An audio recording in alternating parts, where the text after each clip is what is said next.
That was close.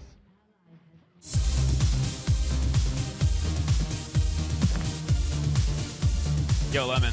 Yeah. What do you think about that start me and both have been doing?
Today is the last day of Super Week and the last chance for a lot of these teams.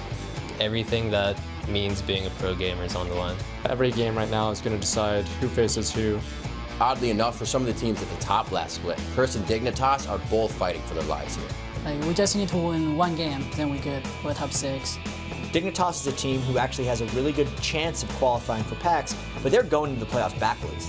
Win against anyone would be pretty good right about now. TSM has gone 3-0 this week, but they have to play Cloud9 and Vulcan today. So even though it looks like they're on the uptrend, we'll really get to see if they are today when they play the top teams. So one of the really exciting matches today is going to be the Curse versus CLG matchup. It's Double Lift, who's a very outspoken AD carry, versus St. Vicious, who's one of the most outspoken junglers. And even though CLG already have a playoff spot locked in, Curse are still on the brink of being knocked out.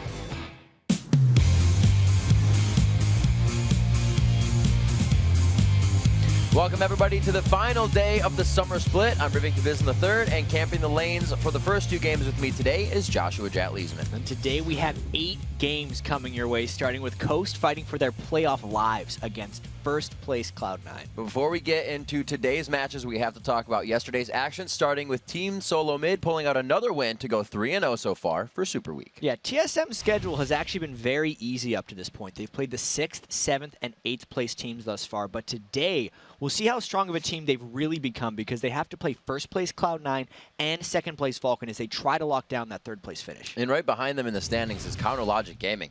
Yesterday, CLG locked down the 4th playoff spot and a trip to the North American Regionals. Yeah, CLG's actually in position to maybe overtake TSM for that 3rd place spot. Not only do they own the tiebreaker versus TM 4-0, but based on TSM's challenging schedule, CLG has a real shot of taking 3rd.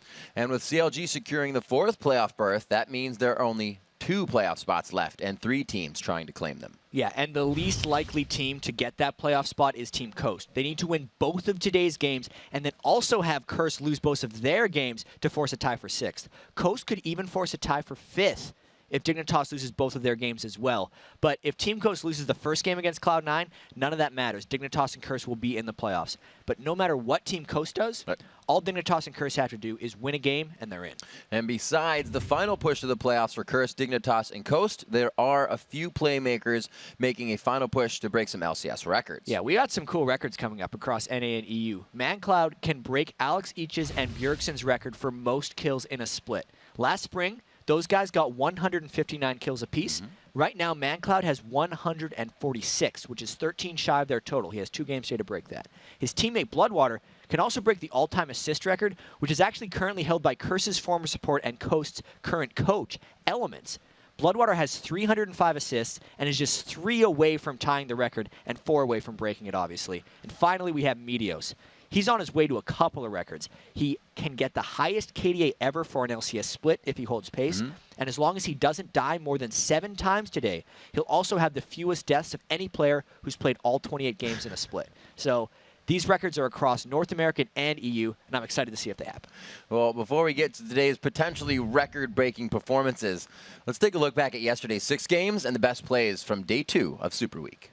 Day 2 of Super Week kicked off with the 12-12 Counter Logic Gaming facing off against the 21-3 Cloud9. Early on, CLG and Doublelift could not be stopped. Oh, he goes over the wall, gets the cube. No, he didn't. No, he execute the barrier. Oh my God, he got the barrier baited. More mechanics. The shield from Jouster comes in at the end just in case for the last Ignite tick. But as Doublelift goes, so goes CLG. And Cloud9 would survive to improve to 22-3. Dodging out the wall. The Doublelift right in the front of the fight. Stranglethorns go up. He is not coming out of this one alive. Jouster, no, Link is going to be the next one. The carries are down.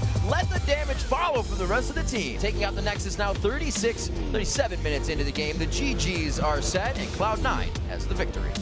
With their elimination from the playoff race, Velocity Esports were playing the role of spoiler when they took on Team Curse, who were battling for their playoff lives. But Curse would not be spoiled, and they would roll on to an easy win to stay 2 games ahead of Coast for 6th place. Look how confident they are right now in the face of Velocity. That's because Nijaki teleports to the red ward that they place. Coming into the fight, Velocity is forced to turn tail. He's dead. I'm going around. Kill that. There you go. GG. The game just went from an uphill battle here for Velocity to a bloodbath. Curse have just destroyed them. Edward and team able to pick up another win on Super Week. I mean, our chances are pretty good, but I still would rather earn the spot myself by winning the games rather than like, oh yeah, they lost the games. Because we still got to go into playoffs and we still got to perform there. In the third game of the day, Team Coast were facing an uphill battle for a playoff berth when they were 2 games behind Curse and Dignitas with only 3 games to play. And unfortunately for Coast, one of those games was against second place Vulcan. With the attack, Psycho Sin goes down, and he did not know that Zion Spartan was camping that brush. Well, he was running around. He ran that circle around the minions to try and get his blobs back to heal up. Oh my gosh, what? My God, the mind games here. The win for Vulcan dropped Coast to 9-17 and all but eliminated them from the playoff hunt. Psycho Sid still chasing on Shifter, even though he has no life. So Oh, the vision what is a up. shot! Beautiful shot with that slingshot. Dennis the Menace would be proud. Vulcan figured out how to get through the front door of Coast Base. Vulcan really looking to head into playoffs with a lot of momentum. The introduction of patch 3.10 led some to believe that would be Cloud9's downfall. But in their matchup against Dignitas, Meteos proved they were as unstoppable as ever. What? And the ult comes across. Scar has to try to flash away, but here comes Crumbs. It's going to be enough high. Down to 50 HP. It's going to be a trade kill right there. Another Ignite burn for this one. Meteos chasing around Crumbs. He's just going. He might get him. Gets cued in the face. Double kill for Meteos. Carry jungler? I think so. And the dive right there. Kiwi down to 400 HP. Will he repel into the air? He will. And down he goes. Meteos on a rampage. One more hit to go. Scar with the shield. Meteos finds him. Unstoppable. Look where Meteos is right now. He doesn't care, and he's going to try to duel until his last breath. We have 300, 400 HP. Oh, beautiful Ezel catches a stand united, and High shows up. Getting away with that. Feels a little dirty. And with their 23rd win, Cloud9 sets the LCS records for wins in a single split. And that'll be enough for the Nexus. Congratulations to Cloud9. Meteos definitely put on his carry pants for that one from the start of the game all the way through. CLG took on their new nemesis, Velocity Esports, in the 5th game of the day. Playing with nothing to lose, Velocity had some tricks up their sleeves. And Kiko going into this fight, pops the ulti. Evidence is joining the battle as well. Stun does not quite land from Echo. No, gets back with LP, and the Chaos Storm just bringing him down. Kill picked up. The burst coming across the tank jungler. Woo! Get him! Victory! Yeah, Victor! Woo! But Velocity could not close it out, and CLG picked up the win to improve to 13-13. They've taken down the Nexus, CLG, and you look at their faces, they're like, all right, well, we did it, but that was not pretty. I don't think we really deserve any congratulations for that game, not gonna lie. The last game of the day featured the 11-14 Curse versus the 13-12 Team Solo Mid. A Curse win would mean Team Coast would be eliminated from the playoffs. After leading most of the game, an extremely wild Turtle nearly lost his mind. Look at Turtle! Turtle's flashed into the base to get the kill here. I'm not going in. He's now alone, and that's not a thresh on his team. He can't get over the wall, but the rest of the team flashes forward. They just want this engaged. St. Fish is in the middle of the team, but it's a kill onto a special. Cop is destroying. Double kill for Cop. That was a 2 for 3. TSM losing that one. Turtle went crazy in that fight. He lost his mind as he flashed into the base. But TSM gathered themselves to secure the victory, keeping Team Coast's playoff hopes alive. A beautiful bubble lands onto 3, but Cobb is taking so much pain, forced to run away. Shirelia's used as well. Look at the dive in there. Ari finding a double kill. Another one for Nocturne. Wild Turtle getting a kill with the poison as well. TSM was not scared of diving despite having some bad experiences, and it gets them the win. So we can see TSM kind of getting onto the same page towards the end of the split in some scenarios. Yeah. What was that? They might go in. They might go in. They always might. With 1 day left in the summer split, let's take a look at the standings. In first place, it's Cloud9, which means they have now officially been in first place every day of the summer split. Yeah, and sitting in second place is Vulcan. TSM's in third, and COG's in fourth, although that's a tight race for third. Curse and Dignitas are tied for fifth, while Team Coast is sitting in seventh. Velocity sitting in eighth. And as the North American teams continue their march to the regional playoffs and the Worlds, we thought now would be a good time to break down how it all works. Yeah, so the World Playoffs will officially kick off on September 15th right here in Los Angeles, California. 14 qualifying teams from around the world will face off for the Summoners Cup in the Season 3 title. There will be 5 regions and 1 wild card represented, and it breaks down like this. 3 teams from North America, 3 from Europe, 2 from China, 2 from Southeast Asia and Taiwan, and 1 from the International Wild Card Tournament. And because they won the All-Star Team Tournament, 3 from Korea. The playoffs will start with the group stage where 10 of the 14 teams head to the Rift with the top seeds from North America, Korea, China, and Southeast Asia all getting buys. The remaining 10 teams will be split into 2 groups of 5 where they will compete in a double round robin with best-of-1 matches. The top 2 teams from each group will move forward to the bracket stage where they will face off against the 4 top seeds and duke it out for the Summoners Cup in the World Finals on October 4th in Los Angeles' Staples Center. But we've still got a ways to go before we get there. So first, let's talk about some of the qualifiers. Each region has a different way of figuring out who gets to go to Worlds, and we'll break them all down for you today, starting with our home region, North America. Here in the NA LCS, it's a pretty simple process. The teams that finish first, second, and third at the playoffs happening at PAX Prime move on to Worlds. On the other hand, Korea does things a little differently. At the end of the OGN Summer 2013 Grand Finals on August 31st, the 2 teams with the most circuit points will go to Worlds. Of those 2 teams, the one with the most circuit points will get a bye straight into the quarterfinals and will completely bypass the World's group stage. The 3rd Korean team will be decided a week later at the Korea Regional Finals. So let's talk a little bit about these teams. Yeah, so even though Sword is ahead in circuit points, the most they can get is 100 more because they're not in the OGN Champions tournament anymore, which means that CJ Entis Frost, MVP Ozone, KT Roaster B, and SK Telecom and Naj and Sword all theoretically have a chance of getting first. And for the teams that finish 3rd through 6th in points, they'll make it to the Korean Regional Finals where they will face off to decide the 3rd World Playoff participant. All right, that's 2 regions down, 3 more, and a wild card to go. We'll be breaking those down later in the show.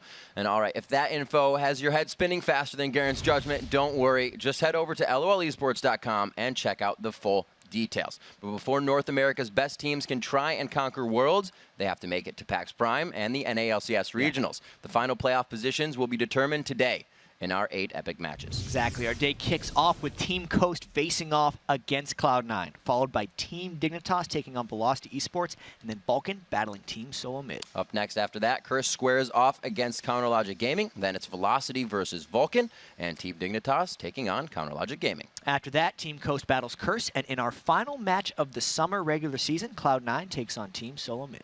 And remember, you can predict the winners of today's games by going to lolesports.com. Just click on the schedule at the top right, go to Week 9, and vote away. Then head over to Twitter and let us know. What was your favorite game or moment of the LCS Summer Split and why? We're at LOL Esports, and be sure to use the hashtag LCS. And today we'll not only be reading our favorite answers on air, we'll also be hooking the authors up with Logitech G400S gaming mice. All right, guys, we have to take a short break, but when we return, it's time for our first game of the Summer Split. Team Coast versus Cloud9. So don't go anywhere because the League Championship Series, we'll be right back.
Coast is an interesting team. They're very good at times, and I feel they're very weak at times. We'll see if that continues to be the case or if they actually pull out their inner strength and are able to show a strong game against us. Welcome back to the final day of the NALCS Summer Split. Now it's time for our first match, Team Coast versus Cloud9. For Zion Spartan and crew, it is a must-win game. If they lose, they are out of the playoffs and dropped into relegation. Yeah, this is the most important game of Coast season. They saw what happened to Marne and Complexity after the spring split, and they desperately want to stay out of relegation this time around. Cloud9, on the other hand, is only really playing to build on their record-setting summer split, Meteos' KDA, and some momentum. And for Cloud9, many of those record-setting numbers are thanks in part to the incredible stats they have been able to stack against Coast in their 3 wins, like Meteos racking up a KDA of 40 while holding Zion Spartan to a .79 KDA, or the fact that everyone on Cloud9 has a KDA of over 5, while all 5 players on Coast have a KDA of under 2 in their 3 games. So, you know, Jet, which of those impresses you the most? Take your pick. I'm going to go with all of them, Rib. And it does not bode well for Coast. I mean, it's one thing to go 0-3 against a team, but it's another to go 0-3 with stats like those. And I think things look tough right now if you're a Coast fan, rooting for them to make a miracle run at the playoffs, because it is actually fairly unlikely. And if Team Coast can make a miracle run and earn a place in the playoffs, remember they finished 6th in the standings last split before they pulled off a couple upsets and took 2nd in the spring playoffs, which would mean a spot in the Worlds if they can do it again this summer. So with that, let's take a look at the starting lineups. On the blue side, we have Team Coast. Zion Spartan in the top lane and Tendudex in the jungle. Shifter in mid. Mash Me getting the yawns out. He's on 80 carry, and Daydreaming on support. You can see him chatting with the team. Yeah, and on the red side, we have Cloud9 with balls in the top lane. Meteos going for that record-setting least deaths in a split. He's in thinking mode right now. He's ready. Thinking about how to not die. High in mid lane, Sneaky on AD, and Lemon Nation, of course, who everyone calls the brains of Cloud9 on support. And before we jump into Champ Select, let's take a look at who you think is going to win this matchup. According to LOLesports.com, 92% of you think that Cloud9 is going to win again. Not really shocking. That's a large number right there. Coast has been getting hammered in the fan vote lately because they're on a pretty rough stretch here. If we think back a couple weeks back for Coast, they were looking good right after they signed Elements as a coach. I still remember that one hyper-positive interview with Zion Spartan where he was talking about how they're going to make a run to maybe even top 2. But ever since that moment, they've just been on a slide, and it needs to stop here if they want to make the playoffs. And a lot of these teams share a good amount of champions, the Zeds, the Zacks, some of the Rumbles coming in. We'll have to see how they actually decide to go through Champion Select, because Cloud9 can continue to play the way they have. Coast, Nintendo Deck says they play well under pressure, but this is where they have to pull out all the stops. Yeah, you can't really imagine any more pressure than this. If they're waiting to the last minute, they may have already waited too long, because it's not an easy task, even if you're under pressure, to beat a team that has a legendary record like Cloud9. And Cloud9 has actually banned out the ribbon, which is something Zion Spartan had his first loss with this Super Week, but it's still something that he is prevalent on. And getting him the Shen is actually a very good sign for Coast. It will create the global pressure we've really been seeing only coming from Karthus and Shen. TF hasn't really been making presence or a splash in this Super Week. And Shifter is actually someone who has been playing a bit of TF, but specifically back in the 3.9 patch, TF did get a number of nerfs, also his gold card got changed once again in this most recent patch, so it's something that Cloud9 is going to take on, and we get to track that one right here. They will actually take it just off in the wing there. He says, all right, we'll play it. So they lock that down. High going to be grabbing in Twisted Fate on this matchup. The last time these two teams played, it was a back and forth of, can we grab yours? Shifter had Zed instead of High in their last match. So like I said, these guys are going to be trying to poke at each other's champion pools. And there's also a really good chance that they pick that to just block Coast from getting the Shen TF combo that teams like Vulcan have talked so much about, being just map-wide domination. If you get a bit of an edge and you have the double global power of Shen and TF, it really restricts the opponent's capability of coming back in a game, and that's one of the smart reasons that they picked that TF, most likely for High. Even though High hasn't had amazing games on TF, he's still a solid TF player, and he recognizes how to play him. On the other side, we have Nintendo Dex going for his most chosen jungler, bringing that Jarvan back into the game. Should be number 11 for him on the year. We'll hear about how some of the players enjoy choosing single champions throughout how they play, and Jarvan kind of gets a to-do in there. Daydream and Blitzcrank too. Daydream and picking up Blitzcrank. We have to remember when Daydream came in, it was kind of the unorthodox supports that he used. Now Blitzcrank isn't. He used the least to get his first quadra kill in the game. Yep. But Blitzcrank is one of those play-making supports that you can consistently do that with. And for Coast, it's a very good pick against Cloud9 because we talk about how Blitz is a very make-or-break champion for Coast, and that's what Coast has to do right now. I don't think they can expect, or they shouldn't expect, to beat Cloud9 just in a straight-up brawl. They're going to really want Daydreamin to make a huge amount of plays to make this work. If my memory serves me correctly, this was the Blitzcrank to steal Meteos' buffs away, and then Meteos still had a good game on Nasus. That was Daydreamin's Blitz, right? They played that duo mid. That was actually, I know this was the very first game of the split, and it was Dignitas against Cloud9. Where Dignitas stole like both of his buffs, and Meteos was still able to come back. Toy did it. And yesterday I'm still remembering Meteos just eating a game with Eve. He just took complete control of it. That was pretty scary. Trying to be all over the map on the high farm carry type junglers. And this is a Nocturne who would be able to do a similar thing for him if he can really get going. So I'm personally excited to see how he tries to farm the game here with Nocturne. So we actually see Kennen being picked up quite a bit coming into this week. It was played the last time Cloud9 put their composition together versus Coast, and it seems like they like that overall pick. With the Rumble being out, Balls has had to switch things up. We've heard about his hot and cold with Shen. Won't get a chance that game. So he's back onto Kennen. As we see, if that is a locked-in Renekton, that's twice in a row Zion Spartan plays this versus Cloud9. They're not messing with this, but they are, because that is a bruiser-centric team. The reason I was like, there's no way they'll pick Renekton is because they already had Shen. Jarvan so this middle? is either a... No, it's got to be a mid-lane Shen or a mid-lane Renekton. One of the two. All right, I like it already. Or, no. Now it makes sense. Okay. It's foolish of me. Take your time. Blitzcrank, Caitlyn middle. Because they talk about how you need that for extra buff control, and back when Daydreamin first started playing Blitzcrank, he said that's the way you run him. You have to run him there because you want to steal the other team's red and blue buffs. And then they just pick two top laners because they're going to be doing side lanes anyway. And then they just hope to bring so much tankiness to a team fight that they can overwhelm Cloud9. I'd be surprised if Elimination clicked off anything but the almighty disengaged support of Zyra Considering right now. Coast is just a bunch of melee. Considering this team is melee and is going to be up in your face instantly. Each one of them coming in with their own gap closer. And if the gap's not closed, then not Shifter, but Daydreamin's going to bring you right into the fight. Oh yeah, and Elimination also has his trademark heal summoner spell because he knows how clumped these fights are going to be, and there's not a huge amount of burst damage on Team Coast since they are all on those fighter tank type champions. Heal, Elimination has said many times, is one of the best late game summoner spells, and this could maybe secure something for Cloud9 if it ends up getting to that point. This will be a very interesting game. It is going to be a very interesting game, and the fact that since we're seeing so many champions that are going to require gold, how do you facilitate that in a game where, Kobe said yesterday, when you get that sort of MMO composition of that healer mage, the damage dealer, the tank, it works out better overall because you're not putting your eggs in one basket.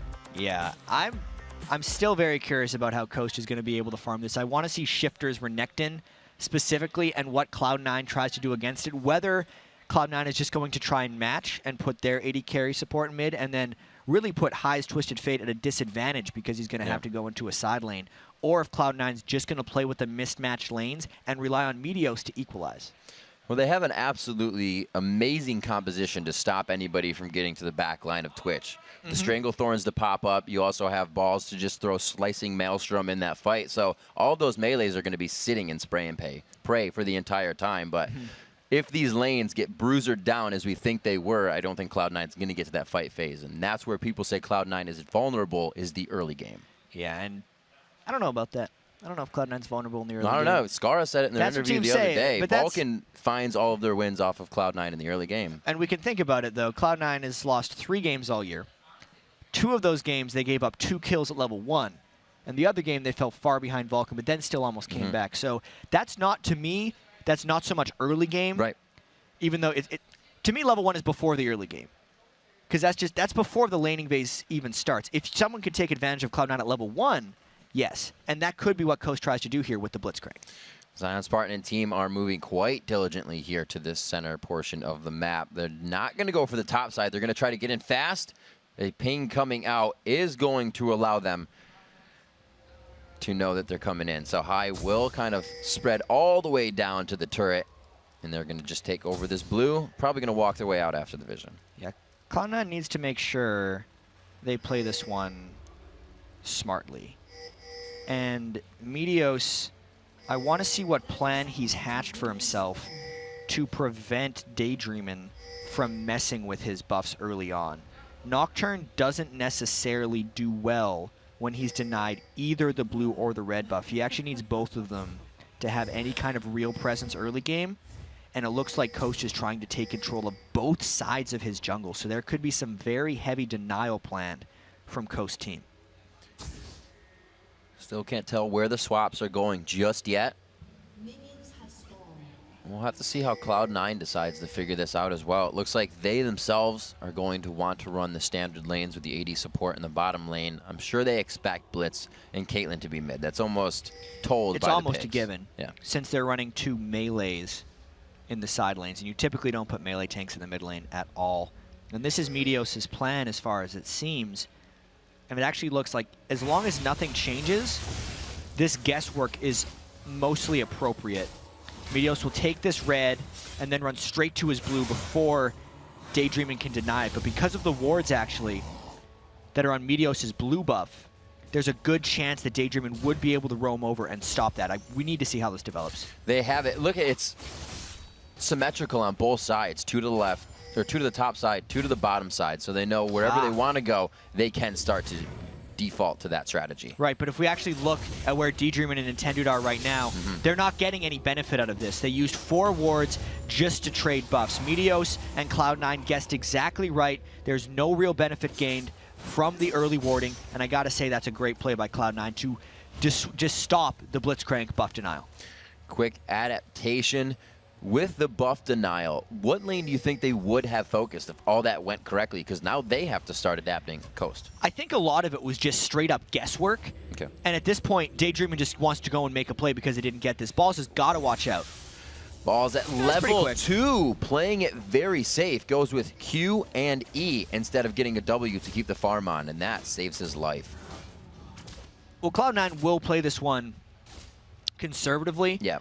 And it was a fairly obvious tell that Daydreamin' had left the mid lane quite a while ago, and it basically told Balls to play as conservatively as possible against Shen. Does it have to become a thing now that you have Blitzcrank mid? Do you have to roam with this? Does it kind of go to the wayside if you don't? You don't have to roam, but you definitely want to, because that's the biggest strength of Blitzcrank. If you're not making plays or denying with Blitzcrank, he doesn't bring much outside of his hook in the team fight. The hook can be completely game-changing, but outside of that, if you're not making that work, you're not bringing much. So we turn it into the 1-2-2 here as the defense is set up by Coast. Looks like we got the Bruiser lane bottom versus the AD carry and support. It's a pretty dangerous lane down there for Twitch and Zyra. There's a lot of closing and fighting potential with a double buff Jarvan and a Renekton down in that bottom lane. Meteos making his way towards the top side. Don't regularly see him come out on Nocturne in the jungle, so it'll be interesting to see how he takes this game into consideration. Already foiling the try of Coast to deny buffs in the early game. Off from there, looks like, again, we're going to see Daydream and try to get that roam on. Yeah, Daydreamin's going a lot of up and downs, not much happening, and you can see again Meteos is kind of power leveling himself, trading or sharing farm in the mid lane with High so he can hit level 6 as quickly as possible and make his presence felt. He's outpacing actually Zion Spartan at this point, to give you an example of how quickly Meteos is farming on Nocturne. We still have to remember very shortly we will have the level 6. That's the Stand United. That's Meteos coming in with the Paranoia, that quasi-global ultimate rather. And Dragon may be a priority for these teams. We see Coast, whenever they play against Counter Logic Gaming, they have their hands all over objectives. A good flash, but the rocket grab. High could be going down for first blood. He tries to turn it around. The cleanse on the Ignite keeps MashMe alive. Good timing on the cleanse by MashMe, and it ended up burning the extra summoner spell in a sense on High. Timely gank by Nintendo X, and it delays Meteos' plan, because Meteos was actually going to try to hit 6, clearing the jungle, and then come in blind somewhere before the enemy was ready. But that can't happen now since Meteos has to cover the lane after High's demise. A quick 5-minute kill here, but 7,000 is what the gold reads, even on both sides. So a lot of that has to do with just Twisted Fate. His passive no longer gives him the global gold, but it gives him more individual gold. So it's still going to inflate the overall gold totals minion kill wise. Hello. Such patience by Daydream, and like I said, he came in with his first game on Elise for a quadra kill. When he is on the Playmaker Champions, he makes it happen. But then Zion Spartan didn't get the taunt, and it was all for nothing. Yes, they burned the flash, and he was able to roam after the kill in the mid lane. He needs to continue to try to make plays like that. But if Coast wants to capitalize on Cloud9's early game, they can't make mistakes like that. If you land a hook, you've got to be able to capitalize with a taunt. Wasted opportunities are only going to start to hurt you. Daydreamin' has been making his way around the map. Yes, he's 3 CS behind Lemon Nation, but if you can't get Blitzcrank in some kind of a tanky form as you get into the game, pulling people can usually be a bad thing. Daydreamin's going to have boots of mobility and a Sightstone, and that's what he's going to build on Blitzcrank. And at that point, he's just going to be building oracles because he needs to get the vision deny. And if Coast falls behind a little bit, they're going to lose all of that, which is why this moment and juncture in the game is ultimately one of the most important things for them. Trying to win the ward game down in the bottom lane. Looks like for now they have the pink, so we may see Nintendo X returning to that lane in just a few minutes. And depending on how Meteos and High position themselves, they will or will not be able to counter Zion Spartan's ultimate. That's going to be the next big thing here. Since Zion Spartan is 1v1 top lane with balls, there is a potential for Coast to pull off some sneaky business and have Zion Spartan create some action bottom lane and then go for a dragon. But if Meteos and High plan properly, they can kind of stop wherever Shen goes in. There's going to be a nice little game of cat and mouse, as really once the TF, Nocturne, and Shen ultimates get used, it's most likely going to key for a dragon maneuver. And here is the return of the Nintendo. He is on the backside. The second engagement from Nintendo, the participation in the fight, and he picks himself up a kill this time. And here's the dragon. So that was very pre-planned by Team Coast, and Meteos and High were not in position to counter that 3-man gank and collapse back in on them. Now it's just a matter of Cloud9 trying to get their lanes pushed up, since Coast did 5-man that dragon, and really just get whatever else they can during all of these shenanigans. You know, Jack, I remember you mentioning in one of the past few games that Lemon Nation is one of the supports that doesn't bring pink wards into that first portion of the game, and they were actually playing a little bit more dangerous in the bottom lane there without any wards altogether. And this is something that Cloud9 actually does frequently in that lane. A lot of games for Cloud9, we see Lemon Nation or Sneaky actually dying a little bit if the team is willing to repeatedly gank them. But that all comes as an expected trade-off. The reason Lemon Nation and Sneaky play so far up in their lane, sometimes in unsafe ways, is because if the other team goes for a kill, Cloud9 will go for an objective. And just as we saw there, Coast took a kill and a dragon, but Cloud9 got the turret. So in a sense, they were just trading objectives despite getting killed and losing the dragon. And that's proven by the gold, Jet. 12-1 to 12. Yeah. That gold still even on this matchup. Sneaky trying to pressure the lane. Still no wards coming out for Cloud9 right now. As they press up this hard, they know they're surrounded by pinks, but they can't even get a good ward in to get around that. Yeah, but they went up and got the turret. So unless Coast was willing to stay down there again, gank again with Jarvan, and allow Meteos to continue farming, that wasn't going to happen. Essentially, if Coast wanted to defend that bottom turret, they would lose all of their presence in the mid lane, which they're trying to create right now as they're trying to finish off High's turret. All right, so we know these 2 kills really big here for Coast, but they only continue to count if you hold that pressure and continue to apply it.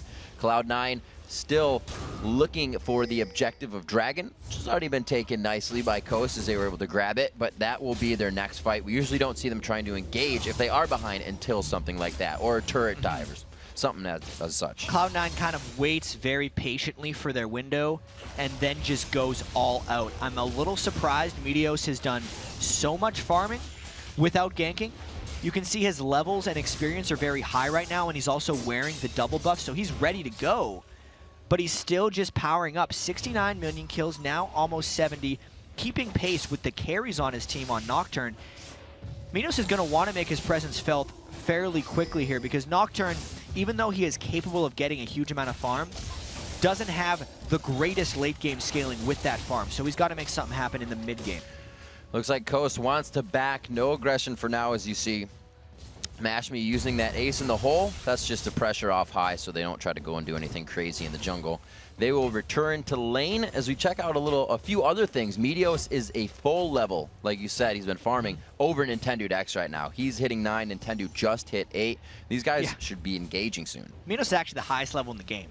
Yeah. He's Just in like what his we Eve would game. call power farm mode right now. He's using his Duskbringer and he was using his blue buff to just move around the jungle faster and farm as much as possible.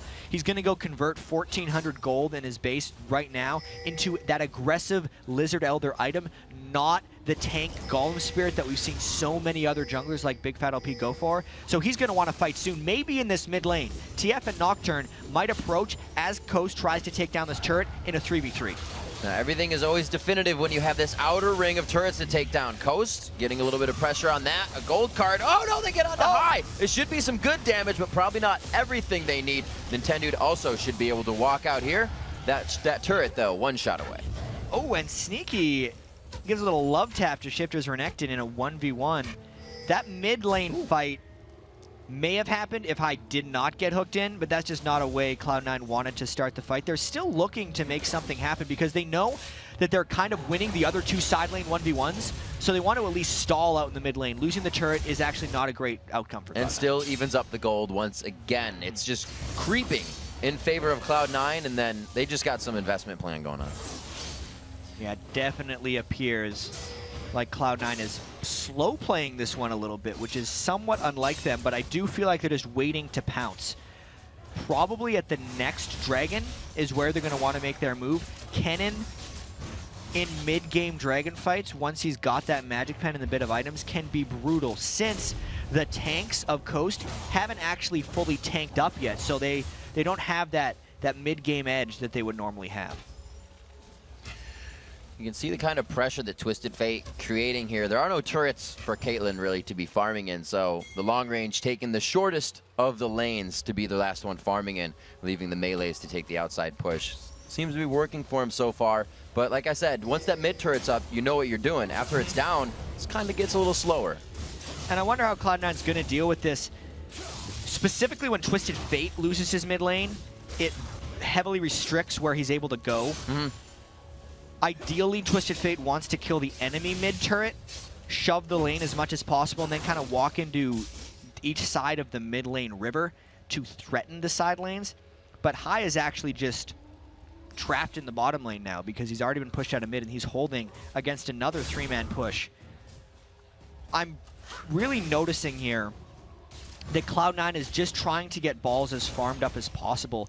He's really going to be their fight forcer, despite them having TF and Nocturne, when we start seeing big fights. That might go off this. Meteos just on the back side. I thought we were going to see the Nintendo Cataclysm, but I feel that they didn't have enough vision, maybe, they were thinking, and we're going to back off of this.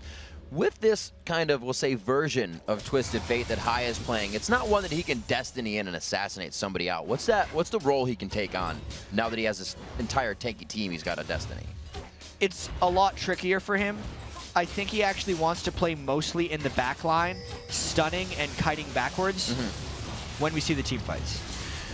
There's Cloud9, pretty much home away from home for them, right in front of an objective here. Daydreaming on the backside, grabs through, gets it through the upright. Here's the fight. The Dragon goes to Meteos. They go into the fight. Shifter's getting some big damage onto him, and Sneaky is on the outside. The spray and pray is just lacing Nintendo right now. Mashme, and this is where the ultimate comes in, the end of the fight when they want to control and continue the engagement. Oh, is he going for this? No, he's going mid. I was like, is he going to go in with no gold card and get him there? That was just strong planning by Cloud9. They knew they gave up the first dragon, and they essentially traded it for turrets, but then balls roamed down to the bottom, and as we said, he was going to be their instigator for when they really want to fight. And since Coast hadn't hit their big items yet that they want on the tanks, Cloud9 actually won that fight by a good margin, even though they only looked like they got out with 1 kill for none. No one on Cloud9 was really in big fear of dying, and they picked up the dragon as well. Bit of a sway in the gold lead there, 22.5 now in favor of Cloud9. We see Zion Spartan in the top lane, and you know, particularly in most games, you hear a lot about Zion Spartan, but if you think about it, you don't see a lot of him until the end of the game. He's up there split pushing. He's really not participating. He is in a way, obviously. You're always moving off the ball. It still works. But pushing those top lanes and then coming into the fight. So we'll have to see if he can still do that, since him and Balls have been on an island this entire time. I'm waiting for Meteos to get more involved. He's still heavily farming. He's still taking double buffs. And he's got a lot of power right now. He's able to duel most people on the map here. It's just a matter of him waiting for that moment. This could be a big fight, though, bottom. Wow, Shifter taking a lot of damage. There's the first slow. The slice and dice is not going to hit through anything. Ooh, he forced the flash, but he gets flashed after. He's a couple Sneaky's more autos. trying to get a few more autos. Yes, he was trying to get those final stacks on, but it's not going to be there. A bit of a distraction allows a turret in the top lane. The possible for the kill. They get it down, and the true damage will not be enough. Yeah, that was a bit of an overstaying of their welcome by Cloud9. Maybe the team itself got distracted by Sneaky's quest down bottom to kill Shifter and just got hooked in around the turret and died. Trying to do what they can to keep these outer ring of turrets up. A valiant attempt as it goes down. They also lose Lemonation, so no pressure actually coming off of that, which Coast kind of got everything done in one fell swoop, so they can go back and buy. Cloud9 saves a bit of face for the second tier turrets, but still Sneaky on the split push. Usually we don't see the split or the Twitch split pushing as much. No, we don't. This is a very strange game for Cloud9. First off, this is the first game we've seen no true mid laner out of Coast, so it automatically puts them in a different mindset for how they want to play. Since there's no... I've been trying to talk a lot more about like back lines and mid lines and front lines lately, and how Cloud9 is very good at maneuvering around the battle like that.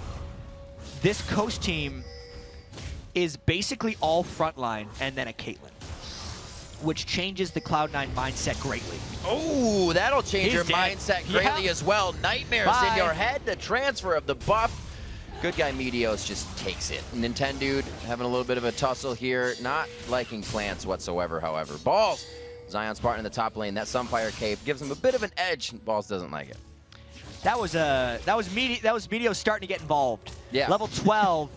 You saw the Twitch plus Meteos burst that came down, and that was with High not even participating.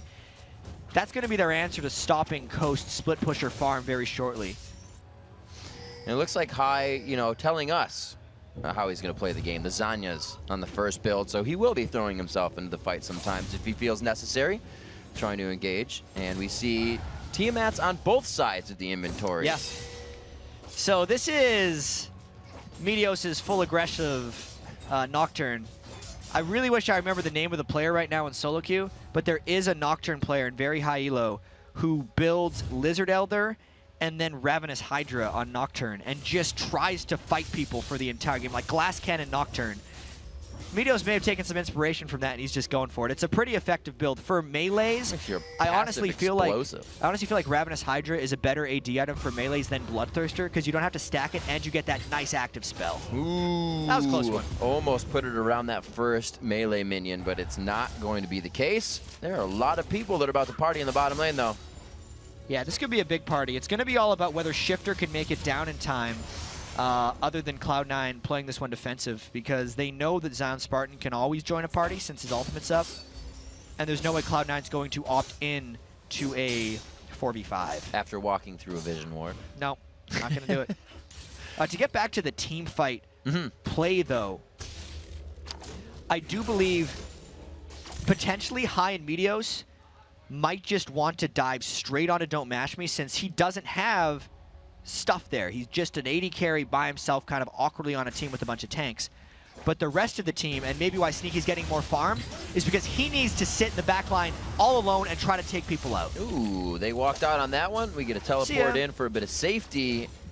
We got a few ults burned on that one. Sneaky's down, Destiny down, as well as Lemonation, and everything is up for Coast. So I'd say that was a pretty good play there. It's going to be very convenient for Cloud9 in team fights if they can just layer the Zyra ultimate with the Kennen ultimate to keep Sneaky alive and spray and praying. The teamfight phase looks actually very good for Cloud9. Oh, Daydream again hit up very, very early on that one. He definitely got hit with a grasping root to start it off. Lemon Nation waiting for the cooldowns, putting himself towards the front though. They're trying to get good peel down here for High, as well as Sneaky comes into the fight. Shifter tries to get the focus down onto him, but there is just too much focus. Lemon Nation staying alive with some photosynthesis. Speaking of good team fighting for Cloud9, they wrecked them there, and the damage from Meteos coming out with, by the way, thanks very much to Twitter and our producers for telling us Ninja Ken is the Nocturne player who runs the Ravenous Hydra. Big time damage Nocturne right there. Coming out huge. Nocturne just with the AoE damage. We'll see how much it hurts and how the top lane actually went down as Daydream died on the bottom. Yeah, it didn't even look like much. Like, how did Balls actually, he got this turned around on him because he interrupted him while he was low, and Spartan just killed him. So overall, it allowed Cloud9 to win the 4v4, but he sacrificed himself. He's a team player. Oh, twice. No, he's not going to go for it twice. He knows Lemon Nation is just on the tail of High there. Double buffs as well approaching him, so it will be a tough escape. 21-20 into the game, 5-4. The gold lead slowly increasing. It went from 2 to 4K now of a deficit for Coast. And 3-2 in turrets means those outer ring of turrets has been pressured down, and Cloud9 is going to be looking to engage these fights and get a little bit more. They may just be trying to create a bunch of containment in Coast jungle right here, I think is the right word for it, because Meteos' ultimate's almost up. High will be able to teleport in, and they've shown that they can kind of dominate in some team fights here.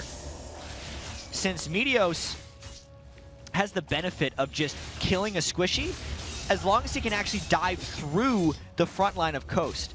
It's allowing him to build Glass Cannon Nocturne without getting punished, since there's not actually a bunch of people that will kill him as long as he's smart with the way he goes in. This is another fun carry jungler game for Meteos. And if we kind of, we're 22 minutes in, but we can start to look at what happens, because these teams are obviously going to start playing for a turtle if the second tier turret goes down.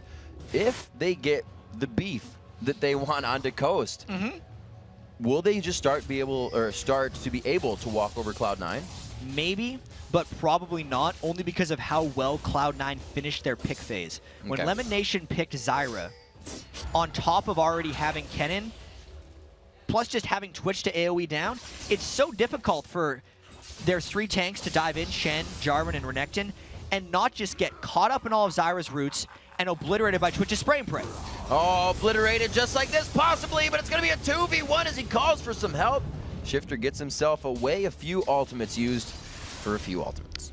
Trying to be sneaky running into that bush with Shifter, and it worked out because it burned everything for just the Nocturne out. Now they're able to create some turret pressure. Again, you see Mashme, his style of Caitlyn play is pretty much use that ultimate when it's up, get the pressure damage out, knowing that Lemon Nation's going to be towards the front side of that fight. The more the damage on him, the less he can disengage quickly. Zion Spartan Balls again on this island in the top lane. These guys are on vacation right now. Yeah, and that vacation is going in the favor of Zion Spartan. That's probably the only positive thing the Coast has going for them this game, is how Zion Spartan is winning that split push battle with Balls.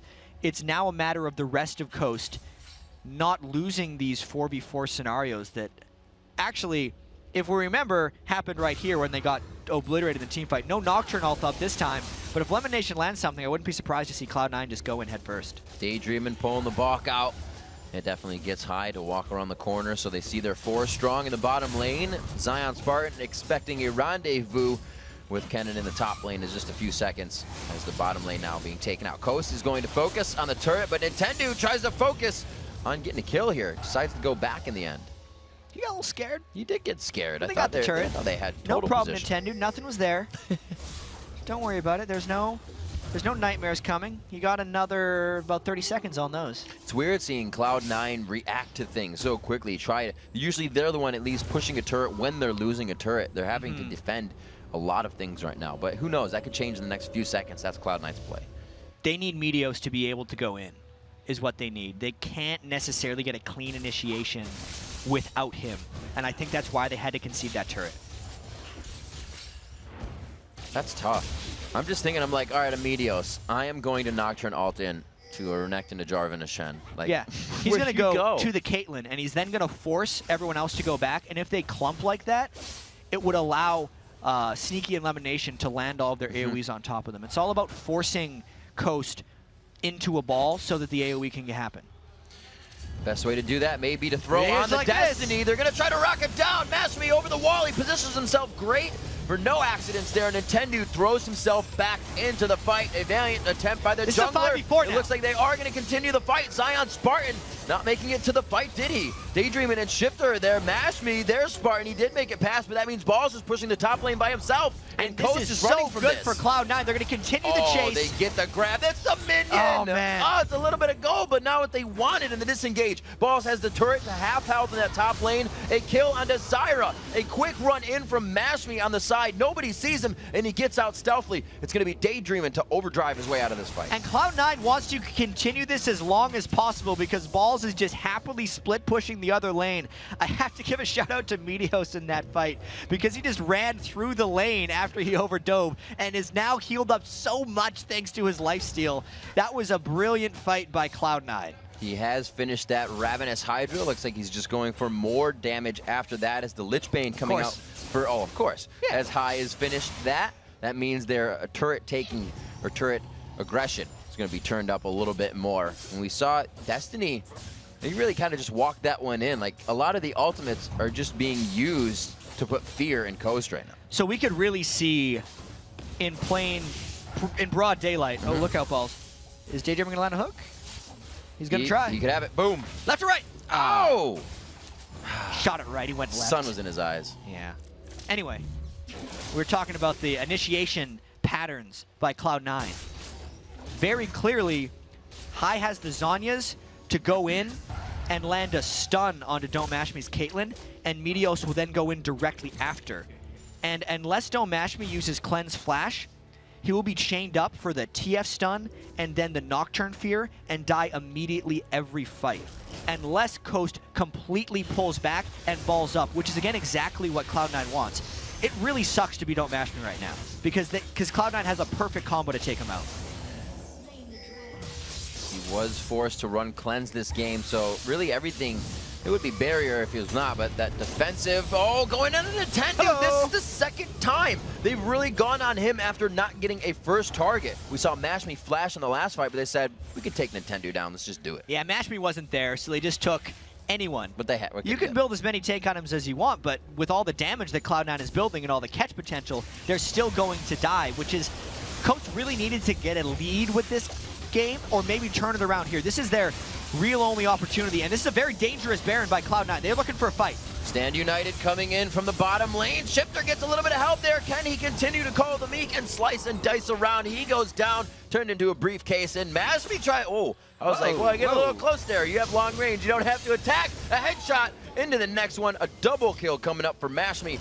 He makes it look good. The team is going to chase a very low combined health for both teams coming into this next fight they engage. Yeah, that was so beneficial for Coast right there, and the reason Don't Mash Me could pick up a double kill is because the Cloud9 kill Don't Mash Me combo we talked about was used on Nintendo because they saw the freedom there, but then since they forced the Baron fight right here, you can see they have no way of getting onto Don't Mash Me in this fight, and it's actually Cloud9 who ends up grouping up, and it allows Don't Mash Me to safely fire in his shots and just take Cloud9 out one by one. There's also a nice taunt flash by Zion Spartan here to catch on to Balls. If you flash right at the end of your taunt animation, you can extend it and get the taunt, and that's something Zion Spartan executed there to pick up the kill on Balls. Actually quite hard to do. Not for beginners. Not something you should try the first time in a ranked game. 9-7, 30 minutes into this one, a 7,000 gold lead. The Coast needs to close quickly. Cloud9 does not let up once they start climbing those stairs, and right now they are sprinting to the top of this game. Looking for another win. A loss for Coast here. That puts him out of the playoffs. Puts him out of the playoffs and solidifies quite a few things in the standings. It is a huge moment right now for Coast. Whereas Cloud9, they obviously want to win, but just the differences in how much these teams really need to want this is so far off. Definitely see the lack of an area of effect damage ability on Coast, having a bit of a hurt here. You have Kennen to come in, and we even saw that when Maple Street played Kennen yesterday on AD, for the first portion of, the first level 6 ultimate, it is still effective until it goes to late game and just becomes a stun. Having that, everything that they need without any area of effect on Coast is definitely hurting the game right now. Yeah, about 338 ability power here on balls. Only going to get more. I think he's actually going to be going for a death cap with that next needlessly large rod item. Despite being 0-2-3, he has an amazing presence in team fights. And honestly, I just want to watch Meteos in these team fights and see how quickly he can kill people. Here we go. Look out, don't mash me. Oh, right to the back line. He's forced to flash. The card does hit him anyway. From the backside and downtown, they finally get the kill they were looking for. A double kill coming in for High there. They're looking for more. And there's a split push option coming in from Zion Spartan right here, but they're going to lose this race by a long shot. There is not much here to defend the base when you look at Shifter and Nintendo X. Not to mention, they've only sent balls back, and I don't think this is actually going to repel Cloud9's push. Cloud9's still going to be able to get some of these inhibitor turrets. This is going to be pretty big. Now that Balls has gotten big with that Zanya, is almost a Rabadon's finished. He has the Haunting Guys. Like you said, he's going to be able to stop that lane, and we can see pressure after, or damage rather, after consistent damage onto that turret. High destroys the turret in the top lane, which means an inhibitor is open. I feel so bad for Caitlyn right now. Yeah. He eat away. He's farming. Cleanse flashed almost right as a CC hit, but so much damage was packed in when Meteos and Hyde teleported on top of him that they didn't even ignite him. No. And now he doesn't have his cleanse or flash, but the Nocturne and TF ultimates are almost up again. Unless Coast gets this Baron like right now, I don't see how they're winning team fights. It's hard. Hard for Mash Me when you're against multiple front-end bursts of damage that can be followed up by more bursts of damage. And it's also because, like, if you think, if Coast had an Orianna or something, or a typical mid-lane caster, even an Ahri, they could shut down some of that. Because if you're diving straight on, like, check out, just watch how fast he dies here. The damage hit him all immediate, and I think the card gets him. Yeah, he's not... No! Okay. Right at the last second. Sharp cards. Yeah. He is a card master. Yeah. Double Lift would be proud. 32 and a half minutes. We're over kind of, actually the Cloud9 average went up a little bit, so we're probably still approaching that. 53,000 gold to 44,000 here. 7-4 in turrets. Cloud9 faltered a little bit in the beginning, allowing Coast to get a few kills, but they have found their bearings now and are cleanly pushing down every single lane. Now looking at only inhibitor turrets. Coast coming in with a huge AD composition to start this match off. The AP coming from Daydreaming on Blitzcrank, and it so far hasn't worked out as well as they hoped. Yeah, as soon as, I mean, if Don't Mash Me thinks about coming up, you can see where he's standing right now. Like, he wants to be able to run back into his Nexus turrets. Even that small amount of poke that just landed on him from a TF card could just mean death for him. This is hyper dangerous. Ooh. Coast really wants to land a hook, so Cloud9 doesn't have control over this initiation. High just flashed. They're trying to go in. Nintendo X is separated from the Strangle Thorns. Balls throws down. The Zanya's double kill coming in. The third rather, and the fourth kill coming in, and we're going to see the ace finalized in the matchup. They are going to go for the Nexus. Well, that does it. There's your glass cannon how-to by Meteos and High. That's how you want to Nocturne now. I want to go and play that right now. Congratulations here to Cloud9. Another win. And this does mean Coast is eliminated from the playoffs. Well, Jet, you have a chance after we cast a few more games today because it is the final day of Super Week and we have a lot more action to go. Just like this, Cloud9 coming back. Like we said at the beginning of today, they are in first place for every day of the summer split so far and will stay there. That was it's another crazy good Cloud9 game. Yeah, they have such an amazing record now. That puts them at 24-3. They could. You know, you say that's like our first question when people come up here in the beginning is like they win their first game. So what is it going to be? It was like 27 or 28. 28 no. 27-1 if you lost one. They got a chance at 25-3, which is a good pace. The best record in the last split was Fnatic at 22-6. Now they're 2 over that. So they're already distancing themselves quite a bit. And it's putting some lofty expectations on Cloud9 as they move into playoffs and approach Worlds. They're such a jovial and happy team. You know, the other day I was talking to Jack, and I was like, this was actually quite early in the split, and I was like, you know, how is everything? Like, how do you get these guys so motivated? And he said, he's like, you just mentioned food. Like, literally. Because remember, they had the boiling crab. They went for barbecue last night that they were tweeting all over the social media. Yeah. So these guys are definitely, they work for peanuts. When I went down to their house to do the interview with Hai, the whole thing Meteos kept talking about was how he wanted Alex Penn to get him Chipotle for like hours. He just loves going there. They love food. They love food. They love food, and they League of absolutely love winning. Yeah, they have to love League of Legends. Everyone does. All right, guys, we got to take a short break, but when we return, we'll be joined by Cloud9's coach and analyst, Alex Penn. And then it's time for our second match of the day, Dignitas versus Velocity. The NA LCS Summer Split. We'll be right back. Stick around.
If I had to play one game and my life depended on it, I'd probably play Triss because I believe that I'd be able to get to the late game and just carry. Oh, so aggressive!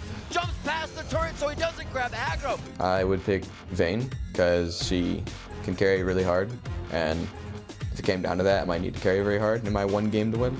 Deathmark goes down, not going to be enough. Well played, Sneaky. If I had to choose one champion, it'd probably be Caitlyn. She's basically just the most reliable champion. Great shot, the headshot was up for Cop. I think I would play in Italy. One spear can change the flow of a team fight.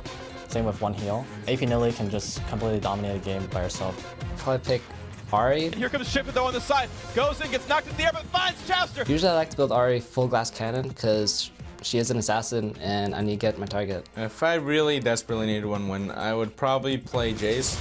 I think right now in the season he's 4-0 for me. Jace, because he's always been my go-to champion. That speed shifter may go down. Tyrus to come in and lay down the hammer.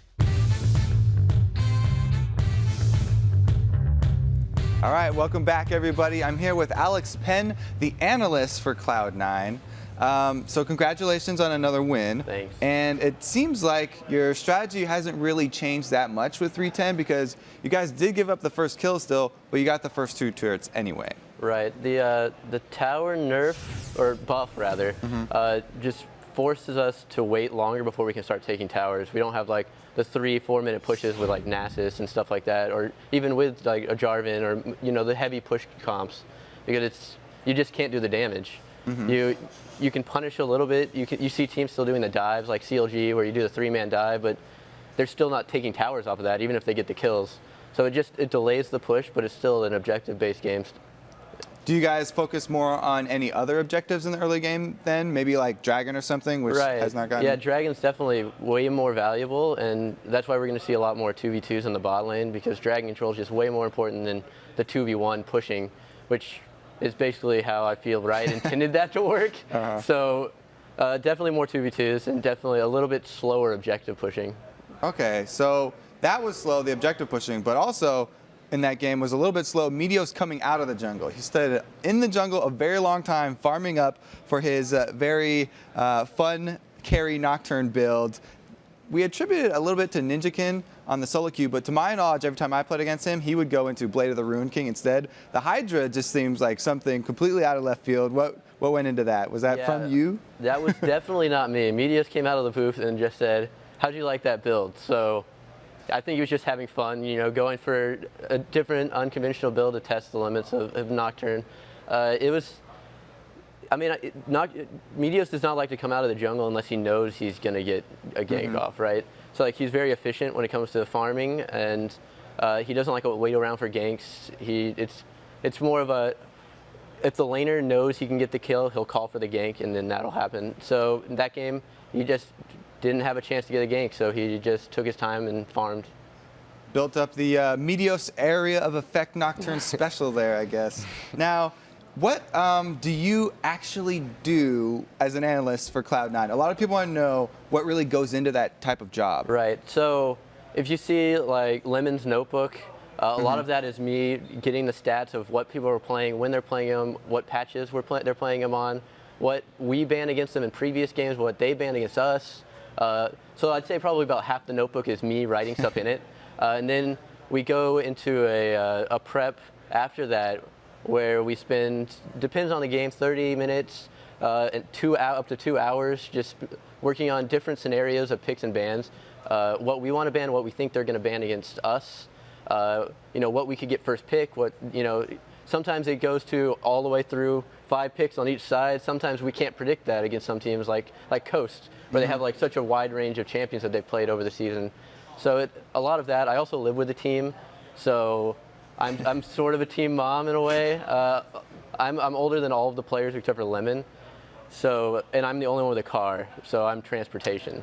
Very important, transportation. Okay, so it's a lot of pick ban stuff then. Yeah. Have you guys started any notebooks for the international teams yet? Well, none of the teams have qualified yet. So this weekend's the first team coming out of Southeast Asia. So along with prepping for playoffs, I will start researching Southeast Asia team once they qualify, and teams as they qualify up to Worlds. Even if we don't end up making it at playoffs, the prep has to start now. There's 13 teams besides us if we end up making it. So, and we qualify at the end of this month with 2 weeks after that going into Worlds. There's not enough time to research that many teams. So you got to start as they qualify. Otherwise, you're just not going to have enough prep. And with the unpredictability of who you're going to be playing, and so there's so many teams from all the way around the world, does that change how you practice as a team beforehand? At this point, no, just because we're still focusing on playoffs, and that's still North America. We still have we still have to focus on what they've been playing until we get there. So the practice after playoffs could change, but we haven't gotten to that point. All right, so first step is playoffs. Yeah. After you win playoffs, then you can look ahead. Well, thank you, Alex Ben, for your time here. And we've had 2 good games already, but we've got so many more. There's 6 more left in Super Week. First, we're going to send it back to the desk.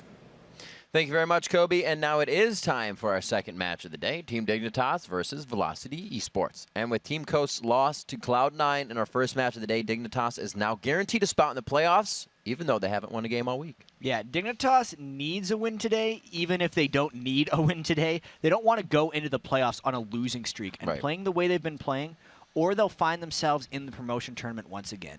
And one guy that really needs to turn it around if Dignitas is going to have success is Kiwi Kid. He's given up first blood in all 3 of Dig's losses this week, and he has a less than stellar stat line at 1-18. In fact, with those 18 deaths, Kiwi Kid has actually set a new LCS record for most deaths in a split with 122. Not a record players are looking to set.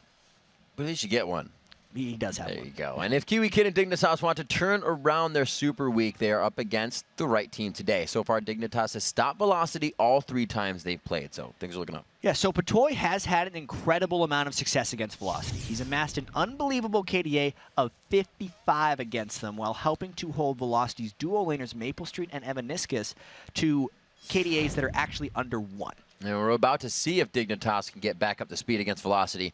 So let's check out these lineups. On the blue side, it's Dignitas. In the top lane is Kiwi Kid, discussing things with the team. Crumbs in the jungle on your screen, Scara in mid, Cutie Pie in that conversation with Kiwi Kid, and Patoy on support. And on the red side, it is Velocity Esports with Evaniscus on support, 80 carry on Maple Street.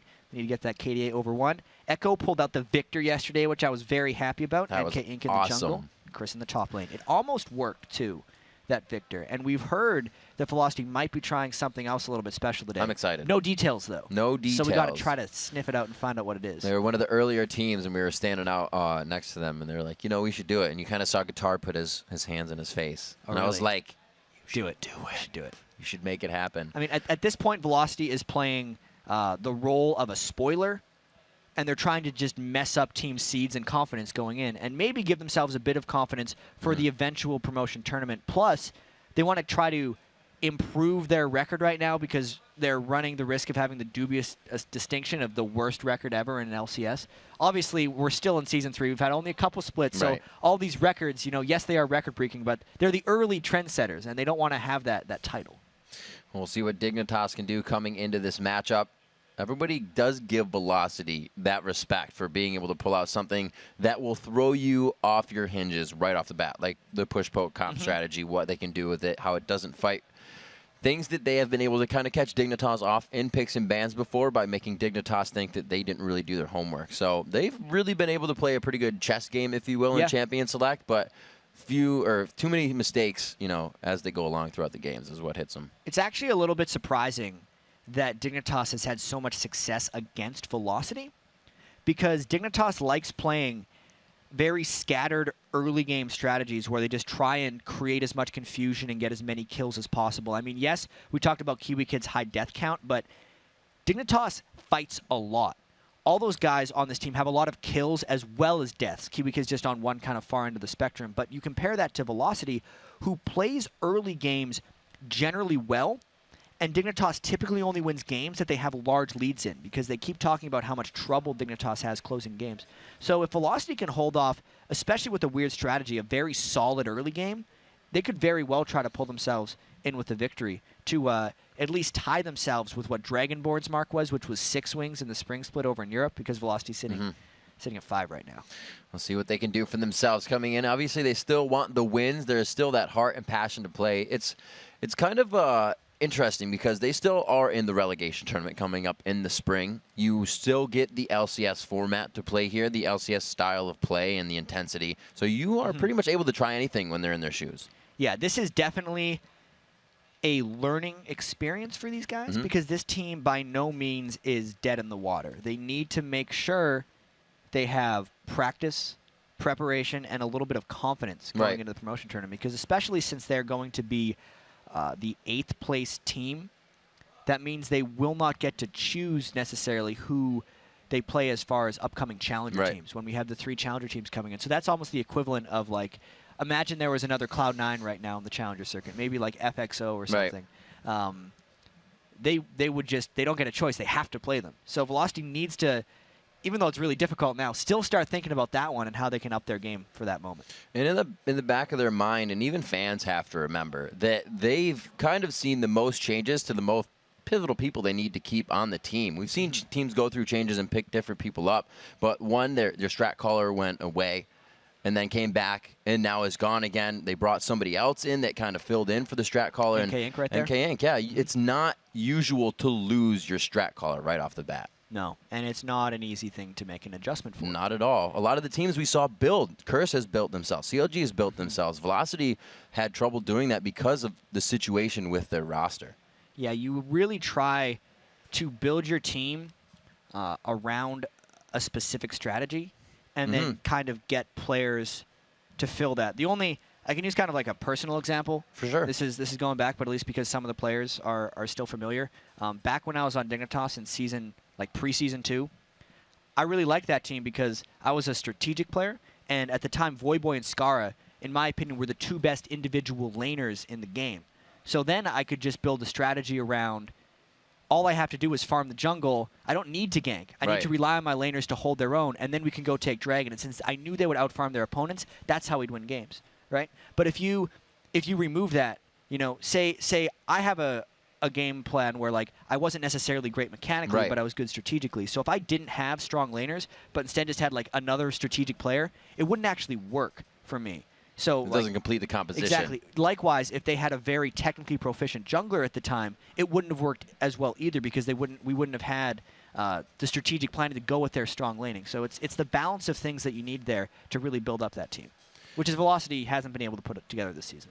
It is tough. A lot of people that brought members on at the end of the spring split were Bloodwater, a shot caller. We're daydreaming, huge playmakers to come in. And it's not like Velocity hasn't had the chance to be huge playmakers, but like you said, knowing what your teammates are going to do from that next point allows you to actually formulate a plan. And when that plan is even unpredictable to you, it's kind of hard to execute. Yeah, just to give you guys an update, Chris is just about fixing some settings on his computer. He will be in the game very shortly.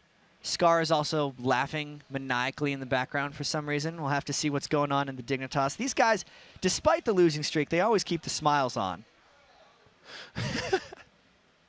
Oh, man. They're all having a good time. They're ready. See, this is the funny thing, right? We talked to Smithy the other day, and you're like, what do you guys do before games? You're going to hear him a little bit. Keeping it casual for those guys. Crumbs, he doesn't look amused. Everyone else is laughing. Crumbs is like, I have to time all your flashes and summoner spells for your lanes, guys. Get your heads in the game right now. Cutie's like, no, not gonna.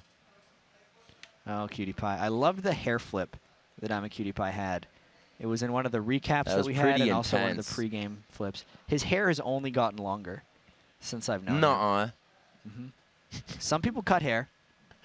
Cutie Pie is not one of those people. Some people cut corners. Yeah. They have the red drink, too. Just letting it all hang out. Crumbs with his Bugs Bunny, keeping that on there. We said before, I kind of asked, like I said, Smithy the other day, what do you guys do to kind of prepare for it? And he's like, well, the game's gotten me into a cell phone game. Crumbs always has to have his, I don't know if that's his early game preparation, it's what he uses to play, but there's his Bugs Bunny. Yeah, he says it makes it more comfortable for him on the mouse. If he doesn't play with that cloth on top of his mouse, the feeling is all off. People talk about changing mouse pads. I feel like it would go onto the mouse. Placing computers.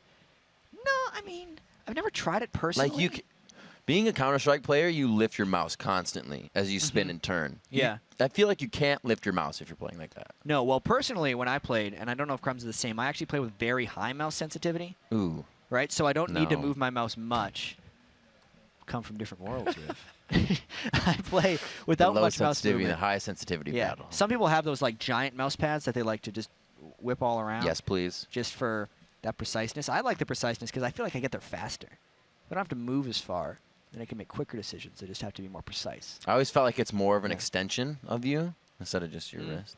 Yeah. I don't know. It's always different. Everyone has their own preference, which is why. I remember the one that got me the most was the fact that Stanley at the playoffs, so the Worlds, actually, they couldn't find a small piece of tissue paper that he puts right under his wrist. And he was like getting quite frantic. Like it wasn't shown to anybody, and it wasn't a big thing. But obviously they found it. But it's very small. It's no more than 2 inches by like an inch in height, and it's just a small, like transparent, like you'd trace on it. But it has to be under his wrist. Yeah, it's one of the challenges these teams face when they go to live events as well is getting that setup to feel the same. I know when TSM moved into their new house at the start of the spring split, they actually tried to replicate a practice area after the backstage here at the LCS studios so that when they came here, they would feel as comfortable as possible. Well, Dan did. He set it all up. I feel like he's part of TSM, but I guess you want to give him some credit. Dan Din, Reginald's brother. Well, no, yeah, in the video, we always saw him. He was like, I'm using these really strong twist ties. Computers are going to stay up. I think I'll use some Velcro. You're like, bam, that's a computer setup. That was good. We love you, Dan. But this game about to be underway here. We do have Velocity versus Dignitas about to be underway. Myself, Rivington III, and Jat. We're doing 1-2, and then we're doing 5-6. Kobe and Freak are going to give you the rest of the games on the day. And we still have games to go over in Europe that continue this week. It's an overall 40 games in both of the regions. So it's crazy. It's ramp-up time if you're a League of Legends fan. You get to watch a bunch of games. Nitro ramp-up. Super weeks. I know the OGN is ramping up towards their finals as well. All around the globe, everyone's going to culminate in the There's a lot of World clicks playoffs. in League of Legends happening right now. A lot of games. We are into Champion Select. NK Inc. will not hate spike anybody out in this game with Eve quickly there. Twisted Fate on the ban list, and the Ninjas being taken. Oh, wow. Hate for Ninjas coming from Velocity. Yeah. It's too bad. I mean, the ban for Scar Zed, obviously. Kiwi Kid locking in that Zac right away. I don't know if that's going to be a Crumbs jungle. We've seen a lot of Kiwi Kid top lane Zac as well. I got a message from Echo. I don't know how to interpret this. Uh-oh. Because he says, I hope you have good karma after this victory. But then 6 minutes later, he says there may have been a change in plans. Faked himself out. Yeah, it's like, he's is he like, going to play I'm being karma? sly. Yeah. Wait, what? I guess we're not doing disregard that. So good. At least he was nice enough. Everybody would always go up to Kobe and be like, Saint would be like, I'm playing Kassadin in the jungle. You should probably like guess that. You should go talk about Saint trolling. At least he was a nice guy to tell you. So Scar looking to pick here. He's saying, what? I need something that I can go full form in. And he obviously didn't pick for himself. Yeah, Skara, we need to point this out. And I don't mean to rag on Skara at all in this because I love Skara, but in the Dignitas losses, he has the same look after every single game. It's that, like, it's the Skara confused look. Yeah. He does it a fair bit on stream as well. Like, he has very specific mannerisms that will just replicate themselves all the time. They've warranted montages. Yeah. I'm sure people have seen a few. But you are right. It's kind of, he himself is in a high state of ponderosity about the match. He's a ponderer. There's a word. Yeah. Right there. So we are going to pick the last two, no lie, for Dignitas right here. We're going to see what they put on to the blue side. So looks like they could have some swapping with the Elise or the Zac because that's something that Kiwi Kid has played a lot of both. For sure. They always like to dance through the last picks. Or at least Cutie Pie does. Most likely it's the... Ooh, if he picked Alistair, that bastard. I want to see his Alistair. Patoy plays a great Alistair. He brought it back in the spring split. He's like, hey guys, this still works. Oh yeah, that's right. Once again, this is a very Roam-centric composition for Dignitas. Skara uses his ultimate to scatter everyone, whereas Patoy wants to use his ultimate to go in. So really, they're just looking to use Patoy for his fear potential. You know, 3 seconds of enemy losing control of their champion, and then they're just going to try to pick people off one by one. Everyone on Dignitas is really just kind of caring about themselves with this composition, and they're going to have to force as many small fights as possible. Good karma from Echo. Locking it in. And I said it before, and obviously it's from Dodgeball, but Dignitas loves to lock in these dip, duck, dive compositions that can always move, gap close, get away on themselves. Jarvan, Elise, Zac. You have everything there to dodge out. So we'll see if Velocity can get those catches in. We do have Chris onto Riven. Not something we usually see him playing, but that karma, we're going to see who gets it this game. Yeah. Who's going to have the karma? It's Echo. Well, it's going to be Echo. I didn't mean it like that. I hope I have good karma after this victory.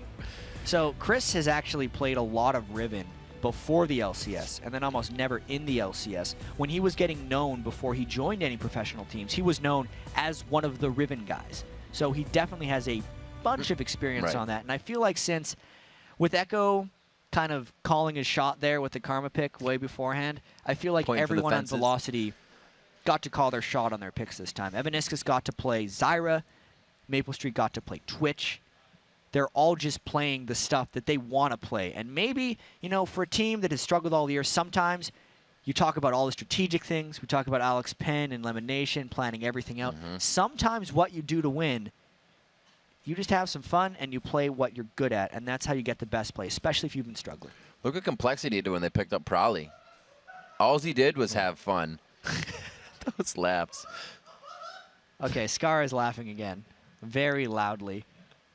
Yeah, I think NK Inc. is, you know, like we have the soundproof headsets on, but if you're loud enough, you can pick it up through the microphone just a little bit. It's nothing audible in a form or sense that you can figure out what word it was. But you definitely, you're like, oh, he trolled me. You could catch a laugh. That's how it works. Velocity versus Dignitas on the screen behind us, now on the screen in front of you as we quickly disappear.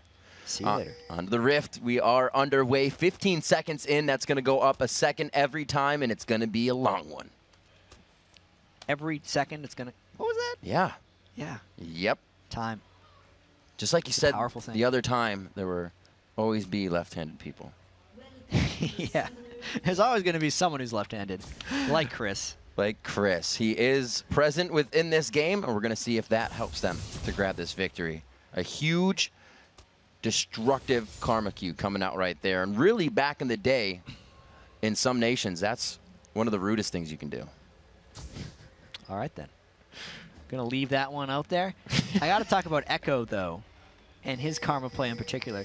Karma is a tremendously strong laner, but then as a mage, in my opinion, she has a very hard time reaching the backline or getting through tanks and teamfights. So what Echo is going to have to do to make this Karma work is absolutely dominate the laning phase and actually win the game quite early, or transition into a support for Maple Street, which would mean he actually can't take too much of the farm himself. He's in a very strange predicament right here as far as getting his optimal power off with Karma. We saw quite a bit of Karma coming out in EU. We have. We've seen some top lane Karma. Yeah. Obviously the jungle Karma.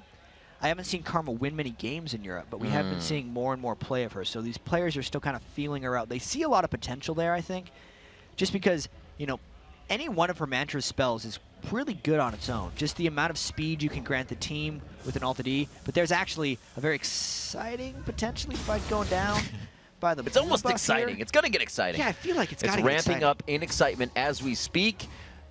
And it looks like it climaxed. There we go. And back down. The excitement will come again. That wasn't very exciting.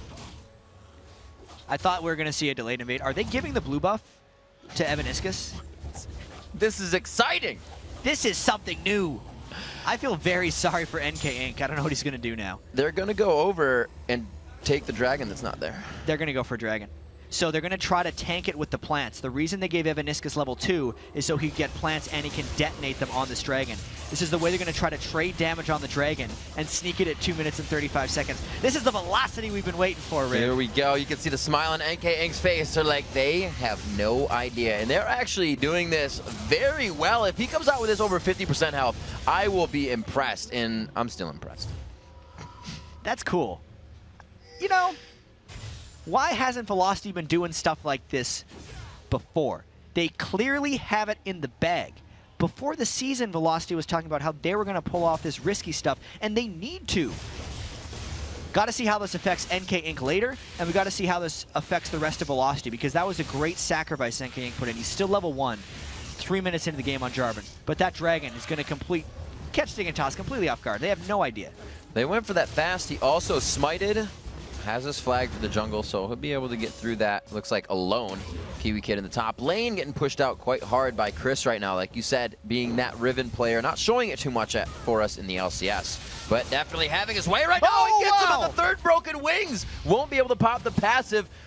Grabbing up. They both your ignites, though. That was a little odd. And maybe Chris may have overstayed his welcome. If Crumbs lands a stun right here, they might be able to combo him down.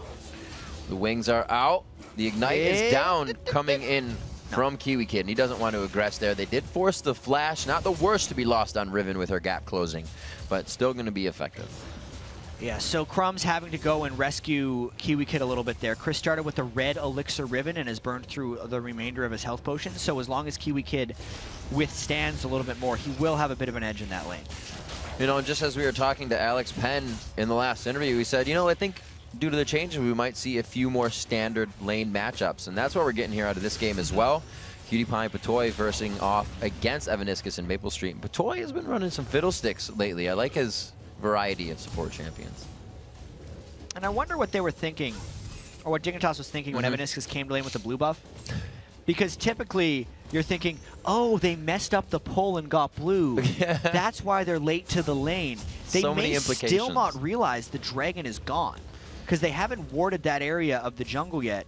And just having a blue buff doesn't necessarily tell you they got the level 2 dragon. 240, so it's going to be... It was a very late approach to lane, so if they were really thinking about it, they would be able to kind of figure out what, just like, well, they didn't invade red, they got the blue buff. What were they doing with all that time? Oh, dragon, but I'm not sure. And I think it might even work better with Zyra, too, because you're like, it was a plant steal. It was definitely a plant steal. It had to be. That only works with Zyra level 2. 5 minutes into this one, we'll figure out when exactly Dignitas makes their way to the middle of that river. And actually, they're pushed up quite far here because of Crumbs being behind them. Yeah, and NK Inc. trying to come back in this game. This could be a terrible counter gank if they overcommit. With that wave coming in, they really have to second guess this, and it looks like they will start to peel off.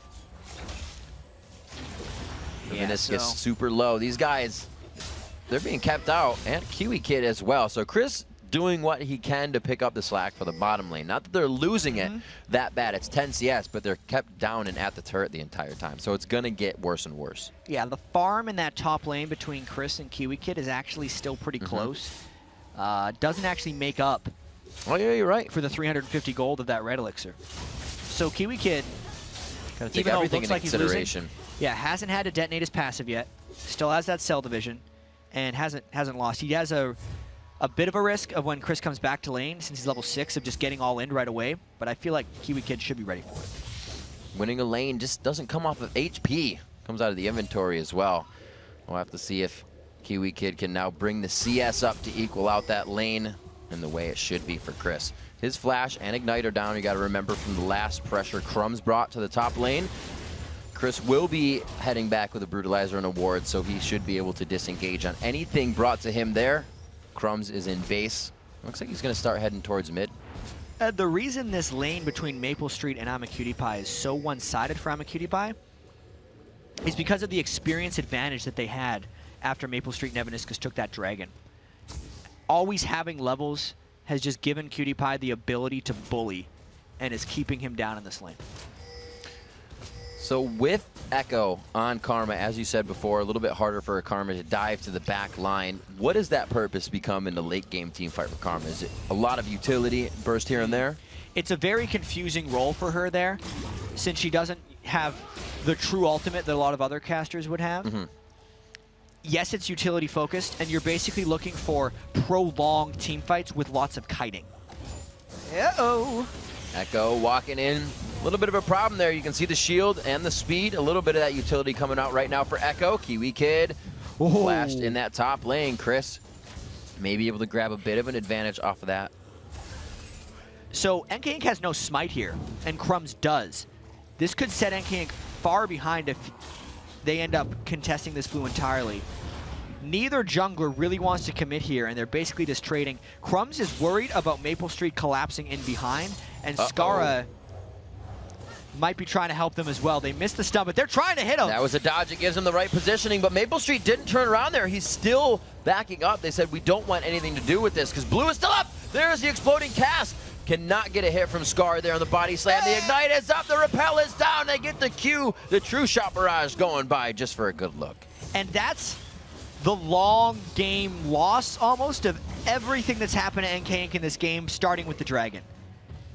After he used Smite on Dragon and didn't hit level 2, NK Inc. had to go to red buff, didn't even got level 2 there, but then had to shop, then came back, and just because he was so far behind at that point, it weakened him for that eventual blue buff fight, and that's why Dignitas was able to get the first blood.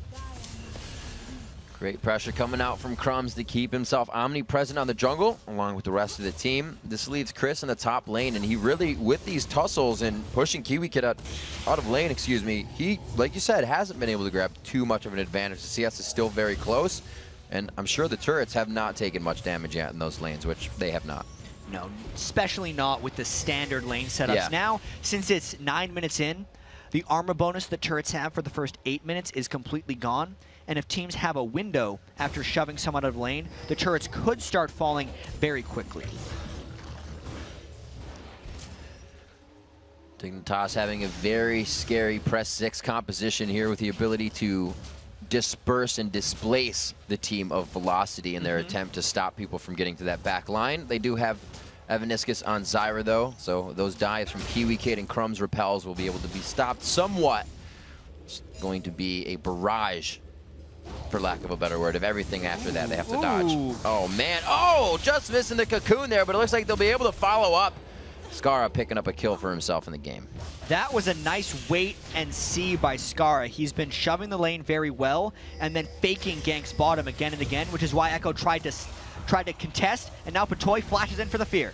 Evaniscus, exhaust is down. He does throw out the zone alt of Stranglethorn, but it's not going to be enough. The red buff actually hasn't hit, but the true shot barrage does. I was like, Crumbs, you got red buff. You're only using spells. You got to hit her, but they get it, pick it up in the end. Nice shot by AmaCutiePie right at the end there, picking up another kill, and that was just the game Dignitas wants to play. They want to find as many roaming fights as possible, and Skara was the facilitator, I'd have to say, for both of those kills. Chris still on a good trade of harass, definitely winning those, as you can see right in front of you. Brutalizer coming in for CutiePie here, and we've seen him do this a few times before, feeling the efficiency of that item early. That's AmaCutiePie's build on Ezreal, it seems. He'll go right for there and then maybe towards the blue build. I'm not sure if he's going to take any liberties with that build this time. But also there was a second red elixir completed or just built by Chris. He's putting a lot of investment just into that lane against KiwiKid because he really wants to get an edge and then punish, but he's yet to be able to do that. He's been very close to killing KiwiKid multiple times, but never quite taken it over the top. I feel like the early dragon almost can't be utilized because at that time, if you get the early gold, you get it to everyone. You're not going to shop yet. But you haven't shopped, and you don't want to leave the lane for the first few waves, so it really wasn't something they could build off of. It didn't work for them this game, but I still love the strategy.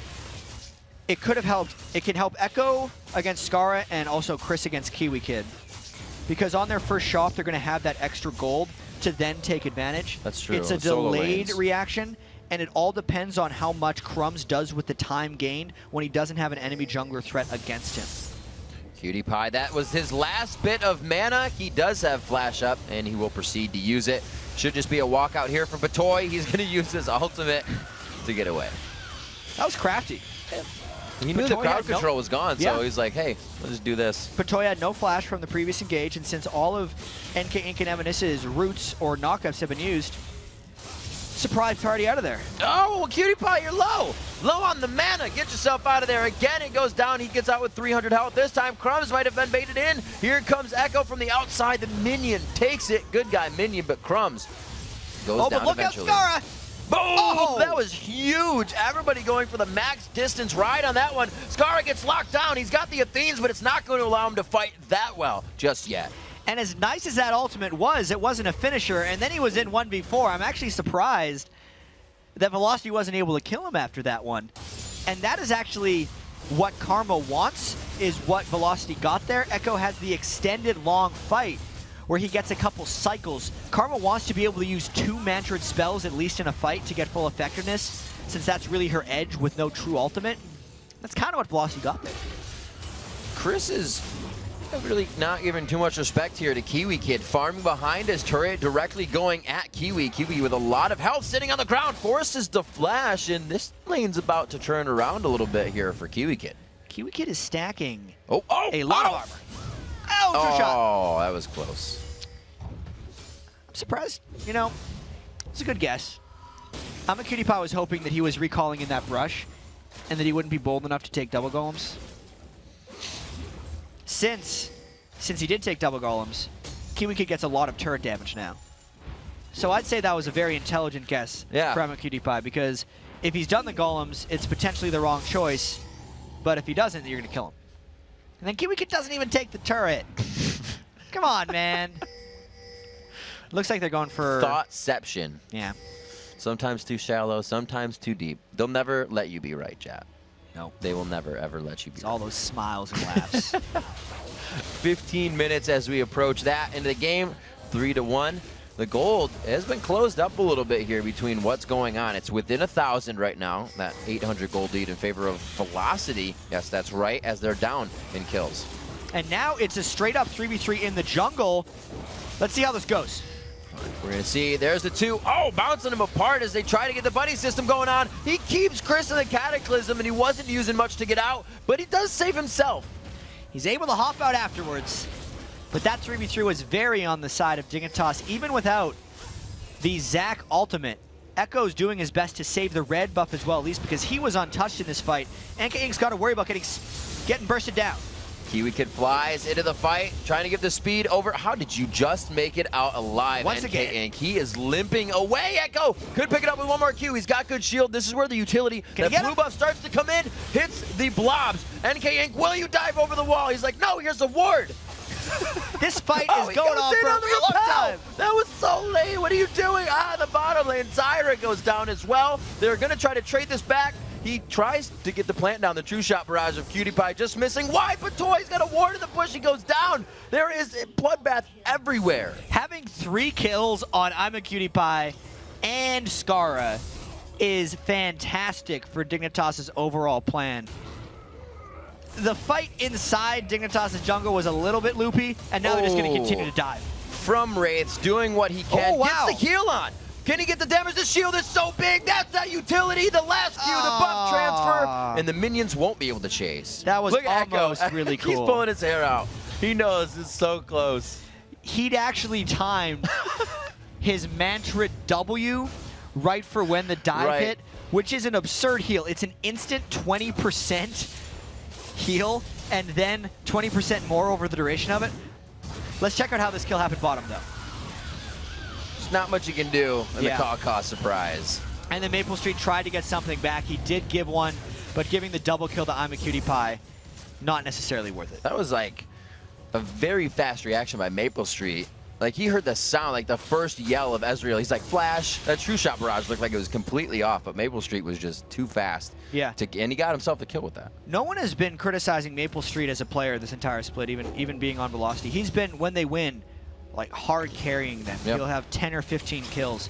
And to Velocity's credit, this could be a game where they maybe try to get that again. Oh, the 2v1 situation is just over the wall here, but Chris says, this feels good. Let's go. I got my carrot out. He's going to be going for crumbs, trying to get that kill down. Oh! Wind man. Slash so close to getting that kill. He's left with 300 HP rather. That ticks down. He's got 112 left. He's going to go in for no. The shield being brought on.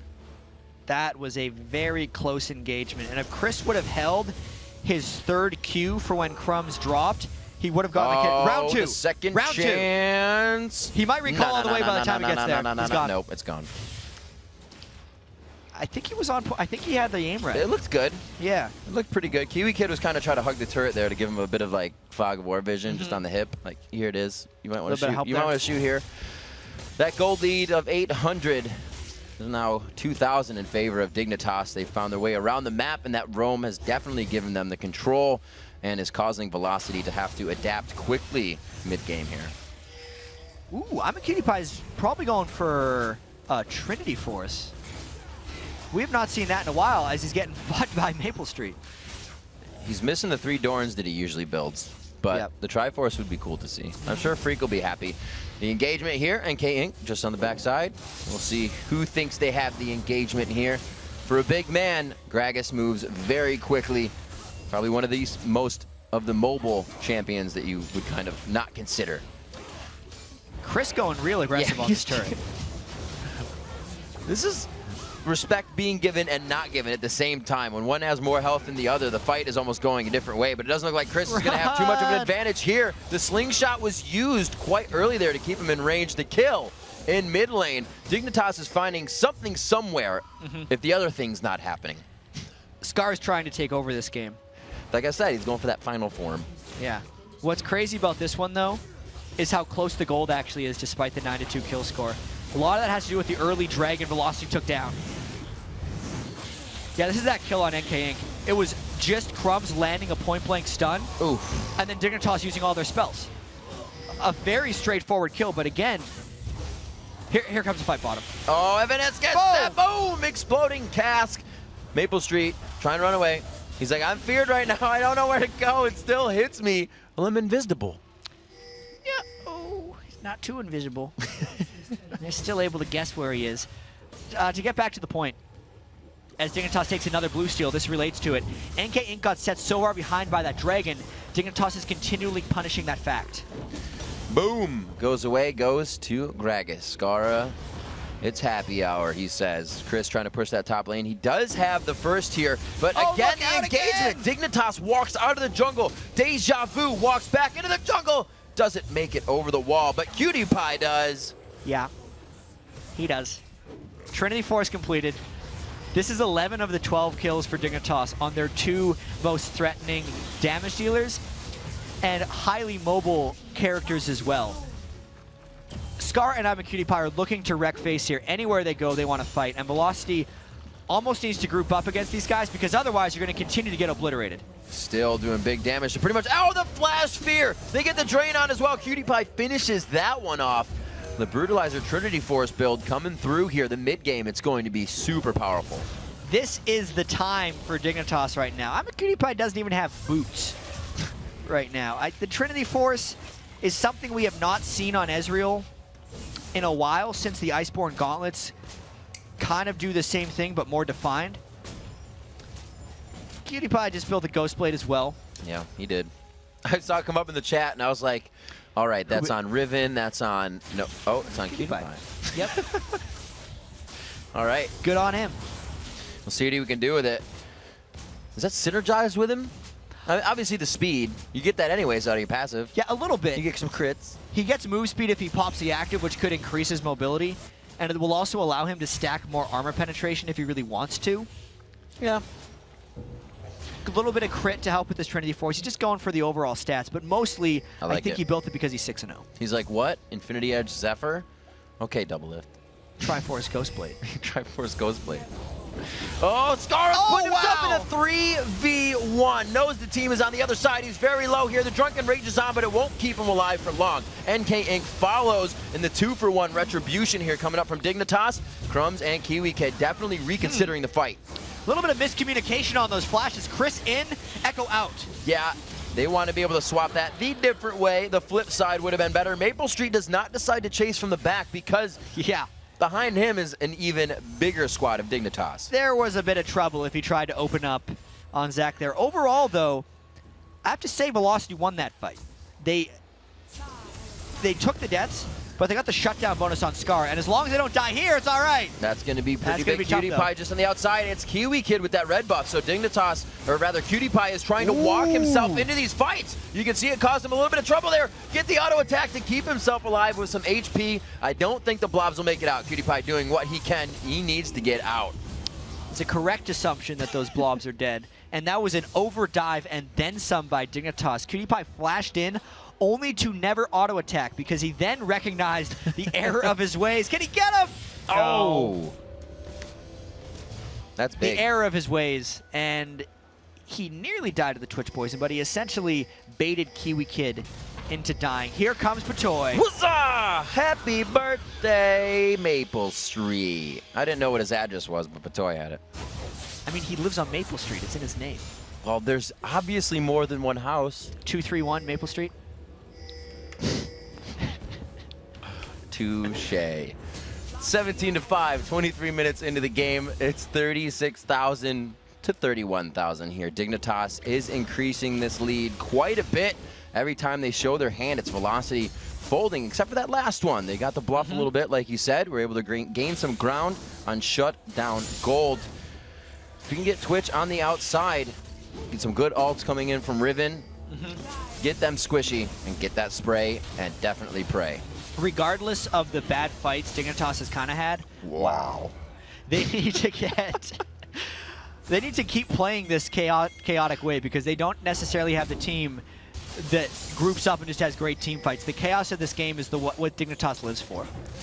Crum's having a bit of trouble here. He's not even communicating for the team, but you can see them semi-mobilizing. It may be the dark wind here coming in from Patoy, but they back off as well. Power in numbers. They know Crum's going to be safe as he repels away. Oh, don't walk on that barrel. Scara trying to play that one before he turned the page. He could have had some extra damage onto Echo. Those shields are very powerful from Echo right now. Boom, Scara goes right up. Oh, Fat Man goes down, and it looks like they are going to be able to just fight around the turret. Again, denying that it's there. No, somebody had focus Turret onto goes it. down. Turret does go down. Maple Street is on the wrong side of the fight. That's the front side. True Shot Barrage clearing through, and it does pick up Chris on the back side. 5th time's the charm there for the True Shot Barrage. Gets the long-range snipe, and that's the chaos that Dignitas wanted to create. It seemed like Scara had made a mistake, but the rest of Dignitas just flew in to help him. And I'm a Cutie Pie continues his dominance right here. Looks like they get the inhibitor. Nice dodge by Patoy. I thought they would have gotten some extra damage, but they make their way out. The inhibitor goes down. They have nice waves to push in the top and the bottom lane. Yeah, let's take a look at this fight one more time, though, just to see how chaotic it became. Amit Cutie Pie actually ends up sniping a kill from the side on Echo after Echo had escaped. And from here, Kiwi Kid actually just kind of mans up. Dignitas ignored the turret for a while, and then Amit Cutie Pie took it down. But since Maple Street was in a really awkward position, headshot for Chris as well, all the damage threats of Velocity never really got to participate, despite Dignitas picking a bad spot in that fight to go, which was in between the turret. That True Shot Barrage is 645 mixed damage on the end. It's more just 500 itself right now with 100 AD and 27 AD on the backside. This could be game. Big fights coming in. The True Shot misses quite big, but it's been that exploding cast. Not a lot of damage is done by any of the ultimates of Dignitas, but they're so far ahead right now in levels completely. 15 to the 13 of Echo. They are pushing Velocity out of this fight. There's the fear. There's the takedown. Scara finds another one, and at this point, Dignitas is just trying to get the kills from each other. And that was Velocity just praying that Dignitas forgot that Baron was a thing, because exposing themselves that far outside of the base is suicide against this team if Dignitas finds them. Dignitas did find them, and they get the 4-0. An easy Baron coming in for Dig. Usually something they do not have in their dictionary. It looks like they are going to represent onto that. Whoa. Patoy's gonna take that one. Yeah. We feel for him. Hey, dude, he gets into the fight. There's one thing when I was playing and kind of learning coming up, they were like, actually, I'm going to take it. I go in more. I'm like, but I'm long range. He's like, but I'm going to be hitting people more. I'm in the fight. I was like, all right, you're in the fight. I get it. Patoy's going to be in the fight. He's going to slow people down with his low-speed fiddlesticks auto attacks. 24-6, 27 minutes in. You can see both of these teams pretty much enjoying themselves. There's a relief of stress you can feel from them. I don't know how much fun Velocity's having right now. Well, it wouldn't be Dignitas is enjoying You can see, Echo's smiling right now. Yeah. He's not having a bad time. There's a Cataclysm coming in. It looks like they will go. Evaniscus pushed right into the wall. They do take him down. They jump right past the entire team. Pretty nice flag and drag there coming in from NK Inc. to thwart that engagement. Coach Chris says, we're still going, baby. It's going to be Crumbs. Oh, the Baron buff, that regen, keeping him alive. Easter Bunny goes down. You're right, Rib, though. They are actually all smiling right now. Chris really wanted that kill. It's good to see Velocity's at least taking it a little easy right now. Yeah. Dignitas definitely wanting to use this game for momentum. It's going to help a lot of their score lines. Cutie Pie built the Zephyr as well. He did build it. Smart choice.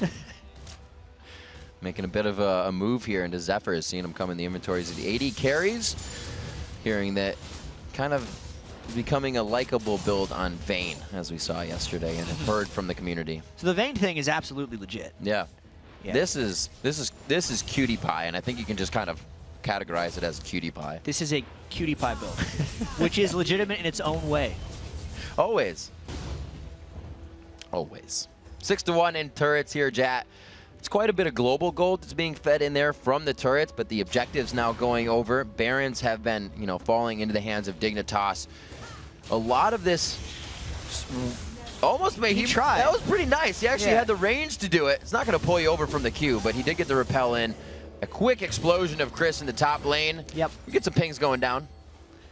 They're saying, we need to guard this. Run away. Run away. We're down one. We probably shouldn't fight. Evaniscus buys an Oracle for any of the wards that will be placed inside the base right now. That's the wrong direction, They're NK. not making it out. He wants to bounce. Kiwi Kid keeping himself on the outside of this one, helping that death KDA ratio. Or I guess it wouldn't be a KDA, it'd be a DDA. Looks like he is going to be taking out Maple Street. Echo on the backside. And this is kind of where not having that true ultimate, not having something to quickly burst the team with that karma, you can see it coming into play a little bit. He's not able to get through Dignitas's mob of power right now. And here we go. Nexus turret's down. Run away, NK Inc. NK Inc. I think he's got some scent on him that says Dignitas chase me right now because they like the smell. The other, looks like Scarra wanted the Nexus. It's going to be Kiwi Kid going in. Exploding cast. Can he get close enough? It's not good. Chris actually just came back up, so he is full HP. Evaniscus just comes back up. Trying to zone him out. Scarra is just smashing his head off of this Nexus, and he's the only one. Nobody's helping him. Yeah, he wants to end the game. The rest of his team, not so much. Kiwi Kid, look out! No, he died again. Shut down by Chris. That is only fitting. The Kiwi Kid died exactly at the end of the game. You need to do that for the style points, I think, at the end. Say, I don't care about the deaths. I care about winning. If you're going to have a record in something, you better make it insurmountable. There, thank you. Didn't have the word. Lane to go against me, which kind of sucked, but I like hearing what they have to say. Playoffs were in our grasp. I love hearing what they have to say. Evaniscus. So, just such a good mentality to have. They need to be able to stay together as a team as they move toward the promotion tournament. Were you not? It was free. Holy shit. Because we were just like, Dignitas knew about that. They knew. Yeah. They knew. But let's talk about that a little bit because we saw it happen and we were like, it's near 1,000 gold for these guys. Yeah. But can they go back to spend it? Did they utilize it? And the solo laners, Chris wasn't able to get kills every time he got Kiwi Kid low in the top lane, so the gold didn't really go anywhere. Yeah, there's a couple things that happened with that. Because just think about how it applied to the whole map, and I'll just touch over this real quick. The bottom lane got hurt overall because of it, because the XP advantage that hit when they were on the Dragon, because I'm a Cutie Pie and Matoy had so much edge on them. The top lane actually got hurt by it as well, because that was Crumbs' first gank, and he immediately tried to take away Chris's power from that, and forcing him back to base actually gave Kiwi Kid a little bit more farming potential. The lane that should have benefited from it was Echo's lane against Scarra, which we said right at the start was the lane he needed an edge on, but because he didn't take advantage of that, it probably made the Dragon not worth it. So some big moves, not going the way they wanted. It looked pretty good, but we got to take a short break right now. When we return, Dignitas's Crumbs will join us to talk about locking down playoff spot and picking up a much-needed win for momentum. And then it's time for our third match of the day, Vulcan versus Team Solo Mid. Don't go anywhere. The North American League Championship Series. We'll be right back.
Everyone, welcome back to the North American LCS. The summer split, like we said, all this week is coming to an end, but we have some more games, so you better stay tuned with us today. Right now, we're in the interview lounge. Rivington here with Crumbs of Team Dignitas. You guys picking up a much-needed win, securing that playoff spot, as well as really giving you guys some much-needed momentum. How's it feel? We just played against a team that we had a 3-0 record previously, Velocity, and we came into a game knowing that they just wanted to have fun with it.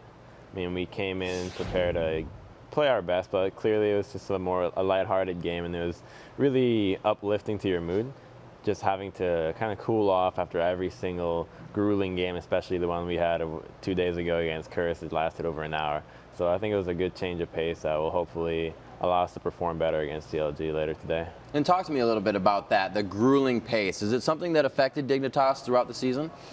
I think what happens to us is more so that perhaps our practice is a bit not as effective as you would see, because we are really good at identifying our mistakes, but then we somehow we get to fix it, and then we keep repeating it, even though we've issued what the problem is. So it's kind of, we have to remember to stick to what we have learned not to do and what to do, and just practice it over and over again so that we don't fall into the same mistakes again and again. And maybe it's that right there, but what has been the most challenging thing for Dignitas this split? Whether it's games or things in the house? I think that's the most challenging thing, is because we all even know our own mistakes half the time, but it's just about being able to put it into practice for when the time comes to shine, which is LCS right here. So obviously that game you said coming in was a bit of a pressure relief. Yeah. How did you expect to play against the 2.5-minute dragon that came out? For anybody that ever happens in a game, how do you kind of get back from that? Well, we saw them missing from the lane, and we're like, wait a minute, where are they? Are they trying to take? Are they taking my buffs? Like, no, we saw them, and then our bot lane went to their blue, and they said, oh, we didn't force him to smite. So I thought, oh, Jarvan must have just taken the buff with the help of Zyra and Twitch, and then little did I know, Zyra comes out with blue. I was, oh, I guess they did dragon, and they got another dragon afterwards after a bot gank bottom. But those early dragons aren't that big a deal, because what happens is you get the dragons, you get the gold, you get the XP, but you don't get to shop with it. You don't really get to use that gold advantage to anybody in the lane. And when you come down to the lane, you actually miss some experience from just laning because you were off doing dragons. So doing it that early may not be as beneficial as it looks. And how does it kind of change your role as a jungler? Because your objective focus becomes a little later. Does it give you freedom? It's actually nice, because typically if you do a 2-minute dragon, it's going to come up at what, 8 minutes? That's like the average time you get a dragon. So you don't really have to keep track of it. Oh, it's up here right now. You just forget about it that it got taken before. And as a jungler, obviously one that you call the human abacus, you keep the flashes, the timers for your team, try to keep everything in that bowl. How do you stay unpredictable? How do you make games work for your team? Well, I wish I could tell you how that works, because we've been losing so much, but I mean, you really just want to do what you think is going to get something that will win you the game. And a lot of the times you fall into the mindset, you know what's easier? You're going to do your wolves. That's going to just be guaranteed gold for you. But having 3 wolf camps under your belt is not going to win you a game. So you really just have to snap out of that mentality when you jungle and keep forcing things that will actually make the enemy fear you, make them be like, oh, he's doing something right now. He's just not doing wolves. Because if you can see the enemy and you say, oh, he's doing wolves, to you that just means no pressure, relax for 30 seconds. He's just going to be somewhere useless. All right, and final question for you, Crumbs, and thank you for the interview. What was Dignitas's preparation like for Super Week? Well, we prepared for 2 weeks, just like every other team, and we had an excellent practice for the first week of the 2 weeks. And then out of nowhere, just the next week, it started going downhill. Like, our practices before were so incredible. I was so happy. Like, wow, are we really going to do this? Are we going to 5-0 Super Week? Perhaps. Could it be true? And then the second half of the week, it's like, oh, no. Our practices, what's going on? I just remember even my solo queue record was like 9 losses out of 10 games. Oof. It was terrible, yeah. Just a bad spree. So it just goes to show you, even players feel the pain in solo queue, the pros. Yeah, oh yeah. All right, Crumbs, thank you very much for the interview. Best of luck in the rest of the summer split. It's a short one for the rest of the teams, but best of luck in the games. All right, everyone, a few more games to go. It's going to be Kobe and Freak on the desk now. We have a long day. Stay tuned, because it's their turn. Back to you guys on the desk. Thanks very much, Riv. And as you called it, we've made a bit of a lane swap here in the North American LCS. You got Kobe over here. You got me over there. It was Jat and Riv, but we've swapped places. And so anyway, it's going to be awesome, of course. Here we go. You know what time it is? It's time for third match of the day. It's Vulcan versus Team Solo Mid. Now, TSM comes into this match with a perfect record for Super Week, and their playoff destiny is in their hands. So basically, they need to stay one game ahead of CLG in the standings to take third, because CLG owns the head-to-head series tiebreaker. So if TSM wants to guarantee third place, it's simple. Win their 2 games today, go 5-0 on the week, and no matter what CLG does, third place is theirs. But to be fair, while TSM's first 3 wins, they only came against the 6th, 7th, and 8th place teams. They've got really hard matches now ahead of them. Yeah, so they face the 2nd place team, Vulcan, in a game, and then they play Cloud9 in the last game of the day. Not only do both of these teams stand in the path of a perfect Super Week for TSM, but Reggie and crew are going to need to beat at least one of those teams in the North American Regionals if they want to win the championships. If they want to go to Worlds, they got to do it. So while Cloud9 has beaten TSM all 3 games they faced the split, TSM actually has beaten Vulcan, their opponent here, in 2 of their 3 games so far, including last time back in Week 7. And that was a very close game that could have gone either way. Even though Dyrus helped TSM to get an early lead by turning a bad dive from Vulcan into a quick level up and a double kill, it took Wild Turtle's aggressive Twitch play that snagged a late game quadra to carry them to victory. And today, Wild Turtle and team, and the rest of Team Solo Mid really, are set on taking Vulcan down one more time and locking up a commanding mental edge over ManCloud and crew heading into the North American Regional Playoffs. Today versus TSM, we're definitely going to prepare because a win is a win and a loss is a loss. And for us, the win is really important, especially coming off 2 playoffs. And we're definitely going to try to beat them and take them out. Against Vulcan, we want to beat them. We're only ahead by 1 loss, essentially. And if we lose to Vulcan, that might jeopardize our position. And if we were to get third, we do play against Vulcan in the playoffs. And to beat them now, to have a winning record against a team you're playing in the playoffs, that's huge mentally, and it's going to be damaging for them.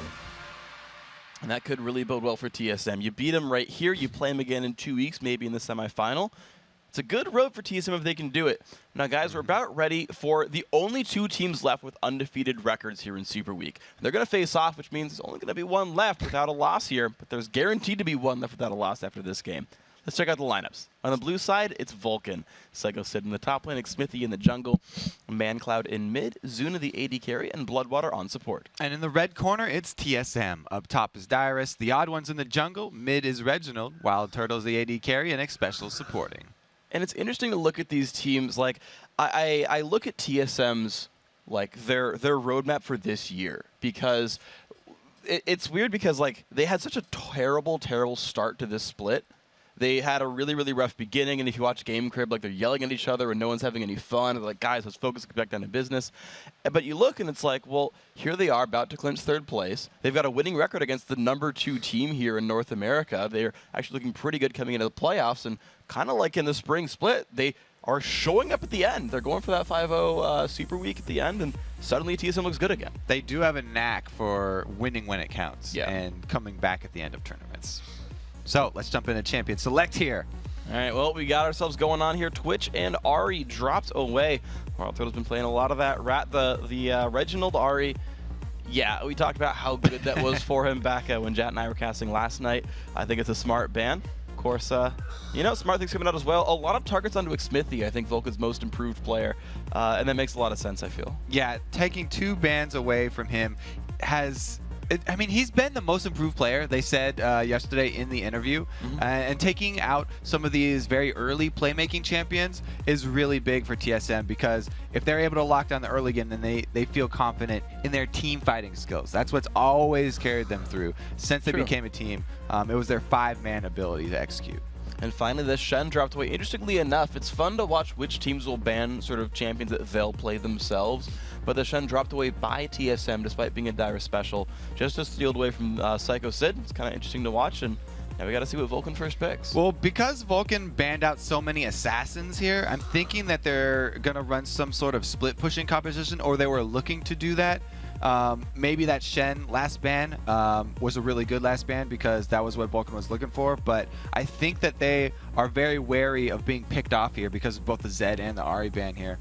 So it's probably going to be one of those split pushing comps. Yeah, we'll see. It's actually a pretty smart adaptation. It's like the reason that Reggie actually swapped to top lane was in order to control the bans himself. It was actually the reason. To top lane. Yeah, he swapped. So Chad always calls it the mid lane seat is Dyrus because we don't believe it. Anyway, though, first pick Jarvan coming through for Vulcan. So that's what they've gone for here. So that's one that doesn't give away anything because Jarvan goes with everything. That's what NK Inc. said. It's his favorite jungler. It fits into any composition. It doesn't tell the other team what you're looking for very early.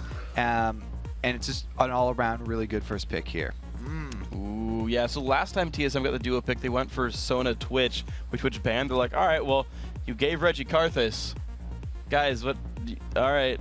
I guess we get Karthus now. Let's go. So Vulcan has sort of turned TSM, forced their hand into this pick, though. So TSM is not going to be running a pick composition or a composition with, duelists like that. They're running with the Karthus, who just sits middle, farms up, and will add the Requiems on the side for extra damage to come in to the lanes. No, he'll do the Requiem assassinations. Okay. Whenever someone gets low, it's so sneaky. He just shows up. You don't even see him coming. He just shows above you. You just get this giant red pillar above your head for like 3 seconds. And then you die.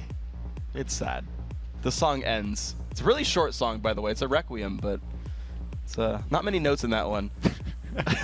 Anyways, Zac and Zyra joining the crew here for Vulcan. And man, Jarvan Zac's a really popular combo here, and adding the Zyra as well, they've got a pretty good engaged team. It adds a whole bunch of team fight control when you do have that Jarvan Zac combo. And TSM really answering with some of their most comfortable champions. It goes without saying that Reggie loves Karthus, but also the odd one used Nocturne all the way back in Season 1 through Season 2. He's very, very at home on that champion. It's one of the few more carry-oriented junglers that he is at home with. That being said, I doubt he'll be building a Hydra or something like that. No Elder Lizard Tiamat build? No, he'll probably be going more conventional tanky Nocturne build here. Meteos is just having a little fun in that last one. At least it worked out. Actually wasn't getting focused on the fight either. He managed to carry that one too. So there we go. TSM putting in a pretty normal lineup here. We don't see a lot of Wild Turtle Vayne, but bringing it out here, I got to trust his ability in this one. Meanwhile, Vulcan, interesting here. Yeah, they've locked in the Ezra. I like that. They were like, hey, we're showing Ashe. Oh, they actually just might go for it. So it is going to be, interestingly, a double attack damage team here. Zuna back on Ashe. ManCloud going for the mid lane Ezreal. Okay, so we will have that extra blue Ezreal sort of kiting potential there in the late game for Vulcan. Added onto the ridiculous amount of engage that they have. Not only do they have Crystal Arrow, we always talk about the Ashe Zyra combo having so much engage and disengage, but Zac is perfect for following up on those because the Elastic Slingshot at max level is one of the few abilities that can catch up to one of those long-range Crystal Arrows, and then Jarvan as well. So very, very strong engage on this Vulcan team. And meanwhile, and it's interesting to point out as well, a similar team was here, although the mid laner was Ryze, when Curse took on TSM in the third meeting. TSM played against a very similar composition not that long ago. Did come up with a win, so they at least will be sort of remembering part of this game. And oh man, both teams right now. Yeah, we hear everyone on Vulcan's going, oh, they pulled a trick. Very nice here. We're going to have either Dyrus or Reggie. Yes, they've actually pulled off the swap now. They have no top laners. But yeah, it's probably still going to be Reggie handling the Karthus just because that's his champion. It's synonymous with the name Reginald. So it'll be him on Karthus, but he'll probably be looking for a 2-versus-1 situation in one of the side lanes. So that means that the early wards inside the jungles and the level 1 invades are going to be very important for TSM to pick the lanes that they want. Because Dyrus on TF is probably going to go middle, but Reggie needs to pick the right side lane to go to. See if he can do it then. It's going to be very interesting matchup here. I mean, there's very few teams who really put TF on their top laner. I know Dignitas does it with Kiwi Kids sometimes, and he's had, I think, pretty good success with that pick overall. But yeah, I've never seen Dyrus Twisted Fate. Now, to be fair, Dyrus is one of those old school beta players who played way back in 2009 when everyone, if he wanted to be good at the game, had to play Twisted Fate because he was just that strong of a champion. Yes, the AoE stun gold cards. You could throw 2 for a bug for a while. That was good too. You were just locked up for 4 seconds. Yeah, that was fun. But yeah, so Dyrus, guess he's gonna learn. Guess he's got to know the champion. And you know, despite everything, TSM have also run with 3 globals in their team. All right, we'll have to see if Dyrus can earn that mid lane chair. And meanwhile, Mandatory Cloud also going to be a bit different here. You know, he's running the Ezreal. It's not the most wacky mid laner that we've seen because the blue Ezreal build is very popular among them, but it's really fallen off since the changes to the tier and how long it takes Mermana to stack up. It really has fallen out of favor with a lot of people because it's another like almost 10 minutes even delay in game until you hit that power spike. So he has to be even more careful than usual in the early stages. But it seems to be a role that ManCloud is just a little bit comfortable in. When you look back at the spring split, both in Week 10 and in the playoffs as well, he had actually played Draven a couple of times. ManCloud was playing the AD carry role a couple of times for his squad. And he's run mid Ezreal a couple of times, and one of his big mid laners is Jace. He certainly just has a good amount of experience with these attack damage centric champions, with guys who want to land basic attacks, who want to be guys who pick up a Manamune and a Brutalizer and a Last Whisper, and oh look, that's the blue Ezreal build for most of it. So you know, it's as sort of unorthodox as it is, it's really within his standard champion pool. I think that they do kind of have a timer on them, though, because when you run double AD, a lot of the times where those compositions fail is when you don't have good protection for both of your ADs. You don't have good CC and a good front line. But if Karthus gets to the point where his Requiem is going to be able to take half of your HP off of both of your AD carries anyways, then it's very easy to dive the back line with Nocturne to finish off a half health AD carry. That's Plus, true. They also have Twisted Fate, who can port in with him. And we've seen how deep a Twisted Fate and Nocturne can dive already today. So there's a lot of interesting games at play here because the only frontline tank for TSM is the Jungle Nocturne. And as we know, especially for, I think, TSM and basically teams who aren't Cloud9, the junglers tend to get less gold, right? So, like, Oddwin's not going to be that tanky. And when we look at some of the other games that have worked well against double AD, it's been a really big fed Shen or something, right? A big tank who could just survive that damage output, which TSM really might not have here. But as you mentioned, there's that crazy assassination potential. So it's like glass cannon damage output versus glass cannon damage output in a lot of the sense here. And really, I think the main difference is going to be Vulcan looking for more tower kills and sieging up because they do have the range advantage, whereas TSM is going to be looking to land those kills. All right, let's see if TSM get the kills and if Vulcan can get the objectives here. A battle of different priorities. And just to recap, TSM, if they can keep winning today, they guarantee 3rd place, which they said they wanted, not only for the mental edge over Vulcan, but to actually play Vulcan specifically in the playoffs. We'll see if TSM can do it. Vulcan, basically, for a little bit here, they're almost picking their playoff opponent. Like, if CLG can win out and Vulcan beats TSM here, they actually say, all right, we're going to play Counterlogic Gaming instead. I don't know if that plays in their mind at all, but TSM is certainly looking for a win here regardless. Yeah, at that point, you have to, like, who would you rather even really play against? Both teams are very unpredictable. So we'll have to see how it doesn't look like either team is going for a very aggressive level 1. We don't even have defensive wards from TSM yet.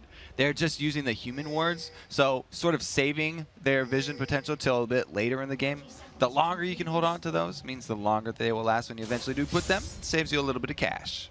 All right, well, let's see where the moves end up going through. Flag toss comes down, spots a little bit of TSM, and Vulcan continuing their way through that TSM jungle. They get spotted out. The ward, the lay waste as well. So basically, Vulcan knows they got spotted here. They throw the pink ward down regardless, see that there's no vision control for TSM on that side, which may just give Vulcan the ability to steal later on. But they're still grouping up. They're still kind of making their decisions. We've still got 25 seconds till the buff spawn. And the early deep wards that I was thinking TSM would go for to try and pick their lane did not get placed down here. So it's really just going to be Reggie blindly going top. And it's probably going to end up as that 1v1 situation. Now, Karthus versus Zac is a bit dangerous for Reggie in that area. He's going to have someone come ward for him because he's very, very vulnerable to Jarvan ganks. That's going to be risky here, and Oddwin actually will even land his... actually, both junglers will land their minion patterns on that top side of the map, in fact. So Oddman starting his blue, going to make his way towards the red. Smithy doing a mirrored path here. We'll see if that top lane is under fire. And actually, Reggie is going to be the Twisted Fate here, actually. So, yeah, and actually I thought it was Reggie the whole time because I'm like, oh, in the mid lane is the Carthage. That must be Reginald.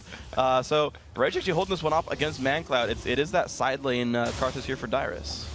All right, so with the Dyrus coming to lane, they'll see his items and see that he has no wards, but since he's CSing from so far back, it's not worth it for Jarvan to come up to the top lane this early. Meteos always talks about how he does not want to waste time ganking unless it's a sure thing. And that's exactly what should be going through Smithy's head right now. So he's just going to continue farming up and gaining experience so that when he does come for his eventual gank, he'll have the power to actually finish it off. Yeah, both junglers have that plan right now. You actually watch them in the minimap as they lurk around. The Wraiths were cleared by the Odd One. You've got the Wolves, now the Wraiths being taken out by Smithy as well. Odd One now onto his Wolves. We do have a jungling start for the junglers, taking a bunch of gold for themselves. As we kind of mentioned before, we do have pretty much standard lane setups here. Actually, straight up full standard lanes. No one even swapped through dual lanes at the top. So pretty much normal guys here. And this is what I was thinking we would be seeing more in 310 because of the added importance of the first dragon that does go down. With turrets having more armor, it's going to be harder to answer. And really, in the 2v2 matchup that came about because of this, the Ashen Zyra is very, very hard to deal with that early because auto attacks before you hit level 6 are basically the most important part of those lanes. And Ashen Zyra definitely have the upper hand as far as those are concerned because of the range advantage. And you see them push all the way in, 23 to 15 in minions. And poor Wild Turtle is doing an okay job last hitting, but a 6 minion kill lead has been built straight up. Equal minion waves here, 6 minions bonus here for Vulcan. You see that manifest in a 200 gold lead, even despite Reggie getting a little bit of bonus gold from his Twisted Fate passive. As we watch that matchup as well, you even see a lead for ManCloud, 29 to 24. He's ever so slightly above Reginald. Psycho Sid actually tied with Dyrus though, 25-25. Now we do have a little bit of an invade here, and Dyrus is actually going to face check Smithy. Might have to blow his splash here, but he does have Odd One backing him up. Let's see how well he can dodge the Skittles. More damage coming onto Smithy, down to 400 health. Psycho Sid's nearby though, and in vision range. Odd One jumps in, nice spell shield's going to block the knockup, and the battle has begun, but Dyrus is out of mana. Will they chase on? Odd One forced to flash the knockup and get out. That is a positive here for Vulcan. Well, both junglers blowing their flashes, so true. Bit of an even trade there. I'm wrong. It was all because of that Dyrus out of mana, you're right. Having no mana on Karthus is, as we always say, the only time you're not scared of Karthus.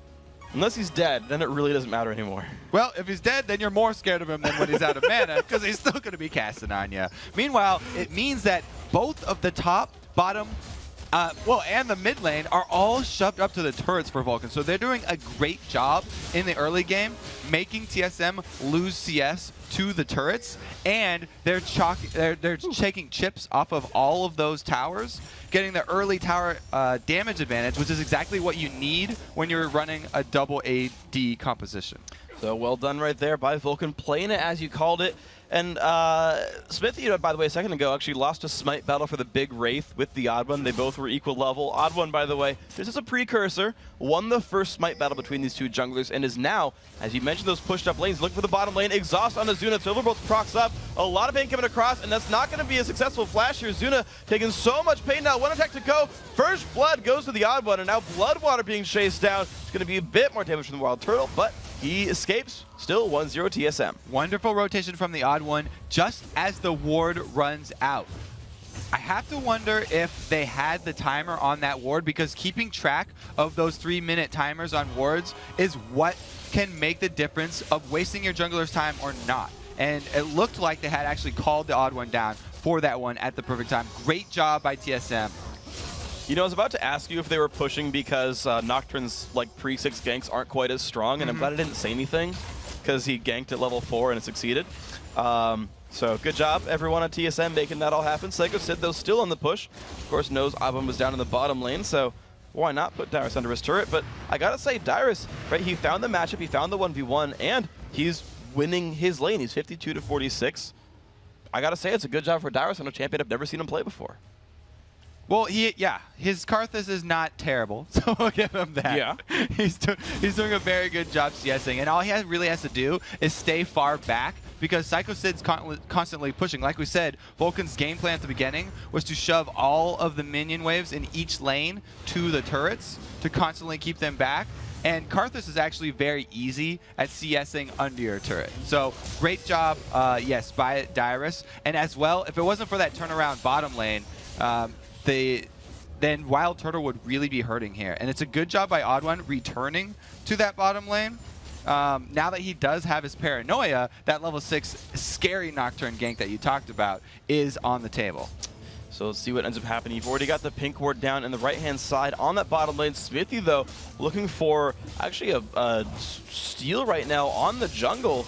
And no one's around yet to take it away. And the reason that he is able to get this steal is because Odd1 was hovering around that bottom lane waiting for a repeat gank. He wanted to go back after Zuna because Zuna still had no flash, and Ashe with no escapes would be a very easy target. Yeah. But he decided to abort that gank bottom and missed out on his red buff. So really good job of Smithy by capitalizing. Vulcan said that's one of the areas that he's improved in most is the timing of the buffs and the decision making in the mid game. Well, incredibly well played by the Vulcan jungler, and you just saw him donate the blue away to his teammate ManCloud. Now the Odd1's trying to equalize. He's going in for Vulcan's red buff. Now Odd1 has smite and Smithy doesn't. However, there's no backup here, so Odd1 backs out. So Odd1 backs off because Zuna and Bloodwater left the lane. He thought that he got seen out by invading the red, but he didn't even get seen out. Both Zuna and Bloodwater were actually going back for the double golems there. Yeah. So now TSM think there's a ward up by the top river when there actually is not. I'm going to laugh if that brush gets pinked and they're like, where'd the ward go? Although I guess with red down at this point, they don't need to cover that one so much anymore. ManCloud, though, still playing up against Reginald, and you're looking at an 89-73 minion kill lead. Mandatory Cloud going for that blue Ezreal has got the early tier with just a Doran's Blade and Longsword, still beating up Twisted Fate, who's level 6. We have not seen the triple globals come out yet for TSM. Jarvan does get behind Wild Turtle, though. There's the Crystal Arrow. Wonderful root just lands. Wild Turtle dodges forward. Zuna stunned up. Will he take enough damage? Zuna, oh, you're going to go down to the Requiem, but they might trade back. Wild Turtle goes down. Bloodwater takes that kill. Now the pressure onto Smithy. He's losing a lot of health. 200. Ezreal comes by, does a bit of damage. Smithy survives. So did Zuna! Left. Wait, what? They left Zuna. They thought the Requiem was going to finish him, so Reggie didn't even throw his card at Zuna. He just left him to die in that bush and turned around to try and go for Smithy, and they get nothing out of that. The barrier bait too strong. Yes, please, the replay. Okay, so here's the Crystal Arrow. This is exactly how they want to go. Great crescendo saves Wild Turtle right here. They think that Zuna's dead at this point. So Reggie comes in, doesn't even go for him. The barrier barely saves him. He still has vision of Zuna, though, and the cannon minute even shooting him doesn't finish him off. So Smithy gets away at the very last tick of that Ignite, too. My God, that barrier. I'm sorry, but yeah, that just happened. All right, so Reggie still had vision actually after the Requiem didn't kill him too, because the TF ultimate was still on, even though Zuna was in that bush. They had a ward too. Reggie had already made his decision to go for Smithy instead of Zuna there, and it was just a little bit too greedy. They get nothing for it.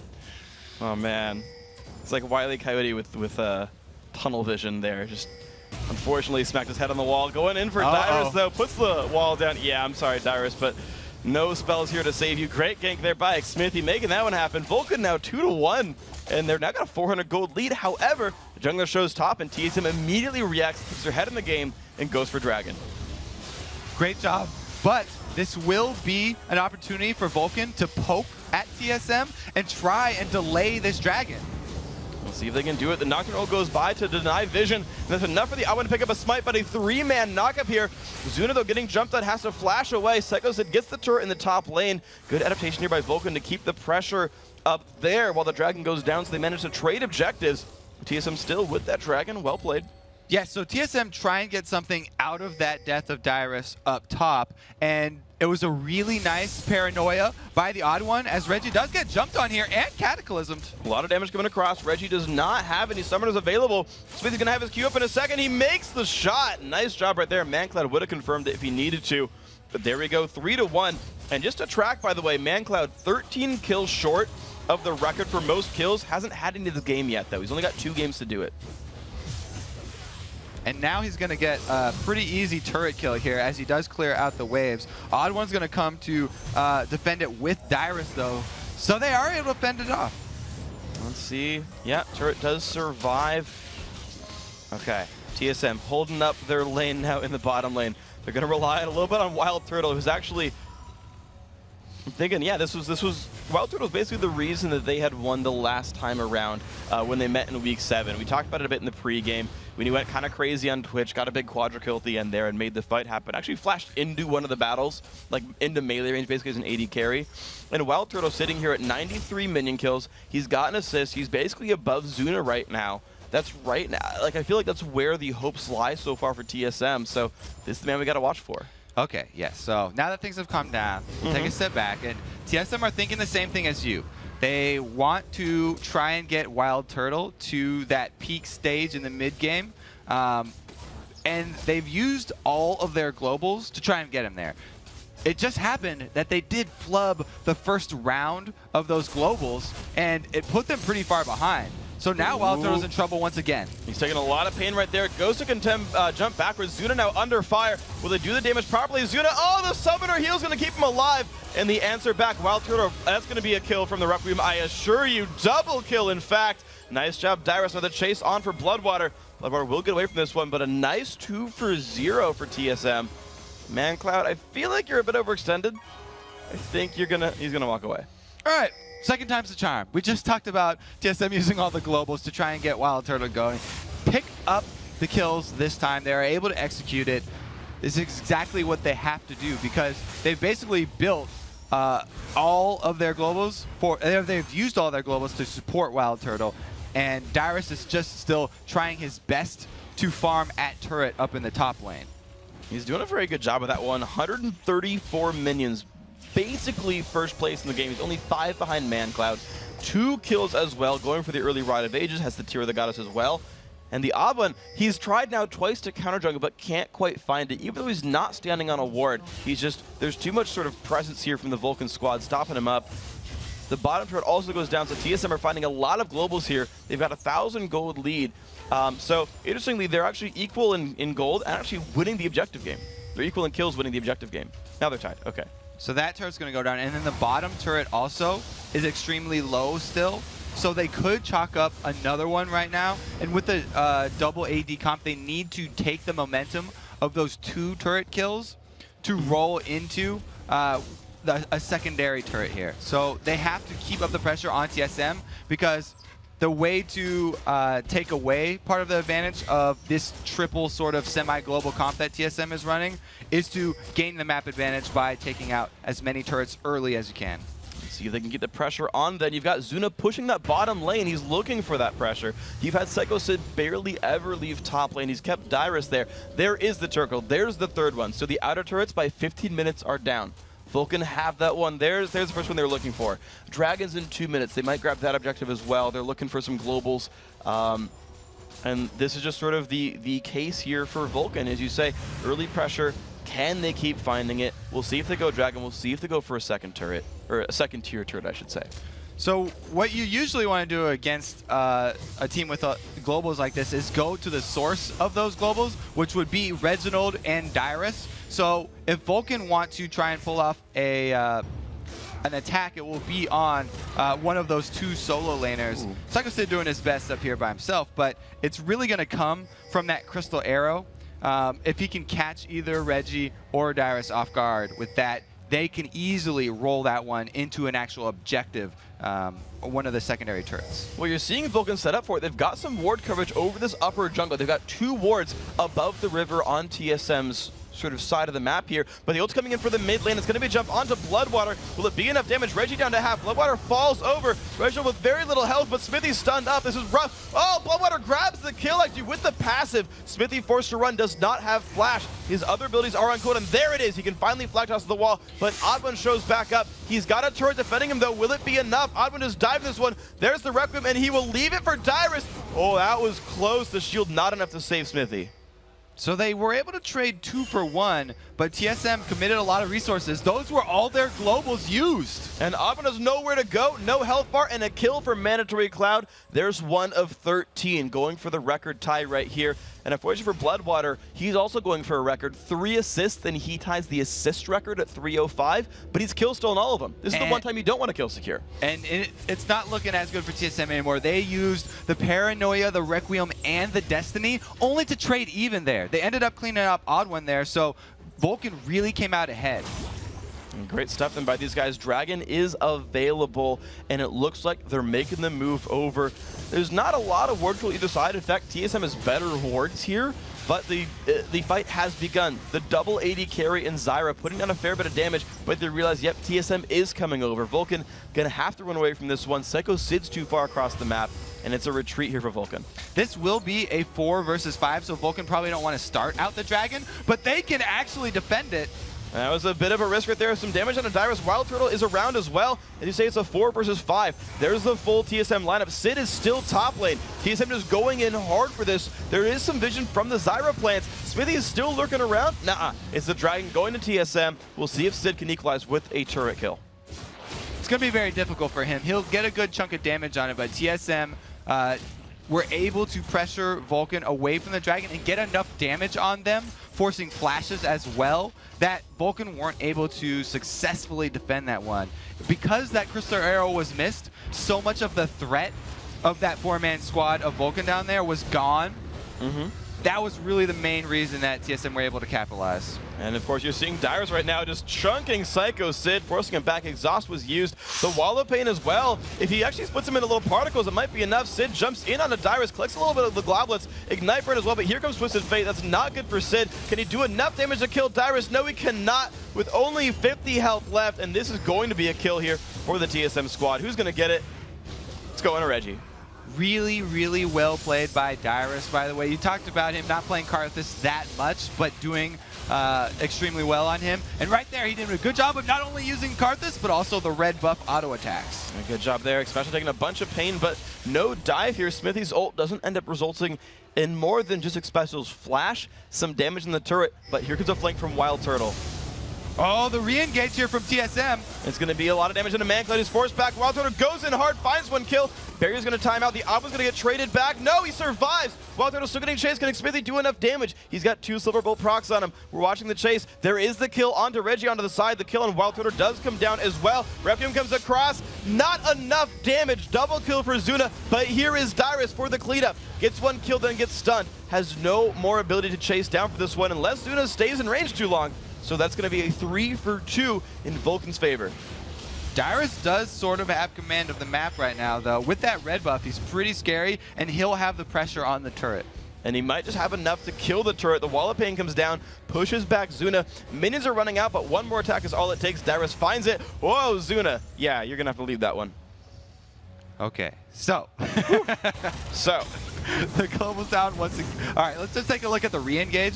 They're going to go straight onto Mandatory Cloud, and Wild Turtle tries to come in from the flank, but it costs him 30% of his life in just one shot right there, and then Smithy's able to follow him back down to finish him off over here. So sort of the flank from Wild Turtle right there did not go as planned, and it's only because Dyrus is able to come in here and flash that they even answered to get even.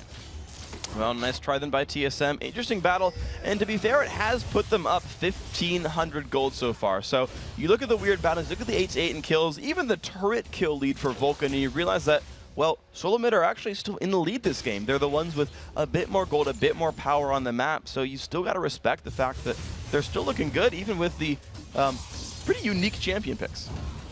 And Odd One is going to be building mostly armor this game too. So by the time that he gets, say Thornmail plus a Randuin's, that's when Vulcan are really going to have to be scared, because TSM's team is all about creating confusion and grabbing Vulcan members off guard. Well, good flash by Bloodwater, but the chase might still come through, and it does. There's one kill picked up, and they're going to keep chasing down. Smithy forced to run backwards. Of course, now 9-8 with a 5-4 on the map. Mancloud. Yeah, Mancloud's not in a good place. He's trying to kite back. He has the Iceborne Gauntlet that allows him to run back pretty successfully. And in fact, Vulcan's going to leave him, or TSM's going to leave him alone. However, they're going to keep pushing on towards this turret.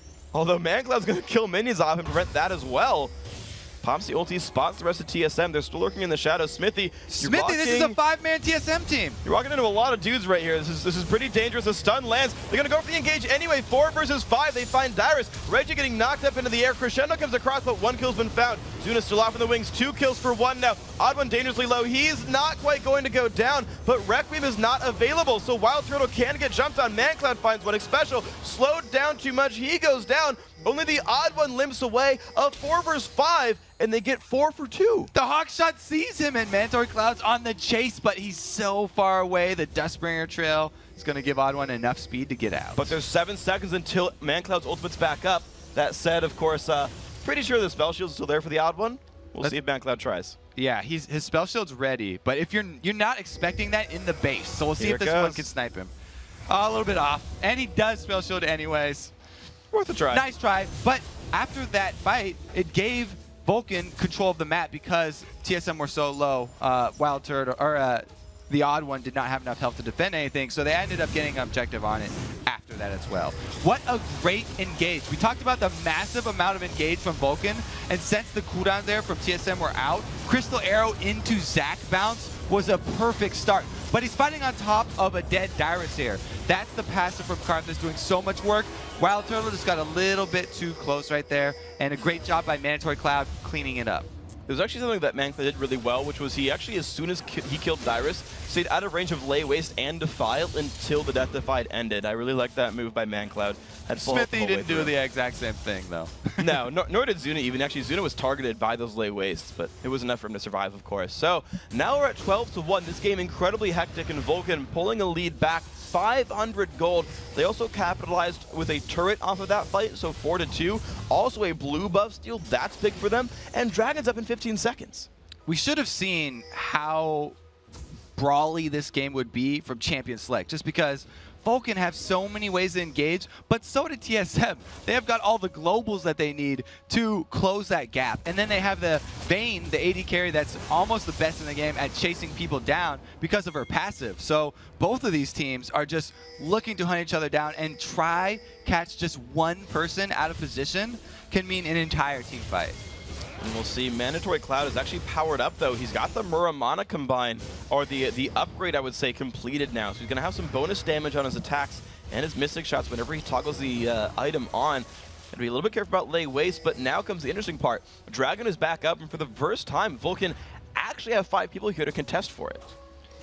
TSM don't have any vision on it either, so it's really, really scary for TSM to check any of this, and they'd rather just go in with the Destiny here. With Destiny being down, though, they have no further way to check without their wards. They're just going to rely on those Lay Wastes from Dyrus to check each bush before they walk into it.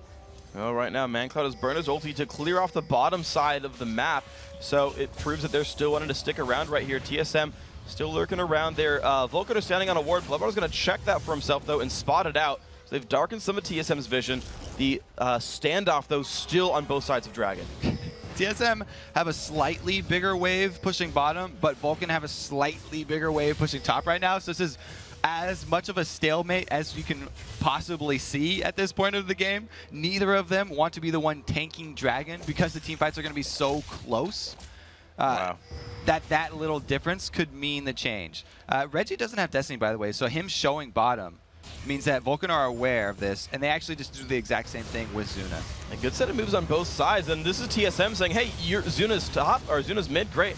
We can go in on this one. Smite Vision Wars is here. Part 2! Will they get it? And again, it's the Odd1 who wins the Smite War. Smithy forced to flash away for his sins, and that's just going to be a mini wave pushing into the inhibitor, but no other major objective control for Vulcan. They are, however, going to get a steal on this red buff.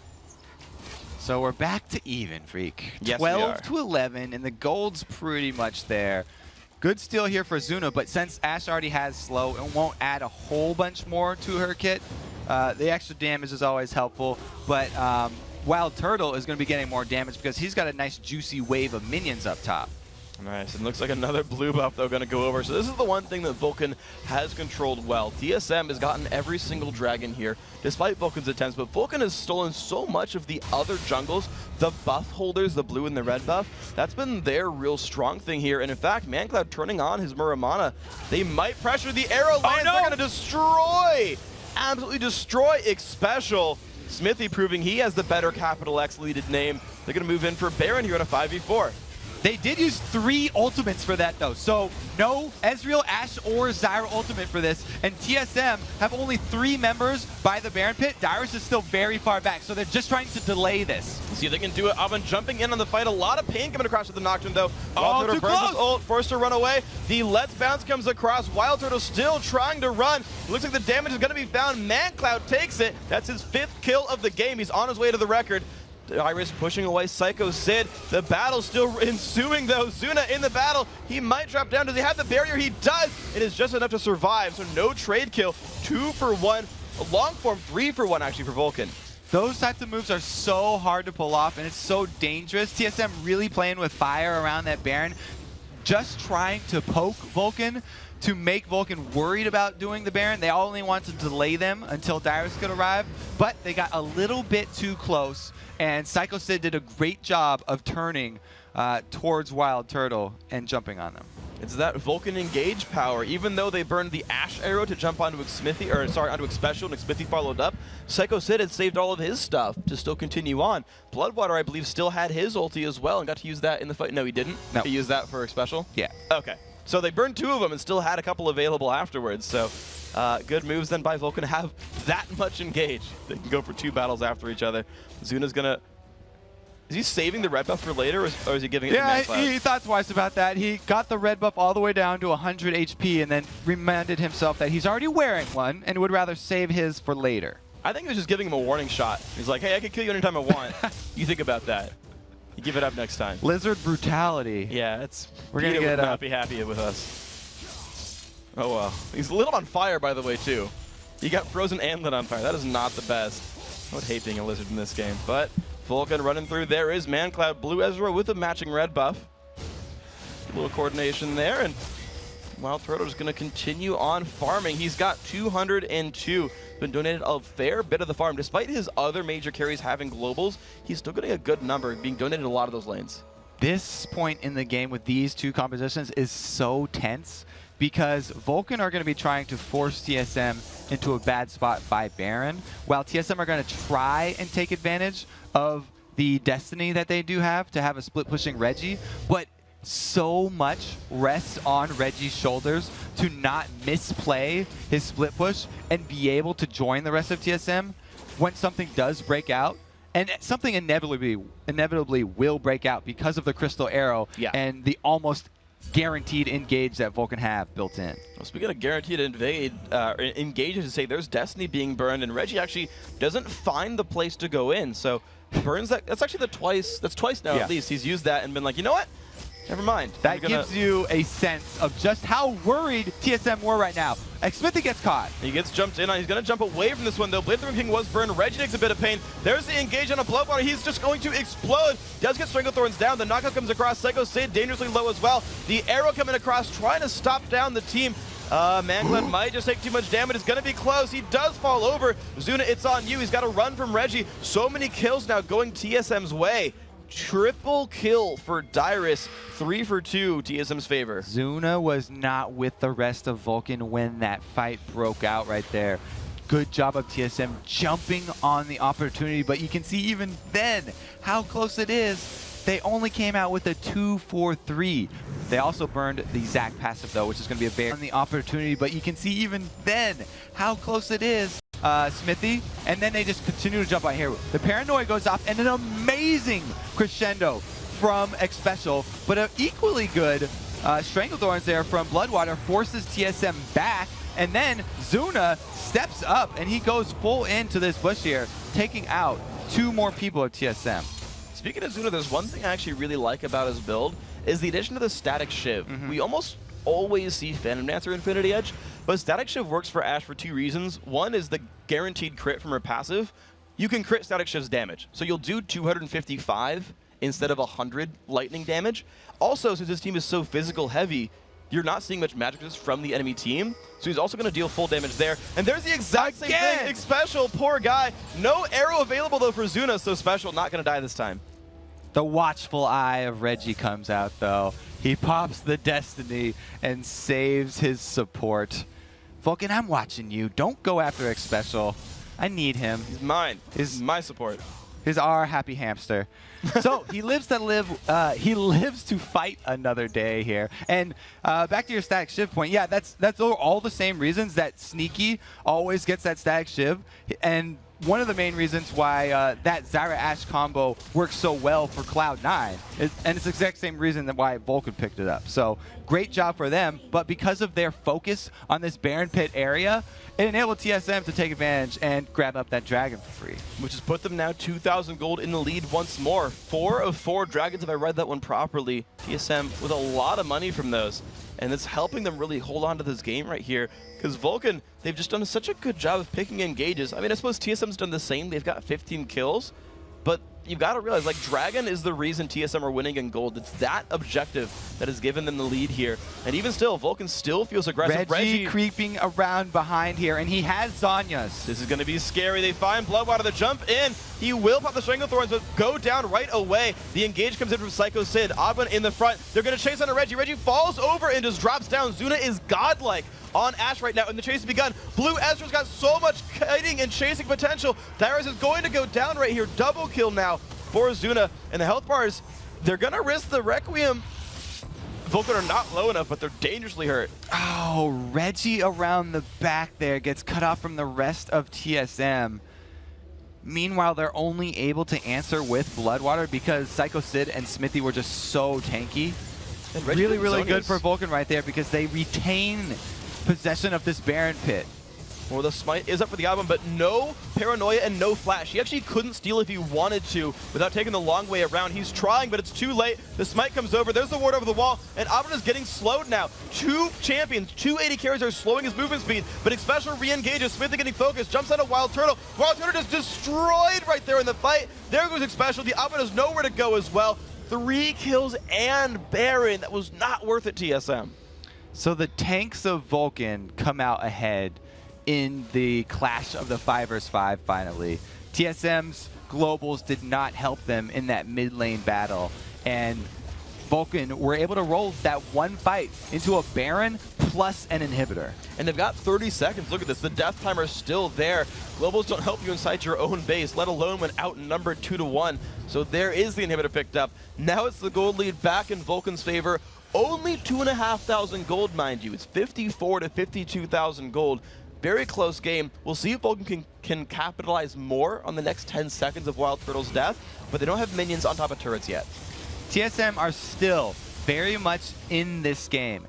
Now, the only thing is they have to change mentality from trying to pick people off with these globals to defending until they're absolutely sure they're finding a solo member of Vulcan, and like Bloodwater. Oh no, Reggie didn't have a card locked and he wasn't in range. Bloodwater with boots of mobility. So fast, got away from it. Now, this is a perfect time to go over the changes to Twisted Fate that just came about. There are slight changes to pick a card where you have 8 seconds to actually choose what card you want, so they'll be rotating, but the time to actually hold on to the card that you've selected has been drastically reduced down to 4.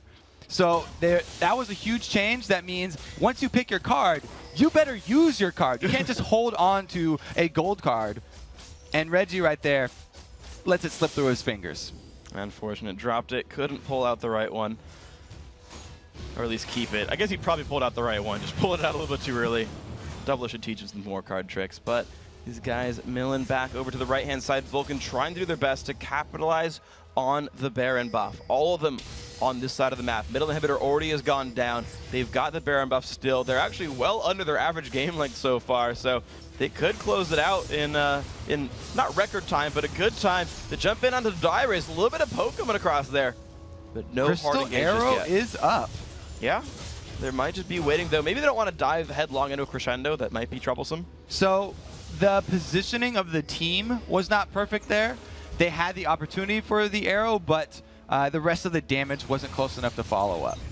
Well, then good job being properly reserved then by Vulcan. Dyrus, though, still looking for poke here. Smithy, of course, slowed by that wall of pain.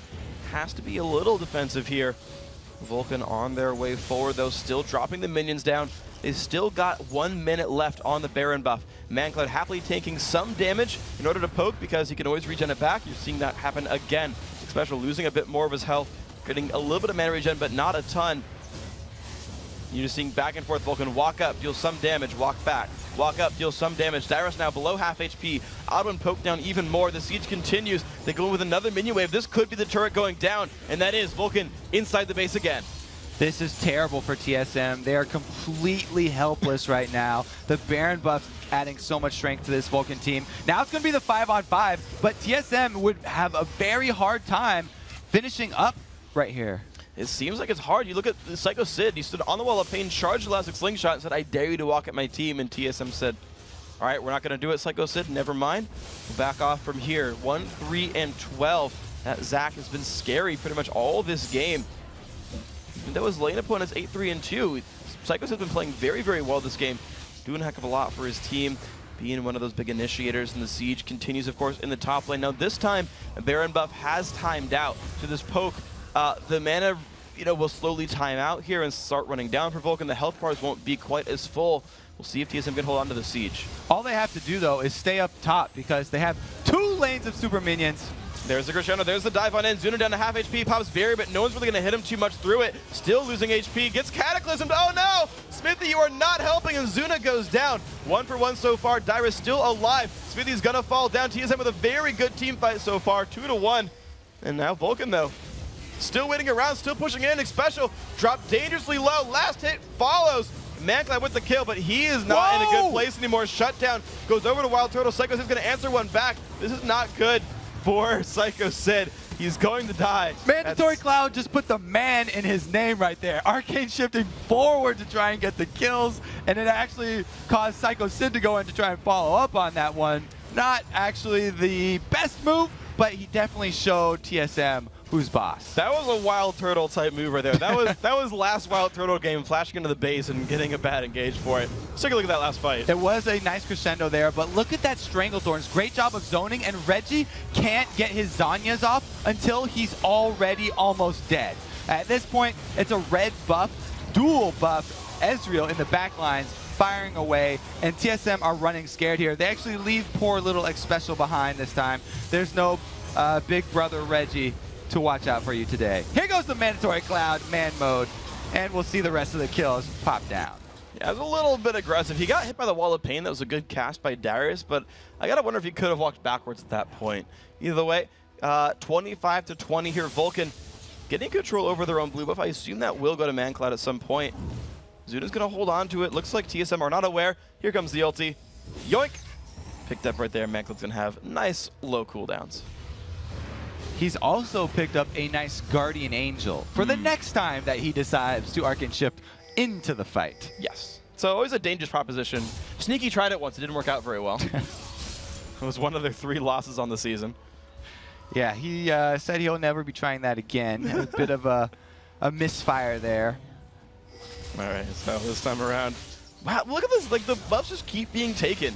This red buff has been Vulcan's like all game practically. Well, Another with one 2 going to Zuna. inhibitors down, you don't really have much of a choice Sure. here. TSM have to stay inside their base to defend, and it just leaves Vulcan an open spot to try and force a fight here without having to deal with tower aggro.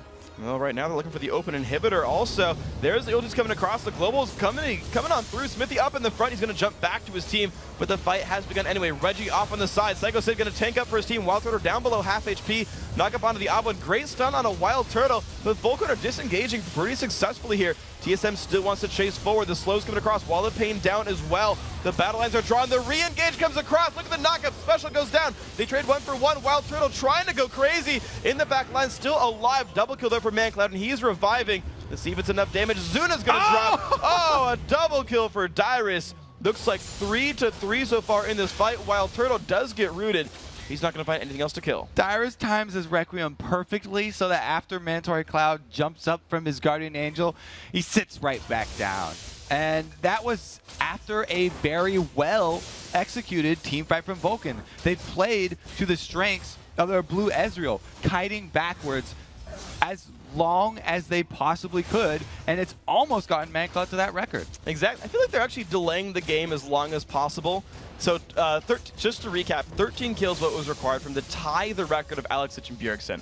Which, by the way, I want to point out that Bjergsen did that without playing in the first 2 to 3 weeks of LCS and still got a first place kill record. So congrats to him for being amazing. But ManCloud, with a game to go, with 1 kill to go to tie, 2 more to take it. And by the way, sold his GA. Realized that was on cooldown, and he's like, all right, I'll go Banshees.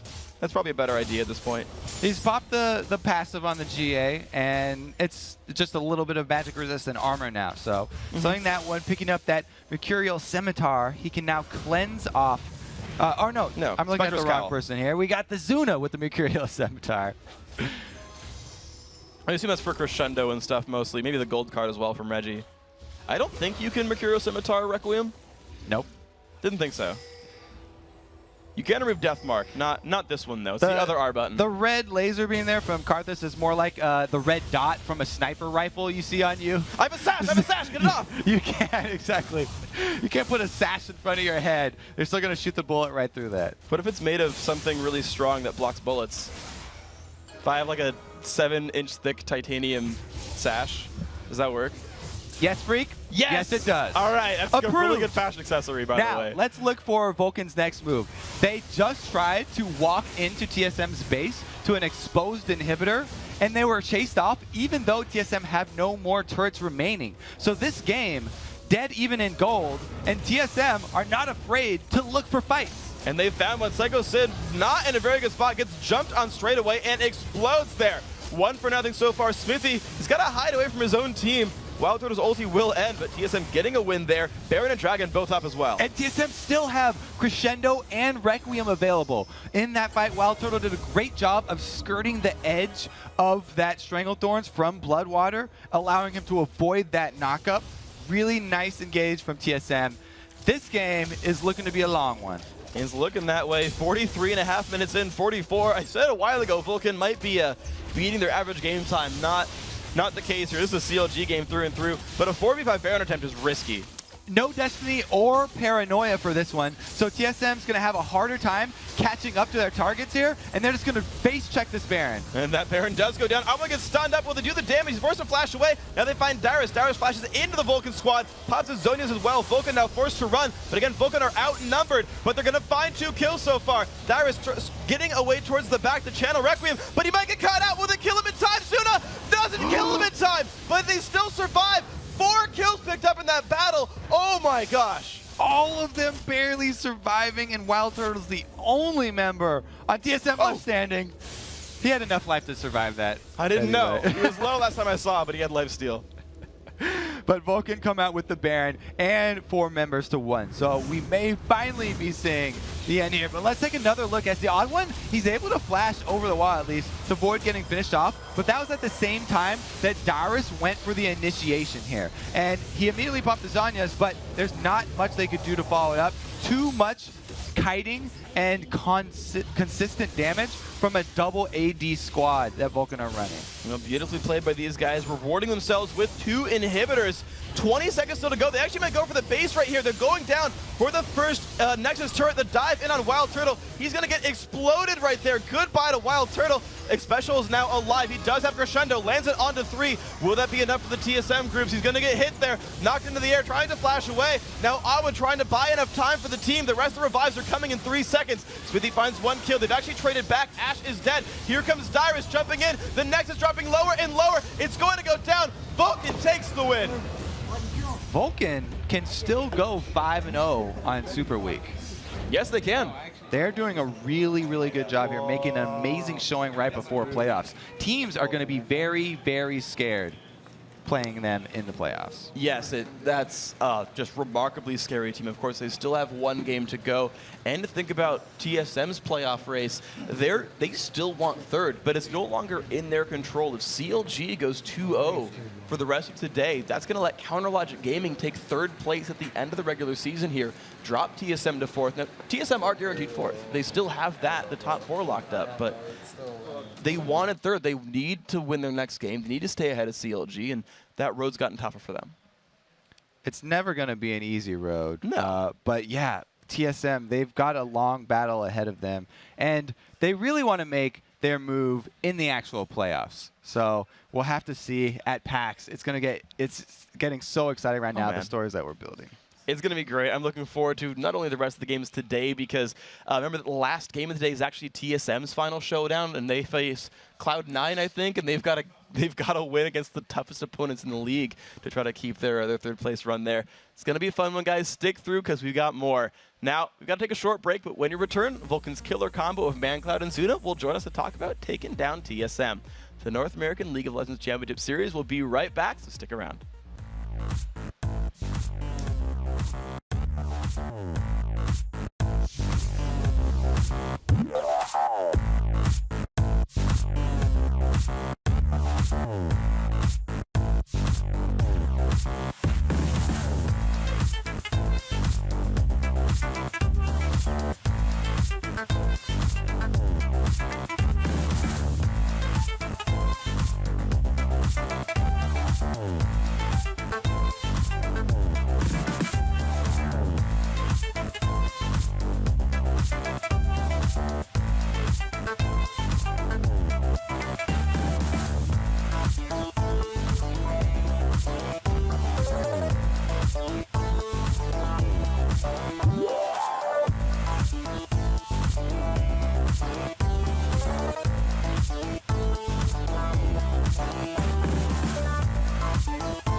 I'm coming. Right here, right here. Coming. Just keep poking, keep poking. Karthus has no flash. Go Karthus. Running, I'm on Reggie. High back. Yeah, Karthus. Hi, we're getting I'm dead, but you guys should be fine. I can't see. I see Vayne. Nocturne's one hit. Nocturne's one hit right here. Nocturne, come here. Go here. Hey everybody, welcome back to the North American Summer Split. I am joined by Vulcan, ManCloud and Zuna, guys coming off a pretty good win there. A game where, a little interesting in Champion Select, you allowed 3 global ultimates to go on the side of TSM, but you also confused them as well with the Ezreal pick. Mandatory Cloud, can you bring us through picks and bans? Well, they confused us with the triple global. We were expecting the Karthus, but then they kind of got TF also, and that blew our minds. And why didn't you ban TF on the way in? We were just fine with him playing TF. We expected him to take Karthus over TF, and he did, but then they also took TF, so.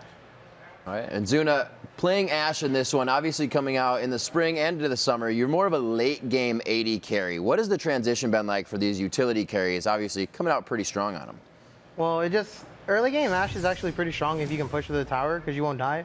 The only problem is you can get ganked, and then I died early, and I was like, oh god. But besides that, it's not too bad. You just gotta make sure you play safe. And you guys are chatting on the couch about a few of those deaths. Playing against that press R at level 6 composition of Karthus, of Nocturne, how do you aggress against that? Well, I would say mostly is you don't want to bring the globals to where they can be at. You need to force the globals on themselves so they can't port to places. And we did a really bad job at that. And it just went to the point where when we could group up and they couldn't engage on us, we could eventually whittle them down, and then that's what happened. So, Mandatory Cloud, during those kills, when you see those things happening, how do you turn the mentality of the team around to say, we can actually get around all of these globals? Well, when you see him port bottom and gets a kill or something, I'm just like, I'm pressuring mid. I get a lot of damage on mid turret. We actually took it after he ported out one time. You just need to pressure the other lanes and balance out the globals. And now, moving on a little bit from the game, guys, it's been a best of 1, all of the splits. That's how it works in the LCS. Do you guys think that benefits Vulcan, and are you going to do well in the best of 3s? I think we strive for best of 3s. Like, we have always done better in best of 3s. And for playoffs, I can't wait. I think we'll be prepared for anyone, and we'll take them out. We're definitely going to Worlds. Oh, yeah? All right. ManCloud, what would you say has been the biggest challenge for Vulcan coming into this season? Beating ourselves. We've thrown a lot of games. We throw with the best of them. Getting over that was probably the hardest aspect we've had to overcome this season. And maybe that being the answer to the next question as well. Zuna, what would you say, besides position, obviously, from spring split to summer split, what's the biggest change with Vulcan? I would say the biggest change is how smart we've gotten. Like, little plays that we used to make, we just don't make them, like little mistakes. And then I would say our biggest asset is that when someone makes a mistake, we capitalize it better than anyone else. All right. And guys, Mandatory Cloud, you are 2 kills away from having the top kills in the league over Bjergsen and Alex Ish. Do you guys tend to focus more for you and get you to carry the game, or is this just the way it's been happening? I've said in the past, like, give me the kill so I can get snowballing. But it just kind of happens. I just get a lot of kills. I don't know. I just get a lot of kills. Well, I would say when he's like Rise or anyone that had teleport back in the day, he would port, and if he ported, he'd be like, why would you not give me the kill if I wasted port? And so we gave him the kills, and then he played Karthus, and he's like, I'm using alt, get the kill. I'm like, okay. So pretty much it didn't plan out like that, but that's how it happened. All right. You guys obviously have one more game to go versus Velocity, but what's the mentality going to be like now preparing for playoffs? Well, before Super Week, we did take like a week vacation, and we knew that we kind of needed a week, so we took it off. And now that playoffs and Worlds are happening, we're not going to take a break, just the 2 day off that we always get, and that's all we're going to do. We're going to practice until playoffs. All right, Zuna and ManCloud from Vulcan, thank you very much for the interview. You guys have had quite a run. Hope you guys can keep it up, and I'm sure the fans are hoping the same as well. Guys, it's going to be Curse versus CLG coming up next. A lot more games to go. It's still going to be Kobe and Freak on the desk. Guys, take it away. Thanks very much, Rivet. Is still us. And guys, we are happy to be here. Can I just say, like, I freaking love casting these games and that you guys watch. You freaking love casting? Ha ha ha. It's an original joke, Kobe. I've never heard that one before. You're the one who said it. Whatever. Accidents happen. No. I don't know where that came from. But anyway, I love you guys. Thank you so much for being part of this. Now, speaking of you guys being part of this and being awesome, we actually wanted you to give us some answers on Twitter. And we asked you, what was your favorite game or moment of the LCS Summer Split and why? And here's what you guys had to say. Vigil63 says, best moment was Wild Turtle with the ace in the hole to the fountain. That was so hype. I remember casting that, and I didn't actually have words coming out of my mouth. No. There was only sounds. So, yes, I completely agree with that one. Next up, Andy AOE says, my favorite moment / game of the LCS is the TSM versus CLG game where Nien's Elise backdoored to defend, or backdoored to take down, and well, I mean, it says backdoored and defend to let minions win, but yeah, it was that like hour-long game at MLG. It was awesome. That was quite possibly the most epic game that we've had in North American LCS. Just because of the crowd that was at Anaheim, you could hear everyone chanting TSM, TSM. As soon as the camera panned back up to the base, the CLG chants like merged with the TSM chants, and it was TSG, and then all the TSM ones died, and it was TLM. Amazing. I'm a fan of TLM myself. Yeah, and then there was the classic line from Nien at the end. He feels like Peter Parker when he plays Elise, and he's earned the title. I think he has. He's done a very good job. He's drawn a lot of bans from that guy. Now, next up, KT Bryu says the Cloud9 versus Vulcan game earlier the split, that was an amazing comeback. It showed that no matter how down you see him, you're never out. Those comeback stories are always so great. Yeah. Never give up, guys. You can do it. It's just one of those follow your dreams moments. No matter what, just got to go for it, man. Now, next up, @Hungry Gamers says, my favorite game moment was when Bloodwater pulled off that Baron steal with a level 1 John Tornado. Pure skill and timing, and I'm going to add luck as well. No, pure skill, he said, okay? No luck involved. Calculated. I got your back. Calculated. Hungry gamer. 135 damage, calculated. Before magic resist, by the way. So like 112. Okay, next up, Vizmeister Swag says, my favorite moment was when Riv and Kobe casted the tense moment in which Reggie battled the spider. It was funny. That was a really good gank by the spider. Came back right at Reggie's weak spot, caught him off guard, and if it wasn't for Dyrus and the odd one, TSM would have been just done for. They started banning Elise, and they started kind of keeping the odd one around the mid lane to counter gank. It helped a little bit for him. Anyway, those are some awesome tweets, guys. Congratulations to the winners of the Logitech Gaming Mice. Those are some very nice tweets. Very nostalgic ones, to be fair. A lot of great moments. Yeah, and keep hitting us up on Twitter. We're at LOL Esports, and remember to use the hashtag LCS. All right, guys. Now, with today's first 3 games in our match history, let's take a look at the standings heading into the last 5.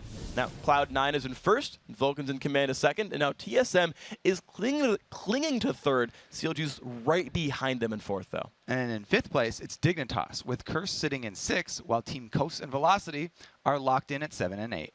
All right, guys. Now, unbelievably, we're not even halfway through this epic day of gaming. Those middle 4 spots can still move around. We've got 5 more games coming your way, starting with Curse taking on Counter Logic Gaming, followed by Velocity versus Vulcan. After that, it's Dignitas facing off against CLG, Team Coast taking on Curse, and in our regular season finale, it's Cloud9 battling Team Solo Mid.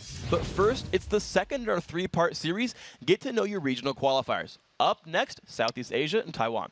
Saturday, 6 teams from Singapore, Malaysia, Thailand, the Philippines, and Vietnam will head to Ho Chi Minh City to take part in Southeast Asia's double elimination regional qualifier. Yeah, so since Singapore placed second in last year's regionals, the Sentinels will enjoy a first-round bye, but watch out because Vietnam's coming in with a major advantage. Since they clinched last year's tournament, they're walking into this year with both a first-round bye and 2 teams in the tournament. Those are going to be Saigon Jokers and NetX Gaming. Yeah, and we'll see if Vietnam can take the title again this year, especially since the grand finals will be a best of 3 with the winners bracket team starting off with a 1-game advantage. Moving on to Taiwan, these regionals started out as a 12-team bid for the top. After a summer of head-to-heads, only 2 of those 12 remain, the Gamania Bears and the Taipei Snipers. Yeah, this may come as a surprise for you guys, but the Taipei Assassins, they're out. They got kicked out. They were last year's champions, but they had some roster changes, and, you know, they lost to the Gamania Bears earlier on, so they're no longer in the running. Yeah, they're not the same team, but the Snipers have TPA's mistake on their team, and the Bears are also going to be vying for that single spot in the World Championships at the Taipei Arena on August 29th. And now let's move on and talk about the Chinese regionals, which are going to take place at China's League of Legends 2nd anniversary event on September 7th and 8th. We'll see the 2 strongest teams from the LPL spring season, Team OMG and Team Invictus Gaming, take on the top 2 teams from the LPL summer season, which is still underway. And right now it looks like Team WE and Team Positive Energy may clinch that summer season, but if Royal Club Huangzhou gets hot, they could wedge their way in. In the end, these 4 teams will be randomly divided into a winner bracket, whose champion will start off with a 1-0 advantage, and a losers bracket, who is going to have a series of best of 3s that will culminate in a scorching best of 5. And the 2 top winners, we'll see them at Worlds. Well, so if you want to catch up on everything about the LPL, go to lolesports.com/LPL for Papa Smithy and Pastry times English VODs of that league. Now, we've made it through 4 of the regions heading up to Worlds this fall. Coming up later in the show, we'll break down the European scene and the international wildcard. And remember to check out more info on the regional qualifiers by heading over to lolesports.com. All right, guys, knowledge buff transfer complete. We've got to take a short break, and we've got to let it all sink in. But when we return, it's time for our 4th match of the day, Curse versus Counter Logic Gaming.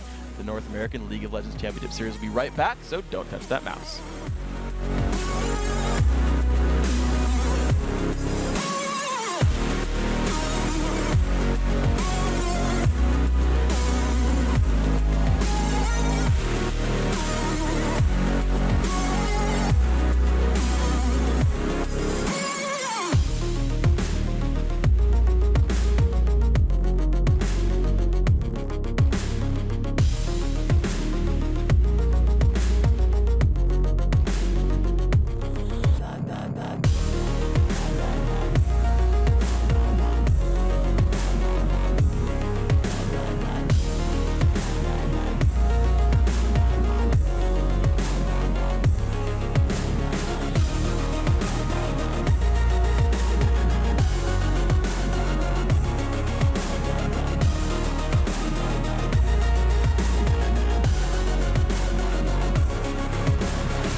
Welcome back, everyone, to the final day of the North American LCS Summer Splits regular season. And it's time for our 4th of 8 match of the day, which is Counter Logic Gaming versus Curse.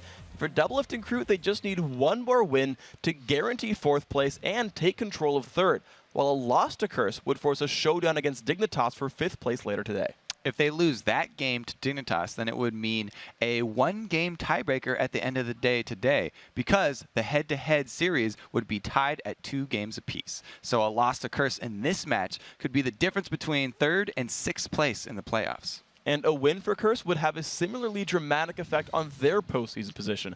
A victory keeps their hopes for 4th alive, with a loss putting them in jeopardy of 6th. The good news for Edward and his comrades is that so far this summer, they've already beaten CLG twice, including a dominating win back in Week 7. Kopp and Edward just crushed it. Edward was perfect on Nami. He participated in 100% of Curse's kills, and he had complete control of the Aqua Prisons, which is one of the more difficult skills in the game to land. But I feel like with a Kopp on your team, it shouldn't be that hard to put people in prison. And speaking of Kopp, he racked up 7 kills playing a very aggressive Twitch. He got 3.5 times as many kills as the entire CLG all by himself. And Kopp was really stepping up his game just in general. Recently, he already has 22 kills during his first 3 games of Super Week. It's a lot. That's a lot of kills. Did he pass Doublelift at one point for highest AD carry kills? He did go get over him up into 2nd place. With CLG, I don't think there's anyone to like shut down anymore. It used to be just kill double if you win the game, but now like Link's a big presence, Nian's really doing well, and Big Fat kind of plays those champions that just like annoys you. I think the best way to take a game off Curse is figure out what exactly they play and what are their strengths, what they most like practice team comps are, take them away from their comfort champions and make them play a game they're not used to. Well, let's see if CLG can kind of upset Curse then and make them play something they're not quite used to. See what happens. But before we do get into this game, let's send it backstage to Jack, who's standing by with CLG's manager, Kelby, Seosh, and May. Thank you very much, Freak. And as you said, I am here with Kelby. Now, CLG came into the Super Week not really knowing where they would fall. How do you feel it's gone so far? You know, on the first day, or yesterday, it wasn't our strongest performance, so hoping to rebound and show more better performances today. But at least you still have the win, and this gives you, with the TSM loss, the possibility of getting the 3rd seed. What are kind of the pros and cons between the 3rd and 4th seed for you guys? Well, 3rd seed obviously is the highest seed going into playoffs for the teams that don't get a bye. So that means side advantage in the matchups that you would have, and if you potentially face another one of the teams like GGU had the run last split. So if we were to face a lower team in the finals going for the shot at Worlds, it would be a side advantage there. That being said, if we're looking at Cloud9 versus Vulcan, I think the team doesn't really care either way. They're kind of divided because I think they think personally that Vulcan has the higher potential, but Cloud9 is more consistent. So obviously a lot of different trade-offs depending on who you face. And final question for you here. Curse is your opponent today. Super Weeks are hard to prep for. What have you done to prepare for this Curse game? Well, last night after the games, we went home, talked about them, and then they had essentially a 3-hour call with Monty doing strategy discussion for the games today. So they put in a lot of work, and hopefully it pays off, and they show in their results today. All right, Kelby, thanks for the interview, and best of luck in this next game. Let's send it back to the guys at the desk. Yeah, thanks very much, Chat. And as we heard, a lot of prep went into today's games, 3 hours, so if I average them an hour and a half apiece. That's just the call, too, yeah, that they were talking on. I was just talking about it with the coach. Then they've got the ride over here. They've got the rest of the day to sit around and look at the games.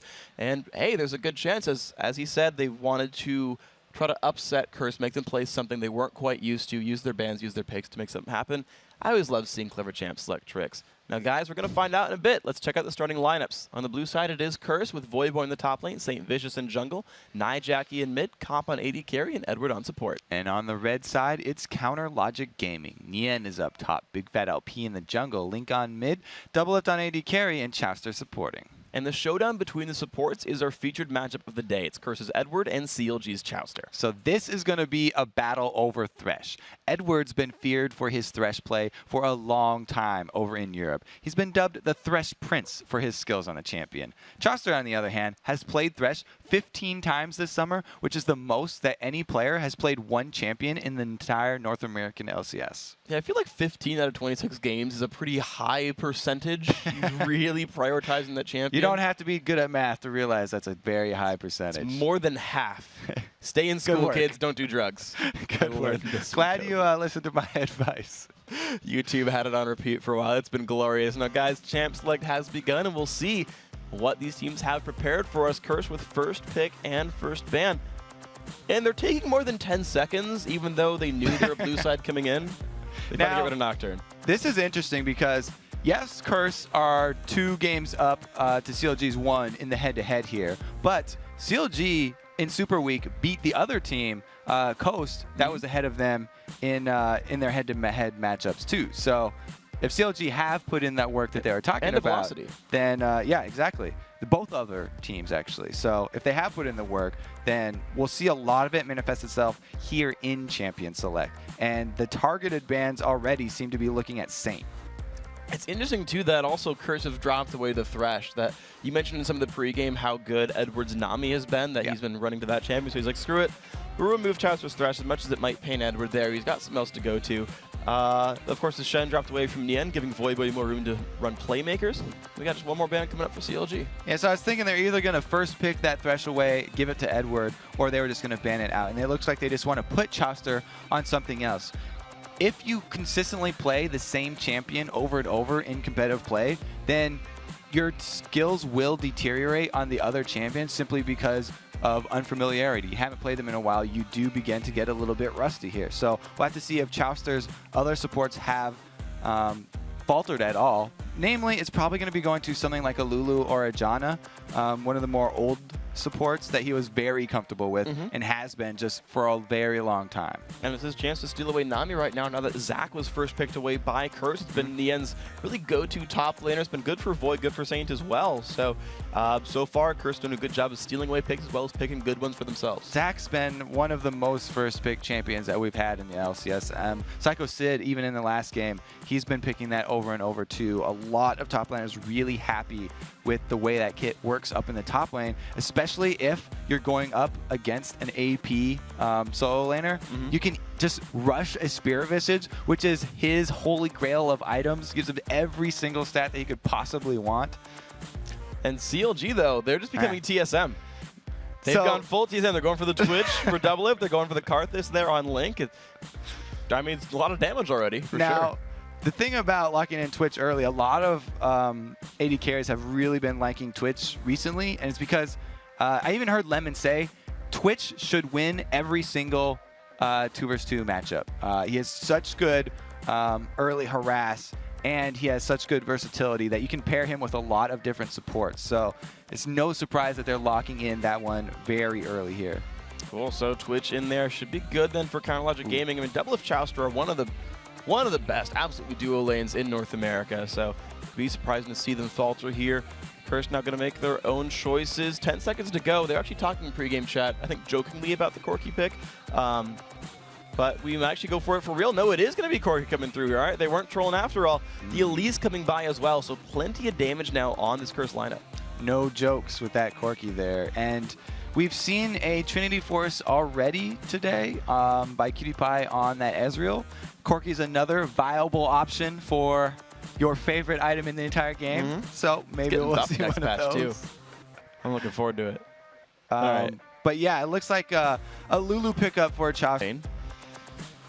So if he did lock in Van, usually we don't like to go into these trolly mouse over picks, but you know, since we're in the last week, we might as well go. It's too late. Okay. We got That's the reason we don't go into them. Yeah. Don't bite on Double that. normally doesn't troll that much. It's like if it's Cutie Pie, it's like, yeah, I know you're not picking that champion. Double tends to be a little more like forthright with his early clicks. So the Jarvan jungle, no surprise for Big Fat LP. Also the Lulu support, as you called. So we know a couple of these lanes here. Pretty aggressive Lulu Twitch lane. The Jarvan jungle great for early as well. Yeah. As we mentioned, the Link on Karthus is all good stuff. So if they do end up grabbing that Ahri, I'll be very excited because Jackie has been saying over and over, ever since he saw the Veigar played in Europe by ex-Peke, he was like, I want to show Peke how to play Veigar because that's been Jackie's main champ for so long. And he wants to be on a playmaker and an assassin. Ahri is also an assassin. She's much more mobile, and we have seen him use it before in North American LCS. Much more acceptable in the in the larger circles than Veigar. Not a lot of people are big fans of the short mage. Wow, tends to get run a little infrequently. However, though, some cool pickups there. Elise is going to, I'm guessing, support for Edward, and it's Jungle Amumu coming through for St. Vicious. So nice little move there, kind of hiding their pick until the end. There's Elise support all the time. Now, since this is the last day of Super Week, I'm just going to give them a little leeway here and say that Lane Amumu is actually a thing in North American solo queue ladder at the diamond level. Okay. So there's a tiny, tiny, tiny chance that we'll see one of those Lane Amumus, which revolves around maxing that tantrum and trading early and having the minions hit you as well, so you can keep on spinning bandages there. But it's probably going to be that jungle Amumu that you're talking about, and they're really looking for him to lock up a large area of the map so they can keep that Twitch down. Biggest thing about Twitch, if you can stop him from attacking, stick him in one spot fast, you can kill him very quickly. Yeah, not hard for Didactic to land skill shots when he's stuck in place for 3.5 seconds if you can combo the abilities together. So the last pick coming through here for Counter Logic Gaming, Nien, is going to be on Renekton. So you said they went full TSM. Yeah, this is pretty full TSM. Like, Alba doesn't play like the most Jarvan. That's like a little bit more of a big fat LP champion, though still within the lineup here. But this is just a nice, well-rounded. We like the team fight. We got some cool bruisers competition for CLG.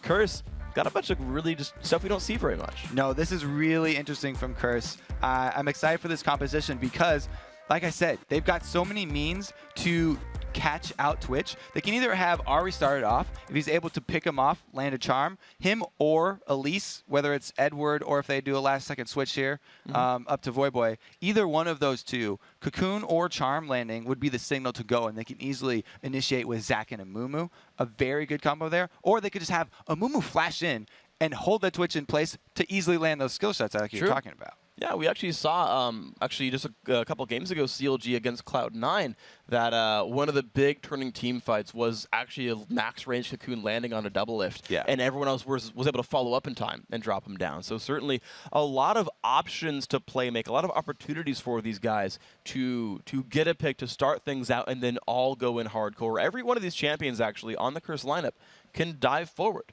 They've all got the ability to get into a fight if someone catches someone out, which would be a fun one for them. And that's going to be a really strong comp against this CLG team that has so much terrain control. They have the Cataclysm that literally changes the ground around you. And then they also have Karthus, who has this giant defile circle around him that basically controls one of the biggest zones on the battlefield. So it's going to be a fun little mix of styles between these guys. Curse in the blue side, trying to get themselves as high up in the playoffs as possible. They can reach fourth if they win out today. Counter Logic Gaming on the road toward third, but they could drop as low as sixth, just depending on how everything works out. Let's see as they make their way around the map. CLG in the top right in red, and they're playing the buddy system. One aggressive ward that I believe Curse did see come down. The rest of them sitting in the top tri-brush. This is where those 3 hours of call time prep come into play, the level ones. See, a single ward placed by CLG saw Curse come in. And even though Curse was able to kill that ward, CLG knew where they were. And CLG, though, they're all hiding. They pink warded this brush. Looks like they intend to stay there for a while. Chow's actually lurking around on the outside for now. Wards over the wall. Now, as an Amumu player myself, one of the most poor situations that you can have starting a game is no blue buff. So it's definitely a commonplace strategy to try and steal away a blue from an Amumu jungle. And that's exactly what CLG are doing here. But Curse expected that because Saints played a decent amount of Amumu himself as well. So if they were able to just trade blue buffs, that would actually be a pretty good start here for Curse and St. Vicious. Yeah. As CLG have actually set up a trap here. They're looking for the late wander over from Curse to their own blue. But the interesting thing is, so Curse are CLG are perfectly fine to take this blue buff away. They've got it. Curse are making a very late trek over, and Nien is actually lurking around in the shadows. He's just underneath. Looks like, I guess Curse will get it anyway, but Nien will at least, yeah, he pings it. He knows what has happened here. So Saint will get his blue successfully. No actually major loss here. So, all right, blue, blue, So we'll see where they go now. Yeah, so there are mirrored starts for both of these junglers. So that's actually a good thing for Amumu, like I said. But he's a few seconds behind Big Fat LP. And a few seconds actually mean a lot in the jungle. So if a Big Fat LP can avoid this pink ward that was placed, because he knows it's there, they use that to kill a ward, he can actually avoid that the entire time and keep CLG guessing at, or keep Curse guessing at where his position is. He's done that so far. He actually came around the top side, had flag tossed in, and he's actually recalling Big Fat LP, so he will be completely unknown as he makes his way around. As long as he doesn't walk by his own blue buff, he will have been through the fog of war. Nian's actually lurking around the side, seeing, oh, is Saint coming in? Not yet. Actually, he went 10 seconds early. So yeah, he had the right idea, but because Saint was those few steps behind Big Fat LP and he's a little bit slower, he does not get seen out here. Jarvan finding Amumu in the jungle 1v1 though would actually be good for Jarvan. Well, they're about to cross paths. Just a wall separates the two of them. St. Vish is waiting around on the side. He's going to walk into the brush here. He's waiting around in the background. He knows the Big Fat LP is defending. It's going to be a 3 versus 2. Will Curse go in? This is a very bad idea if Saint decides to go in from the back there, because it's very difficult to pull off that dive early against a Renekton Jarvan combo who both have CC abilities that they can use already at this stage of the game. And Amumu's not that tanky. So what he needs to do is do a more Meteos style jungle where he hard farms his jungle to try and get experience advantage at this point while he's got vision of Big Fat LP. It looks like that is what's happening, but of course he has kind of indirectly taxed his top lane though. Voyboy is stuck in a 1 versus 2, whereas Big Fat LP is defending his solo laner Nian. There's a bit of a difference in style then because of this, and I want to know if Saint gets a big reward out of that, if he gets to be huge. Good thing for Voyboy is that he's Zac, so he's had a bit of an easier time than Nian did in that 2 versus 1 situation. Even though they both started Dorian Shields, Zac with the Bloblet regen helping him out quite a lot. And you notice right there, Edward warded that Tribe Rush, looking to see will Jarvan sneak back in later, making sure that they're able to push without getting ganked as they continue to push that turret. Yeah, you don't want to place the same wards every time, both because you can get scouted out and because you have to place your wards according to the champions you're playing. If you're warding against Jarvan, it's a little bit different because he jumps those walls with the flag toss. Just put him in the river. He's not going to get into a brush across a wall. What are you talking about? All right, so Saint actually did make the same move up there and has turned it into the 2 versus 1 situation. Both of these very green melee champions up here. Now, the way that Amumu does lane is that he holds on to the bandage toss for as long as possible until it's a guaranteed hit, because the threat of that bandage toss will effectively zone double lift and Chowster as long as he's got it available. But he just tossed it there looking for double lift. Double's now stunned up as Saint losing more and more HP. Double out of health, but here comes Nijaki. Can he land a good charm? There's the Spirit. A little bit of damage there. Ignite is cleansed away, and the exhaust, not really required, goes on a Jackie.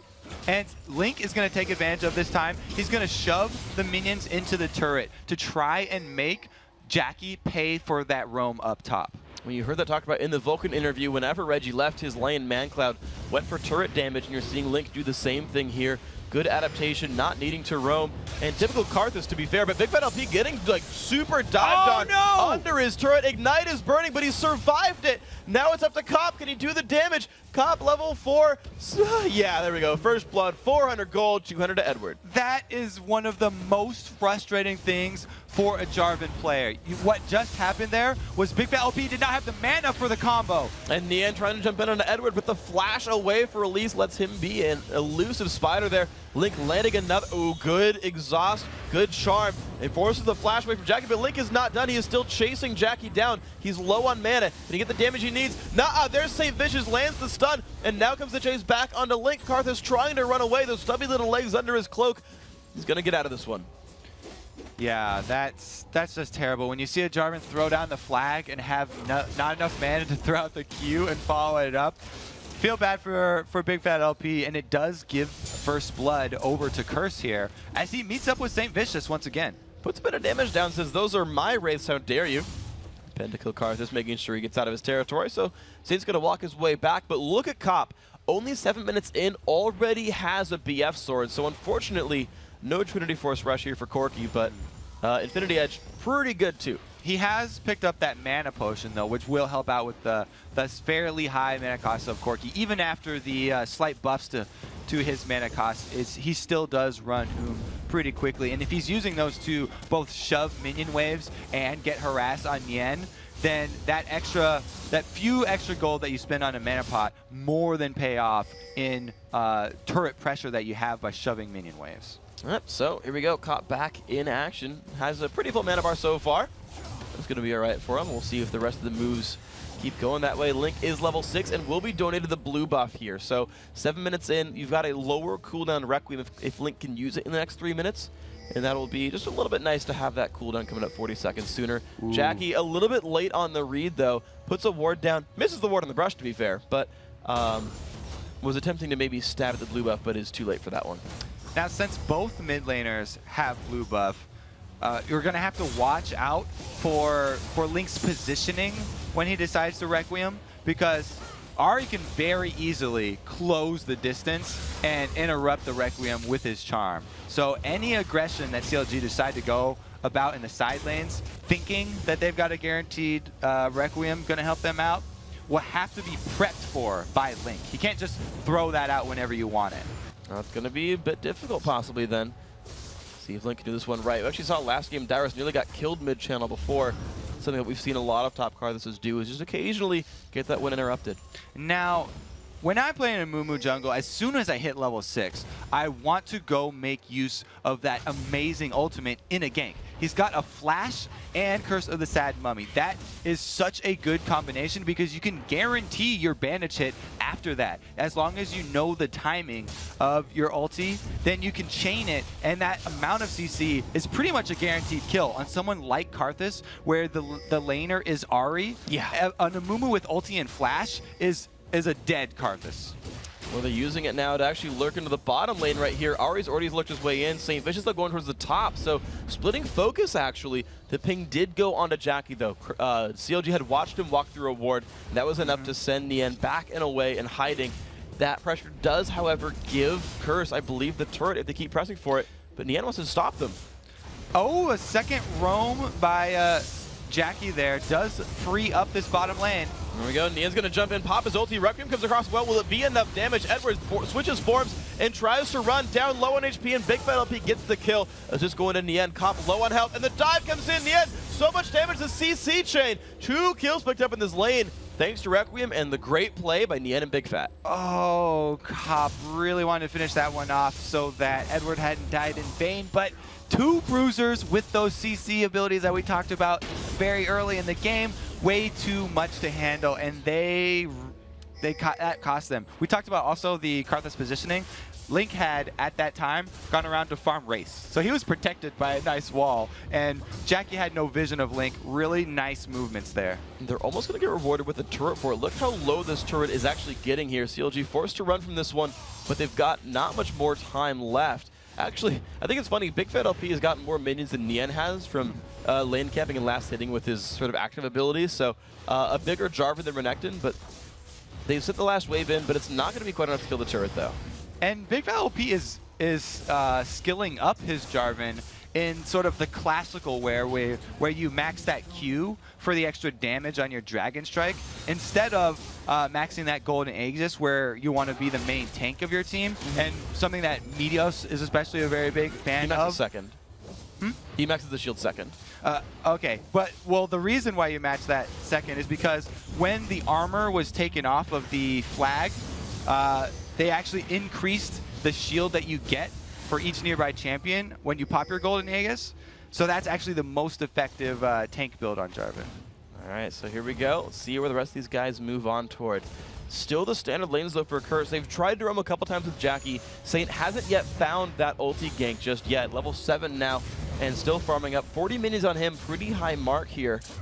Counterlogic Gaming, they've actually, I guess they're playing sort of standard CLG style. I've not seen Big Fat do much but help Nien's lane out, but support the lanes kind of with his Jarvan, and just sort of rely on Link to farm and assist lanes with the ultimate. So CLG playing it pretty slow, and Curse not really finding the openings. And it is going in CLG's favor because Link has been constantly farming the mid lane, while Jackie has roamed twice unsuccessfully. So even with Karthus not roaming, he's got more kills than a roaming Ari, just because of the Requiem. It's all kinds of crazy. The global presence working out. There's the jump in from St. Vicious, the flash ulti. The stun onto Double is going to be enough damage. Requiem comes back across, though. The kill onto Saint. The turret going down as well. Edward now not in the best spot, but here comes Voyboy. Will he find Chauster? Yes, he finds one. And the jump onto Double, who has already been wild growth by the dead Lulu. The chase in. Cotton lands one rocket. Double stunned up. Double kill. Going in for Voyboy, 3-3 on the scoreboard. Good turnaround by Curse. Curse was able to get one extra kill out of that, but it's left Nien up top free farming here as Renekton, and now he's got a large minion wave up against this secondary turret. And this could be enough to maybe drop it down or at least remove a lot of its health bar. Cop, of course, being left alone on that side of the map. Voyboy and Edward also stealing away blue buff. And here comes St. Vicious on the defense. He will be keeping this turret alive. So blue buff steal, and he has some minion farm, but I think it's still a good thing for Curse. We'll see if they can grab their blue as well. The own blue should be picked up pretty easy here because there's no wards for CLG deeper than at the blue ward, and Nien has no backup there. So just him seeing two people is enough to say, I don't want to mess with that. Plus, I have no smite. So never mind there. It's going to be picked up. Curse just now getting 3 of the 4 buffs on the map. Only Counter Logic Gaming's red buff has been untouched so far. Though I got to think, you know, it's a good thing for Curse. They've caught themselves up. They're only 300 gold away. A Dragon not on the map right now, but certainly Curse pulling it back after some really good early game moves. The double kill for Link was so huge. Or I guess the double assist, I should say, for Link. Now it's looking so great. The Curse lineup, Nien lurking right in the shadows, had pushed that top lane, moved towards mid, but just didn't find anything. Now, Curse are definitely still in this one, and they would like to have another team fight where they can make use of the Curse of the Sad Mummy to lock up everyone with Voyboy there to follow it up. We saw the success of that down bottom, but it will be fairly hard to repeat because of CLG's tri-lane presence here. Definitely a scary thing with these guys. Counter Logic Gaming very good at grouping up, controlling these lanes in the mid game. But the pressure onto the mid is going to be too much. Curse got there first. The tri-lane setup working out quite nicely. 3-3 in kills, 2-2 in turrets. The only thing Counter Logic Gaming really has to their name is the Dragon kill. And yet somehow despite that, the game is still equal in gold. So Curse making up for that in other ways, minion farm and whatnot else. Saint sweeping away the bottom lane, and we now do have unequal lanes, though, as Chauster and Doublelift have stayed in the bottom lane now. Oh, Saint uses his smite early, gets chased off the golems, and there goes the Curse. Pops his ultimate, Doublelift getting the kill on the first minion. Saint forced to run backwards, gets the bigger one, though. That's the important one. And now the fight has still begun, though. Voyboy, low on HP, pops his ultimate. Big Fat LP not going to choose to dive the turret. So, ultimate's lost, though. Got to say a little bit better. Yeah, with that one, Curse are no longer looking for a team fight because those are their 2 team fight ultimates that were available. Now they've both been used on an attempted savior mission there for St. Vicious. And it was a really good job there by Doublelift and Chauster fighting that one out, and a good rotation down from Lincoln and Big Fat LP. All right, good job by these guys. And just to keep updated on the builds they go through, Doublelift is going for that Blade of the Ruin King build. Cop had opened up his BF sword actually into a Bloodthirster, but CLG have actually moved their way towards the mid lane now. They've got their setup here. Even with 4, though, just the presence of the 3 Curse members is enough to scare CLG back. So no mid turret going down on this side. It's just Nien on the free farm on the side, actually catching up very quickly to Voyboy. They're going with different builds here too. The two most popular paths for solo top laners, either rushing that Spirit Visage for the cooldown reduction and magic resist, or going for the Sunfire Cape. And it's basically because Zac does magic damage, whereas Renekton does attack damage. Quite easy to deduce the source of that one there. So resisting each other when they do eventually meet up 1v1. They had been dodging each other for a fair bit earlier on in this game, but at some point these guys are going to have to do battle. Of course, a lot of magic damage on that Curse lineup overall. Magic damage mid laner, top, and jungle. As you said, not too hard to deduce why they picked up the items, these guys knowing that they're going to be tanking for their teams in this game. And, you know, 17 minutes in, CLG, they've got that Twitch, they've got that crazy late game power on top of having the Karthus as well. It's kind of in their best interest playing it slow, which is kind of the play they're going for here. And the only reason that Curse are playing into that and going slow is because of those 2 ultis that we just saw burned. Now that they're coming back up, the Let's Bounce and the Curse of the Sad Mummy, they're ready to fight again. And we might just see one begin. A little bit of poke coming down from Ari. The Dragon respawning as well. That's going to be the catalyst for the next big move here. Curse have everyone down there. CLG as well. But Curse have ward control. They're going to see him coming. Dragon down to half HP. St. Vicious still taking it up. Despair burning Nian off on the side. Double up nearby as well. Looks like this will be picked up. Blue team takes down Dragon, but the engage is on. Stun on a double, but the CC going everywhere. Double just going to get exploded. Nice play. Let's watch the other fight. Saint in the middle, dropping low on health, but trying to flash out. Kill still comes by. That's going to be Chaucer. Big Metal P getting chased down. Cop just is not getting stopped whatsoever. Nian is in the front lines, but he's going to die as well. Now Link has nowhere to go. Knocked up. Double kill for Cop. That makes it a 3-for-1.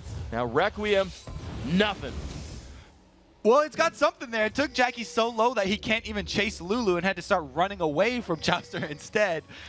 Goes back to recall on his base instead. But that was all brought about by the split of CLG. CLG joined that fight with Double Lift on the other side of the wall from everyone else. Let's look at the position here for Double Lift. He comes out of ambush, and that's the cocoon that we talked about. St. Vicious locks everyone else up so they can't support Double Lift. There was no Lulu ultimate for him. There was nothing left. The only way it could have gone better for CLG is if Saint had actually flashed backwards and run down the river instead of flashing up and trying to run up top of the river. But regardless, Curse was able to clean that one up because both Nian and Link tried to actually turn around to go back aggressive on Jackie. So that was exactly what Curse were looking for there. And very unfortunate position there from Double Lift. Yeah, so beautifully played by these guys. CLG coming into the fight, not only too late to take away Dragon, but as we saw, better positioned by Curse. Now, Cop has swept out the rest of that mid lane wave. Looks like he's going to recall back, and he's added a Ruby Crystal, so I'm going to be hopeful on his item build right here. I'm hoping. A chance. Yeah, I can see you getting antsy here. Just waiting to shout out for the tons of Trinity Force damage. And Curse are probably going to hope for that one too here because it's very hard to repeat that team fight. Being handed Double Lift away from the entire rest of the team and right in front of Elise and Ari, the 2 members who are perfect for picking him off and killing him, is just basically the exact perfect thing that Curse were waiting for this entire time.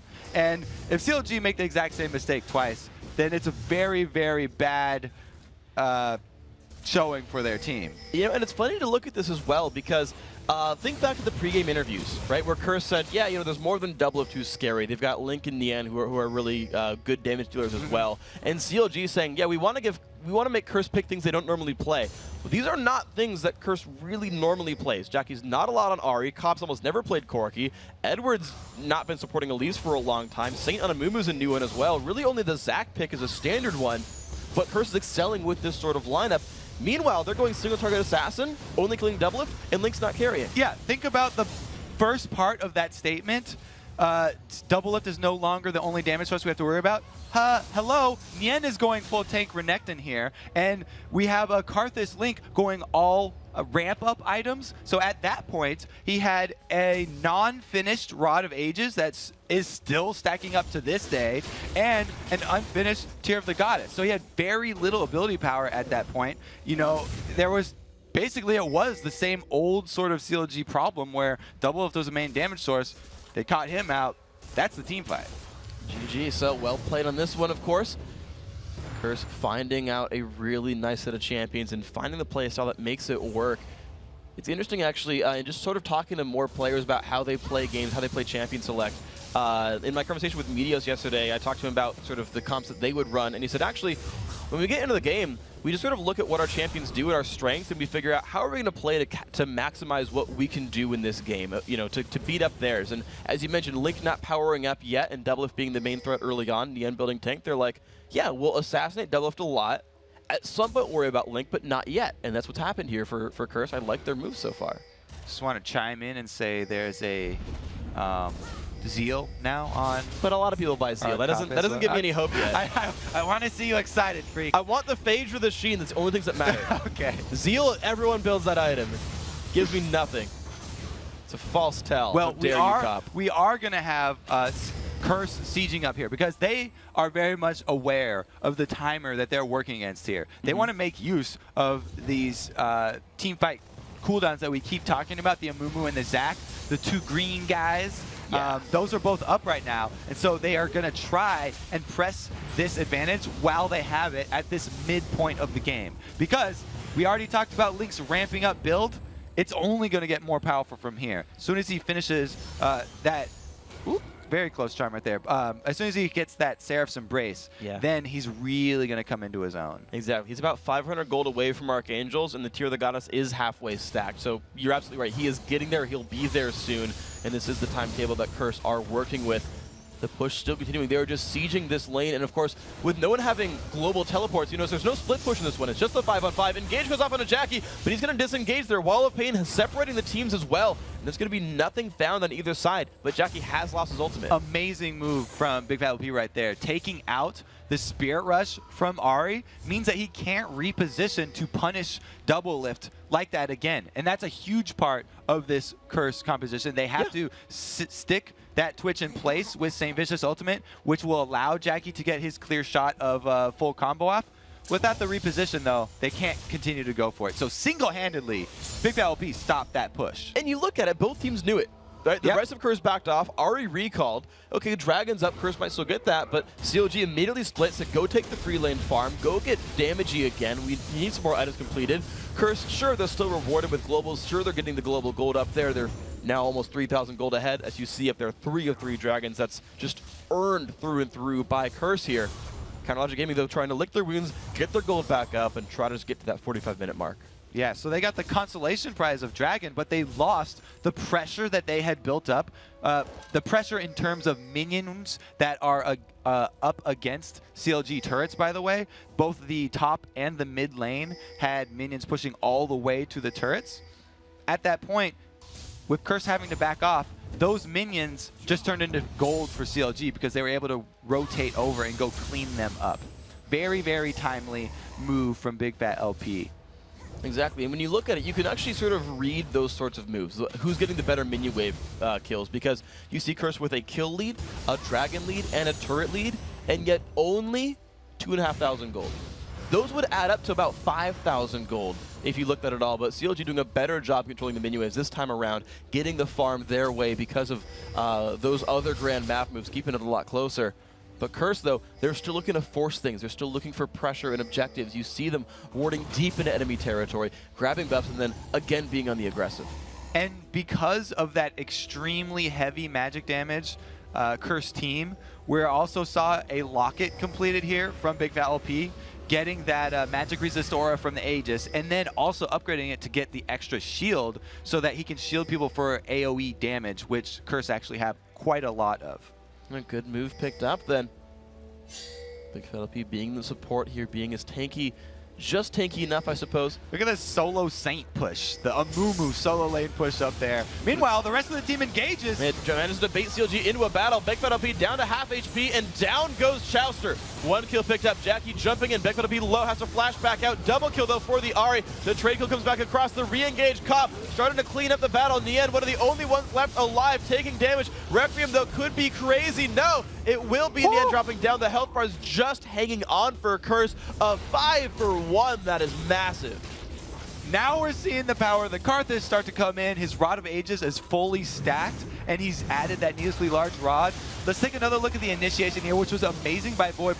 Think still 2 members off of the map here from Curse. We have Cop coming in from the bottom to completely obliterate Double It from behind. He was not expecting that. And then that split pushing Amumu Saint that we had up top, who baited CLG into that position, comes in for the end to lock up the rest of the team. And even so, with that being played so well by Curse, you saw how low each member was, and just a little bit more power onto Link is going to mean the next Requiem does finish them off. Just that slight bit of gold difference. Those are the battles when you see a 3,000 gold lead. Those are the battles that are won by that 3,000 gold lead. That one extra item being done. The last Whisper that was just completed before that battle by a Cop. Things like that They have meant so much in games like this. And CLG, though, looking for their own little edge right here. They've pink warded it. They're getting control. Voyboy and Edward are not in range of Baron right now, but this could be close. Link does get caught out by Jackie, and a nice amount of burst damage means a double lift is open on the other side. Again, split. Once again, he's alone, but Saint has nothing else to CC him with or to use the bandage toss. 20 seconds on ulti, but re-engages and finds the stun. Oh, man, Saint Vicious maxing bandage toss second, allowing him to catch in on that. He's also got some nice cooldown reduction from that Spirit of the Ancient Golem, but that is that's why I used to max the bandage toss first, and why the damage reduction on bandage toss hurt Amumu so much and caused so many people to stop playing him. Saint, though, did not lose faith there, and having that cooldown come back up meant, again, the main person on CLG down again.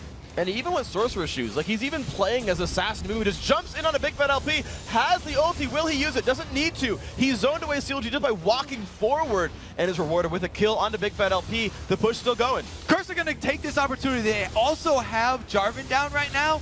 Both of their team fight ultis are ready. The fight's going to begin. Double has re-engaged. Link in the front as well. No. Saint forced to run away. There is Requiem for Link, though. This could be crazy. Void forced to run. CLG on the chase. Void shut down. Actually, it's going to be Saint going down Everett as well, and the Bloblet's likely to fall as well. Counter Logic Gaming winning that fight. Saint only got Link in his ultimate right there. That was just game-breaking for Curse. He did not get double lift on the edge or even big fat LP over there. Yeah, let's take another look here.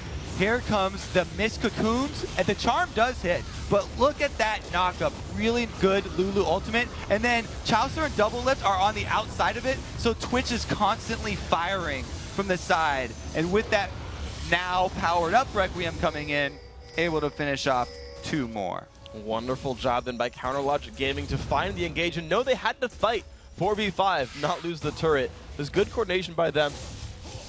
They were really up against it too. Yeah. CLG had to make their move right there because Curse still had that duo combo of ultimates ready, and they were knocking at the door with a man advantage. They just hesitated a bit too long, and missing the edge of that Curse basically made the team fight. There's a joke here with Curse of the Sad Mummy, and I don't know what it is. That was like my big opportunity to shine, and I just like whiffed hardcore. Oh well.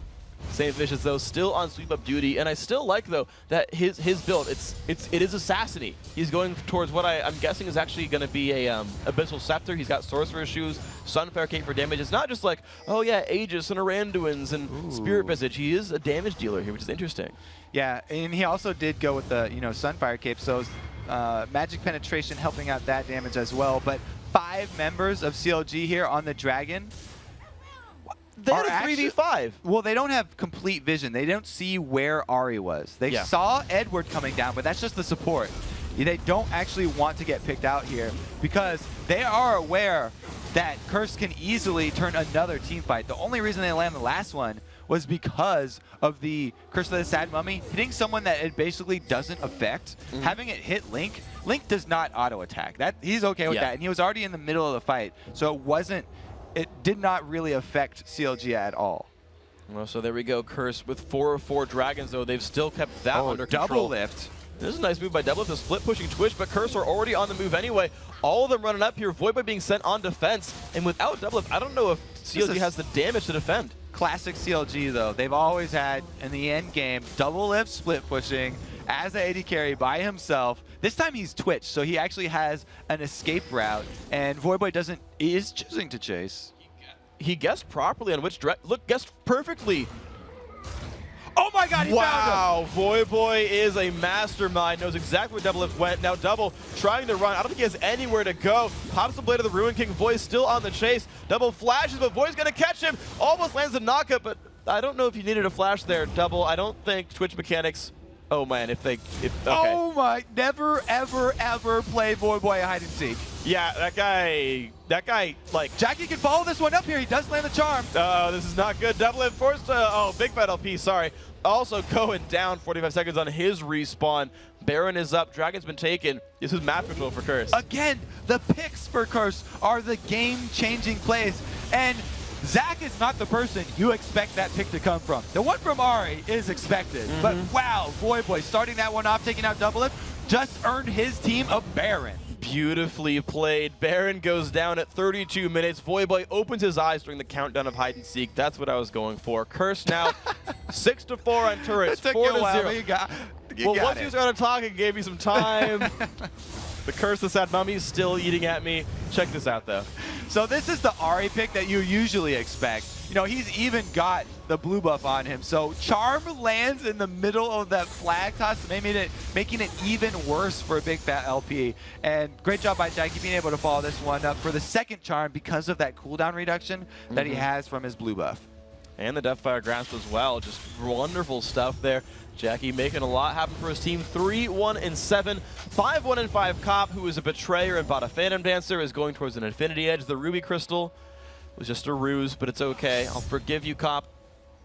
Doing very well this game. Now a 7,000, well, 6.5 to 7,000 gold lead for Curse, and they are still playing this game very, very well as we wait for CLG to power up. You see, finally, 10,000 gold on Link. He's not far behind Jackie. Almost 10,000 on Double Lift. He's a bit behind Cop at this point, but the damage dealers for CLG are scaling up, but it might have been too late. And it's a little bit late, but they would still like an Aegis of the Legion here. Curse goes straight in, they land a Cocoon. Nien gets rooted up, gets stunned, he's trying to run away. He does take the Wild Growth as well. The battle has begun, but no kills have happened. Couple of ultis burned. Jackie and Void both losing theirs. And it's just going to be a give up onto the inhibitor. So Curse, wearing the Baron buff, takes more control of the map as they work towards the top lane. They don't have minions for this one, though. This could be a CLG defense, but the turret's going down so fast. And the front line here from Curse just obliterates CLG. And the battle continues on. Jackie's going to zone but still get hit by the Requiem. He does go down. Big Fat LP forced to run away. Saint dangerously low. Double Lift dies as well. Chauster by his lonesome doesn't get to do much. Kills coming across everywhere. And in the end, the only man left alive. He's got to defend the last 3 members of Curse who are going to keep moving in on the base. The mean green front line of Curse does so much work. They both have Sunfires, they both have crowd control, and they're able to lock up CLG. Now working on Nexus turrets. 20 seconds to go until the revives might not be enough. You see Nien is recalling back, but I think he won't be able to 1v2 this. Edward making his way back in as well. The Nexus under siege. He has home guards. Can Nien do it? Jumps in, tries to knock down Cop. There's the re-engage. It's going to be Elise. He knows all about Elise defending bases. Nien forcing to run away. 5 seconds till revives. Will it be enough? Tries to heal. No, it's the ace. And Nexus going down. That's going to be Curse taking it, bringing themselves closer to that potential 4th place finish in the playoffs. All right. Congratulations, Curse. And thank you, Saint, for validating Amumu once again as a jungler. Making it Bring happen. him back. Very well played by those guys, I gotta say. I like what they did with that one. I like the new picks that came out, and I like their game plan through and through. They got a couple of really good team fights. They played the times on the game so well, managed to ignore Link for a lot of it, and said, well, you don't have AP yet, we don't care. Came through very well for them. I mean, we talked about, you know, the Amumu that we haven't seen in a long time, but also Cop pulling out the Corki. Haven't seen that one either, and it was a very, very strong matchup against that Twitch. He performed well. They didn't actually meet in lane, but he did well in the 2-versus-1 situation just as well as Twitch did. So yeah, he and Edward getting the early first blood there, getting that 2-on-1, the tower dive, the kill onto Big Fat LP. That was really big. Set him up. Got him an early BF sword, and when you got a 7-minute BF sword, oh man, is that so fun as an AD carry? You kill everything at that point in the game. It's fun. It is very fun. I don't play that much AD carry, but anytime you get to walk around with a It's like a 5-minute Ancient Golem crest. That's what it equates to. You're just like, man, I'm massive this early. It's wonderful. All right, guys, we've got to take a short break, but when you return, Curse's Voidblade will join us to talk about manning up against Counterlogic Gaming. Then it's our 5th game of the day as Velocity and Vulcan look to take their place in the LCS record books. Stick around because the North American League of Legends Championship Series will be right back.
moving. They're not. I can't get to Twitch you. flash, I can't get to you. I can't get to you. Wait, you're rocketing. I'm rocketing. I'm moving. Nectar's on me. I'm gonna go on Twitch. I'm on Twitch. Twitch. I'm on Twitch. He's dead. He's dead. Kill Link. We're necking. I'm slow. Kill him. Careful, Karthus. Don't get too low. Don't get too low. Got him. Good job.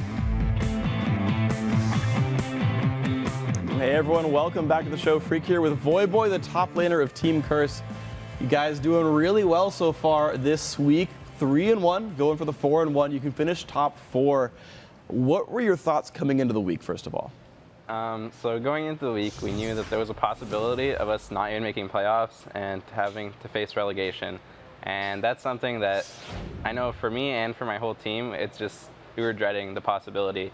So going into this week, like we knew we didn't have the greatest season thus far, but we put our all into it. We practiced every day, just like every other team was. But every time we practiced, every game, we took it very seriously. We were just like, these could be like the last games we're playing in the LCS. So we need to win them, and we need to play at our best. And I think thus far, we're 3-1. We only lost to TSM so far, and I think we're all playing really well. We feel good. So I remember actually last, but you guys had a really rough Super Week at the very end. Was that actually on your mind as well, where it's like, oh my God, do we do bad in Super Weeks? Not really, to be honest. That like last season is so far out of my mind right now. I'm just thinking of the here and now, and I'm just trying to take every game as they come. So that's all that I'm worried about. All right, so let's actually delve into the game you guys just played. In the pregame interviews, Chauster said that one of their plans was to bring you guys a little bit out of your comfort zones and make you play compositions or champions you're not maybe as used to. Whereas here you guys played pretty much 4 champions that, like aside from your Zac, it was like, we don't see much of Mumu, we don't see much Ari from Jackie, we haven't seen much Corki at all, let alone from Cop, and we haven't seen much support Elise. So where did that comp come from? It's just they're champions that we played with in conjunction with, maybe not exactly those 4, but we've tried all of them in scrims, and we've had success. I think teams would be surprised at how deep our champion pools are, because we generally don't show that many in the LCS, but we've been practicing a lot of stuff, and we got some tricks still up our sleeves. Is that on purpose to save them for the playoffs, or is it just the time never calls for it? If we feel like there's a time that we have to whip something out, then we'll do it. But yeah. Any hints on what that time's going to be? Probably playoffs. I mean, those are going to be the games that decide who goes to Worlds, so I think everyone's going to be bringing out their best stuff. How does that discussion go when you're there in the game and you've got 60 seconds to make a pick? Who says, guys, let's run this? For the most part, going into games, we already have pretty planned out picks and bans. A lot of picks are reactionary based on what the other enemy team picks. So when we start seeing some things that our team comps could be going well against, then we'll try to counter pick accordingly. But for the most part, we all kind of know what we want to play. Okay, so then I actually want to delve into the game some more, though, and talk about the Saints and Mumu pick, because you were on Zac, you were a big tanky frontlaner in the first place, and Saint had gone for a pretty damage-heavy build. He had Sorcerer's Shoes, he was going for a bunch of Magic Pen, like a lot of damage there. Yeah. Was that, we have 2 tanks, he can go damagey, or was that an adaptation, or what? So they had a very heavy AD team, so he was, Sunfire Cape synergizes really well with the Mumu. He gets that innate Magic Pen, and it just does really good AoE damage.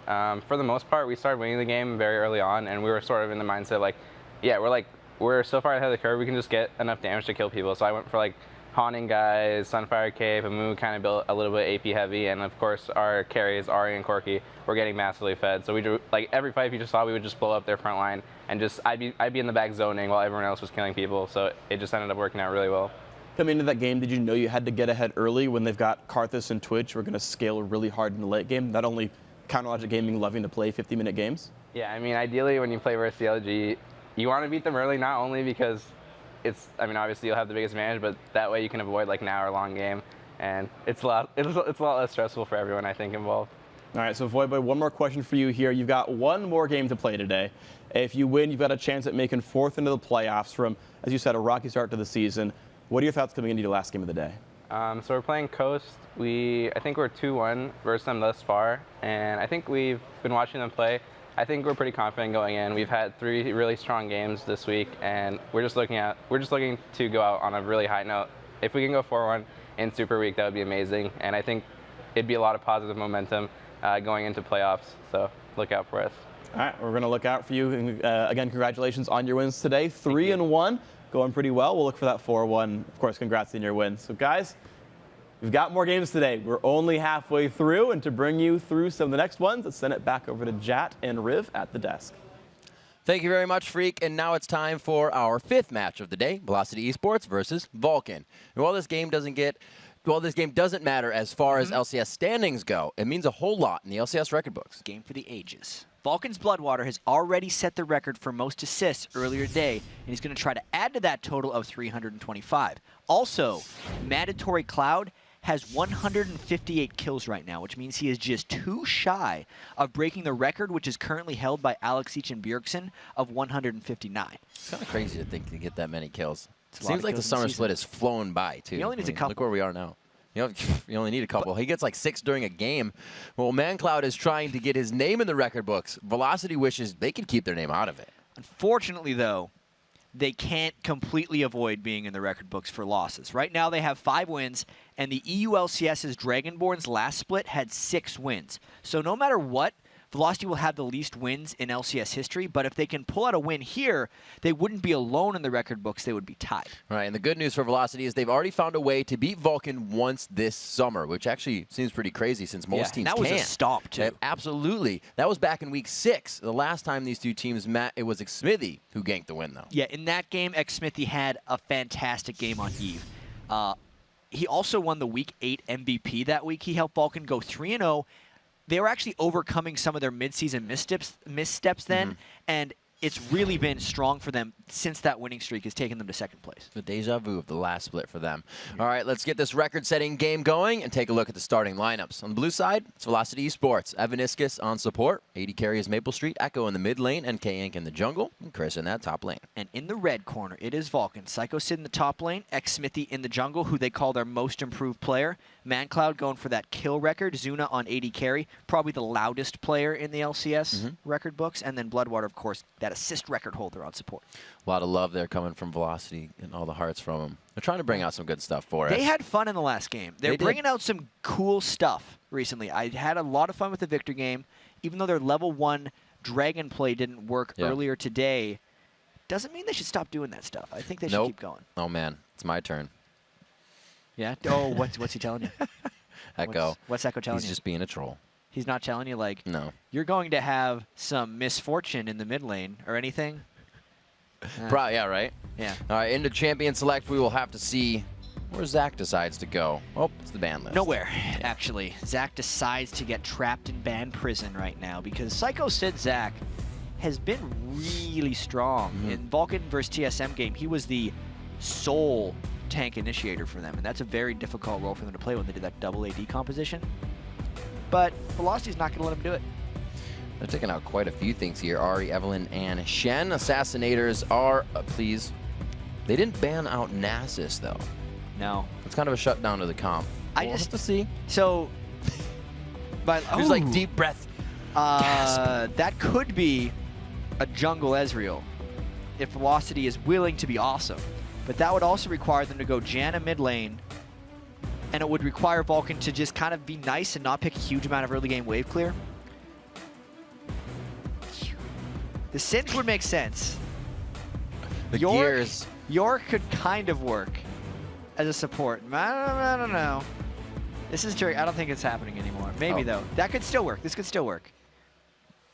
I want to see it happen again, because that was Velocity's best I don't think Velocity showed us this morning what they were talking about. I think this is going to be This is going to be what they were talking about? Because I asked him, I was like, is it going to be in the second game? And he misunderstood me. He's like, no, it'll be our first game, but they were the second game of the day. But I think in the end, they decided to just go and overall the second game they had. Jace would work very well if they used him as like a mid laner in their push-poke composition that they brought out. This is going back many months. Because all that team did is try to shove up all the lanes and just push turrets all the time, but never engage. It was just like a full AD range, kite around, and just kill people everywhere. Very, very fun. And Echo wasn't a part of that, the team during that. And what we haven't seen from Echo is he did throw out some Nidalee, but he also plays Lux, which, if we don't know where most of this composition is going, could still be available. Yeah, they really need the Janna for this to work, in my opinion. Oh, yeah, if they go for the strat. Yeah, one of the reasons it worked, what are they doing? It's 180 carry. What's this last support going to be? It's going to tell us everything. Will it, though? It's Nidalee. It did go with the Nidalee. Tell us much. Interesting. They're doing it. Just a different version of it. It's more poke heavy right now. So this means, I'm saying jungle Ezreal, most likely. They could do jungle Singed, that's a thing. Probably not. Jungle Ezreal, top Singed. Support Nidalee, and Jace mid, most likely. But then it'll be a little different than normal because in the old days, Ezreal would go mid with Janna once picking up double buffs, and Janna would essentially turn into a support. I haven't paid any attention to Vulcan's composition, by the way. It's a whole new thing. They're doing regular things. Yeah. What is this? Velocity is actually not picking the strongest wave clear possible. ManCloud has a little bit of wave clear on Diana, but if Velocity comes with really fast pushing, if they did have a jungle Ezreal, they would become a little bit vulnerable. Oh, man. The last pick is the true counter because they recognize how heavily AD focused Velocity has become. AD focused and poke focused. What's the best way to demolish a poke composition? Yeah. You dive directly at it. Just unstoppable force their faces, and it usually works. So Velocity has picked a lot of strong initiation, which will make the later game much more difficult for Velocity, but it doesn't solve any of Vulcan's problems in the early game. They're basically going to have to survive right there. This is... Come on, I like this Velocity. Vulcan's on a 7-game winning streak, and we saw Velocity earlier with having fun, play differently, play more organized in a lot of their grouping, and the fights actually started to go in their favor for quite some time. Can they break the momentum of Velocity now with this different composition to come into play? It looks, Maybe Vulcan's... The poke is with them. I was actually thinking, are they going to keep the Ezreal in the jungle? Because I was like, why don't they just run the support Ashe? You've seen it. Support Nidalee, obviously. We'll have to see. No. You are staring directly at before it goes off the screen. No, that's because it's a jungle. It's because it's a jungle Singed. I could have. Saint does that quite a bit. I mean, a lot of people do that quite a bit. But to just pull out a name, Saint has absolutely done that on his stream. Pretty happy his about jungle this. allergies. Pretty happy about this. It's absolutely a jungle Singed. Maple Street is AD Jace, and Evaniscus is support Ashe. We have to think of how much NK Inc. is kind of the pioneer of what the team does with the ideas to come out. It was him and previous, who was it before with him that came up with the strat? Now that I can't recall it. I'm glad I put both of us on the spot. Yeah, thanks, man. Vile Rose was pretty big in that because he would play the Janna. See if they can get it to come out. Velocity, actually, it was Prolly because Prolly used to be on. Oh, yeah. Bam. It took me a second. Brain just had to get cooking. Last day of Super Week has everybody going. Yeah. Saved us a whole bunch of angry tweets. Good work. All right, here we go. On to the Rift, ladies and gentlemen. Velocity Esports versus Vulcan, the Vs. Who has the stronger one? That is a very good question. Yeah. Caught me taking a drink right there. But we have some amazing stuff coming in this game because the jungle Singed is not something we have seen in the LCS here. I think NK Inc. is going to be looking to be as kind of distraction man, almost never be with the team, and always try to split push. I almost expect him to try to do like the carry jungler type thing with him, but not actually fight people, only get farmed and push around. Whereas everyone else on Velocity is just looking to poke as much as possible. And what an annoying lane that Ashe lane becomes as Ashe support. Support Ashe is really strong in lane. With that new passive, you kind of get your attack up a little bit more. You get a lot more crits. more harassy. It's much improved for this specific case because he's not going to be attacking much at all. So meaning almost all of his harass can be volley plus an auto attack since Vulcan has no sustain in their lanes. It's going to be pretty important. It's pretty interesting to point out, though, both those, whatever sticks in the AD carry support lanes is going to stick besides the potions they bring. We heard previously Link talking about Nidalee in the game, how much of a game changer it is, how much that little heal can change a game. So at least they are bringing that towards the later or the big portion spear of the fight. Or the big I mean, think about it. Think about this. If Evaniscus lands an Ashe arrow, a max range Nidalee spear with a shock blast and an Ezreal ult will kill someone. Whoop. That's not a good start. I'm going to go ahead and say it didn't take E first. Had to use that summoner spell. No, he started Q to scout some bushes, and NK Inc. really needs this blue buff.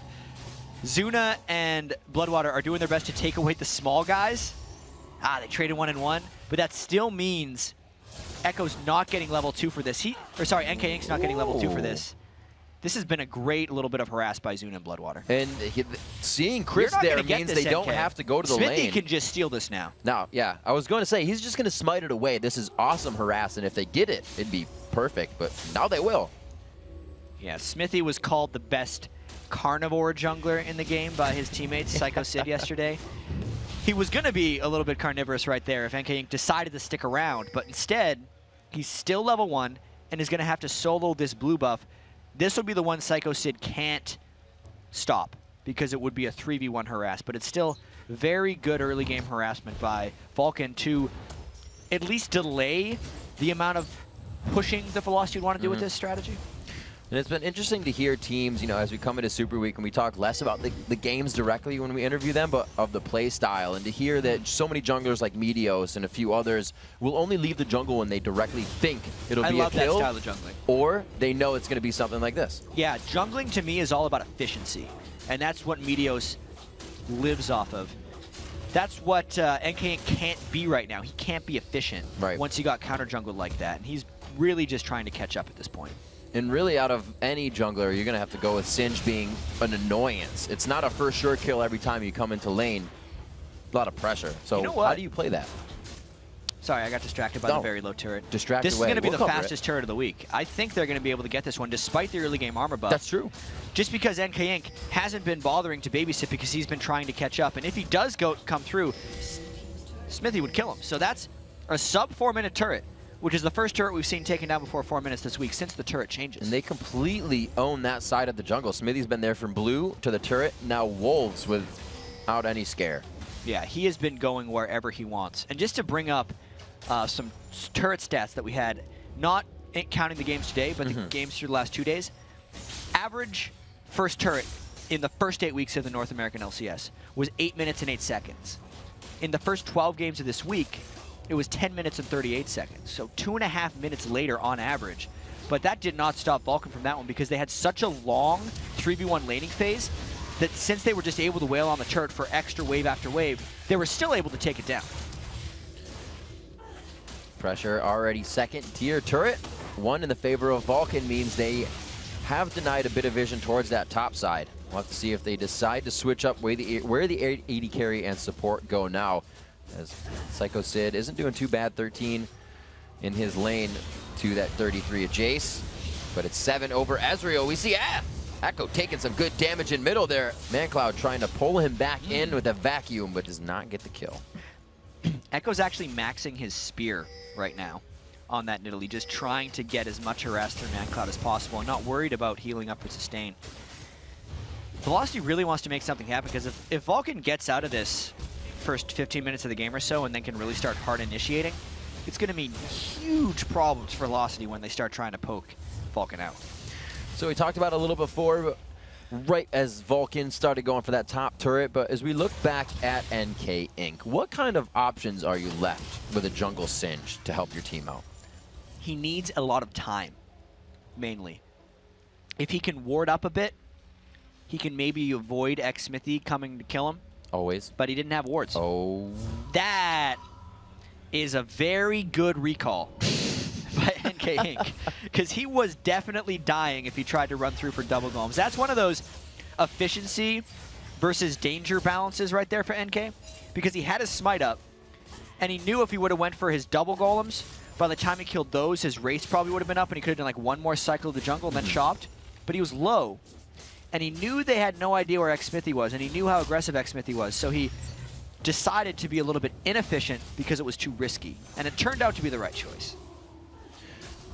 Looks like the AD carries have met, and they will be in that top lane. Oh, a Singe finally game. Getting some help here for Chris. Oh, Echo! ManCloud playing Diana this game. We've seen Scar bring it out recently, and it was shied away from because of its all-in, but working perfectly in this matchup here. I'm going to be honest. That Singe gank was a little underwhelming.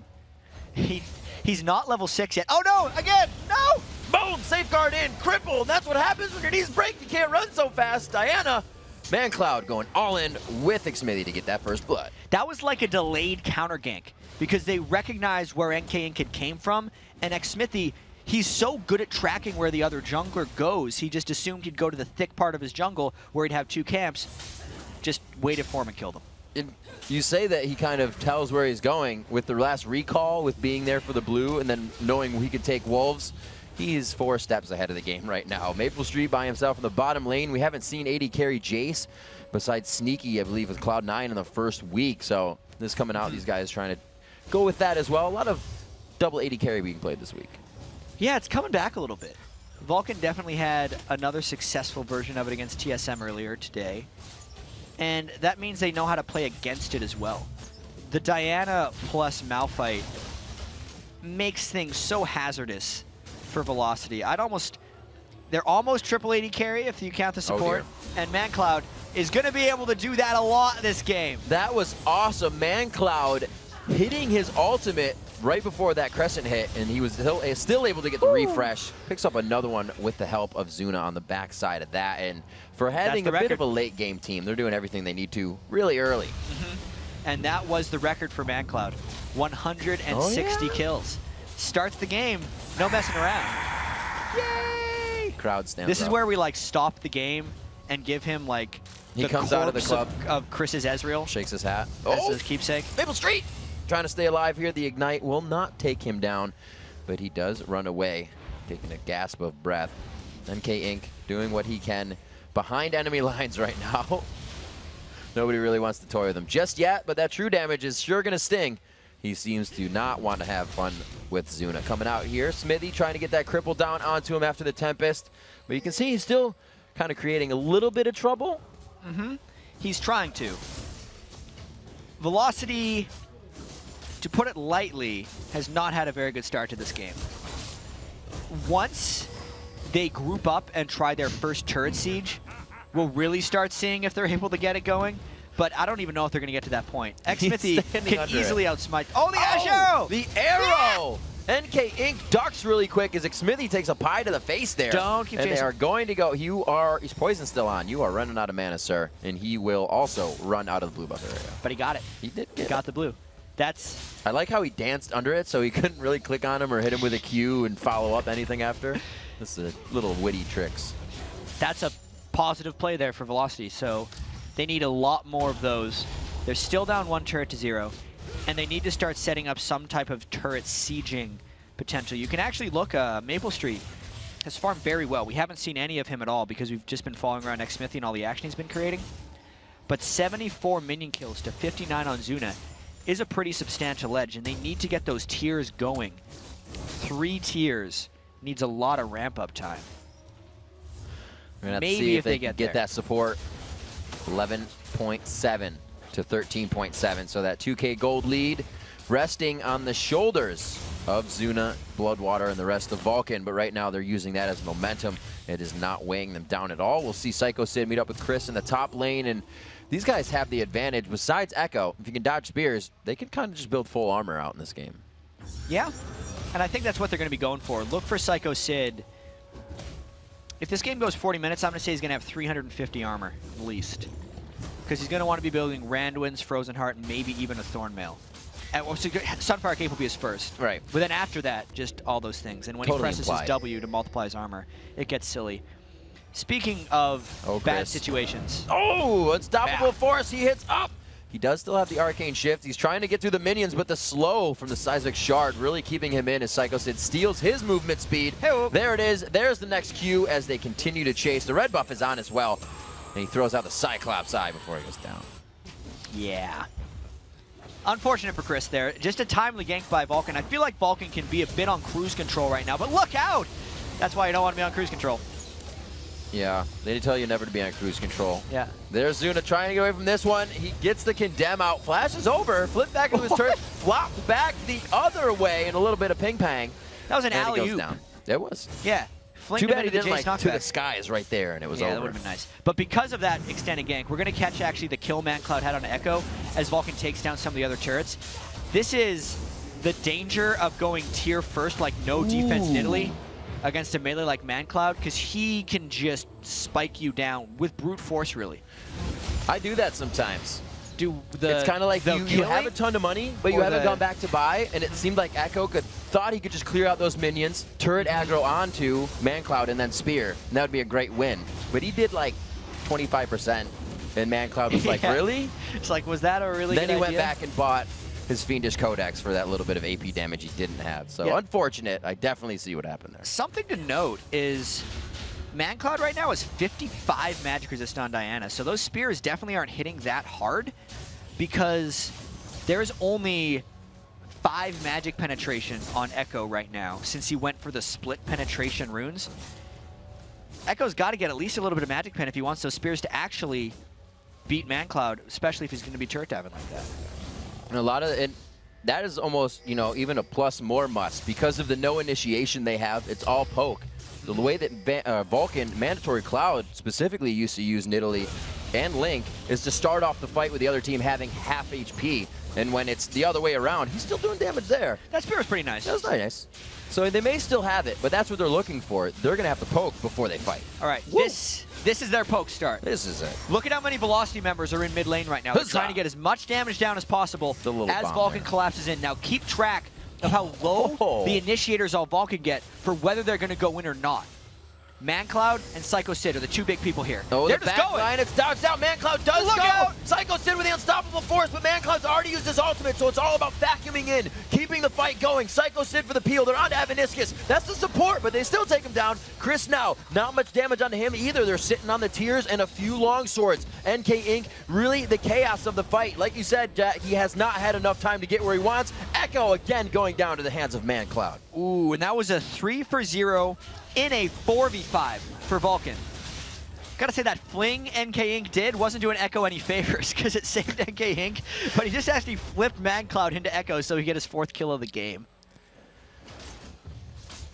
What we said they needed, the dive comp to the poke comp. Those few steps up to the turret looked great. They did over 1,500 damage to 3 champions on the team, and the first initiation was their downfall, so they got to position better than that. With this velocity composition being so squishy, and especially a support Ashe who uses the Ashe arrow before the fight goes, they are nothing once they get engaged upon.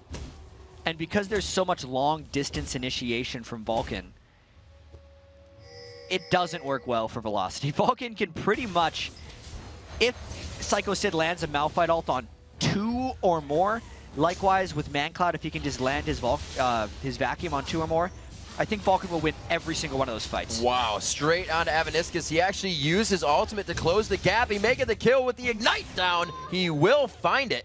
And it looks like they're going to have to put some defense towards mid now and consider this. Yeah, that was just as soon as he saw someone he dove on, because there's nothing punishing him right now.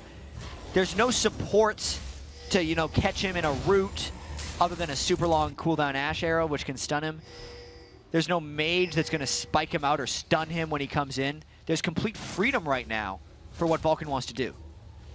So this seems like a good idea for NK Inc. I don't think it... he's going to try to run away. Oh, the Condemn is going to push him. Yep. All right. He goes for the slow there. What's your game, It's NK? going to be big. He's going all the way down to the bottom side. He's going to get a little bit of HP on this. Fight in the jungle himself as well. It's quite a bit of time that goes off of that execution. I think he's good by now. True Shot Barrage coming across.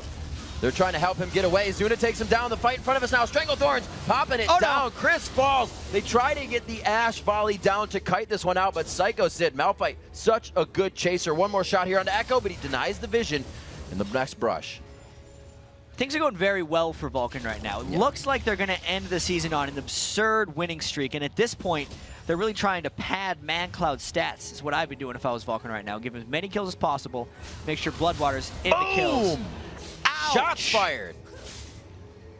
Sometimes, when people get hit like that, I'm physically pained. I'm just like, ooh, that really would hurt if you were Nidalee right now. Diana gives you no room to breathe. It's like that, Xmithie on Lee Sin and ManCloud on Diana is the complete rush down composition, especially you got Malphite coming in next. And that happening, I think it's what, 21 seconds right now for her? 15.2 seconds for her ultimate, and it's refreshed if the Q's already hit, so you can see the damage she is doing. Being ahead, ManCloud looking to make that score a little harder to catch for everybody else next split. Yeah, that puts him at, what, 164 kills right now for the split? 6 on 58. Zuna, this is round 2. I don't think it's going to be as... Oh, nice flip! Oh, he jumped right out of it, and he gets the kill. Smiles all around. I think he's actually saying nice. That was pretty nice. That was a good flash. Yeah, he typed it out. Not worth, but nice. Oh, they are all over the place. Whose jungle is this? It's Vulcan's jungle is what they are saying. It is very clearly they Vulcan's have jungle. put posts up right now. Not for sale. Cannot be bought. No. It doesn't stop Velocity from going back in there again and again, though. They have to fight. They want to go in there. They have a composition to start, like we said, that fight off with they need to everybody poke. being low. Yeah. They need to poke. Zuna is doing his own thing. Psycho Sid is very strong right now. And ManCloud is just like randomly jungling. I think he's farming up a little bit. I'm waiting, I think, for a very quick Vulcan victory. I think this one's gonna be quick, Rip. Bold prediction right here. Give me a time. 25 minutes. All right, you heard it, Reddit. Yeah. Jeff doesn't know what he's talking about.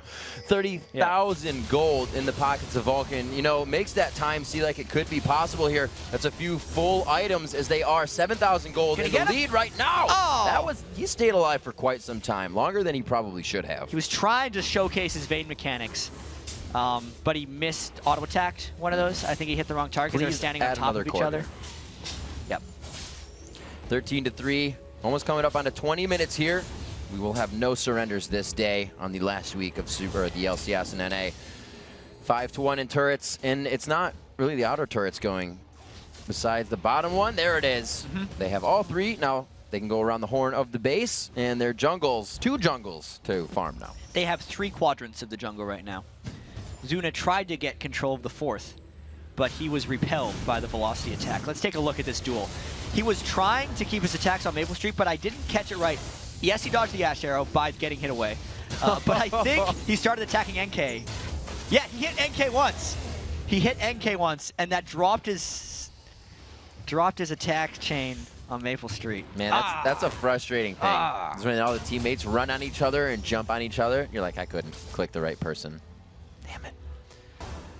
That gold lead slowly growing in favor of Vulcan. It may slowly be growing, but they've already found a big gap to put in between them and Velocity here. Map control is theirs, and they're taking fights as they come. They're not too worried about it, but Velocity is not playing scared. So it's still Vulcan having to situate these fights correctly. They're just coming out on top because of that item difference here. Yeah. NK is trying to be as big a distraction as possible right now. I think it's working pretty well. The max range Q to the resonating strike. He's really fast. Oh, safeguard. Throws down. Got the Needs cripple. the energy. Then hit the Tempest. Yeah. One more. One more Hit the Q. Q. Oh, he didn't activate it in time. We all wanted to see it happen. Dodges the roots. Goes back and up. forth. Oh, from 2 furlongs behind. It's going to be Psycho Sid coming up around the corner. ManCloud died in the mid lane, and this is actually a good move for Velocity being able to get this turret. I'm going to go out on a limb, say that Psycho Sid ultimate was unnecessary. A little bit. You could absolutely say that. They didn't need to go for a for-sure kill already, but looks like it may hurt them on denying this turret. Xmithy from the other side hits up onto Maple Street. There's still a good bit of damage there with the ADCs. And they don't actually have their initiation right here to stop it because ManCloud is dead and Psycho Sid used his ultimate to KS. So Velocity actually has the legitimate push here for at least a little while. Psycho Sid taking a bit Xmithy. from behind. Xmithy kicks in Evaniscus. They take out anything that he could do. The Flash Ignite down actually after getting kicked. And we're going to have to see if they can continue on this fight. They are not pinched right now, but it is Velocity trying to figure out a way back to their team. Psycho Sid has built the Shard of True Ice. Yes. He put it on Xmithy to help him out with that one. He's just like, yes, I did KS, but it was only so I could afford my Shard of True Ice. Is that our first one? It's the first one in a while. Yeah. Yeah. I feel like It MIA still built gives- one or something back in the day. It's one of the only upgrades of gold per 10 items that maintains the gold per 10. So he's still getting 4 gold per 10 seconds. Also, he's granting nearby allied champions 5 mana regen per 5 seconds because this item builds out of a mana manipulator. And the unique active surrounds an ally with a blizzard for 4 seconds that will slow any movement by 30%. So it's actually like a very small Lulu ult on someone persistently, and it's only on a 60-second cooldown. So that's what Vulcan's going to want to do to chase down all those squishy guys on Velocity. They only got 3 minutes left if they want to keep to that 25 minutes. According to Jat, or Dream Jat, who knows? Dreamjat would have gotten that prediction Dreamjat would have absolutely gotten that prediction right. NK Inc. taking some good damage from Psycho Sid here. That's not going to last long, though. But again, it did stop the Malphite ultimate from coming in. The problem is they're going to kill Bloodwater. The problem is ManCloud wants to fight this as well. And I wonder how many people he's going to try to take on by himself. It's a lot of one-on-one class, two-on-one joining assassinations. There was kind of a three-party. Back to the one-on-one. Here comes Xmithy, the 2, then the 3. Three's a crowd, double kill coming in. Mandatory Cloud extending that record. 8 and 1. Nice moves. Very nice moves. Looks like they may try to go for a 4-man Baroon. I believe so, Riv. They will, indeed. Haven't heard that one before. From both sides, all 5 members playing League of Legends. They might get this one. I don't think that Velocity is going to be able to contest this, unfortunately.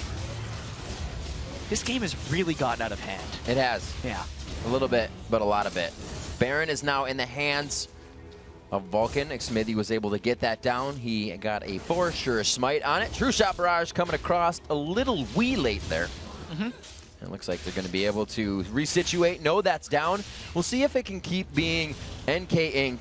playing the nuisance role here and causing chaos whenever he can. Here we go again. He's not worth that much gold anymore. So anytime Xmithy tries to chase after him, he's really just kind of prolonging the game. This is what people used to call the proxy sin strategy. It's just he's doing it out of the jungle. And this is a real thing that has worked occasionally. There was a couple players that took this to Diamond 1. It doesn't work so much anymore because bounties don't decrease as quickly as of a couple patches ago. But the strategy is, ManCloud is 4v1v4ing right now. Don't worry about it. He's going to die. What were you talking about again? Yeah, he's dead. The Singe strategy actually kind of can work for a team. By dying so much, you're increasing the enemy team's bounties a whole lot.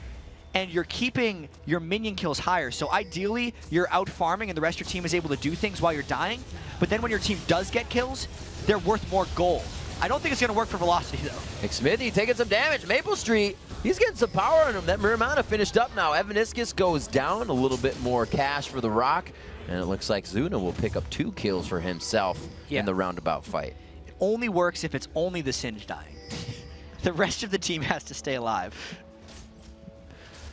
Shucks. That engagement going a bit awry. Yep. Look at these items coming out here. Xmithy trying to go for that Tiamat. Usually see some Lee Sins building that up if they're having a better than good game. I see Voyboy go Ravenous Hydra to like Last Whisper, Ravenous Hydra to Bloodthirster on top lane Lee Sin all the time and just really try to take over the game. Xmithy could do it on this because no one on Velocity has that much money right now and he's able to pretty much duel almost anyone if he just goes damage. Saris embrace with the Morello Namicon. You got to finish one word before you start the next. That's what Echo is trying to bring out here. The Morello trying to get all of those spears out as fast as possible and as much as possible, as well as the Saris embrace for if anything goes wrong. But that was so right. Can they make it count? They have the kite down onto him. The slow is there. He's going to turn around, put down the Blade of the Rune King, but somebody also help him. Half of his health chunked out there. We got NK Inc. coming from the other side. He's going to have to flash over the wall, give him the good flip. He gets it back. More of that crowd control coming in. Kizuna, I was going to say, you guys have his number. Got to take him down. Psycho Sid on the backside. Evaniscus could be going down once again to him. That ultimate to finalize the kill and keep it on. Shard of True Ice. Maple Street gets just in range. Oh, he gets kicked away with the Dragon's Rage. But back in with the 1000 range resonating strike. And that was actually a shutdown. Maple Street had a full bounty there. He's 5-2 on Jace. He's been wreaking as this chaos just keeps happening. He's actually one of the members that is focusing down Xmithy in these fights when he can, trying to... It's kind of funny. He's one of the AD carries, but he's helping peel for Chris, helping peel for Echo as well, being the AD carry. It's a different composition. Velocity is pulling, or trying to pull right now, a very tricky tactic that some people have adopted in solo queue. It's where you hope the other team gets so casual about things that they start making very dumb decisions and you start coming back in. Vulcan has already fallen for this trap. It's just a matter of, is it going to pay off for Velocity? Because like Vulcan is not doing smart things right now because they are completely relaxed in this game. And the gold lead is surprisingly only 10,000, 27 minutes in, which based on how easy everything has seemed for Vulcan, means the game is actually a little closer than they would realize. And they should actually take a little more seriousness into this if they want to be able to close this game out. They still hold that potential damage. It is going to come from Jace because, as we said, Maple Street is 5, 2, and 3, but you're going to get the same damage from a 5, 2, and 3 Jace as you do from that Nidalee Spear of 1, 4, and 5. So yeah, within the next 15 minutes, that'll start to not happen as much because of then the magic resistance and whatever Vulcan will have the money to buy being that far ahead in core items. So Velocity does have to work a little faster at this point. The nice thing, though, is NK Inc. is still doing his thing. I don't think he can escape Zuna. No. He's going to the base. Yeah, he's going to try it again. He's off. Yeah, like if Zuna's like, not pursuing. Just go. Just go. This means that Vulcan is at least trapped into 4v4. Where's he going? He can see everybody on the he's map. He's taking 2 waves. Oh, he is. Yeah, he's connecting them up to the Nexus. He's trying to get 2 waves. He missed 1. But if he just stays in there and no one comes back, he has no reason not to just keep going, getting 2 waves. He's trying to create as much problems as possible since he's not worth money yet. He's lonely. He's saying, pay attention to me, please. He is getting a little bit of attention from Zuna. We'll have to see that triggers for him. Zuna with the home guard, so he is going to be able to get a little bit of aggression. Twin Shadows comes out. The Spooky Ghost could have been enough. And it definitely will be. He's gone. For now, hold on. He's taking a good angle. Nice juke. Yeah, straight away. Good job. They're all like, he's going to stay in the jungle and toy with us. Let's look for him. No, he's gone. Maybe that's their toy now. If Vulcan's not careful, this could turn rough. It's going to be crazy. I was way off if on that 25 happens. minutes, by the way. No, we'll just say it didn't happen. Yeah. That was Dream Jet. I meant something else, and Exactly. I'll tell you in a few minutes. That's what I was, yeah. I totally knew that. That's why I didn't question. Baron is up in 1 minute and 12 seconds, as you see on the screen. So everybody get your hands ready to clap for that as it comes up. Vulcan has them contained right now, actually. As long as NK Inc. doesn't make it out past anyone from Vulcan, Vulcan's going to dive them right here, up the mid lane and try to get the kills. Flip backwards, flip forwards. Zanya's in place. Velocity's going to lose that mid inhibitor. ManCloud, wow. They're really not trying to go on whatsoever because they know it has to be how. There it is to the skies, back and forth. Wow. 1v2. And then 4v0 in the mid lane as they're just pushing down that inhibitor. See, Velocity, aside from their poke, it's not like they can engage on anything. Look at this poke, though. It's good. Do something now. What are they going to... The Ash Arrow is on cooldown? It is. It is. It's always easier to say than do. If they get into a fight, they will lose. You're getting all antsy. It's like watching somebody play a sport, and you're like kicking your legs and moving your arms. You're like, damn it. Oh, it's up. Felt a breeze. It's a nice follow by the camera. It's a nice follow by the team. They were trying to get the rebound. Nothing there. So at this point now, we have 1 wave for Vulcan that's actually past the river. Velocity again finding the strength and numbers to get themselves out of the base somehow. They have an inhibitor down. Or inhibitor turret, Yeah, Vulcan rather. didn't even get the inhibitor there. No, the it's poke half did health, repel right. them from the base. The Baron is alive. So with the push that Velocity have, they're actually sitting okay. They just have to be careful of where Velocity is if there's an attempt here. Ravenous Hydra completed for Bing, X-Smithy. bing, bang, boom. He Big also damage. has his Jungle Gem Ruby dear. Sight. Death Cap completed by ManCloud. That's the real scary one. With more armor. Just because. Because if I look at Velocity right now, there's only one person on that team that's built a magic resist item. It's not good. They're definitely putting Glass Cannon into a whole different meaning, or all your eggs in one basket. Looks like we're going to have a 2-man Baron here. Actually, Psycho Sid joining the party. They have the arrow. We've still got some dirty farming going on by NK Inc. in that bottom lane. He's trying to get past. A little too early. But they're still going to attempt. They could get some good spears in here. Yeah, here comes the fight, maybe. All right. No. No. There, NK Inc. definitely has somebody coming for him, though, right now. Not yet. Ooh. Vulcan doesn't care. See, they're even playing smart. That's what you're talking about. They are remembering a little bit. Here's the next challenge. I don't think it's possible to proxy 3 waves at once. Because he's got an opportunity to try. Vulcan's going to be ending the game, by the way. Okay, he's going for 2. He's just got... You can only go for 2. That in itself is actually very difficult. Zuna in the back line. He has had a good game for himself, being that late game vein. Getting late game quite early for himself. 7-3-1.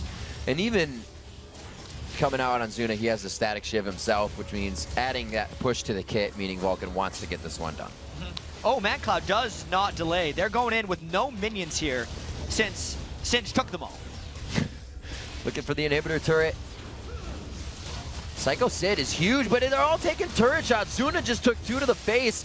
They have some plans. Here comes NK Inc. If he attacks, that means he's going to lose it. Unstoppable Force out, which means everything has almost been used in defense. ManCloud is flipped, but that gives him an entry to the back line. Will he use it? Great volleys coming out from Evan Niskus is keeping them at bay. The Hawk Shot not going to kill anybody. Mandatory Cloud runs. They still have sight from the Bushwhack. That's up to 9 seconds. The dodge is there. Echo still trying to chase. There is no brush for that Nidalee to hit until now, and that chase can continue. Yeah, and Vulcan's going to fight them here because they've healed up. Turns around, turns the key, and ignites the fire. Chris is the next one to go down. ManCloud throws on the shield. The 3 orbs are broken, so he gets it back, but it's not enough. Zuna, where are you? Continue. Here comes Zuna from the right side. Tumbles in for 1. Can he tumble for 2? And the third one looks like it's going to scramble away. Zuna took the long way around right there, and it ends up costing Vulcan 2 kills, but that's still a 4 for 2, and the minions have finally arrived. They might get inhibitor number 2. They were hungry for that fight and actually kited it the entire lane. A very nice job by Vulcan Velocity doing everything they could without having a true initiator. Yeah, that was their best effort at that point. After... Oh dear. Oh no. No, bye. Oh, Zuna man. He's so calm and collected there. Yeah. It's very unlike him. Very unlike him. Yeah. He's in the zone. He just knows it. All of these guys pretty close to a final form. The Zanya's on top of that Guardian Angel is going to make ManCloud very hard to reckon with. Since he just died, he bought that Guardian Angel. So coming up with it, the next push is going to be very big for Vulcan and tough to stop for Velocity. Yeah, the gold lead, which was at least a little bit frozen at 10,000. Right. Has now been blown open. It's 16K. 3 completed Zeal items for Zuna. He's got the double Femme Dancer and the Static Shiv. Tiny Dancer. See if he can produce more kills himself. 10-3-1, 9-3-1, 7-0-8. The lanes went well for these guys. Like everybody came out of lanes really strong, and it's even harder to win a game when you know you're coming behind in every area. Right from the very start, when they were able to take the turret early, it really put Velocity off their game plan, and even the counter jungling that happened to NK Inc. delayed his ability. This is not going to be a good fight for Velocity. Evaniscus on the backside. You said the arrow used in the beginning, it's already been used. They baited that one out to a good fight. They know they had. Vision is really giving them the upper hand as they press in, and it's only a matter of time before it's those Nexus turrets. At least NK Inc. is trying to be annoying. And no. Ooh, Chris, that could have been scary. Looking like Maple Street going for the top lane push. He's going to go ahead and back, though. The team needs him. Yep. Vulcan is going to push the mid lane here. I'm going to remake my prediction. Yeah? They're going to end it within the next 5 minutes. Next 5 minutes? Yep. Not going to be wrong this time. I don't know. I think Reddit still has your number. It's going to be a quick Nexus Turret 1 going down. Vulcan versus Velocity, the flying V of Vulcan. We questioned which would be stronger at the beginning of the game. Velocity was able to find the doorway through Vulcan in the season, but not this time. They are going for kills. They're getting those KDAs. ManCloud already breaking the highest kill count in the LCS of any of the regions, along with the team as they take down the Nexus 33-14 and 36 minutes. So this means Vulcan finishes the year. That's a 5-0 Super Week. 5-0, baby. They're on a very large 8-win streak now. I think it's an 8-game win streak. 8 streak. They have a lot of momentum going into the regional playoffs here. And that's, you saw them there, 5-0 in Super Week. It's good. I mean, this is definitely going to help their stats. No. Velocity knows that strategy didn't work very well. Don't worry, guys. I got a positive score. I think that means I'm good at this game. That was Maple Street. Maple He Street. did have a positive score. That's all that matters. He played really well, and he played confident on champions that he didn't bring to the LCS. He played confident on Kennen. Like I said, he was still going in with ultimates like he was the AP carry, even though it's like, you don't expect the Kennen to do a ton of damage with the auto attacks when he's AD, so it kind of throws you off guard. Throws you for a loop. But then it also throws you off guard when Slicing Maelstrom doesn't do a damn thing when he gets into the fight, and you're like, oh wait, no, that's just a stun bot. That's a bad thing. But it's really cool. Earlier, I was talking to QC to continue that story, and when they were at the Nexus and they were fighting, and they had the previous game they played, he's like, "Abandoned ship, abort, abort! We're going down with the ship!" And you saw him at the end of that game. They lost again, but they are absolutely having fun and enjoying themselves as they should. It shows. I mean, at least they're getting along right now, which is the hardest thing to do when you're on a last place team. Losing is not an easy thing for any team to cope with. Nope. And you could tell they came into this week with a different mindset of saying, regional or promotion tournament is so far away. We're going to prepare for that when it comes. Just have some fun and try some stuff. Yeah. It didn't work out for them, but at least they enjoyed it. So that's the story of Velocity today, basically. And the story that they face was Cloud9's. Cloud9 had to go through relegation again, and they're the #1 team in the league now. So we'll have to see what Velocity can do in the spring split. All right, guys, we got to take a short break, but when we return, we'll be joined by LCS's record holder, ManCloud, to talk about Vulcan's perfect Super Week. And then it's time for our 6th game of the day, Team Dignitas versus Counter Logic Gaming. The NA LCS Summer Split. We'll be right back after these messages.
Hey everyone, welcome back to the show. David Freak Turley here with Mandatory Cloud, the new world record holder for most kills in an LCS split. So, by the way, the kill about 8 minutes in on Chris was your record-setting kill. Did you know that it happened when you got it? Someone told me before the game that I needed 2 kills to get the record, and I'm like, got it. But I can keep going. What were you targeting Chris as the honor?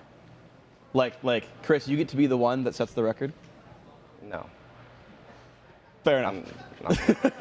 Just sporadic, just manslaughter from Mandatory Cloud. So then for the rest of the game, though, that game took a while. Jat said it would be over in 25 minutes. He was wrong by a lot. Took about 35 minutes. Were you extending the game just to get more kills? Guilty as charged. We were kind of doing that, but then they actually pushed and got our turrets, and like we really need to end this game. Like, they're actually getting stuff. So yeah. So were you actually like legitimately worried, like, oh, we're actually throwing this game away? Yeah, we just kind of lost mid turret because I was literally standing there recalling to go kill Singed, and then they killed me while I wasn't looking at my champion. So like we can't keep doing that. We just gotta end the game. Okay, fair enough. So at what point, though, did you realize that you should probably build some armor during Champion Select? They ran 380 carries. I assume that threw you for a loop. That was very interesting. Like right when the Champion Select started, I'm like, I'm just gonna get Zhonya's GA, maybe even Sunfire if it goes long enough. I don't know. Yeah, they had a lot of 80. Just tank it out and just be an assassin. All right, so obviously that game went well for you guys. You went undefeated on the week. The only team to go 5-0 this week at all. And so do you think that actually puts you as the #1 team? You took down #1 Cloud9. You took down #3 TSM. Are you the best? That's how it works, isn't it? Would you believe that? Yeah. All right. We had a worse record than C9, but we've been performing better than recently, I think. And we had a pretty convincing victory over them recently. So coming into the playoffs then, as the favorites, are there any teams you're worried about? We might have done really well against C9, but I still think that they're the best team, like aside from us, and we'll have the most trouble against them if we have to end up playing them, which I think is unlikely. Well, you play them maybe in the finals. Yeah, for the bye even. Yeah. Okay, so then, how are you planning now? You think we're one of the top 2 teams. We're only afraid of Cloud9, but we'll play them in the finals. Are you thinking internationally now? Are you thinking of how to play the Chinese teams, the Korean teams, the Europeans? No, right now we're just planning on playing against all the NA teams. We're going to study up on the teams and then prep for 2 weeks. We're going to have like maybe 2 off days the entire time. We're not worried about international yet, so. All right, well, good luck in your planning for the North American regional. Hope we see you guys excel in PAX and then later on in the year in LA when you play the world's best. But that's it for us here for the interview. Mandatory Cloud, again, thank you, and congrats to Vulcan for the 5-0. But we have 3 more games today, and to help break them down, let's send it back to Jat and Riv at the desk. Thank you very much, Freak. Now it's time for our 6th match of the day. Like Freak said, we got 3. This is one of them. Team Dignitas versus Counter Logic Gaming. And this match will have serious implications on the postseason. If Dignitas wins, they will tie CLG in the standings and force a playoff match later today. Yeah, and if there's that playoff match, it's a best-of-1 between Dignitas and CLG that would take place after the Cloud9 and TSM game. A win by Dignitas would also mean that TSM would be guaranteed 3rd place. But if CLG can beat Dignitas for the 3rd time this summer, Doublelift and crew will lock down 4th and keep their hopes of a 3rd place finish alive. Exactly. The last time these 2 teams played was actually back in Week 7, though. And CLG rolled Dignitas in that game. And while the discrepancy in kills is impressive, the most unbelievable stat from that game is that CLG won in only 29 minutes, which is 13 minutes faster than their average game. And the 2 big reasons why CLG dominated in that game was Doublelift and Link destroying. Those 2 guys got 9 kills without a single death. Even though Doublelift and Link put the pressure on Dignitas early and often the last time they met, Patoy still believes they can get the best of Counter Logic Gaming in the early game and walk away with a win. CLG, they typically run low pressure early game champions, but are just crazy monsters in team fights. So as long as we just capitalize on the early and mid of the game, we should win. Versus Dignitas, it's very important to shut down their bottom lane. Their bot lane is the crucial point of their team. I think that they're the 2 strongest players on Dignitas, so if you can shut them down, then you have a pretty straightforward win. So it looks like CLG puts a bit of respect towards that Cutie Pie Patoy lane. We'll see if it comes into this game. And Dignitas themselves give a lot of respect to that lane, too. When you talk about Dignitas talking about their struggles, they almost never reference Patoy or I'm a Cutie Pie. We'll have to see how it goes. It's time to look at the starting lineup, so let's get into that game. On the blue side, it's Dignitas. Kiwi Kid in the top lane, Crumbs in the jungle, Skara in mid, smiling his face off. These guys are happy once again. Cutie Pie in AD, and Patoy on support. And on the red side, it is Counter, Logic, Gaming. Smiles all around. Yen in the top lane, Big Fat LP in the jungle, Link in mid, Doublelift on AD, and Chouster on support. Okay, we're about to head into Champion Select, but first let's take a look at who you guys think is going to win this matchup. If you went and voted at lolesports.com, and you did, 66% of you think that Doublelift will carry CLG to the win. I mean, I guess you could say that's one of the only ways CLG wins. But honestly, lately... I looked into the votes. Lately, looked into the votes. Yeah. They had the comment afterwards that said 66% Doublelift. What was the regular vote, though? But really... Doublelift. The last game CLG played, yes, it's nice that CLG has multiple threats now, but Doublelift's positioning on Twitch was very subpar. He died in most of those fights before the fight started, and it didn't matter how well Link was doing because it needed to work out. So if CLG wants to win this game and avoid going into a playoff game with Dignitas for seeding. These teams have clinched playoffs, but if CLG wins this one, they still have that chance at third. If they want to avoid that, Doublelift's got to play better. And something that I'm expecting to see in this game is a slow-paced game. When both teams know that something like that is on the line, I'm going to say a little bit, a lot more caution is put into every engagement, every move, objective. So this game is going to be probably a little bit slower than what we've been seeing.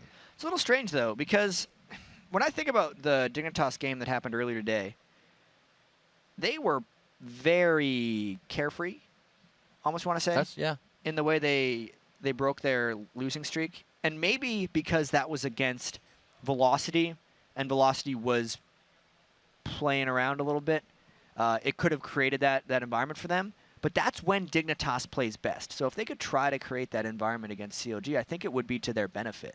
And Crumbs even said in the interview that it was a good time. It felt like a good time, and it felt like they were more confident in engaging things.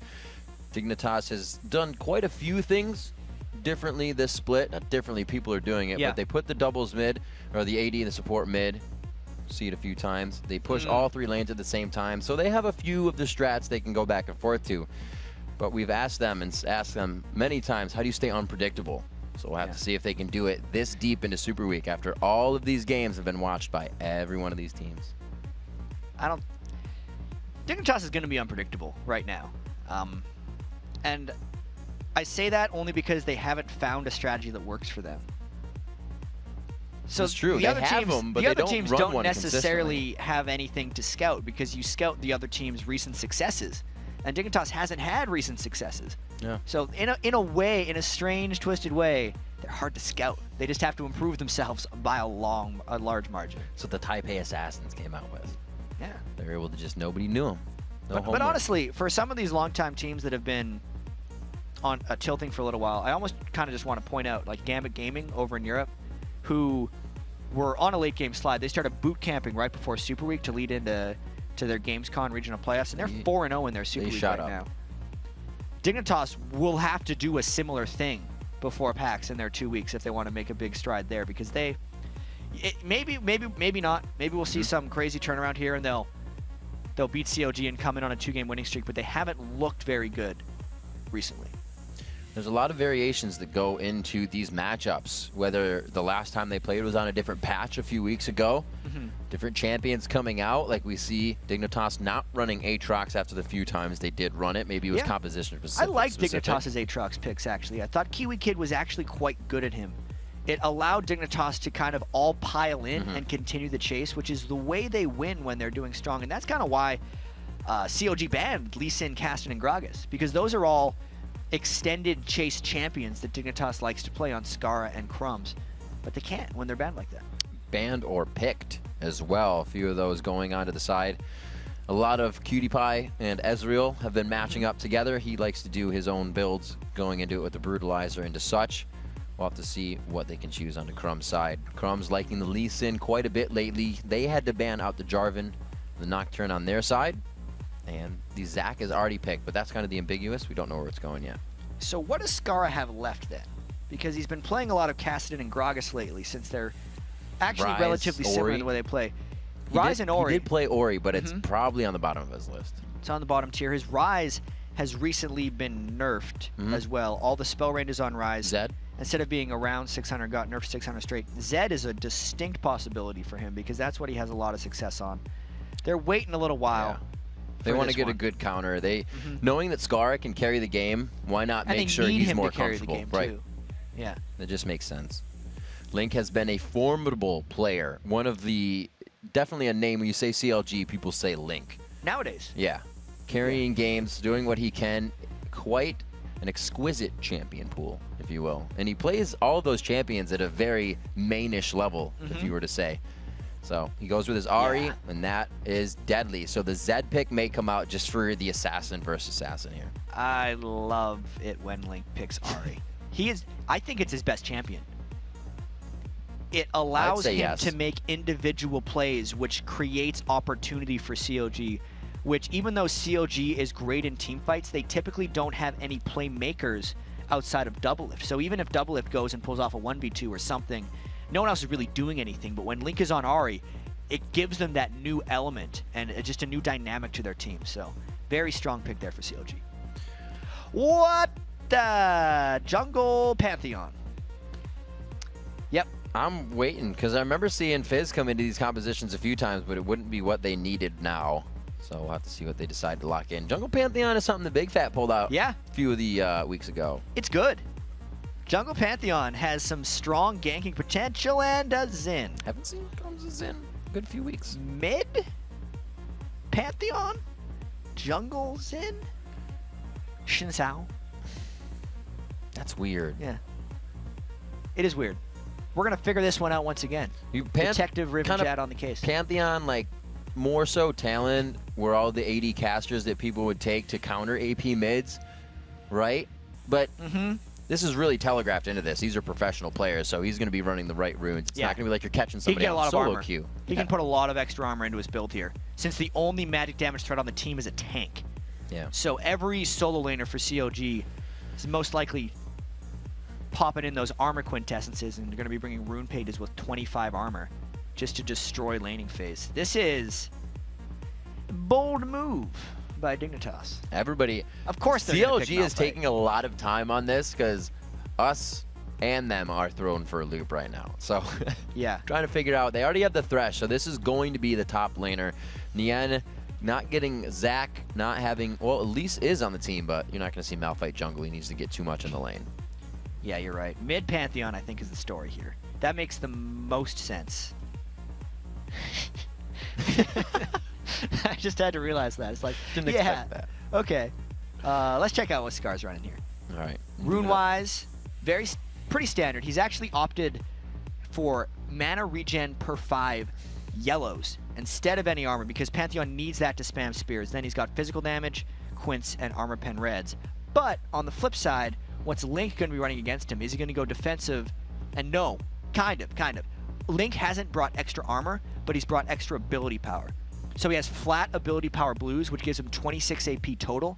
Then he's got armor in his yellows and magic pen in his reds like usual. So look for Link to actually fight back at Scarra in that lane. Link to be putting on some Doran rings quickly in the early part of this game so he can trade back and forth.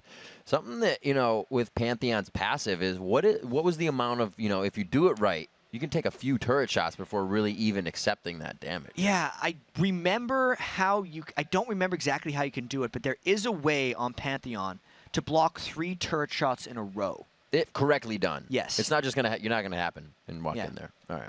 We'll have to see if that is in Scar's belt or bag of tricks to pull out within this matchup. It's definitely going to be a different game. It's not a Karthus in the mid. He's going to have to leave the lane at 6, and he's gonna have to walk out of it since it's not a pure global ultimate. I think it's the same range as Twisted Fate's ultimate, so he just needs to fall back a little bit and then go. Squeak out a lane. Yeah. This should be some action-packed Scar Pantheon. I'm absolutely excited. We talked about Champion Scar can go into full form on. Pantheon isn't a super scaler into the late game, so that full form better come quite early into the matchup as we head into the game. Counter Logic Gaming versus Dignitas. Quite an interesting composition here come from Dig. We'll have to see how it works as we are on to our 6th match of the day and on to the Rift. And I wonder if this is going to be like the last game a bit between Vulcan and Velocity, where Dignitas will come in thinking they're just going to do this cool thing. But then, just COG will actually have a strong early game strategy and just kind of catch them for a loop because Dignitas is so wrapped up in the Pantheon. They're not actually thinking about the regular game sense things. Skara knows exactly what he's up against, but he typed it out. He's like, I know you like this, Link. Just please don't come to lane with Cloth 5.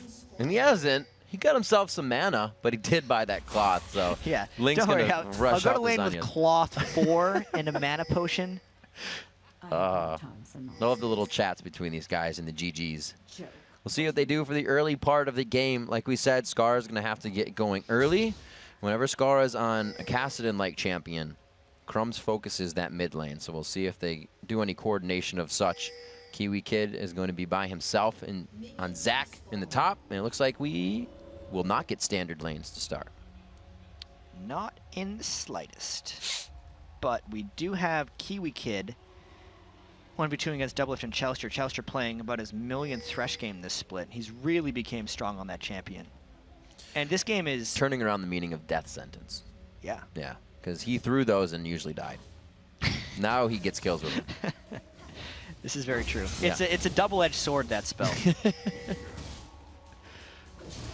I think this game's going to be mostly about whether or not Skara can get going on Pantheon here. He can Crystalline Flask early to try to keep up with spear spam on Link, but Link, as we said, with all that AP, is going to be fighting back as much as possible. Skara, or Link rather, leveling up that Foxfire first. He is going trade for trade, and right now, it's going to be Flask versus Potion, so those consumables are not rechargeable here for Link. He's going to be continuously spending money on that. Get the invade coming on the other side, and we'll be looking for Big Fat. But actually, okay, Big Fat's going straight for the blue buff. Going to be another one of those trades, and I wonder if this is going to transition into early turret dives or early turret pushing. Cutie-Pie's not been pushing up that wave. Words, Riv. Pushing up that wave quickly, and Yen checked preemptively and got really hurt here. He does not have a good retreat path at all from this turret. That was 2 auto attacks. He's in a lot of trouble. Yeah, he's got to get out of there. He's teleporting. Bye. He's like, look at me. I'm out. And he will back from that position. This turret obviously not going to take as much damage, and this is why it was implied. The laning phase will stay. But they're going to have quite a bit of time. They're going to get that turret. Yeah, they're going to have quite a bit of time. Since Big Fat OP is nowhere to be seen, and Yen used to teleport to escape instead of get back. That's a very fast turret. The fastest turret previously taken was actually Dignitas taking one in... I'm going to get killed if I miss a stat. I believe it was 324. So 15 seconds later this time, Riv. But they got it. It's close. It's that armor. If somebody goes back and finds that besides our guys, I'll give them kudos. Yeah. 5.2 already to 4.5. A 700 gold lead gain from that. It's called Global Gold, and it's now in the hands they can't do this. of Dignitas. They are trying to velocity their way, but they don't have any plans.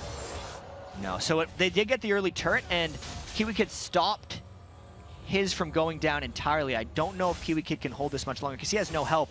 Again, Dignitas going harder on that dragon. This is a very risky move. Big Fat OP and Yen may try to harass us a little bit, but this is some dangerous stuff. They have the heal. You have a lot of lockup if this fight goes down. Crumbs being on that Xin Zhao because he likes the early aggression. Just below half health is Dragon. They lose the turret there, but that's equaling out the turret previously, so Dragon goes in the lead of Dignitas. Good place by Dignitas right there. They very aggressively forced that Dragon. Link actually went back and shopped. I believe Skara, I might get this wrong, Skara pushed him out of lane, and that's one of the big reasons they were able to get back. Did I miss something there? Did he get caught in the jungle? Remember we saw Crumbs coming right above the blue buff? He actually came back out of the jungle. That was the whole Nian in the bottom lane forcing him out. So it was kind of an elongated strategy that continuously worked out for them. 5 minutes in, Dignitas loses their turret, which means the map control really isn't going in anybody's favor, but that objective control, due to the composition, right now in favor of Dignitas. Yeah, and Scar is going to want to keep pressuring Link here. The minion kills in that lane are very close. I have to say there's a huge discrepancy though between Doublelift and Cutie-Pie. 41 to 19 in their respective 2v/3v1 lanes. And it just means that Doublelift's done a much better job farming along with the split pushing when compared to I'm a Cutie Pie. Got the 3-man roam already going on. Big Fat is all the way towards the top side, so CLG very split here. And again, Dignitas wants to make a move somewhere. Yeah, they have to do this with Pantheon. They're not going for a late game against Malphite and Double Lift. It's not a smart strategy for them. They're going to continue to group up and mob. Everything on Dignitas' team right now is early game focused, especially once I'm a Cutie Pie gets that Blade of the Ruin King on Vayne. COG needs to mimic and stall this as long as possible. Stakara doing one of our favorite things, getting all the swords to point to the right in his inventory here. Looks like he's trying to build up his longsword's brutalizer, finish up something for himself here. What is the main build of a Pantheon, especially when you're in lane? He's going to be going for Black Cleaver and then maybe Last Whisper afterwards. He's trying to get as much armor pen as possible, and all those things can build into that. He might go for a random Vamp Scepter as well, just for sustain, which is why the longswords are good. When he went back to base, he didn't have enough money for a straight-up Brutalizer, so he just decided to build a third longsword because he could use it later. Recipeing multiple items together at the current time. Skara taking a bit of damage there. You can see those abilities not popping that shield on him. That's from a melee attack that comes out of a champion. So he'll have that free block. Also works for a turret, and then he'll be able to go in for the dive. And the work with Aegis is kind of the thing that buffs that back up on its passive. So we'll see again if Skara can do that double block dive. 7 minutes in. It's just Kiwi Kid and Double Lift back and forth here. It looks like Chowster's finally going to roam back up and assist in the 80 carry. Yeah, they're going to probably enter into a bit of a farming phase. COG doesn't need to do any initiating. And in a sense, Dignitas' strategy is kind of playing into COG's hands, because COG has a bad tendency of only playing reactively. But in this case, playing reactively may be their best chance of winning. So it's something they're very used to doing, at least. Ping's going down. They know a lot of movement's happening. Actually, Link wants to check this. Being quite aggressive. Puts a ward down. He put a ward down over the wall. Skara was just a little cat and mouse around the wall out of vision. Good steal. Yep. Right now, COG is just going to go try and get the same for themselves, though. Secondary steal, and since Dignitas invested so heavily in getting the COG blue, COG easily gets the Dignitas blue back and turns into a trade. Skara looking to get this lane pushed up a little bit here. It doesn't look like he's trying to pressure it out, so I don't think we're going to get a man jump from him too soon. That grand skyfall from him is what it's called when he ultimates away. You'll see a giant circle on the ground. It's a crushing Mantheon. Where will he use it first? It's kind of tough because Elise can repel. Ari's just going to hop away. So he's got some decisions to make. He could jump right into a Thresh box. It's going to be difficult. Yeah, specifically because Link is in the mid lane here and is able to gap close so close to Skara and interrupt him from his Grand Skyfall. It's stopping his ability to gank freely. And since Pantheon can't wave clear nearly as quickly as Ari, it's given Skara some trouble. I'm just waiting to see what Dignitas has planned up for this one. Teleport to the bottom lane. There's the teleport. It's going to be Nian coming in. He is waiting to use that unstoppable force. They know they don't have to use too many ultimates. And the ground slam, first blood to Nian off the teleport. It's good that they did that, because Nian wasn't creating any ground against Kiwi Kid. Since COG had already lost the turret in the top lane, it was smart for Nian to go down because he wasn't putting anything at risk, but only getting a possible benefit. And picking up crumbs gives him that nice 600 gold of the first blood. The gold somewhat evening out here. Dragon being nullified. Now only becoming a timer for both of the teams to react on. 40 seconds for that to come back up. Who is going to actually, at this point, the level 6s, some people aren't going to have that dragon fight, advantage. No, this is very curious. I think so much of it will have to do with the initiation and how spread out people are. Because if Skara gets going a little bit, especially now that he's able to shop and actually pick up some real items, I'd say this is the fight that Dignitas absolutely wants to take. Crumbs has, all ultimates except Crescendo are up for Dignitas. If Patoy could somehow farm before this dragon fight, he's not that close to level 6, but if he could get that Crescendo, I'd say Dignitas would have a huge edge in the Dragon fight. And it's specifically what Dignitas wants to force right now, because they're not making it past 40 minutes and winning this game with Xin and Pantheon on the same team. This is definitely something that if CLG can control, almost wins them the game here. These compositions both shine the fact of whoever uses the ultimate first pretty much is going to lose. And the end goes in, then it's a man drop, it's Kiwi Kid slingshot, let's bounce. There's so much, like you said, the crescendo as well. Everybody has to hit it perfectly for it not to go that way. Yeah, it's very strong initiation and not the strongest counter initiation. You do want to use these skills first, and you can tell that this dragon is very important. COG is actually forcing Dignitas in, but look for Yen to just ult out of that as it comes. Man drop in, it goes on to double lift, almost half of his HP right away, and that's a very nice Spirit Rush by Link to grab AoE damage on 3 members of Dignitas, but the focus is there after that front end burst. Dignitas is able to start cleaning up the Dragon Engage. And they just keep chasing. Crumbs has a charge in 3 seconds, but he backs away.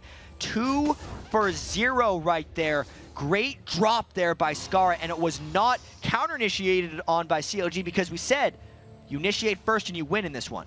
They definitely did it right, and the placement of it pushed all of the members and didn't let them out of that Dragon as well. CLG was like, we can either walk into man drop or kind of stay in Dragon Pit and take some damage. So great placement by Skara. They've been waiting for that moment. Hopefully they're hoping they can continue the ramp up. We see Patoy, he didn't actually go for the slow power chord. He goes for the damage. I think he's going to be able to help himself out. Well, he doesn't have the skill. Double lift. He doesn't have the skill yet. I like it. Oh, no, Sonas don't generally put a point in E until later in the game. He's got 3 points in Q and 2 in W. That's true. So he couldn't chase. He was trying to kill him. Especially the Vayne. Oh, man. It was a nice game by Chouster there, getting away. Going for the long haul, runs himself across the map, gets away, keeps the score. Only 1 death for CLG right now, but they still down 2,000 gold.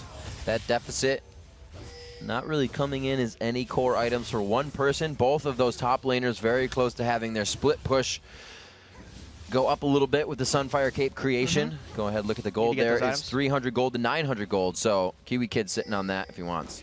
And he is going to go back. And it's actually a Hex Drinker that Skara gets with that 3rd longsword. For now, at least. It seems like a lot of Zeds, even mids, have been fitting that in before they go for the last burst item. Not last, but next burst item. It's a really good item to fit in, just since you're doing assassination duel type things so frequently, and Ahri herself is an assassin. So the thing you're going to want to build, it's anti-burst, obviously, and just the straight-up magic resist for Skara will help him when dueling Link, which is going to happen at multiple points during this game.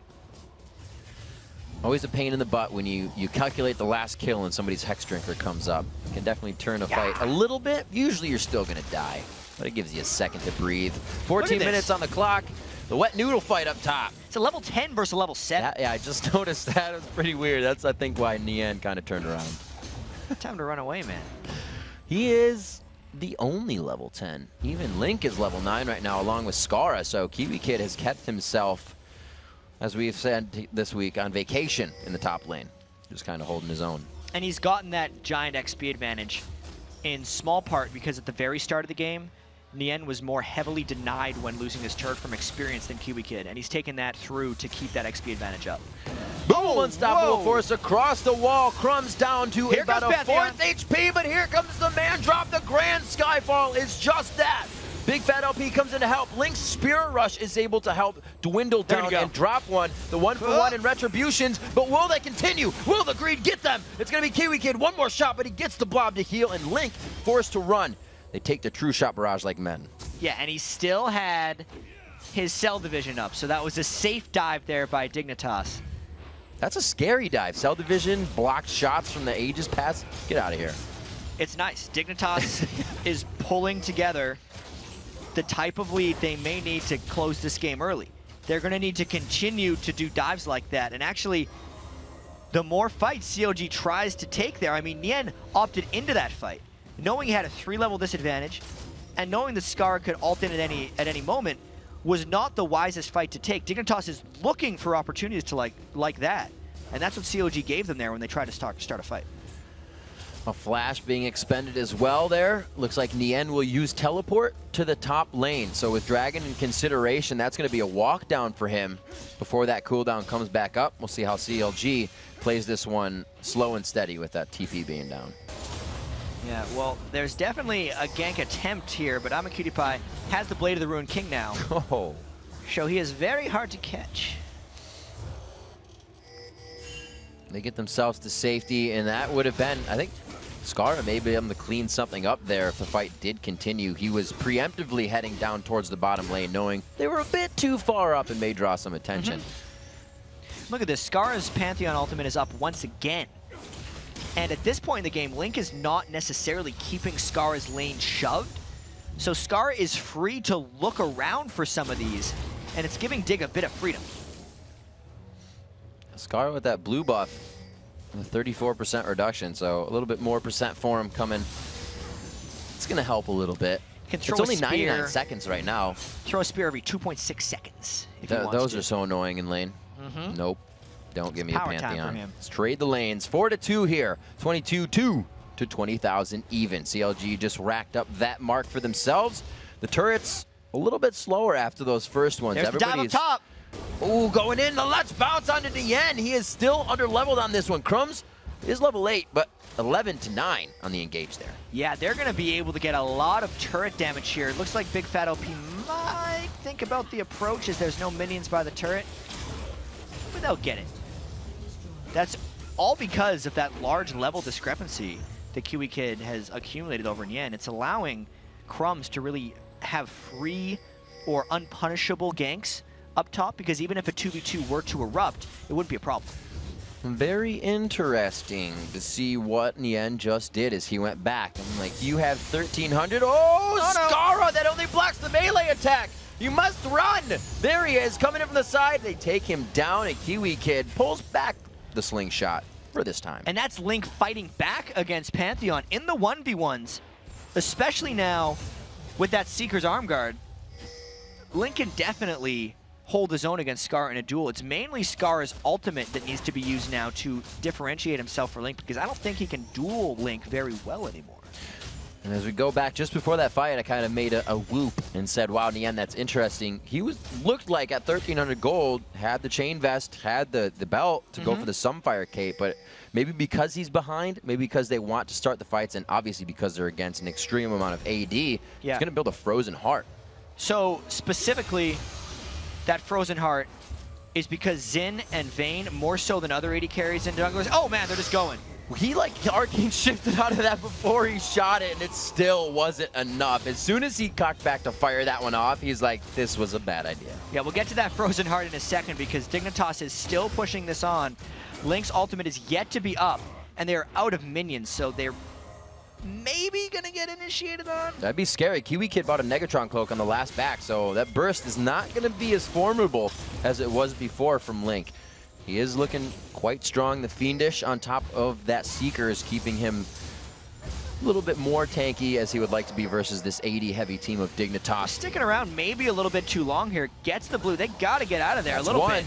Oh, the Spirit Rush goes down, the Charm and the Death Sentence, one consecutively on the other. Chouster gets a good lockdown, but his health goes down as well, and he is forced to die. CLG looks like they're going to clean up some good kills here. Link does get the blue buff back from the entire thing, and they're cleaned up. And the timing on this could not be worse. The Dragon has just respawned. Dignitas definitely overstayed their welcome there, and it gave Nien time to collapse down with that teleport that he just used there. So very good reactionary play by CLG. It's the type of play they like to do. Only because Dignitas did something silly was CLG able to make that big play. And you can kind of see that the Dig mentality throughout that fight as they left wasn't to get anything else, because they smited the blue buff with Dragon coming back up, so they had no intention. They kind of zoned themselves into that and tunneled a little bit too much. So CLG getting a good swing there. Only 400 gold down now, even on turrets, and they've actually dropped Dig's mid turret, so that's quite a bit of map that's opened up over theirs. You're absolutely right. Let's get back to that Frozen Heart. Frozen Hearts, indeed. because that's our way. There of it making, is. That's our way of making action. He got there quick after getting that. Well, they got all those kills. Right, yeah. And the dragon, that definitely helped them. That's a good move, I guess. So Xin and Vayne are much more auto attack reliant than others, but they're not going to be hitting Malphite. They're going to be trying to hit everyone else, which is why he doesn't want to go for the Randwins. Instead, he wants to get that attack slowing aura, and that's why it's extra important for them to really just take down the damage of Dignitas right now. The Warden's Mail as well. They're synergizing little bitty ways to slow down all this attack speed and the attack damage they're dealing with. We see Cutie Pie going for the more generic Vayne build to come out, not the Zephyr. He's going to be getting that Blade of the Rune King into just damage. Maybe he will start going for the Static Shiv, but Phantom Dancer for crit damage as well. What do you think? Since Double Lift is not disregarding the crit, but they're kind of... Well, he's got the Brawler's Glove going right now, but here comes the dive. Ooh, big fat flashed out. The man drop. The initiation, the thought of the initiation, you can see how much CLG respects here, even behind their own turret. Yeah, and at least nobody died, and the turret was pretty much saved here. So they're able to at least stay safe there, and the longer COG can hold this one out, the better it can become. I think I'm a Cutie Pie's going for that Static Shiv, though, because he's sitting on the Brawler's Glove right now. Probably building into that Avarice Blade for the Static Shiv. Add that little bit of push to his kit. Crumbs picking up mobility boots as we look around, and the Deathfire Grasp coming out onto Link. I really thought this was going to be Azanya's a little bit quicker, but he goes for that. How dangerous is it to dive into this team and actually execute someone?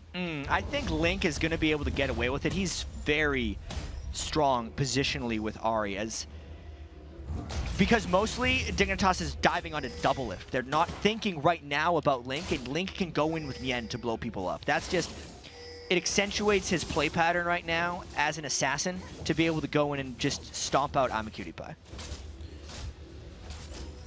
Well, it was CLG to give this bottom lane quite a bit of credit. We heard Nien in the pre-clip before the game to say that bottom lane usually doesn't make any mistakes.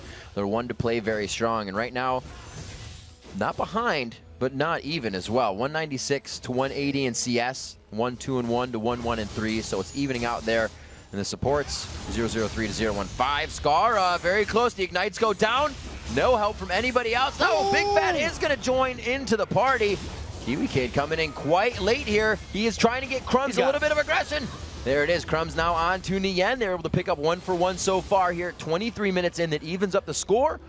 Bit of a gold bump for Dignitas. Well, that's the DFG fight that Link wanted to have, but he actually got the short end of that stick because he gave up a bounty, where Skara is 1-2, so he did not have a bounty on top of him. That's a good trade for Dignitas overall, but at the same time, the game is getting later without huge advantages being picked up by Dignitas. So big picture-wise, oh dear, COD's in pretty good shape. Double Lift, you better bring out some of those card tricks and amaze these guys chasing you. There's one, the Arcane Shift. I don't believe that red buff is on Crumbs, and he's going to have to make his way back into his jungle. Double Lift isn't scared. He's actually level 13, going for his patented Bloodthirster into Iceborne Gauntlet build on Ezreal. He goes total Bloodthirster first, then builds a tier, so it's a very, very slowly progressing Iceborne Gauntlet Blue Ezreal build. He's only at 332 of his 750, 24 minutes in already on that Ezreal, so it's going to be a while before he gets that Muramana transformed. But that's okay for CLG, because they know that's when they have this game in controllable state. Well, right now they also have a controlled and warded jungle, the pink ward that they're sitting on right now, as well as a few on their exit. Dignitas will use this to hover towards the top side. They're not going to draw any attention, though. They are trying to dictate a push. Oh, Double Lift. Right on top of Double Lift. Oh, the Arcane Shift out. We have to say that Skara still coming around. That's 116 seconds, so it's not short, but it's not too long. In order for that ultimate to work, Kiwi Kid had to jump in on Double Lift first and force a couple move blocks. First escape. But, you know, the flash was up, so he was able to just fly away. Uh-oh. Everybody's kind of getting caught out here. Yeah, I'm Cutie Pie isn't near. He's trying his best to split push. Dignitas is actually getting a lot of overall turret damage out of that, so I gotta say, good work. 30 seconds on the Dragon, and 3 heading to bottom. No focus here coming yet It's only going to be double lift to stop this, but if he meets 3 of them at that turret, he's not gonna. No. No. And the last time Dignitas overstayed, yeah, there's the fallback pings. Don't stay in that blue buff area, I'm a cutie pie. It's dangerous. They're staying. What is their game? Oh, they're going to the other brush. They think double lift is going to sneak down and farm. I'm a cutie pie's. He's trying to hunt Ezreal. Don't get antsy. Be careful. There's a lot of people there. There's a lot of Shh. Dragon's up. They're going to go for it. Yeah, they're just going to go for Dragon. All There's right. no sneakiness right here. Nope. But they at are the going to same get time, pinched. This is Dignitas might Crescendo wanna on pinch. one side. Yeah. Zach Bounce from the other side. Pantheon ult. Slingshot was just used for him to get over there, so it's not an instant initiation. Dignitas is going to want to hang out for a second. Dragon's going down real fast. It's going to be a fight right away. Or not. They go in and instantly Crumbs gets hit up quite hard with the Ari Foxfire. The box goes down. This is great Cutie Pie. zoning on the fight. Cutie Pie from the back. 1, 2, kites back, gives it a roll. The 3rd shot. The Silver Bolt's now to Big Fat. Another kill, or 1 rather, coming in for Cutie Pie. The last one is going to be Nien, and he is a magician. That is exactly what Dignitas needed right there. That was a great job of spreading out so Nien could not shut down the priority targets. They killed Crumbs, a full tank Xin, not what they needed to do. I'm a Cutie Pie was around the back with Patoy. The flank maneuver worked perfectly, and because they won that fight so handily, they're going to get a Baron off this one, and this enables Dignitas to maybe make some quick pushes afterwards. The only time Dig will do Baron when 90% of the team is not on Summoner's Rift. They have got it for themselves at 27 minutes in, and it's 11-8 with a 5K lead. 4 people dead, half a Malphite. That's exactly what was left. 90% of their team. Man, that was great positioning by I'm a Cutie Pie in that Dragon fight. That was a little bit of a disaster for CLG. They were in complete control of the game up until that point where giving up the Dragon would not have cost them anything. But all piling in around Xin for a perfect ultimate, granting him tons of armor and MR, and making him nearly unkillable for the majority of the fight. That's what happened. That'll Wasn't help. good. Didn't help. Now up to CLG. Kind of figured out what to do in this. Dignitas likes this part of the game. The reason is they start to do that dictating of the game. Come damn right against the raw. He's gonna try to ult Aegis out. coming from No, he's not. Skara. That's a shutdown. See that sword in the ground right between their names? That's a shutdown. Or their pictures, Yeah. I guess. This is scary for CLG. Dignitas taking down the primary source of armor for CLG for another 26 seconds, while everyone has Baron buff as well. CLG has a very difficult hold here if they want to stay in this game.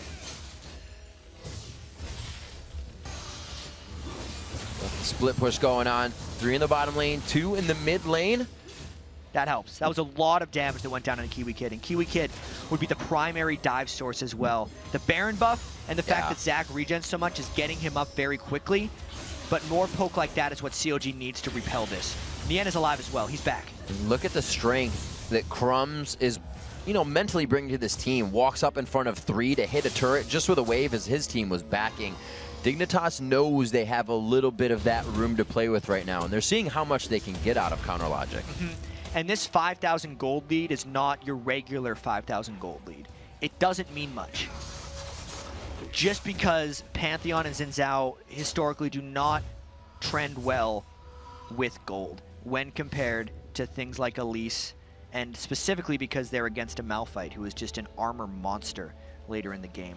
Dignitas has to go sooner rather than later. Otherwise, this advantage that they worked so hard to attain at that Dragon fight to Baron is going to be for nothing. You have to consider that maybe they didn't. That Dignitas thinks, you know, CLG loves to play for the late game. So why would they go and choose 2 very early game champions? Kind of resting, like I've been saying, a little too much. All your eggs in one basket. Yeah, Dignitas they don't battle CLG at their own game. I mean, if you're just saying, oh, we got to pick late game champions because we're playing against CLG, you're playing CLG's game. And that's not necessarily what Dignitas wants to do. This is a bit far on one end of a spectrum, but it's the last game of the regular season. Why not try it out? 12-8, 30 minutes into this 6th game. We'll have to see what Dignitas can continue to do with the split push on. Both AD carries trying to do this. And I should expand. I mean, they still have the Vayne. Right. And the Zac. Two very strong scaling things, but it's just the fact that it's two strong scaling things with two not strong scaling things, where you look at CLG and they have 4 really good scaling things. That's why I keep saying it's so much late game focused for CLG. And that's something we talked about for CLG as well, is they're having more threats, and Dig has kind of minimized theirs on this one to a few hard carries. We'll see if it works out. Double lift, already has that Iceborne Gauntlet on him. He's had it for a bit as he charged up that man immune. It's sitting at 652 to 750, so getting there. That'll help. He needs his last whisper though to be able to cut through Kiwi Kid and Crumbs. Good charm, a bit of a back and forth. Big Fat very nicely hitting those cocoons today. Just no follow-up ready to happen. Well, the Baron buff is gone for Dignitas, but they're going to try to keep CLG contained to their base. They've been able to accumulate that 6,500 gold lead right here. This is, again, a very tense moment in the game. Just because the clock is ticking on, I think the clock is ticking on Dignitas. So much will matter on how I'm a Cutie Pie will position himself and play in the late game, but it's still a very scary moment. See what Nien can put up here. There is a ping from behind. Nien puts the slow shard down the seismic onto Crumbs. They were able to take out Crumbs quite fast, like you said, being a full tank previously. Big Fat misses that. He throws down the ultimate. This is for just Crumbs right now. The bottom of the map is being hit up by Cutie Pie. We'll have to see if Doublelift can stop him. With nothing but the mid push is going to come off of that. Yeah, Doublelift was holding against Cutie Pie. He lost his flash and his barrier in that exchange. But it does seem like CLG has enough time to fall back and continue that defense, so good kill. Very big call there. Nien. Oh, it's the full dive right now! Nien's very low on mana in the top lane, so he's got to go all the way to base to get back to even help here. Huge engage from Skara, going all the way in. Chauster throws himself to the back line with an accepted death sentence. I don't think he wanted to do that with the team so far behind him. And this fight is going to continue. The ultimates aren't really up. Dignitas might want to fall back there it from is, this. onto Skara, one of those long-range cocoons from Big Fat. Nien's in the front. Remember, he has the aura, so he gets a little bit more peel from the slowness. Not peel, but help, the utility on those auto attacks to slow them down for Cutie Pie, for Skara, for Crumbs. It looks like they will start to back out. Alrighty, exposed inhibitor there for Dignitas. That's a very big step forward. They just decided to go in. And the positioning of Skara's Grand Skyfall on Pantheon coming in right behind that turret is what enabled them to get the zoning potential in that fight. CLG really just collapsed away from the turret. And since there was no Nien Malphite ultimate, CLG didn't necessarily have the counterattack required to stop that push. Pretty crazy engages going on here. It's kind of telling the story that Dig, if they can get that initiation, a few things, but they weren't able to really follow up after it.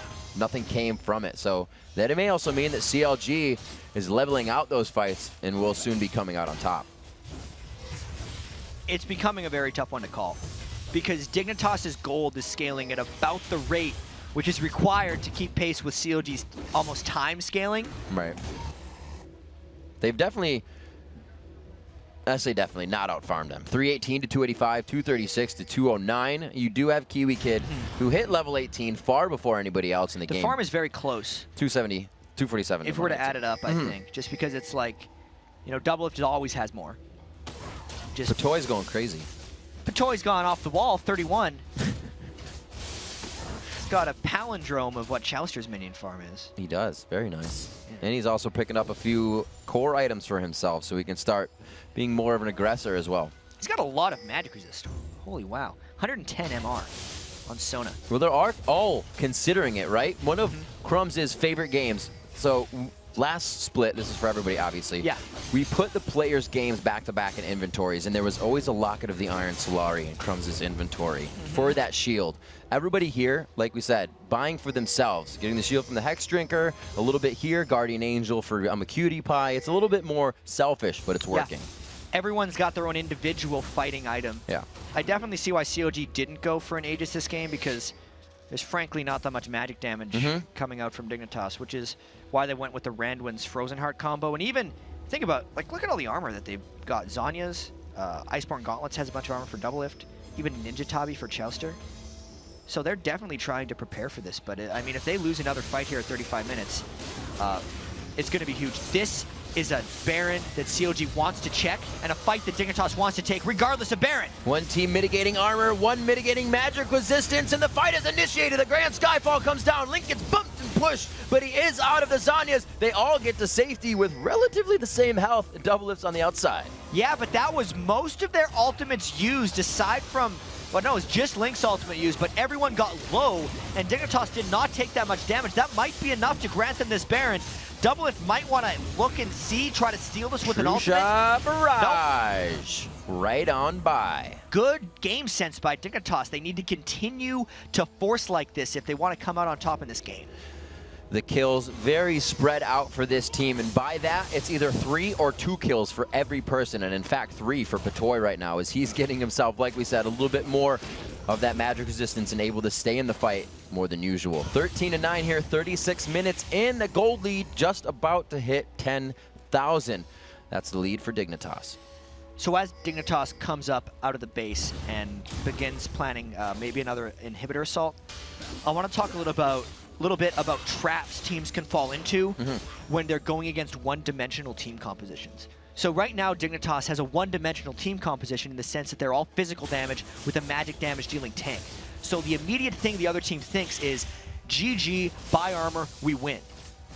But the trap you can fall into when you do that is you itemize your armor before you consider actually killing the other team, and you just enable them to still pull off their strategy and win. And if we look at COG's builds, Double Lift has finally gotten to a point where he can do damage, but for the first 36 minutes that wasn't true. Nien skipped his Sunfire Cape on Malphite, which meant he wasn't dealing damage on Malphite. No magic penetration on anyone except Link, because they went for so many Ninja Tabi.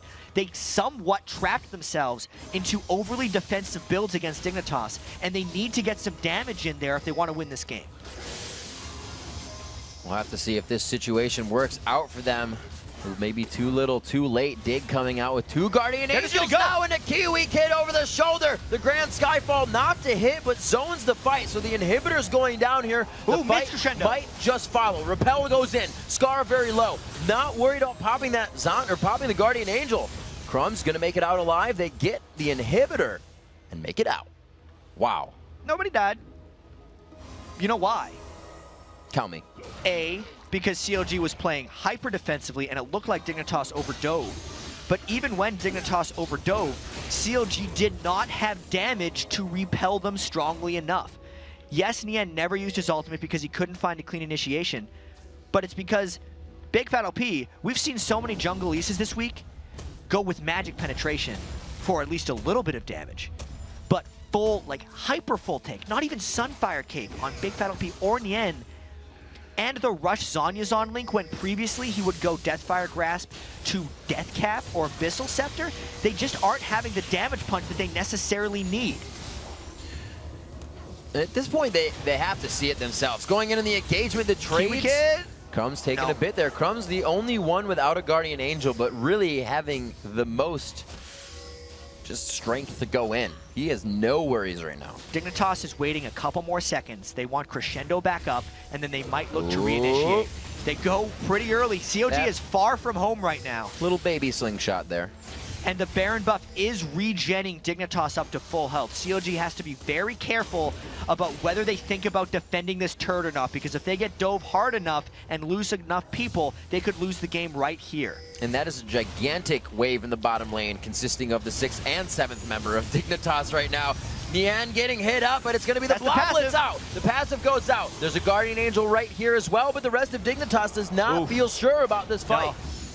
That fight is not going back in. Oh, Double Lift gets exploded there. The Crescent Slash coming out. The reinitiation, Unstoppable Force is just that. Stopped as Nian goes down. Double kill coming in for Patoy. He's 5-0-7, giving Edward a run for his money on the week. Charm by it's Link. going to be a hit. He's got the Guardian. There's the flip. Look at this. They're just going to dance it out. That's cute, ladies. Very cute. Nice job. Ace by Cutie Pie. I think that's game. 40-second death timers and everyone from Dignitas. Super minions pushing off the bottom. Dignitas has won with mid Pantheon. That fight seemed like Dignitas decided not to win.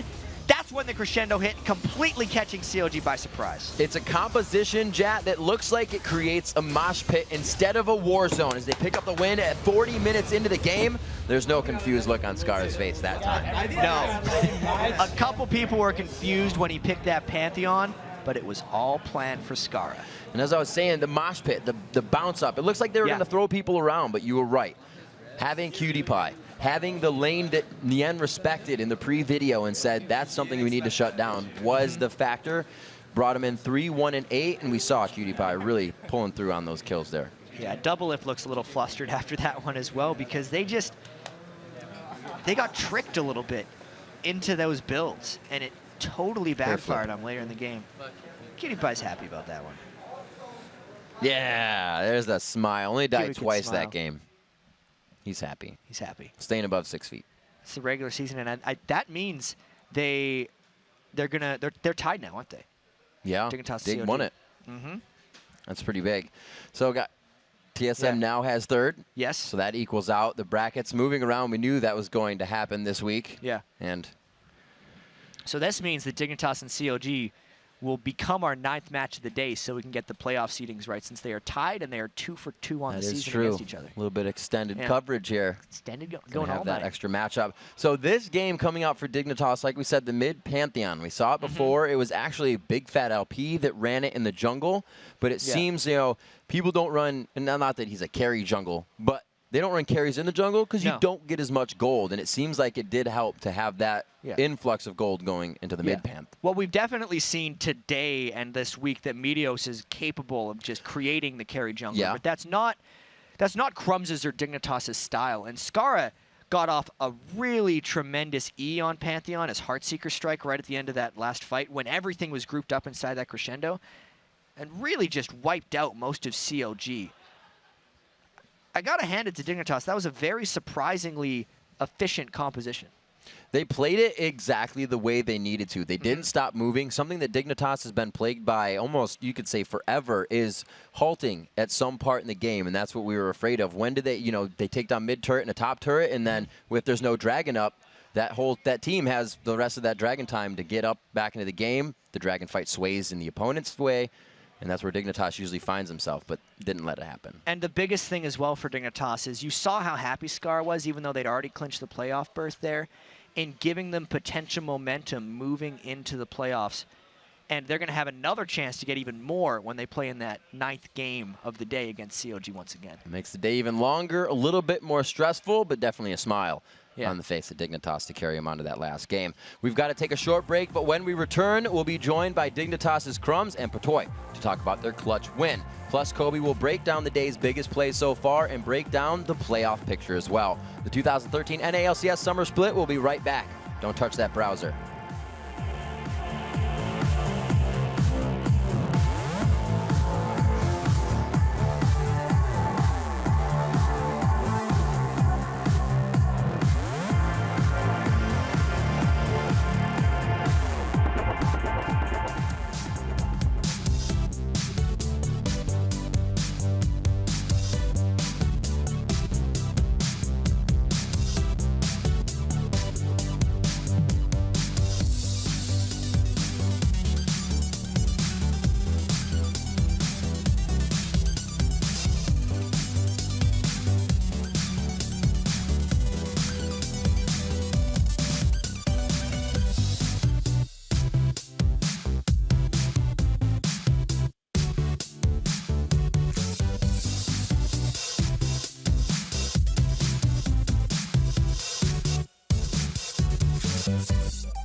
can look top right now, Scar. Scar, look top. Scar, look top. Scar, look top. Multi, I'm multi. Malphite. Peel back.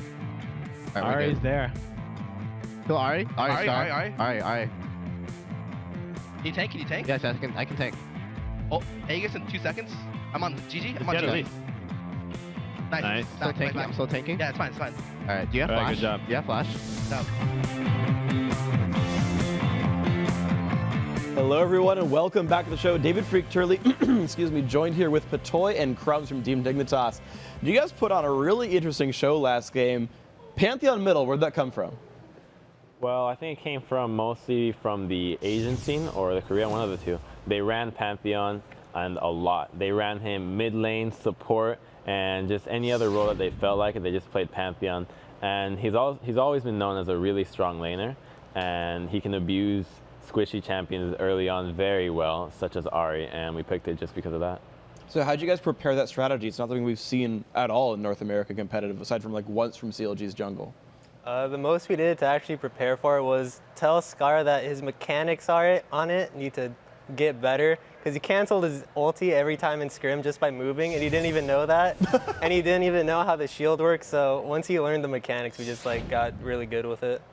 So then talk to me about sort of the rest of the picks for this game. You went with Xin Zhao, which is kind of a rare pick for you. Why was that? I mean, the champions that we banned were Nocturne and Jarvan, and they banned Lee Sin.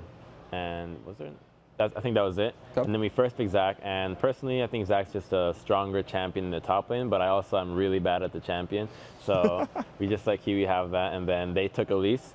So then there really weren't many champions left. The most popular ones you see are just Evelynn that was left up in the champion pool. And I didn't want to pick Eve with Pantheon, just because the early pressure that you offer with Eve and Pantheon is not as powerful as the Xin Zhao one. Sure, you're scared of getting ganked by Eve, always, because there's no wards. But Eve, I mean, with Xin, you can just power through anything. You don't really care. You just go tower dive much easier than if you have an Evelynn, who are two much squishier champions. And it also offers a really strong disengage, as well as an engage that's on a low cooldown, unlike Evelynn's ultimate, who has a 2-minute cooldown, level 1, level 6, and then it just it's pretty high. Okay, so then to kind of talk about your composition, though, Pantheon's sort of characteristically known as a champion who has a harder time late game than early on, and so you guys had to close out against CLG. How were you guys able to do that? We scrim them a lot, so we typically know how they want to play the game in all phases. And early, they sometimes have really good rotations, but lately they've been a little slacking on that, so we just took advantage of it with Xin Zhao and Pantheon. Well, and actually to bring up one more thing about the Xin Zhao ganks, Crumbs, you actually spoke to me before the interview started about how you got some early kills on Nian. Would you walk me through what he did that allowed you to get openings? All right, well, see, he started laning with Teleport. Now, Teleport's not a summoner spell that you can use in combat, so it's not useful for defending, for pushing. It's absolutely just a utility summoner spell. Mm-hmm. So if you get dove with that, you can't really do anything. And he started laning on top of that with without a Doran's shield with Flask, so that doesn't offer any health. So it makes him a very easy diveable target. Now, you may be reluctant to dive because, it's a Malphite, it's going to be a tanky champion, but it doesn't matter because you have Vayne, you have Sona Power Chord, which is magic damage, and Armor Shred from Xin on a level 1 target. Doesn't really matter, so that was a mistake by their part. But even then, just laning with Teleport is something that you need to be capitalizing on. And that's something that we learned from the Curse game, in which they try to do the same thing, a teleport lane on a side lane, and we didn't capitalize on it. We eventually lost the game because of that. Mm-hmm. Many other reasons we lost that game, but that was one of the things, and we've actually managed to capitalize on that, what they did this game, and it worked really well for our early game. That's good to hear, and of course, good job to you guys on the win. So one more question for you guys. So you are now into a tie with Counterlogic Gaming for 4th and 5th. Curse might join you if they win their next game. So you've got at least 1 game ahead of you, maybe 2, maybe 3, depending on how things go. It's already going to be an 8-game day. How do you keep yourself focused when you know you've got a long day ahead? Well, it was news to us because we went in knowing, we're just going to win. We're going to get the spot, like a nice spot. We just get to go home. And then after the game, they tell us, hey, you're playing another game, possibly 2 more. And I felt heartbroken. It's like I got hit by a truck, waking up with a hangover, something like that was horrible. So now I just got to stay here, play some more. I was falling asleep 3 games ago, so Good thing there's a coffee machine in the back. Bringing up a lot of coffee. All right, so final question for you guys then. You've got now, aside from the tiebreakers, but you know you're in the playoffs at this point. So your minds have to think towards the North American regionals at PAX in just about 2 weeks from now. How prepared are you, or how are you going to prepare for a very important tournament for you guys? The preparation we do is always the same, no matter how big. We take a few days, just watch the team, watch VODs, evaluate how they go through picks and bans, how they like to play through the different stages of the game, and then just try to counteract everything they do. Crumbs, anything to add? No, that's pretty much it, but I do think that even though my personal opinion on CLG this game was that they were a bit lackluster, I do think that, at least for myself, I made a lot of mistakes getting caught in certain situations, but aside from that, the mistakes that were made in other LCS games this week, I was able to fix them and be conscious about them and try not to make them again. And it worked well in this game, and I think that attributed to why we won. All right, well, it's good to hear. Congratulations, guys, on your win. Good luck in your match later today, and it's good to see you guys improving. Of course, we'll see you guys at PAX. Thank you very much for the interview. But of course, guys, we've got more LCS action today. 2 more regular season games as well as the tiebreaker. To break down some of the games you've already seen, though, let's send it over to Kobe at Replay Central. All right, thank you, Freak. Now, after that last game, everybody knows Pantheon puts out a lot of harass in lane, but Dignitas, they also did a very good job of incorporating him into their team fights. It's a tricky champion to play with in the team fights because of the delay on his ultimate. It takes 2 seconds of channeling to get up into the air, and then another 1.5 seconds to drop back down on the team. Perfect place for that is the Dragon Pit. CLG group up very nicely for Dignitas here. They're all right here, so it was easy to spot the Pantheon ultimate, and then Dignitas, we're going to see them do a good job of keeping CLG in there. So let's roll this at a very slow speed so we can see just how crucial the timing is from the initiation of Dignitas. Here's the blue circle of Pantheon. That's the 2 seconds of channel time. Now the red circle is what the enemies see. Pause here. Immediately when that red circle came up, you could see Crumbs going in. So he timed it perfectly with when CLG was aware that Pantheon was dropping in. He got his slow onto Chauster and Nien to keep 2 people in that Pantheon ultimate. And then Kiwi Kid is doing a great job of following up here. He's already in the air, so he's going to land for a secondary initiation. And the main one to watch here is Double Lift. This is who Scar is going to be targeting. As soon as he lands, he's going to try and pull his combo with the stun and spear shot and take out Double Lift. Now, Double Lift is thinking, I need to get to this wall. So he saves his arcane shift. He doesn't even use it to get out of the Pantheon ultimate, and it ends up costing him because he can't quite get to that wall. Let's roll this out, continue it at very slow speed. Here comes the secondary engage from Kiwi Kid. Great job. They're trying to tank him over there, and there we see Double Lift. He does get hit by the Pantheon combo. Now pause here. This condemn from Cutie Pie came out while he was up in the air because he got hit from the unstoppable force. But with just a 1/4 second cast time on that condemn, as long as you start the cast, it is going to complete no matter what. The only way to stop him is to actually kill the champion. Stuns, knockups, not going to stop it. And so this condemn is actually going to be the death of Double Lift. It was a very good job by Cutie Pie, and he gets him right barely into this wall, buying Skara enough time to fall back down from Nien's unstoppable force and go over to finish the job. So let's continue rolling, and you see very slowly here, they finally get down, the condemned stun lands on Double Lift, barrier times out, here comes Skara, the spear is going to follow him all the way, and he does finally die too. Link flashed over to try and protect Double Lift, but it was too little, too late. So then they all change their minds and say they see this double buff on Nien and they want to pick that up for their second kill. They actually leave Big Fat LP over there extremely low and go for the double buff kill right here. Crumbs doing another good job following up. So really the main points to remember from that fight, these are the only 2 kills they get, but the main points to remember were the initiation timings from Crumbs and Kiwi Kid to keep CLG inside the Pantheon ultimate for just long enough for Skara to land, and then that split second where Double F couldn't get over the wall and the condemn was able to go off. And with that, we're going to send it back over to the guys at the desk. Thank you very much, Kobe. Now, guys, once again, we need your help to make the North American League of Legends Championship Series even better. So please head over to bit.ly/NALCS Week 9. Fill out the quick survey and help us level up the NALCS. Alrighty, with 3 games left in the NALCS Summer Split, let's take a look at the standings. Cloud9 is in first, Vulcan is in second, and TSM has officially taken third no matter how they do against Cloud9 later today. Right now, COG and Dignitas are tied in 4th place, while Curse is just a half game back in 6th. Finally, Team Coast and Velocity round up the standings in 7th and 8th.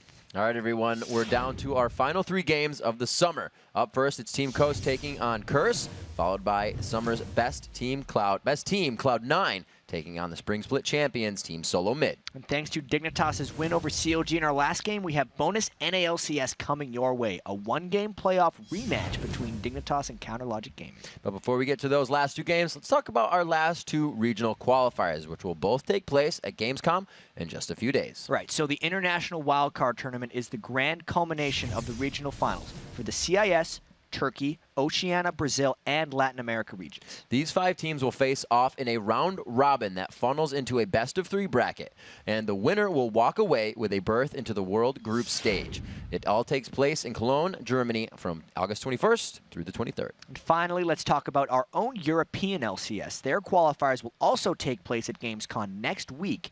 The competition is fierce. These work pretty much the same way that the North American regionals do. 3rd place will go toe-to-toe with 6th place, and 4th will duke it out with 5th in the best-of-3 series. The winners taking on the 1st and 2nd seeds. The top 3 winners will all advance to the World's group stage. And with all the insane playoff possibilities still alive in Europe, the 6 seeds are pretty much still up for grabs. Insane indeed. And we'll be bringing you all the action live from Gamescom starting on Wednesday, August 21st at 12 a.m. Pacific, 9 p.m. Central European. And you can check or out 9 a.m., sorry. Yeah, and you can check out lolesports.com to get all the details and double check the times. All right, guys, now that you know everything there is to know about the World Playoffs, we're going to give you a short break to celebrate. But make sure you get back here in 3.5 minutes, because coming up after the break, Team Coast takes on Curse with 4th place on the line for Edward and crew. Yeah. The NALCS Summer Split will be right back. Stick around.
If I had to win one game only, I'd probably pick Vayne, because I think she's my strongest champion, and I can beat almost anyone on her. 14 hit point. Here's Vayne picks up a kill from behind. That's a double kill on Yintanso. I would play Elise just because I have a lot of games on Elise. There was a phase where I only played her for about a month straight. Jungle Elise. She just excels at ganking from any angle. I'd probably pick Jarvan if I only had one game. Will it be NKing to hold him up for enough time? He's got a perfect cataclysm. He can throw it down. He's very good early game, he's very good mid game, he's very good late game, and he works with almost everything. If I had to pick one champion, probably be Thresh. He's just so versatile.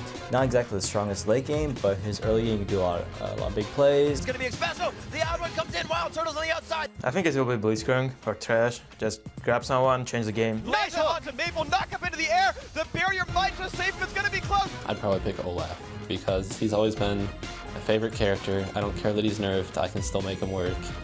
You know, I just love playing him. And hell, even if I did die because of it, shit, I still got to play Olaf. Worth it. Worth it indeed. Still got to play Olaf. Still got to play Olaf. Guys, welcome back to Week 9 of the North American LCS Summer Split. And it's time for a 7th match of the day, Team Coast versus Team Curse. And now for Edward and crew, this game is the difference between 4th place and 6th place. So if Curse wins this game, they will take 4th because even though they'll have the same record as Dignitas and CLG, they own the tiebreakers against both teams. And if they lose, they'll take 6th and have to play TSM in the first round of the playoffs. And the good news for Curse is that so far this summer, they actually own the series against Coast 2-1. And a big reason for that is their domination of Zion Spartan. They've held him to an improbable KDA of 0.9 in their 3 games. While St. Vicious, on the other hand, has had some of his best games against Team Coast, partially because of his successful ganks on Zion. So guys, let's take a look at the lineups before we get into our game. On the blue side is Team Coast with Zion Spartan in the top lane, Nintendo in the jungle, Shifter in mid, Don't Mash Me on AD carry, and Daydreamin on support. And on the red side, it's Curse. Up top is Voyboy. In the jungle is St. Vicious, Jackie's mid, Cop is on AD carry, and Edward is supporting. So we have our guys into the lobby right here. The game is coming through, and I guess it's a bit of a sigh of relief for Curse because it's an 8-game day. Right, and so and they're playing towards the very end, and some guys, like, you know, it's sometimes very wearisome to play a tiebreaker, and so the fact that they know that they don't have to play one actually can actually relieve some pressure for them. They know, yeah, we just win, we get 4th, and we're done, and it kind of helps them, I think. They definitely do have a lot of pressure though. The difference between 4th and 6th is pretty big for them. Yeah, you've got a very different, sort of side of the seedings. Your first round, you get choice of side. You get arguably easier opponents right there. It's interesting, and also you kind of think about the fact that, right, they own the tiebreaker against Dignitas and Counterlogic Gaming, who will be one of their opponents if they get the 4th seed. Teams that they beat 3-1 or 4-0 this split. Those are great opponents to pull from. Yeah, and historically, they haven't had the best success against TSM. So if they got 6th and had to play TSM in the first round of the playoffs, it would be a bad start to the playoffs for them. So we're going to see what they can do. All right. Yes, we're going to see what they can do here. First pick's coming on through. Right off the bat, Shifter taking away Ahri. Riven, Shen, Zed banned away. No surprise there. The Zach Thresh and Zach Twitch and Elise actually really not surprising bans on Coast side either. Yeah, such a popular pick, Ahri, nowadays. Her ability to find people out of position and make them pay for it, especially once she gets that Deathfire Grasp and can just 100% any support in the game, has made her a very, very popular pick with all these mid laners who love getting the kills. I feel like if someone played Alistar, they'd survive it. Alas, we have not seen the Raging Bull in such a long time. It's Mad Life still plays him sometimes. It's gotta percolate back around to the Western world and have people play him again. It was successful, man. I gotta say. Well, if someone would do it, it'd probably be Patoy, I'd guess. But yeah, he used to run it. Oh well. On the other hand, we do have another favorite support here, Edward's Thresh. It's kind of synonymous. Patoy Alistar, Edward Thresh. It's just the champions that they love playing. They have the most fun playing. And we've seen so much here in the North American LCS how the teams that are having fun are the ones that are having success. And putting him on one of those big playmakers is nice. Cop as well on Caitlyn. We've actually seen a lot of duo lane grabs by the red team. There was TSM's done it with the Sona Twitch. We've seen that now right here with the Thresh Caitlyn. The duo lanes tend to get grabbed early on. They've shown what that lane's going to be, but they're confident with it. And it's not any secret either. I mean, Edward said, even in that last video, if he was going to have one champion, it would be Blitzcrank or Thresh. So he got the one that he wanted. Didn't go in alphabetical order here, unfortunately. Went for the second of the two, but it's all right. He's been good with the champions so far. Played him 8 times, I believe, before now, and he's going to make this his 9th. And locking in Caitlyn with that does give a lot of early game potential to that lane. Not only does Thresh have the ability to make their own plays in lane, but Caitlyn's range advantage can afford them a lot of easy harass very early with just trading one auto attack at a time. The way Caitlyn likes to abuse her range, since she doesn't have very good attack speed, is to just get one shot off of your opponent while they're going for a minion and then back off. The extended trades are the way that you trade back with Caitlyn if you're the opponent. And actually once in a while as well, speaking of sort of extended trades, at least using the range, every once in a while you can land the trap while they're crowd controlled and they can't fire back. You're in 650 range and you just laugh at them the whole time through. But Coast, they've actually already said, here's the lane we want with Zyra Vayne to fight against it. I can't imagine that's a 2v2 lane. I feel like that's a lane swap here for Coast. You know what else? Don't Mash Me said, you know, they would at least hover over Heimerdinger. Well, he said he would pick it, but I've had my fair share of trolls, and I don't think that they'll actually lock it in, since they already have that Bane. But if he did, I don't know what sort of prize I would give him, but I would say he'll get an honor. I'll honor him after the game. You'll give him. I don't think you can honor as a spectator. Honorable opponent. Well, we'll see. Of course, the Amumu coming back in here for Curse. The Orianna for Jackie. These are definitely picks that they've been showing a lot recently. The Ori's been banned away from Jackie. The Amumu he ran just recently. Right? This is looking like a good Curse composition so far. Yeah, so they're going to wuss out on the old Heimerdinger threat there and instead go with a couple of mobile, high damage AD champions in Lee Sin and Kha'Zix. So this fits so well with the other 2 damage champions that Coast already have. Ahri plus Vayne have their own repositioning abilities. So this is a very, very mobile team, once again from Team Coast. It's definitely their playstyle. They pretty much always rely on mobility rather than tanky stats. Yeah. They would much rather dodge the damage than have anyone take it. and it's a playstyle that's actually worked for them pretty well, I think. Their game against Vulcan this week, I think, was Vulcan's closest game. I think Coast was actually winning in kills at the time the game was over. And Zion, even though he had a rough lane, still went like 5-3 or something in that game on Kha'Zix, one of the only players to still play him after the sort of minor rework a month or so ago. They've been successful with this sort of team composition.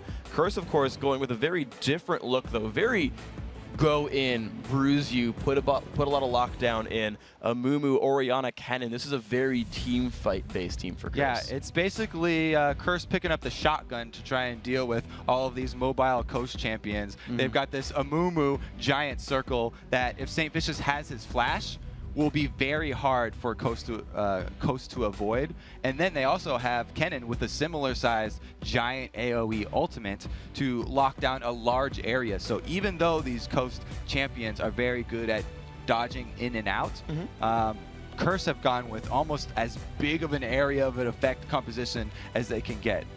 It's interesting to look at, though, because while the Janna wasn't grabbed, there is the Lee Sin for the potential knockback here on Kennen. There's a disengage available for Coast to remove some of that all-in from Curse. It would be nice if he could get the knockback. Knocking back Kennen into the rest of the team, if Kennen has rushed into you, is the perfect situation, because not only do you get out of that slicing maelstrom damage, but you CC the rest of the team and open up your flanking champions, which is the Ahri and the Kha'Zix, to pick off people on the side. That'd be all kinds of fun. We'll see if they can coordinate the team. Coast is the team that people have talked about and said, yeah, they have moments of crazy brilliance where they do amazing things and moments where it just doesn't quite click for them here. That was Lemonade who talked about that before their first match of the day. And we'll see which Coast shows up here, the genius or the unfortunate one. Curse, of course, playing a standard composition for them. I guess really both these teams are playing their types of champions, as you talked about. Curse, all together for the team fight. The Amumu showing back up. Coast very flighty and assassin-based, which is going to make for a really fun show. I love when teams bring different things out here. Now, Coast, unfortunately, in this game, don't have much to fight for aside from pride themselves and some practice coming into what will be the spring promotion tournament for Season 4. Curse, though, are again fighting for 4th place if they win, 6th place if they lose. And 6th place means they fight TSM, a TSM who are looking incredibly good right now. Not a place I think Curse wants to be. So it means a heck of a lot for the red team especially. Gonna have to hope that they land those shotgun pellets. Yeah, there we go. No Graves, ultimates. unfortunately. That would have been thematic at that point, but they're doing the shotgun with the sniper rifle. The Peacemaker works pretty well. Yeah. Anyway, Team Coast all pinged up through this top bush, so they've been planning this out, this level 1 preconceived. Cop is in the safest possible spot there and just barely does not get hit. But 3 people around, that's always nice to be able to instantly clear a ward that's placed. So 10 free gold here for Team Coast, an early gold lead for the blue team. A couple of wards put down by Edward as well. But still, Coast off to the early advantage here. There's no more Explorer ward for Edward, so they're up an item as well as 10 gold. And we talked about this last game when Curse ran Amumu, but the importance of the first blue buff is very, very high for any Amumu team because it will slow his jungle down tremendously if you're able to deny him that mana regen of the first blue buff. And look at the games that the teams are playing, actually. The red buff that Coast had invaded was already warded. They warded it themselves. They ran over looking for Curse's golem buff, saying, can we stop Amumu? Can we get St. Vicious out of this and keep him from getting mana? They flanked back to their own side, but at this point, they're not really revealed anymore. So Coast are doing a pretty good job of trying to steal stuff away from Saint and not let him recover. It's an interesting adaptation here because Curse are thinking that the invade will come on their own blue buff, but with Lee Sin actually starting his red, that's going to be his second destination. It'll be easy for him to go take that one away anyway because of the AD carry and support switches that have rounded out, though. Yeah, as we noticed, the dual lane top for Curse gives Saint the cover he needed to make that one happen. And Zion Spartan, of course, is alone here, and suddenly he feels out. He's been surrounded, learns the leap, gets flayed backwards, forced to flash. So he got a couple of last hits, that was nice, but loses the summoner spell for it. So he went out to grab an early 2 CS. It wasn't really that he got caught off guard because at this point, everybody's expecting the switches, and he knows that they're going to be stealing away his blue and they'll be coming up. But the only way that he could get CS that early in the game is to rush out there and go grab 2 before they come to the lane. And then he's like, well, I would just be waiting around getting zoned at my tower anyway, so I'll go back to base. The stun lands on a Void with a kick as well. Oh, you are so dead, Void. Daydreamin', kill securing here. Now, to point out, Patoy had actually taken the most kills for a support. Now Daydream is trying to rival him. Now, we don't usually see a lot of 3-minute kills anymore, but that's the perfect way to set them up. That condemn was pretty much just given to Don't Mash Me, and Void teleports back in for another one! Oh no, Void! Oh my god! Oh yeah! Alright, that just happened. Void does get the kill, removes the buff from Nintendo, but that was a large amount of gold going early on to Team Coast. Oh no! Void's gonna get a talking to when they get back, because anytime you die, teleport back, and instantly die again. Yeah. It's a little rough. You can't show your face around the house for a little bit. You're gonna have to go walk outside. A little rough. So the bottom lane's still getting pushed down. We talked about how just a couple games ago, the barely under 4-minute turret had happened. Now Zion's part the level 1 versus level 3 St. Vicious. Yeah, Zion, you're losing to Saint pretty hard right there. Fully zoned out of his own lane. His turret's going down rapidly as well. So we're back to 2 weeks ago. Turret's going down early on. Yeah, what armor on turrets? I'm not really sure that had any effect at all. Curse right here getting off to a very a quick answer, though. So they're not far behind at all. Even the gold back up. It was just a flashy couple kills there on Void play. Well, here's the pressure onto the turret. Of course, Daydream is going to pull turret aggro with that plan. He's got to be a bit careful here. Turret there dropping below about 200 health at this point. But Mash Me and Co are still trying to just put the damage onto Void. Saint, though, now in a bit of a rough spot in his own jungle. Edward lands hook unintended. This is not good for Lee Sin. Gets flayed back as well. Does he have anywhere to go? He does not. Kill picked up there for Saint. Nice job right there. 2-2 and kills now for Curse. Those deadly invading Amumus. Yeah. When was the last time we saw an Amumu so aggressive that you were worried about him in your side of the jungle? When you got a duo lane backing him up. The Thresh Prince. Edwards got something to say about it. So now this will finally be the answer here. Team Coast do claim their slight gold lead here, up 100 gold. Yeah, but the push is still going in the top lane, though. Only the outer turrets get the early game armor buff. This one actually dropping rather quickly. Zion is still trying to defend. And even though Void died twice in a row after using his teleport. It's a bit embarrassing, but he's still higher level than Zion because he got back and he was able to soak up more minions. Zion just now hitting level 2. That's a little bit rough for Zion Spartan. He had a really bad lane last time around when we saw him on Kha'Zix. He turned it around at the end with good fighting and managed to pick up a bunch of kills, but he's definitely got his work cut out for him. We'll be able to track Zion throughout this game and see what kind of moves he can make. His flash, of course, still on cooldown from that first tussle in the lane at 2 minutes. We'll keep tracking him. 11 to 15 minions between these solo laners. The mid lane matchup is, though, one we have not talked about for a while, though. Shifter versus Nijaki. They burned their ignites earlier on in the matchup, trading blows. Ultimately, they're pretty close to each other, though. Only 5 minions apart, and they're hitting level 6 soon, which means it will get more explosive soon. Exactly. Until Ari has the mobility of that level 6 Spirit Rush, which he just got now, the kill potential is not quite there. Jackie as Orianna can do a good job of just shielding herself and negating a lot of the damage. Plus, Jackie has rushed that Chalice, so it's going to protect him from most of Shifter's damage. Exactly. I was just about to sort of call out the difference in builds there, the one being more protective, the one more offensive, but as you pointed out, yeah, Jackie's the one trying to keep himself a little bit more alive, using the magic resist to survive.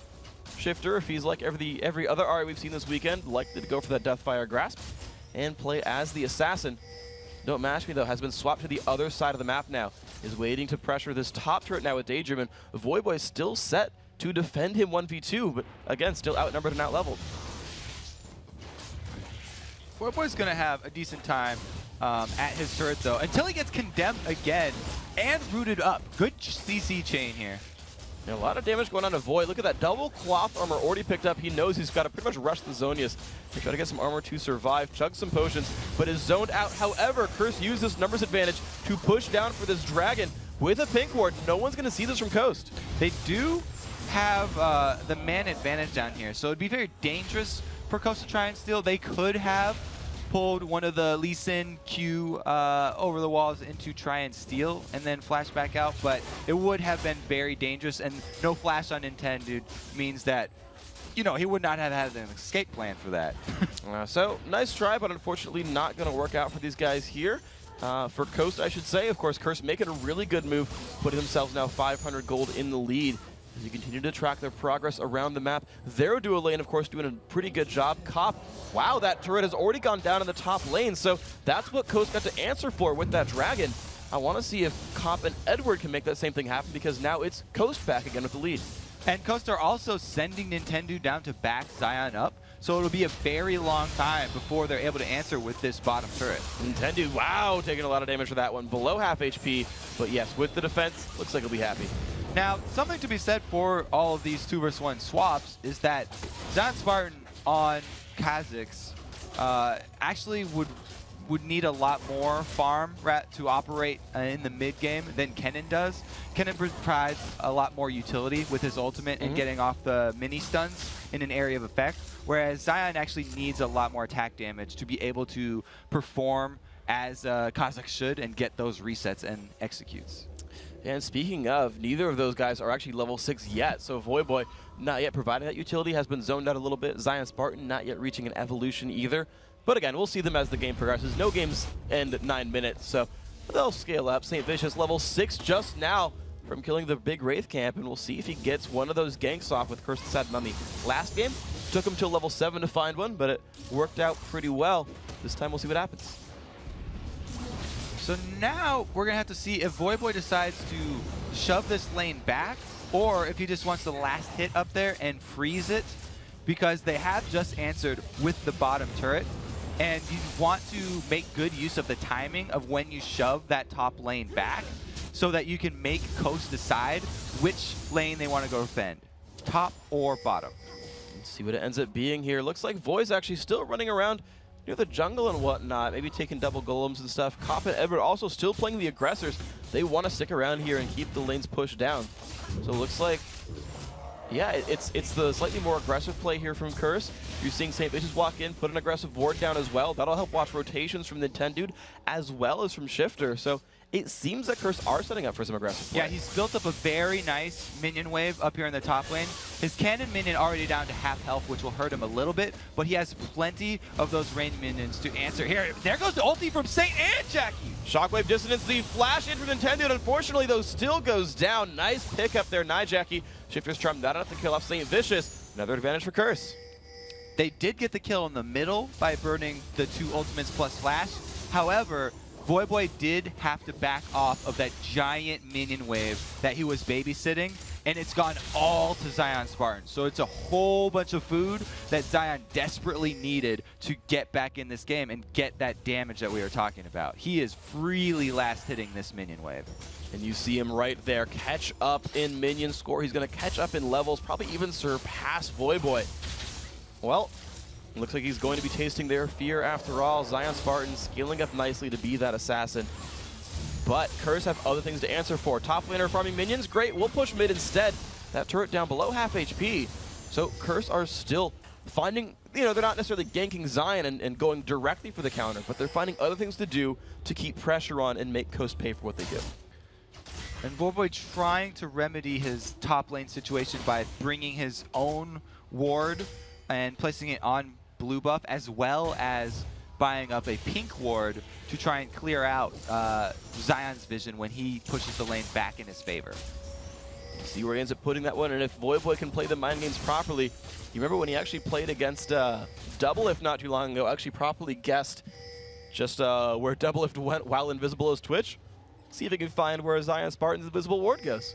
And that'll be 2 for 2 on the blind guessing game for Voy, which I would like a lot. Lee Sin's pretty good at that blind guessing game.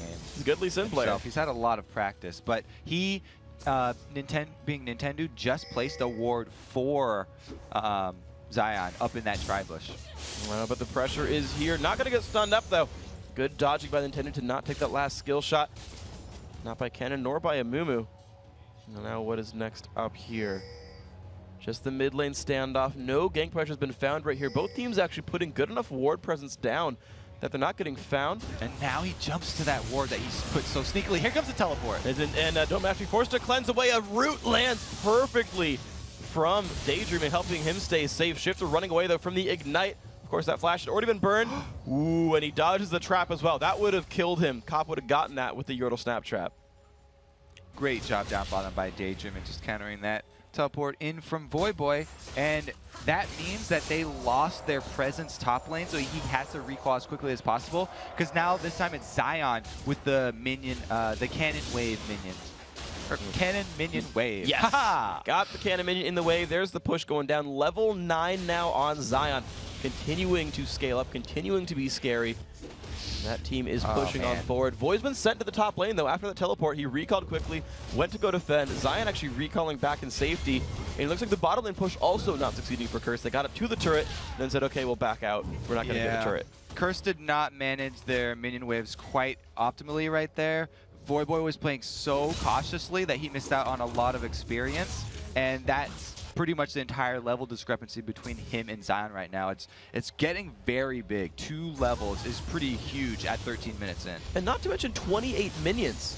Like, Zion was screwed early on. Like, we called that out. How, okay, Void died twice, but he got an experience range. He's got a 2-level lead. Zion was level 1 when Saint was 3, and he was losing duels to Amumu as a single target assassin. Zion fully recovering, ready to be a terror. But first, Curse are looking now for the Dragon. Down to half health. They've got a 5-on-4 for now. The hook lands on Nintendo. This is not going to be good for Lee Sin. He's going to go down. Kill picked up. Baron, Dragon resetting back to half HP, but Saint is still there. There's no smite to compete with. Another Dragon going to Curse. That's 2 of 2 and a 2,000 gold lead. The most important part was that Edward was able to land his Death Sentence, so Saint could save his ulti, and Voyboy could save his as well. There's no chance Coast will go into fight a team fight when they still have both of those giant AoEs available. And Curse are greedy. They take a second reward for a single kill. They got the Dragon, now the middle turret as well. 3-2 in turrets, 2-0 in Dragons, 4-2 in kills, and 2,500 gold now puts Curse ahead. This is looking good for these guys. The only aspect that they're losing in is that solo laner, which is Voyboy versus Zion. So Coast are putting a lot of weight on Zion to be able to carry this now. And he's not with them right now. Daydream Force ulti knocking people up. Saint gets caught as well as Jackie and Edward. Is there going to be enough? The shifter knocked around. He's got to run backwards. The passive not quite landing. Voyboy kicked away. The ulti from Caitlyn doing some good damage there. Voyboy still dropping an HP. Can Zion get it? Finds one. Loses a lot of health though. The death sentence lands from Edward in stealth. It makes that a 2-for-1 for Curse. He only had one evolution there. He was not able to evolve his jump as well, so no reset for Zion meant he had to go down for that kill on Voyboy. And Curse were able to capitalize here. But that whole time, we've got Don't Mash Me at the bottom, farming up a Bane. So that will be a very nice mid-game threat here. He'll be able to complete that Blade of the Ruined King. He's got 17 gold to go, and he's got it. So waiting in base for it. Blade of the Ruined King gonna come out at about 16 minutes for this Vayne. He'll be happy. Of course, Cop going for a very different build, going Infinity Edge in the Caitlyn, so different scaling paradigms for these champions, by the way. Actually, he stops. Never mind. That's part of Infinity Edge. I thought he was going Phantom Dance so randomly. It's like he bought a critical cloak. Oh wait, no, that's part of the recipe. And Freak, you're terrible at this game. Caitlyn definitely opting more for the auto attack damage because she's not much of a duelist. That's why Blade of the Ruined King not going to be a priority item for Don't Mash Me very early on. Yeah, not to mention the range difference. You have to like walk halfway in, negate the entire point of your champion. That's All right, never guys, a good feeling. I slowed you down. Let me net backwards. That wasn't worth it, was it? No. Cop, though, back on farm duty, and by the way, doing a very good job of to be fair, beating his sort of role opponent in minion kills. He's up about 23 here, Cop, over Don't Mash Me. That's let him have actually, wow, an 800 gold lead. Even though Blade of the Ruined King is done on one side, Cop has got way more money than Mash Me. But, however, Mash Me is happy with the item threshold that he's at. He had enough money to finish that Ruined King after waiting around for that 17 gold on the steps. So that means that he does have that very strong dueling potential now in Vayne. And if he met up with Don't Mash Me, even though Don't Mash Me's got his Infinity Edge completed, which is a much more expensive item, Vayne would have the advantage in a 1-versus-1 situation. Saint does not have the advantage in a 2-versus-1 situation. Has to run for the hills. Not so much. I think Shifter and Daydream unfortunately layered their crowd controls together, and combined with the tenacity from St. Vicious's Golem Spirit, got out pretty quickly, so he's nice and safe. But yeah, had to be a little bit scared. Jackie had to shield him and get him out there. And of course, Voyboy now the top lane on farming duty. That gold, that minion lead though, has jumped to 50.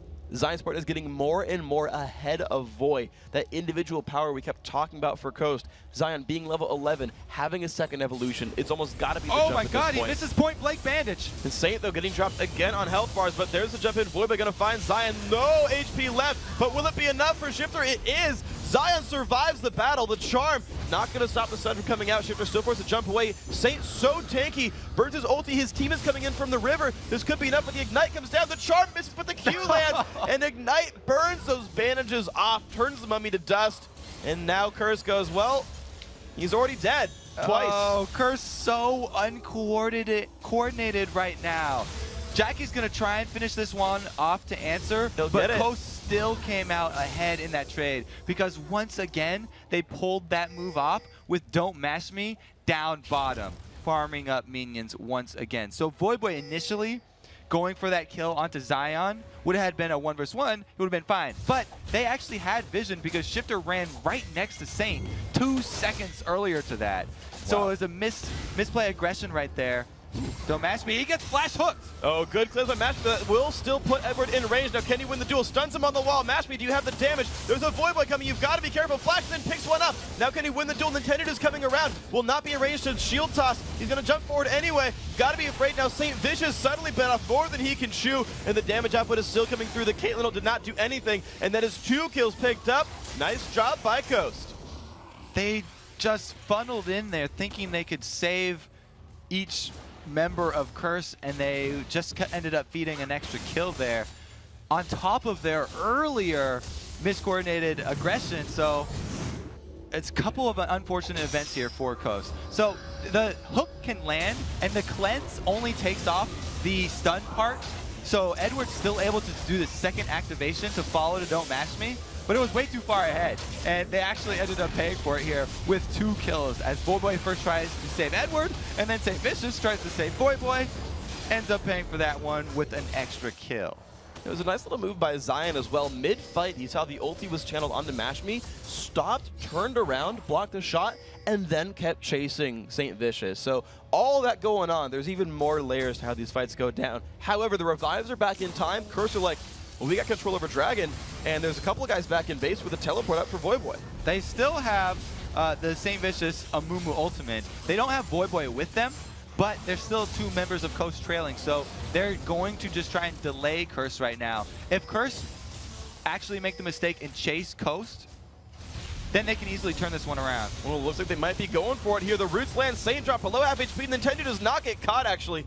Hook misses, he jumps over the wall with his Sight Stone. He's going to be safe for now.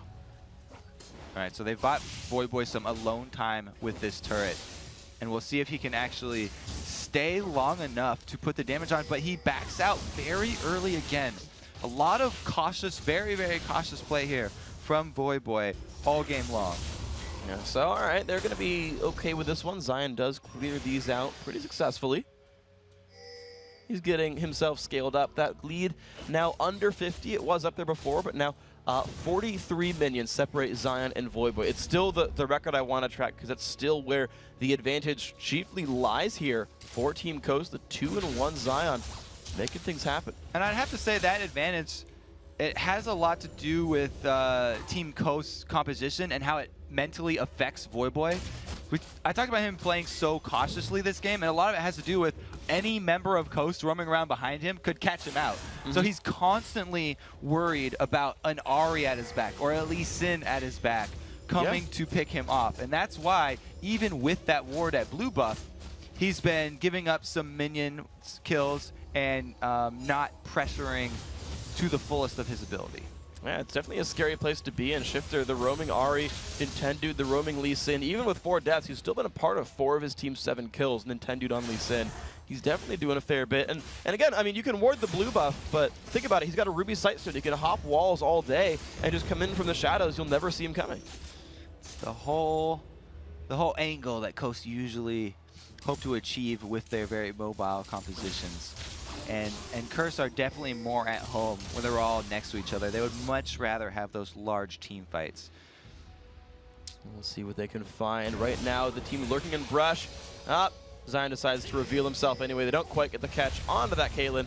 Top's going to be safe here. Nintendo just sweeping things away. Voyboy still on split push duty.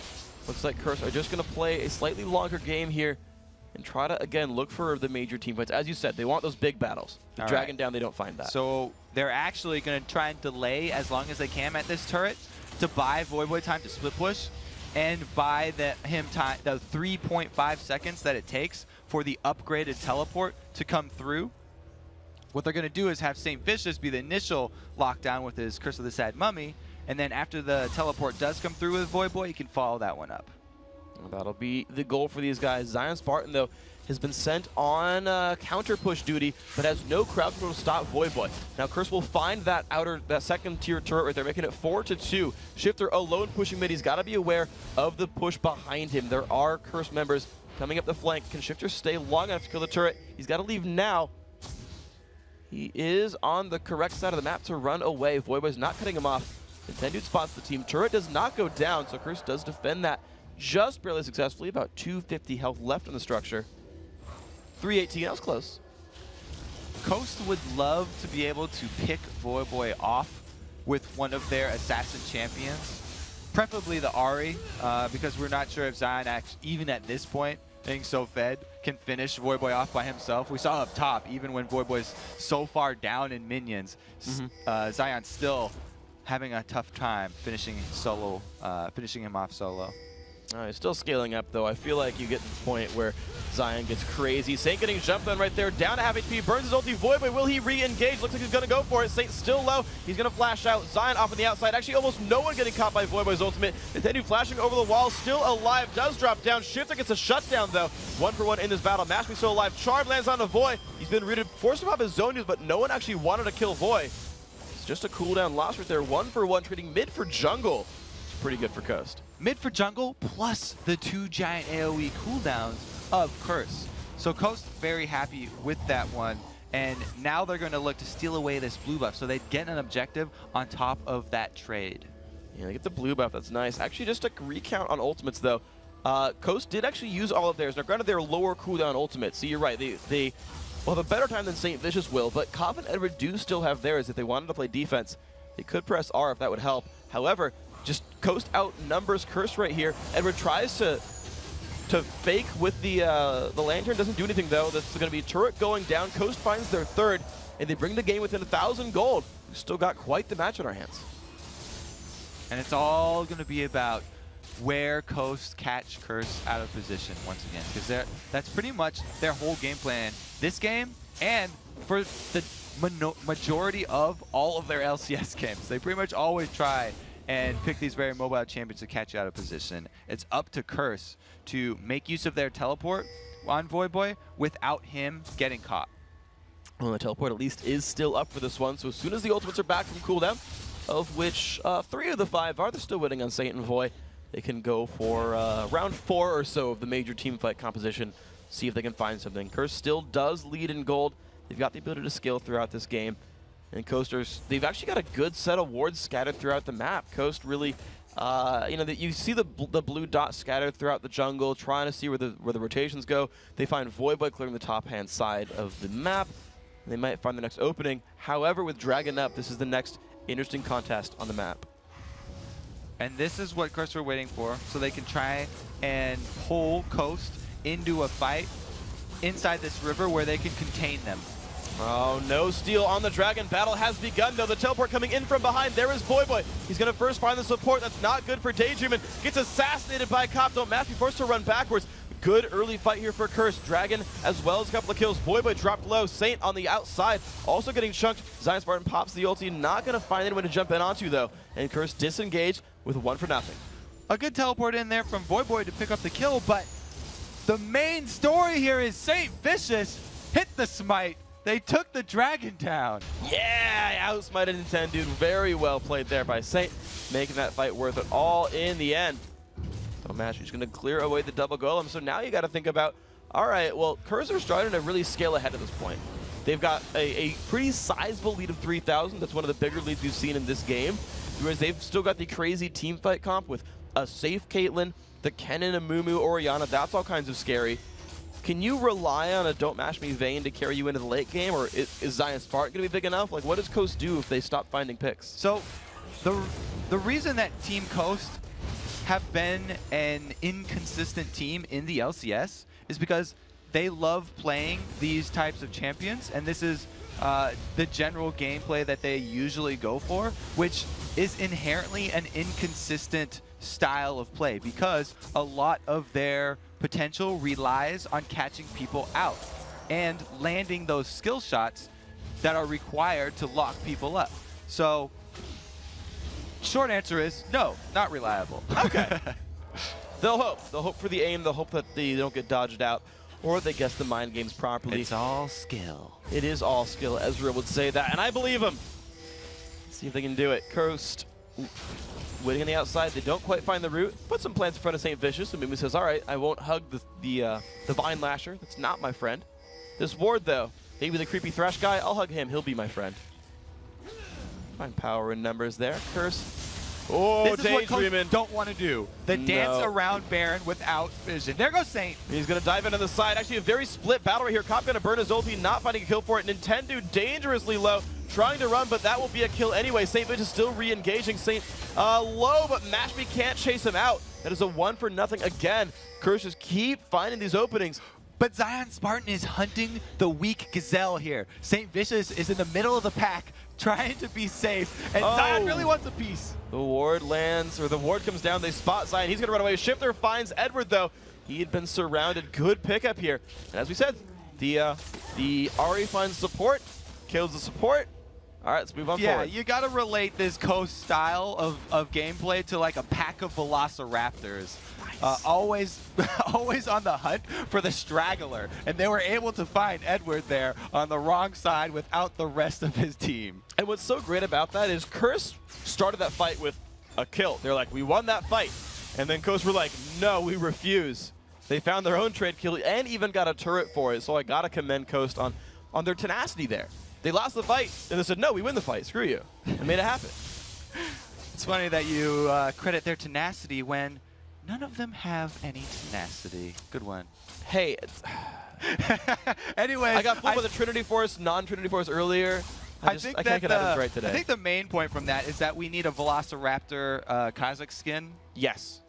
That seems mandatory now. And in fact, not even Nintendude has a 21 defense. He's got too much flat armor pen.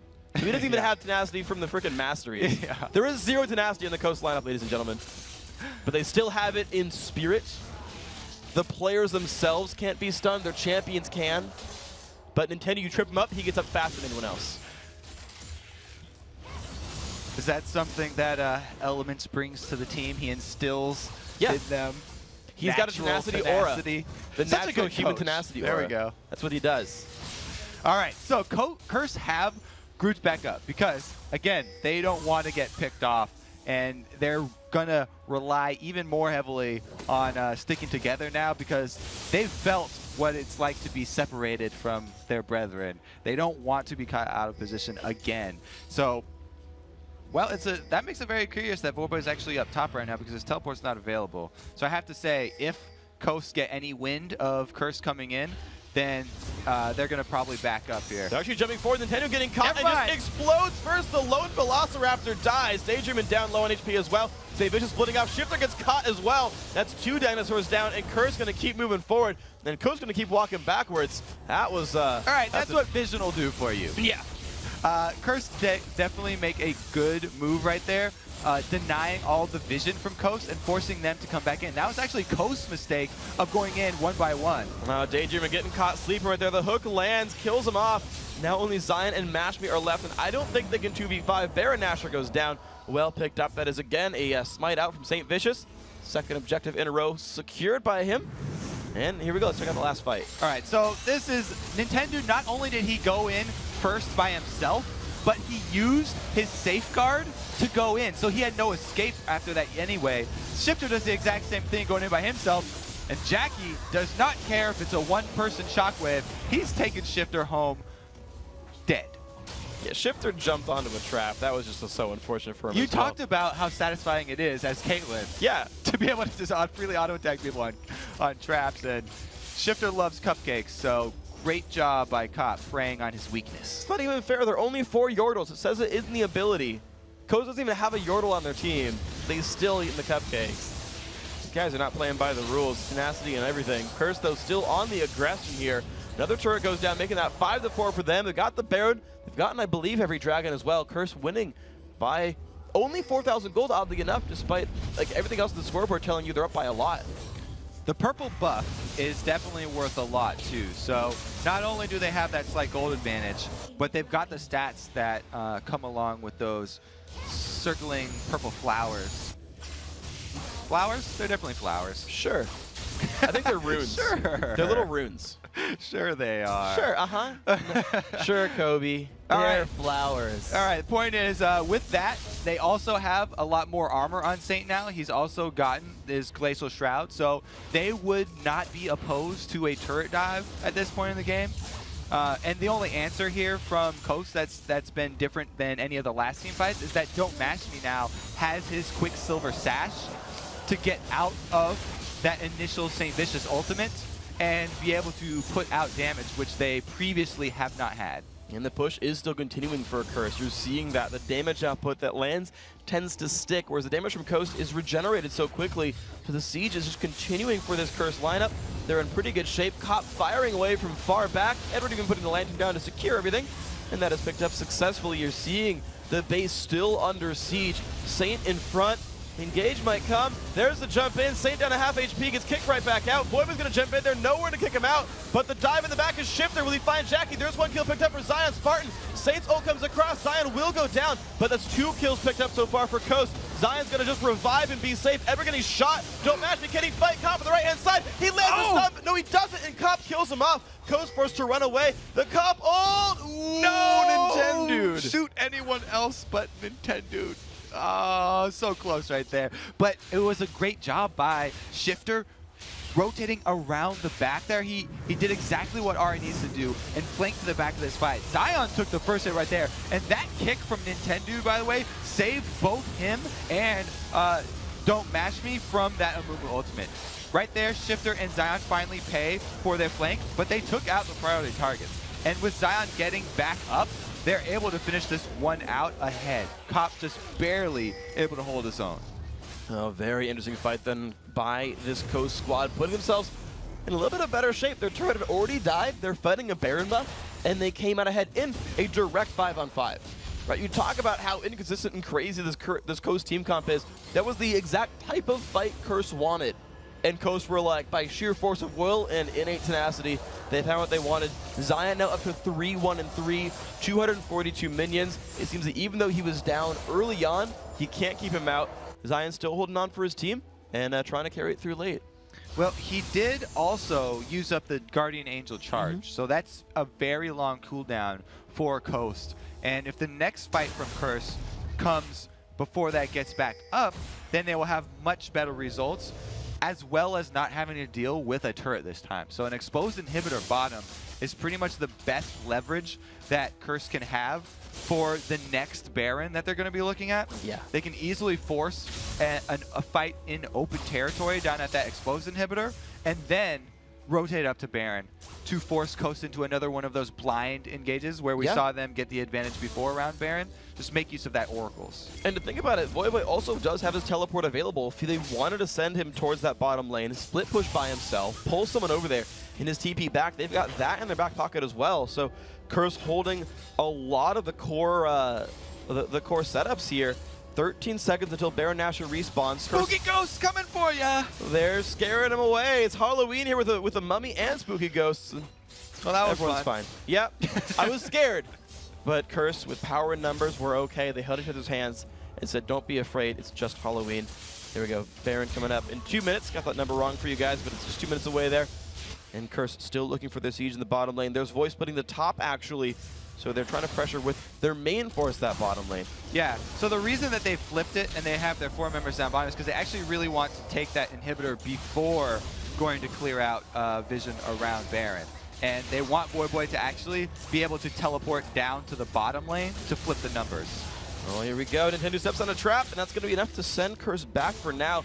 St. Vicious going to be holding onto the ball for part of this one. And look at that, Jackie and Saint are controlling different sides of the battle. Q lands on the cop, but it's too far for Nintendo to go in.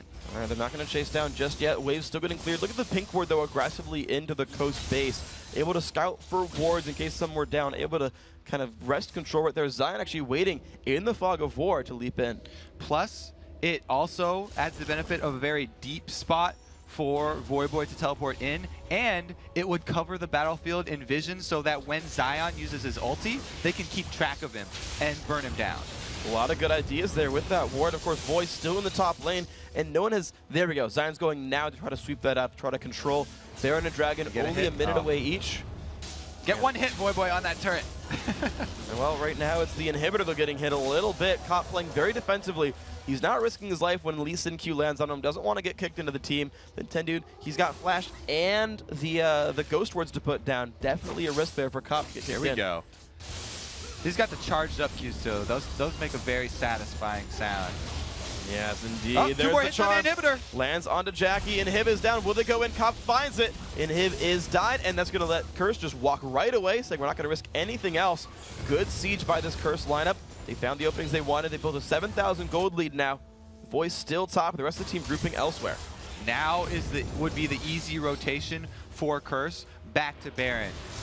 It's going to take the next wave to walk all the way down, though, before the super minions actually have an effect. So Curse still have a little while to wait, and Coast have a small window here where they can actually make their move without losing more of their base. Well, they're looking at it right now. Jackie waiting at the other side, using his ball for vision, and the battle has begun over Baron Nashor. See Void just recalling in the front, trying to bait out some summoners or some abilities. They're still losing health. Baron down below, 1/3 HP. Dive not coming in for Coast, but Curse actually going to stop and turn around and deal with for plants. so long. Jackie's at half. You're right, they've lost so much health in this one. The dive comes in. Will they find the damage they need? The wombo combo comes across. 1 kill traded back and forth. Voyboy being locked up, not finding anything else with the slicing maelstrom. Jackie low. Will they keep chasing? Shifter has maybe a couple more dashes. The dive in for Edward. Don't mash me. Still chasing. Does have flash and cleanse. Getting slowed down. Cop now in range. There's the slow. Putting more damage across. Mashby still on the chase, but can't go through the distance. Just the 1 kill for 1. Health bar is incredibly low for Curse. Actually, even Coast, though they don't have Smite, could try Baron. There's a large blob down here of red dots. That's minions slowly working towards their base, and Coast don't want to take the chance even. So they don't want to go for Baron. It would be a pretty risky play. They were able to come out on ahead in health, but yeah, even in kills. So they made their move in their small window that they had, and it was successful. And Baron Nashor made that game a bit of a 6v5, I suppose, and it did help Coast to win that battle, or at least trade even in the battle in terms of kills, and pick up a bunch of gold from that bottom lane pushing. With the inhibitors dead, all the lanes push towards Coast base. They've got to come back and get all those minions out of their way, get the golden experience, and then re-aggress on the map. Coast know this, know that Coast are on the other side of the map. Start Baron again, but again, they've got to be worried about how much damage this deals, and their positioning. Saintfish is cut off from the team. 2 more Guardian Angels came in for Curse, though, at that last buy. Saint's gonna get charmed up. Nintendo, though, getting just destroyed and falls down. Jackie finds that kill. Zion's Spartan getting jumped. That forced to push away. Shifter, can he find any kills? Looks for Cop, but Cop is a GA. Charm doesn't do much. Zion Spartan on the backside. He's also going down. These are kill after kill going for Curse. Don't Mash Me finds 1, though. Zion Spartan goes down, making that one a 3 for 1. And there's the rest of Curse chasing down Coast. Now below half HP, Voyboy teleporting in towards the base of Coast. He's going for the Nexus turret down there, the bottom one. He's got 2 super minions with him. And look at the health bar just getting destroyed. Don't Mash Me's got nowhere to go. Edward really trying to control this one. Can Mash Me win that battle? He cannot. That's going to be another kill picked up. Voyboy still on the siege. Cop is dominating. 6, 0, and 8. And another turret is going down. Daydreamin is alone for 13 seconds. Voyboy still putting the damage. The minions coming through as well. Great job by Curse this time. Congratulations on their win. That's going to be the 4th spot, and they're going to avoid that first round playoff game with TSM. Void's going to dive on in. Nexus explodes. Curse going to end the regular season in 4th place with that win, putting themselves in a pretty good standing for the postseason. And are we surprised? Curse ending in 4th place. It seems like their destiny every year. They always seem to find their way back to that 4th place, don't they? They had a pretty good last week here, though. 4-1, I believe, their record. Only dropped the game to Cloud9. Otherwise, crushed all the competition. And they were a team that was in huge danger of not making playoffs. They were very much in danger of that. They had a pretty rough road ahead of them. I'm trying to remember back if I think their opponents, they were predicted to beat a lot of their opponents in head-to-head records, but even still, it's like, look, you're tied for 6th with Coast. You are a game from losing out of the playoffs, but they end in the top half of the standings. Sometimes that's what you need, that just being very close to the edge to give you that extra kick. I don't know if you want to get kicked over the edge, though. That'd be scary. I don't want to get kicked into the edge. You want to get backwards. Maybe the pull? I don't know. We know what we're talking about. Their lives were on the line, and Curse made it happen. Even in the spring qualifiers, like way back at the beginning of the LCS season, they dominated their way through and became that first team to qualify that way. When it seems like when their backs are against the wall, Curse does show up pretty well. And what brought him there? A Amumu. Amumu, in fact. Yeah, I'm sure you were very proud of that. I didn't get to see a Trinity Force. You got to see 2 Amumus, though, today. So this guy, a little bit luckier than me in terms of what the players brought out. But congrats, of course, to Curse. Now we've got to take a short break, but when we return, we'll be joined by Curse's Cop to talk about their 4th place finish. And then it's time for the showdown between Cloud9 and Team Solo Mid. Don't go anywhere. The North American League of Legends Championship Series will be right back.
Kill him. Good job. I got these guys. Daydreaming. I can't. Moving.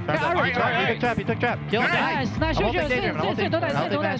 We can do Baron. Yes, we can do Baron if somebody else takes. Get the trade ticket. I'm looking for hook. If he goes for hook, They gotta push him. They gotta push him. Someone go back. I'll back. No. Someone take. Do not get popped by Kazakh. He can do a hook. We can kill him. Free kill. Pop him. He's dead. No, do finish Baron. 4K. 3K.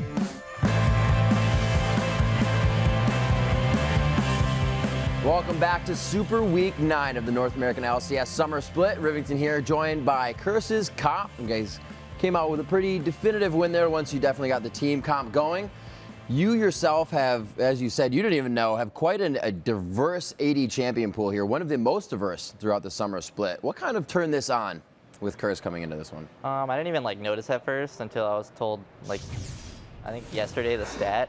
And so I guess it comes from just the meta has been shifting a lot for AD carries this season, so just gotta switch it up every game. And for you, what maybe a facilitator, a catalyst behind that change helped you to do that? I don't know, we just focused all our practice on 1 or 2 champions a week, and I could just play different champions every week. And it eventually gathered, I guess, 10 champions. And how do you guys feel was the biggest change? Because the last, it wouldn't be week 9, the last week of Spring Split, you guys kind of went downhill from the top of the list, and you guys are climbing on this one. What's the biggest change for Curse coming into the Summer Split? I think a big factor on the week depends on if you win or lose the first game. Because if you lose the first game, it's followed by arguing, and then I don't know, blame might get placed, and then it just sets a bad tone for the next game. And so winning our first 2 games really helped us play well this week. And how did you guys prepare for the games coming into Super Week? We just devoted our time and scrims all to 2 or 3 specific team comps, and we focused on them and just fine-tuned everything out of them, and we just, I don't know, we got our good picks. And being so relevant, the best of 1 now in the LCS split, how do you guys feel you'll do as the best of 3s come about towards the playoffs? I think it's definitely a huge change, best of 1 to best of 3, because there's more strategy involved, and after every game you have less time to focus and think about what to do. So just preparing for all 3 games, just making sure we're ready for all 3. And altogether against Coast this season, you guys were 3-1 in the engagements. What was it about Coast that you guys would focus on going into a match?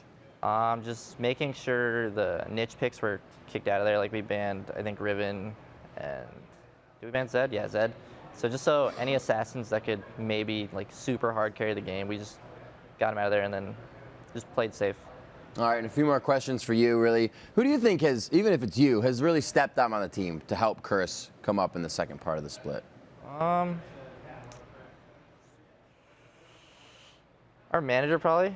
He's been helping us a lot, and he's made these team comps with us, and he's really energetic and just gets us hyped for the games. And he's the one putting his foot forward in developing things.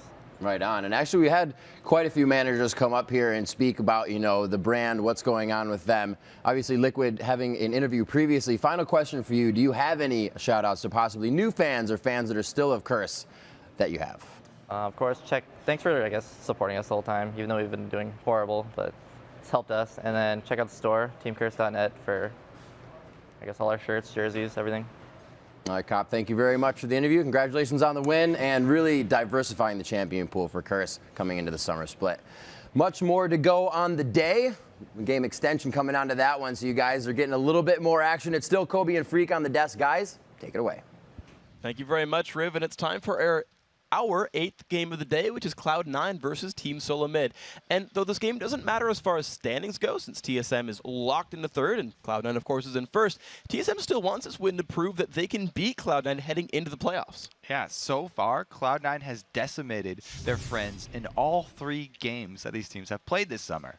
No one on TSM has a KDA above 1.6 in their 3 games, while High is the only member of C9 to have a KDA below 7.5. That's a big difference in numbers, I think. A little bit. So the leader for Cloud9 in those 3 games has, shockingly, wait for it, it's been Meteos. He's got an impressive stat sheet against the odd winner group. He's gone 12, 2, and 38 in their 3 matches for a KDA of 25.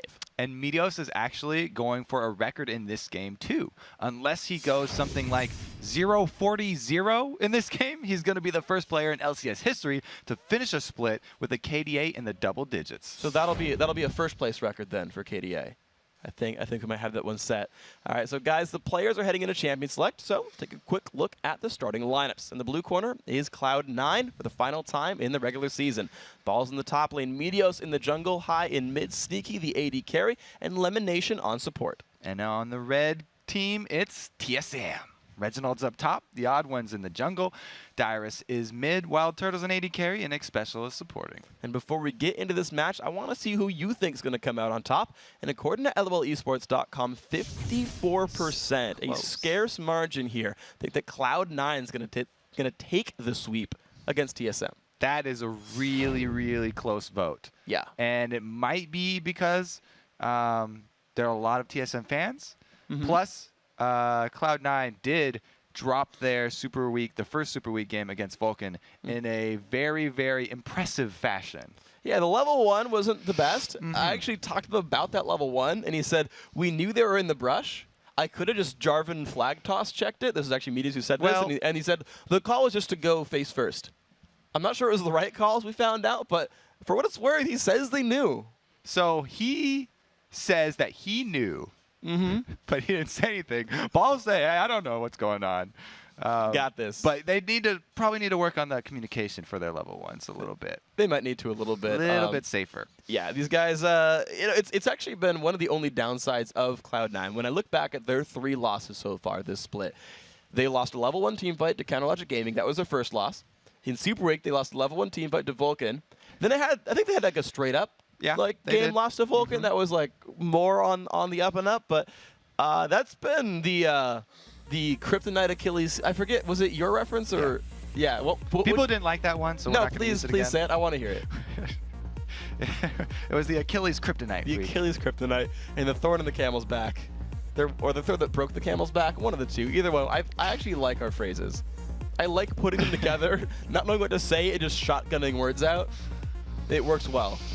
The best one was the Rammus piling on all the speeds. I think that so that one's much. the only one that worked, and yeah, so. When it's so bad, it's good. Only Riv can do it, apparently. Guys, we are into the game, though. The picks and bans coming through. It's funny that now, like, Ari's the one must ban against TSM. You're like, man, Karthus is scary. TF's scary. It's like, no, freaking remove Ari. We'll go from there. The Sona away from Xpecial. Of course, the Elise and Evelyn drop from Cloud9. Also strong choices. It's very interesting to see what the bans are going to evolve into against Cloud9 because Meteos has been playing carry junglers during Super Week, but they had so much success with him on the tank junglers and the heavy CC junglers. Yeah, I'm pretty sure that he'll still be going with the carry junglers because he's had amazing scores. He's having a lot of fun getting kills. Yeah, and I'm guessing that this is going to be a Shen for Balls instead of a Shen for Meteos. Yeah, I don't think he's Cloud Templar here, but it's funny though, you talk about the types of champions played, right? No Zac ban, no Nasus ban, no Ashe ban. I mean, okay, they got Zed, that's like the one you expect to see, but like, there's no Kennen, there's no, like these standard bans from the first like 90% of the split, not even looked at here. So it's just fun to see the evolution as the teams learn each other more. I forget if I said Rumble, but that was actually the one that stood out to me the most. So TSM now, 20 seconds to go on their picks. Some of their core spots have been dropped away, but the Twitch is up, the Karthus is up, the Twisted Fate is up. A lot of their favorites are still here. The Karthus especially is one that Reggie's gone back to over and over again, but it does kind of just give away the type of game that you want to play. And if you give Cloud9 too much, then they will change their composition to take advantage of that. Well, maybe you've got the chance for it here. Yeah. I mean, no, you refuse to be trolled. Meteos has this infatuation with Jungle Brand, but a burning passion, you might say. You would say that. I would say that. But Cloud9, the entire rest of the team has said they will not, under any circumstances, let him play that in the jungle. So we're going to to let that one go. The Jungle Brand. And it's probably going to be another carry jungler, I think. Brand is a carry. And that would work really well with having a Shen top lane, because if Meteos ever gets himself into trouble, then he can have a Ninja at his back. That's nice to see. They actually might run the double ninja, of course. Kennon's still available as well. I mean, he's taking the whole 60 seconds to hover over Brand. Your heart has been hardened, by the way. You were so excited to see Kassadin. Yes! I mean, what if that's Jungle Kassadin? It's gonna, yeah, it'll be a mid lane Zac and a jungle Kassadin. So there's the Zac that we had seen all throughout the beginning of the split. It's back here, and of course the Kassadin, actually one of the newer pickups for High. He's gonna grab that and just teleport all over the map. All right, so pretty conventional picks here so far. This is looking much closer to what Cloud9 ran in recent history. And it's actually very tank heavy for them. So they're definitely going to need a high DPS AD carry. I don't know if they'll go with the Ashe that they've been using over and over because they're probably going to need a little bit more mid-game damage. Kassadin is one that likes to flank around the side and doesn't have a lot of sustained damage. So something like a Vayne would actually provide a lot more of the core damage that Cloud9 need right here. Yeah, it was really the niche that Draven had filled for a long time. His damage from his passive and such were so high, but no, they're actually just going to go for, you know, these champions have worked for us before. We're going to go for them again, and again, this was their play style, saying, like, we'll pick the champions that we know work, and then we'll formulate our plan during the rest of the end of champ select and figure out our strengths and weaknesses. And by the way, everyone also picked their own champions here. There's no swapping for Cloud9 whatsoever. They've got so much control with this composition. It's hard for them to get away from it. So they're going right back to that Ashe Zyra. Again, my favorite part about that combo is the fact that you get vision from the seeds and from the hawk shot, so you get to save money on wards. I always like pointing that out because Carry Zyra. I love saving money.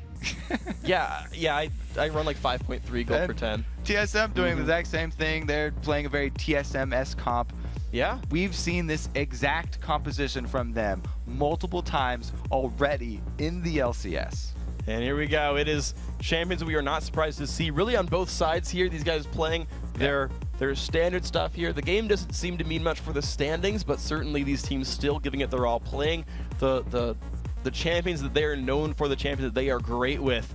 And yeah, we've broken down these teams before, but it's Cloud9. They've got control. They've got mobility. They can start a fight, or man, can they?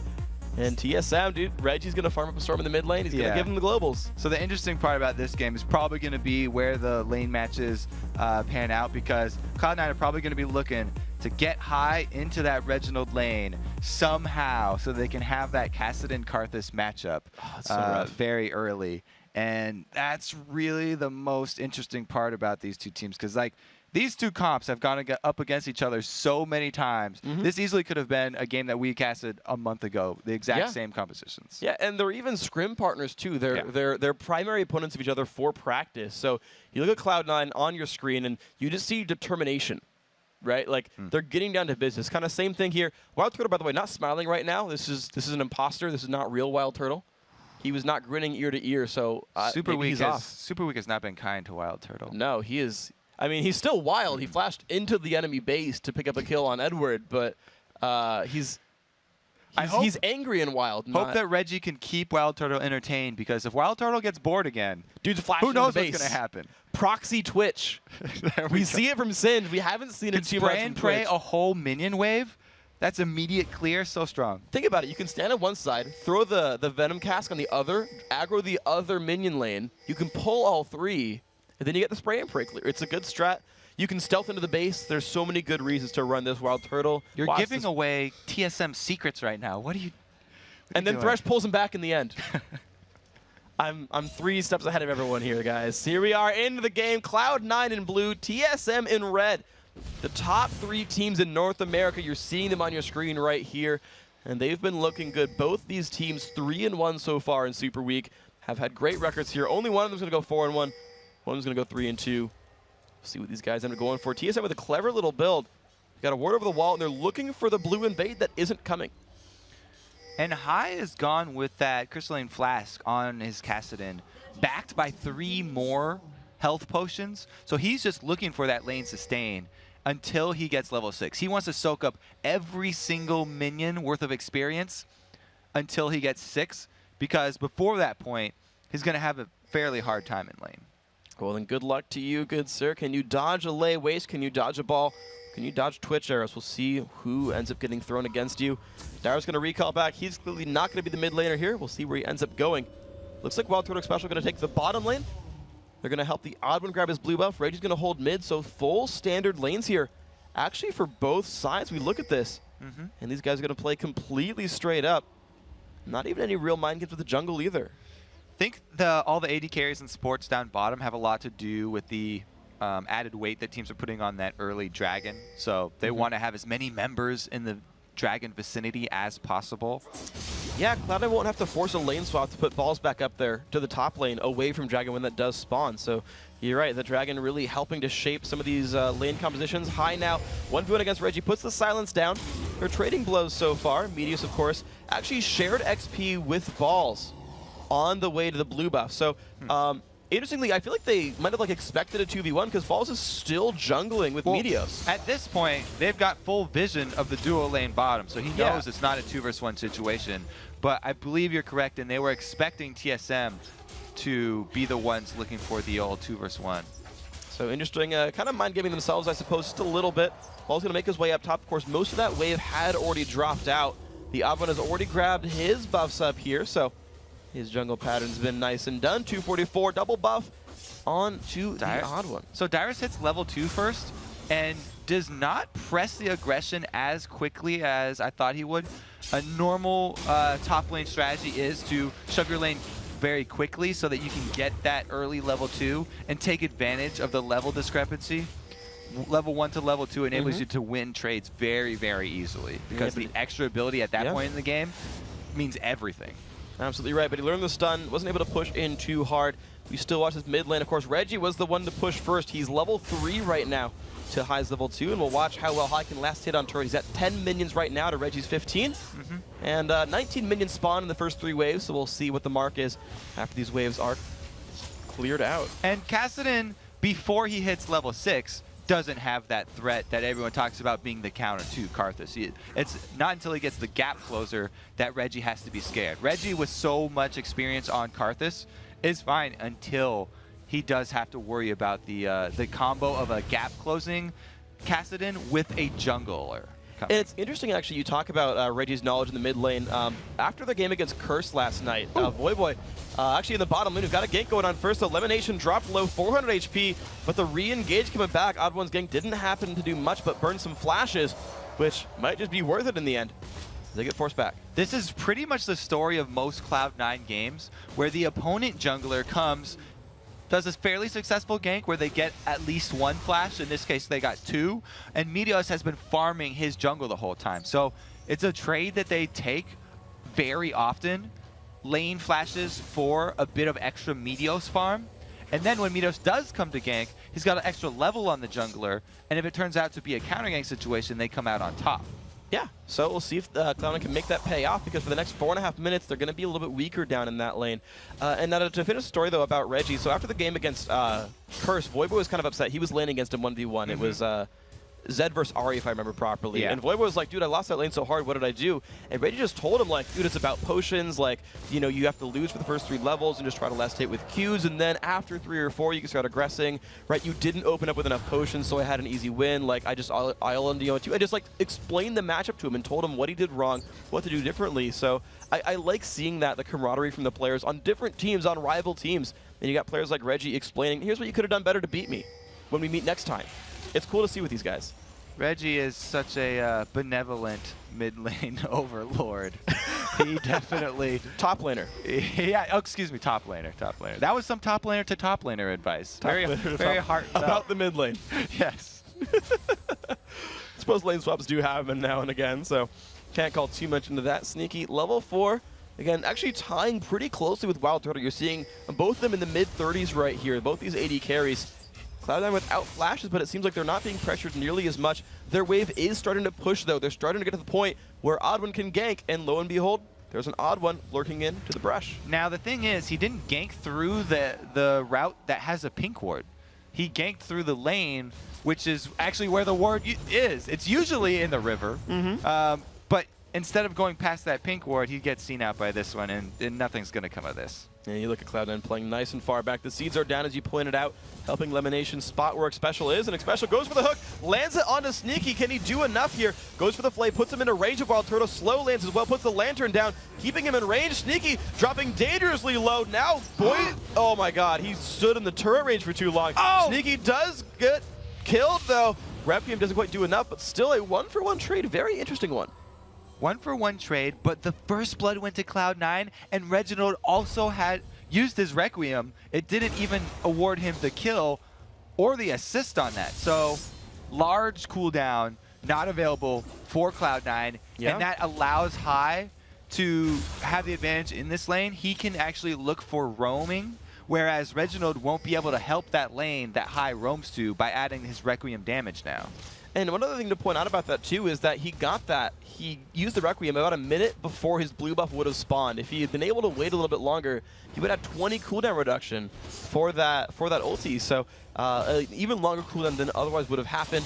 Oddwin starting his second major jungle clear now, though. Level 5, Meteos already 6, so as you pointed out, time spent ganking versus time spent farming. Level advantage here for Cloud9. We'll see if Meteos turns that into much more. Shares experience on the big blue golem. We'll see where he goes next. Now is the time where Reggie would have to be worried, but High's actually going up top next with that blue buff, looking for the gank onto Dyrus. Moves on forward. Dyrus able to jump away, though. Now, Dyrus, he didn't have the normal ward here in the river. He only had that very deep ward at the blue buff. So it looked like he was, avoiding that gank just on instinct, but he knew there was a Kassadin somewhere in the area. And if you're looking for it, you can see that Rift Walk over in the Fog of War. Wow, so well done there. Noticed he was coming across. Well played here by Dyrus. Pulls back up in the lane. Of course, spots High back in mid. There's the hook coming out from Xpecial. Not quite landing on a Sneaky. Lemonation does have pickpocket. I just noticed the 3 gold show up. So Lemon trying to harass, earn a little bit of bonus gold by hitting his opponents. Not too bad for him. We're seeing Wild Turtle just go back to the farm lane. And actually, by the way, I gotta point out, TSM built a big minion lead now in the bottom lane, 64-50. The extra pressure that they had from maybe the odd one sort of ganking a little bit has built a gold lead here. Plus some very nice hooks been landing from Xpecial. That's the difference that means everything. There's the initiate. And he jumps right on in, pops the ulti. Xpecial has nowhere to go, and goodbye. But here comes the counter gank. Oddone is coming in. Meteos forced to take the Shen ulti in order to, I guess, save his passive. Otherwise, he's going to be safe. So Ball's now out of the top lane, though. Meteos recalling, but Dyrus getting time alone with this turret and minion wave. That's really good for Dyrus, yeah. He's going to catch up, extend that minion lead, and they're going to get a lot of damage on the turret. So even though that giant cooldown of the Shen Stand United wasn't necessary for the kill, still burned it, and they're still going to pay for it. Dyrus is actually in an okay spot against High right here, and he should be okay. He can land the stun as well. Pops just wants to go full dive, forcing the flash away from High. And meanwhile, TSM just going for it in the bottom lane. Gets killed and still takes a dragon down. Now Dyrus forced to run from High, flashes over the wall, and High, he's not done. Goes for the silence, but now here comes the counterattack from Dyrus. This actually could be a win for Dyrus. High losing a lot of health right here. There's the Requiem. High wins the duel, but Reggie gets some gold back for it. And an assist goes over to Dyrus. With that dragon pickup too, TSM now have the gold lead. And without High's roaming threat on the map, it frees up this bottom lane to continue to pressure Sneaky and Lemon under their turret. So they're going to lose out more minions to the turret hits and extend that gold lead. And Reggie got a fresh blue buff as well off of High. So that's another big advantage gain there. He got the refresh, so he's going to have a heck of a lot of mana, a heck of a lot of cooldown reduction. He can chain those together as well, so that's all going to be fun and scary. AD carries going for different builds here, though. Sneaky adding in a BF sword. Good damage there, going towards the Infinity Edge. Wild Turtle, though, is going to play that more assassin-based Blade of the Ruin King build. See if he can catch someone out with those fights, whereas Cloud9, of course, at least as far as the AD carry is concerned, looking for a little bit more of a concerted group effort. Now looking for another roam here. Crystal Arrow hasn't been used to set this up. You know, they did use the hotshot, though, and that alone was enough to scare him away. So TSM backing off, realizing that, yeah, Meteos is holding the mid lane. High must be somewhere else. High is not getting any advantage of this matchup that they wanted, the Karthus versus Kassadin, because as soon as he hit the point where he can actually abuse Reggie in lane, he actually left the lane and kept on roaming. So Reginald has not only got that kill when Hai was roaming, but he's also been able to freely farm both the lane and the Wraith camp. Yeah, and you're seeing the reward for that. 97 minion kills. The jump in onto Wild Turtle. Root does not land. Great Lantern there from Xpecial. The engage comes in from the Odd One. Dunks in on Elimination. Elimination forced to run away. The double ulti coming across. He will burn down, though. Now here comes the re-engage from Meteos. Let's Bounce comes across. Who do they focus on? Looks like it's a split between Ava and Xpecial, and it's not enough. Wild Turtle forcing Cloud9 away, and that's all they really needed here. Looks like no roaming coming in from the rest of the Cloud9 squad. So, well fought here by TSM. Yeah, just getting that gank in before Stand United comes back. Very well timed from TSM. It's all about keeping those timers of the long global cooldowns. And well done. Now Reginald, by the way, an 11-minute Rod of Ages is making him pretty hard to fight as far as Hai is concerned. And Hai hasn't found the other openings. The hook lands. Sneaky's not in a good place. Forced to pop barrier. Turtle's going to say, all right, you know, never mind.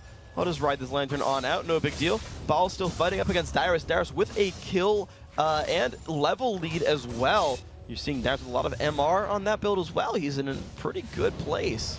Again, we're going to have another Renekton looking for that Spirit Visage very early here to take advantage of, you know, that cooldown reduction and magic resist, which scales so well. So many top laners. It's become so important for a lot of these people to rush that one because of all the magic damage in top laners now. I don't think a really good steal. Yeah, Hai had actually pushed Reggie out of lane, forcing him to exhaust as well. Meteos took a little bit too long to get to his own blue buff. Really well done by Avan to steal that one away. Dyrus even came down to support a little bit, made sure nothing funky went down. So good job here, TSM, making their own way in. You see them up 800 gold. They've got a buff steal. They're starting to get control of this map. Reggie is just going massive, which is exactly what TSM wants. What's his name? Dyrus is actually winning his duel up against Balls. But now with Stand United back available with Hai, looking for a flank on bottom lane, it's going to get tricky. Another roam for Hai here, and they actually can make this one happen. Oh, Wild Turtle, you've lost so much HP. Sneaky with the longest arrow. That's not his ultimate. That's going to be one picked up. The knockup's going to land. Hai forced to jump away, taking a bit of punishment there, locked into the Cataclysm, but there comes the Stranglethorns. Damage onto the Odd One. Shandel comes by as well. Will it be enough? Looks like Balls will make his way in. The engage comes across. Odd One goes down. Xpecial going to drop as well. Reggie in the middle of the enemy team. He will die. Has access to Requiem, but I don't think Hai is low enough. Reggie's actually going to save the ultimate and say, it's not enough damage. Huge fight for Cloud9. The roam finally pays off for Cloud9, and an amazing Stranglethorns there from Lemon Nation. Here's the Crystal Arrow combo that's just so deadly in that bottom lane. That's why everyone keeps ganking this bot lane, because the Ashe in here. And Hai actually baits in the Odd One. Great Stranglethorn. There it is, zoning the entirety of TSM to buy time for Shen and Zach. Look at that 3-man. Oh no, Reggie had flashed it, but he still got taunted anyway. And it was just a perfect counter gank there by Meteos and Balls coming in to answer. Man, that wealth of crowd control is so dangerous. You talked about how risky it was for them to play with low mid-game damage, but it seems that you just stun them for long enough, and if they can't fight back, I guess you'll win anyway. That's the one thing about Ashe lanes.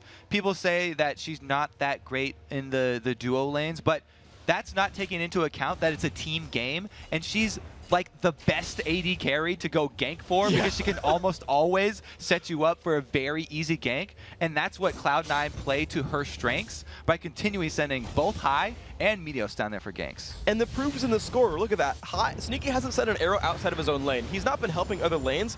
He's 4-1-2. 6 kills have been in his vicinity, because that's where Cloud9 keeps going. You're right, they're making the pushes there. Another arrow hits. Damage in onto Wild Turtle, but there comes the jump in. Hai is around. Wild Turtle has stealthed up. Xpecial, though, not in a good place. Kill picked up. Now will they find Wild Turtle? The stealth has ended. He's not sneaky enough. Sneaky picks up the kill.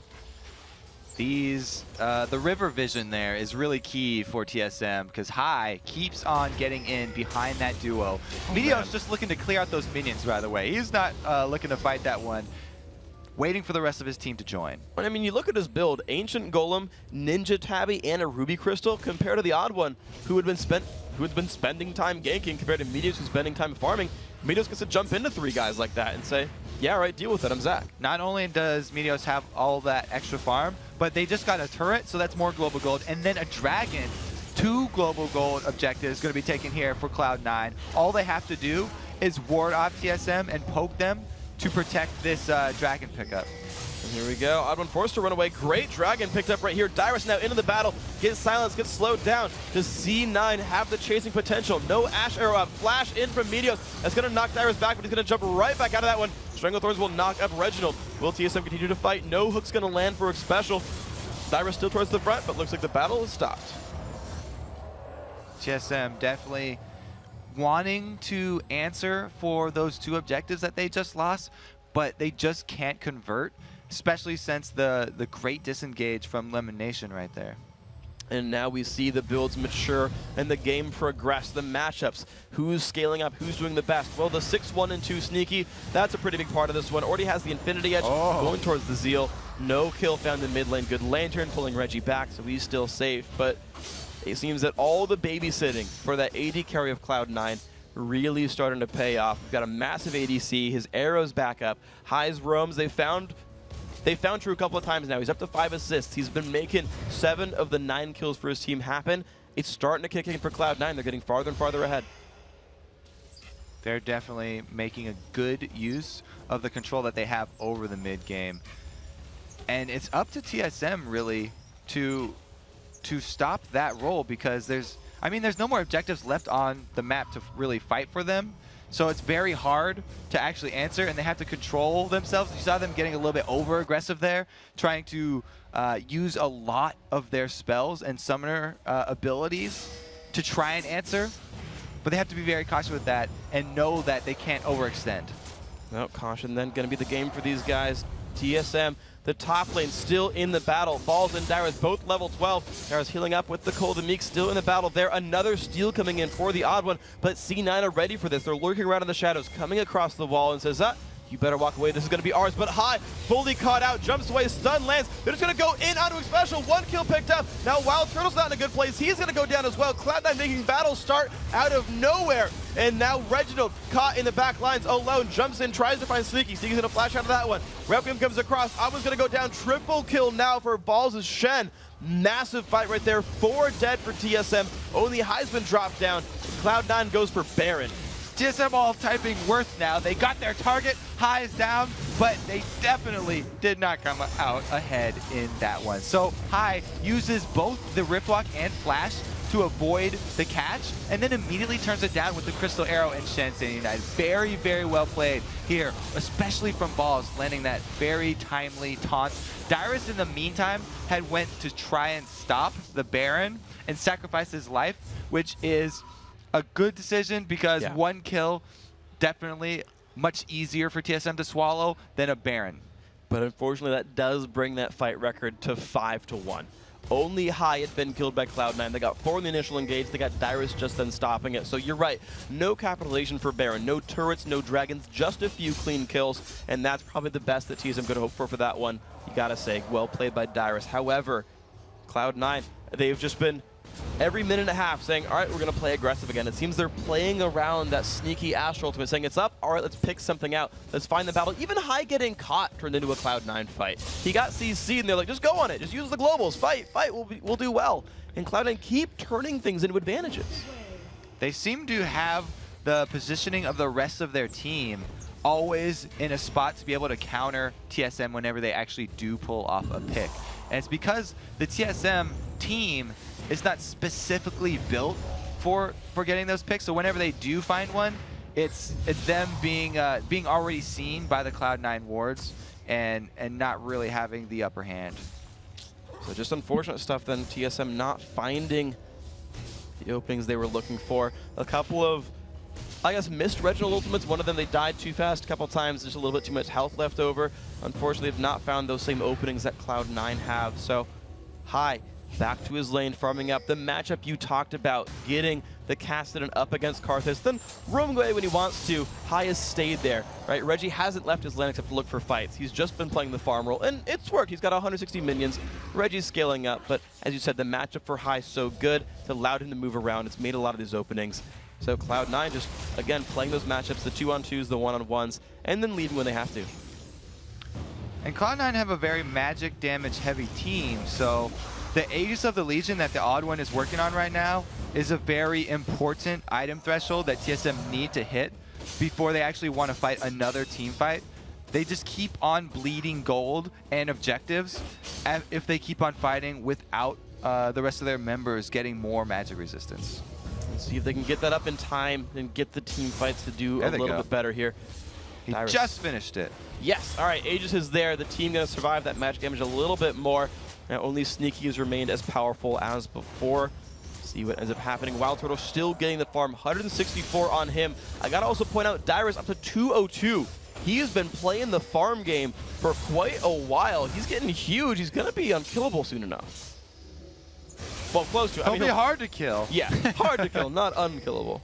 Wild Turtle going in. Looks like he does not want to pull a submarine, though. They don't have Shen to back him up. So, oh, Crystal Arrow to the face. Jump on in. Reggie down below half HP. Shut down onto Ash. That's exactly what they wanted. Now, can the fight keep on going? There's the Requiem high. Low on health. Gonna get out. Meteos, though, dropped low. Gonna try to jump away. Cataclysm, not enough damage. And the red buff's not gonna be quite enough either. Oven still trying to run in forward. Wonderful job by High, but he's low on mana. Riftwalk's gonna cost 500. He does not have that mana yet. Oven lands one attack. There's that final Riftwalk. He's burning down 50 HP. Lantern reveals the fog. High still going up north. TSM has to deduce that's where he's gone by now. He's got to suicide himself.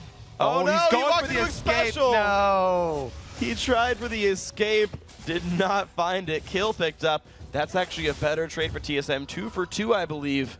And with some shutdown gold, that's actually quite nice for these guys. That's delicious for Special. He'll take that gold and double buff any day.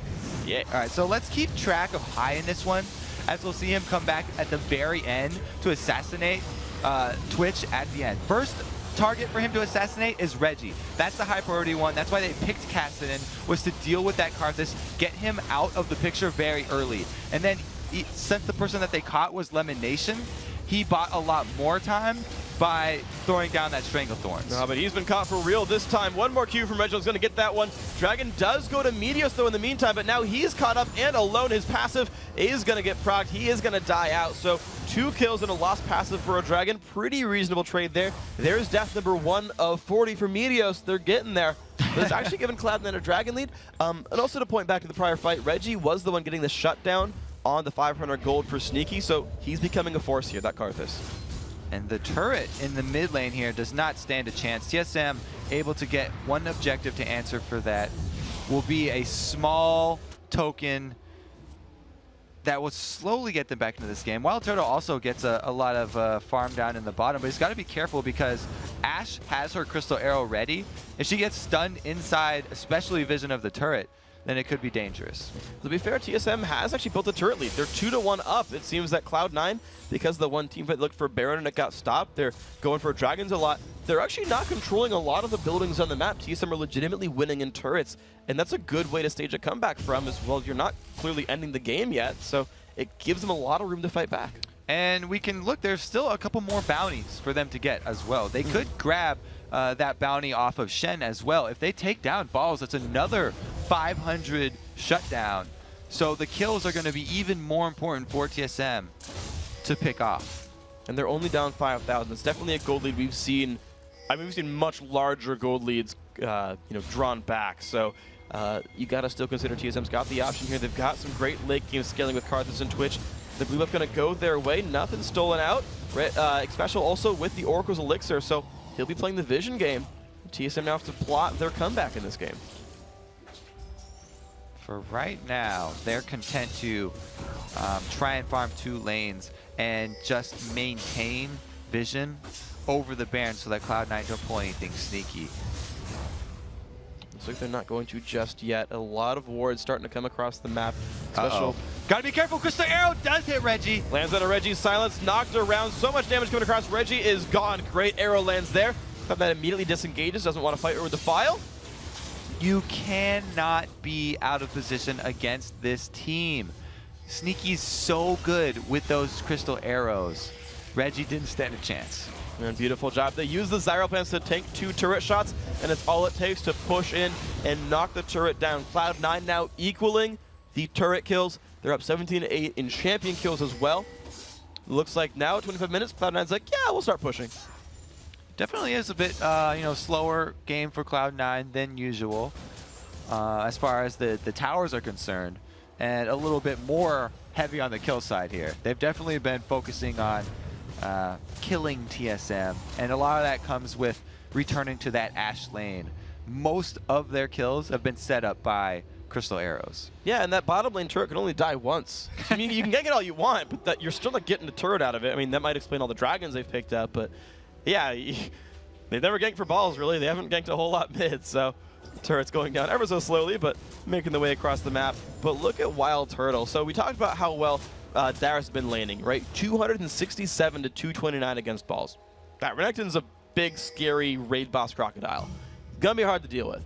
Wild Turtle, though, now being donated a lot of the spare farm. They're trying to get him to catch up as well. He's got 2 completed items. The Blade of the Ruin King Phantom Dancer is going to start putting a lot of poison down. A lot of that % health damage is going to come across.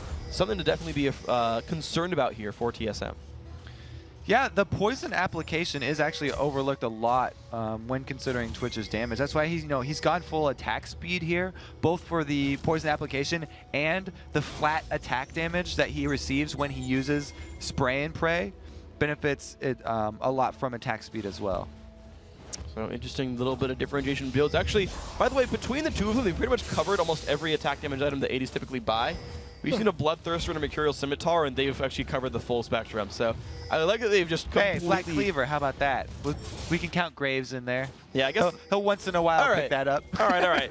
Misfortune, too, especially if you're Genja. The Venn diagram of AD carry items, just Berserker's Greaves in the middle. We'll see where these guys end up going. Sneaky and high, pushing down towards the top lane. TSM looking to go for this. They ping out. See if they can find it. Dyrus, though, tanking all the cooldowns. He is extremely beefy. The arrow onto Twitch not going to do much. Beginning of the battle. Here we go. Dyrus still in front. Reggie taking some flak as well. The backline assassination has not happened. Dyrus taking all the cooldowns, does go down. Now is the re-engage. Reggie flashes forward. Double kill so far for Sneaky. Agwa's going to walk out. Here comes the Requiem. Will it find much? Triple kill still for Sneaky. And the battle continuing on. They're going to land some more slow. Sneaky is not done. He is chasing. One more attack for special. Gets it. Quadra kill. Will they give him the penta onto Wild Turtle? Wild Turtle flashes away. And Balls is not going to make this one happen. Little chuckle from Wild Turtle and says, hi, I'm sneakier after all. Denied Sneaky the penta. We have to shout out that, though, the Crystal Arrow hit the invisible Twitch. So that was a lot of TSM's damage that wasn't there while Dyrus was tanking all of Cloud9. You could see how Cloud9 were able to take down Dyrus so quickly. Wild Turtle runs into an Oracles. And delayed pentakill right there for Sneaky. Nice attempt, almost getting the kills, but unfortunately the tanky men's were there.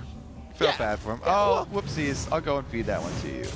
All right, so it started out with Dyrus. Now, look at that arrow onto him. Now Dyrus is tanking a whole Cloud9 team, and Midos is doing the same thing for TSM, but without the AD carry damage. So that's why Dyrus is dead here first. And after that point, the 2 tanks of Cloud9 were just too much for TSM to handle. Requiem even going off is just too late because they weren't able to get the damage down on the low members of Cloud9. Look at the blind guess. Wild Turtle was invisible when Meteos stunned him.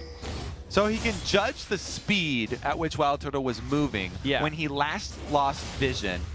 And, he's taking basic physics, so he calculated out the distance that would be traveled in that time because he already knew the speed, and the direction. So he knew the velocity of that twitch. Stole it from me. You've already played against Velocity 4 times. You saw it because I was like rearing up like I was making a joke, and you snuck it away from me. Play Velocity 4 times in a season, you learn a thing or two. There we go. The guys moving forward. Baron, of course, has been taken. They've got 3 minutes still left on that buff. 22 to 8, 12,000 gold puts Cloud9 ahead. They're pushing the lanes out. They've got some more out of turrets. Soon some more out of turrets drop down. They're still only at 2 so far. Minos gives High a blue buff. They're pretty much taking everything on the map now. And since they're back to Stand United available, then they're going to do the classic 1-4 split push here. Very, very, very hard for TSM to counter engage on Cloud9 right now. They have to wait for the dive and then really, really hope for a good lockup onto Sneaky. See if they can do it. They're gonna, almost got elimination. There's the dive. On to Reginald. He's gonna get hit with the Let's Bounce. The arrow lands as well. And there's the full dive. The Shadow comes by. Sneaky caught up pretty low though, taking a lot of damage, goes down. 2 kills picked up for TSM. This might be too much, though. Cloud9 taking a lot of punishment, but they're still lurking around on the outside, getting out of range. Karthus has finally died off. They killed all the damage of TSM, though. Xpecial gonna get hit. There's the Zonias. They're gonna re-engage. Xpecial's gonna go down. The turret not killing Balls quickly enough. Dyrus, can you bruise through this? The Shen taunt from Balls. He kills the odd one. Balls walking out of the turret, and he's just fine. They're just refusing to die. Need a timer on how long Cloud9 were tanking that turret, because they took that turret damage the entire time, plus fought on top of Requiem, and they still were able to finish it off.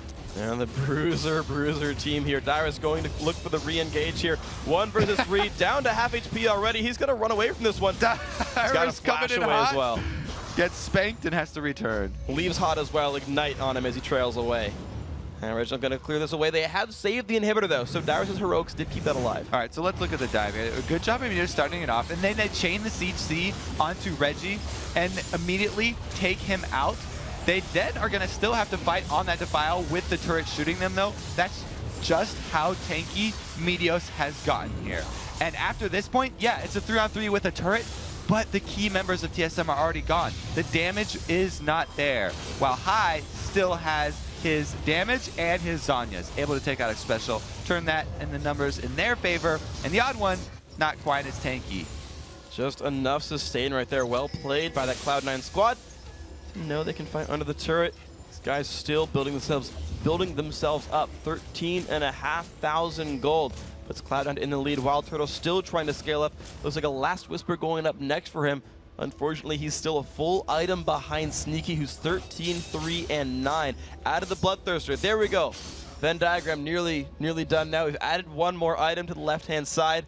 It's getting more and more complete here.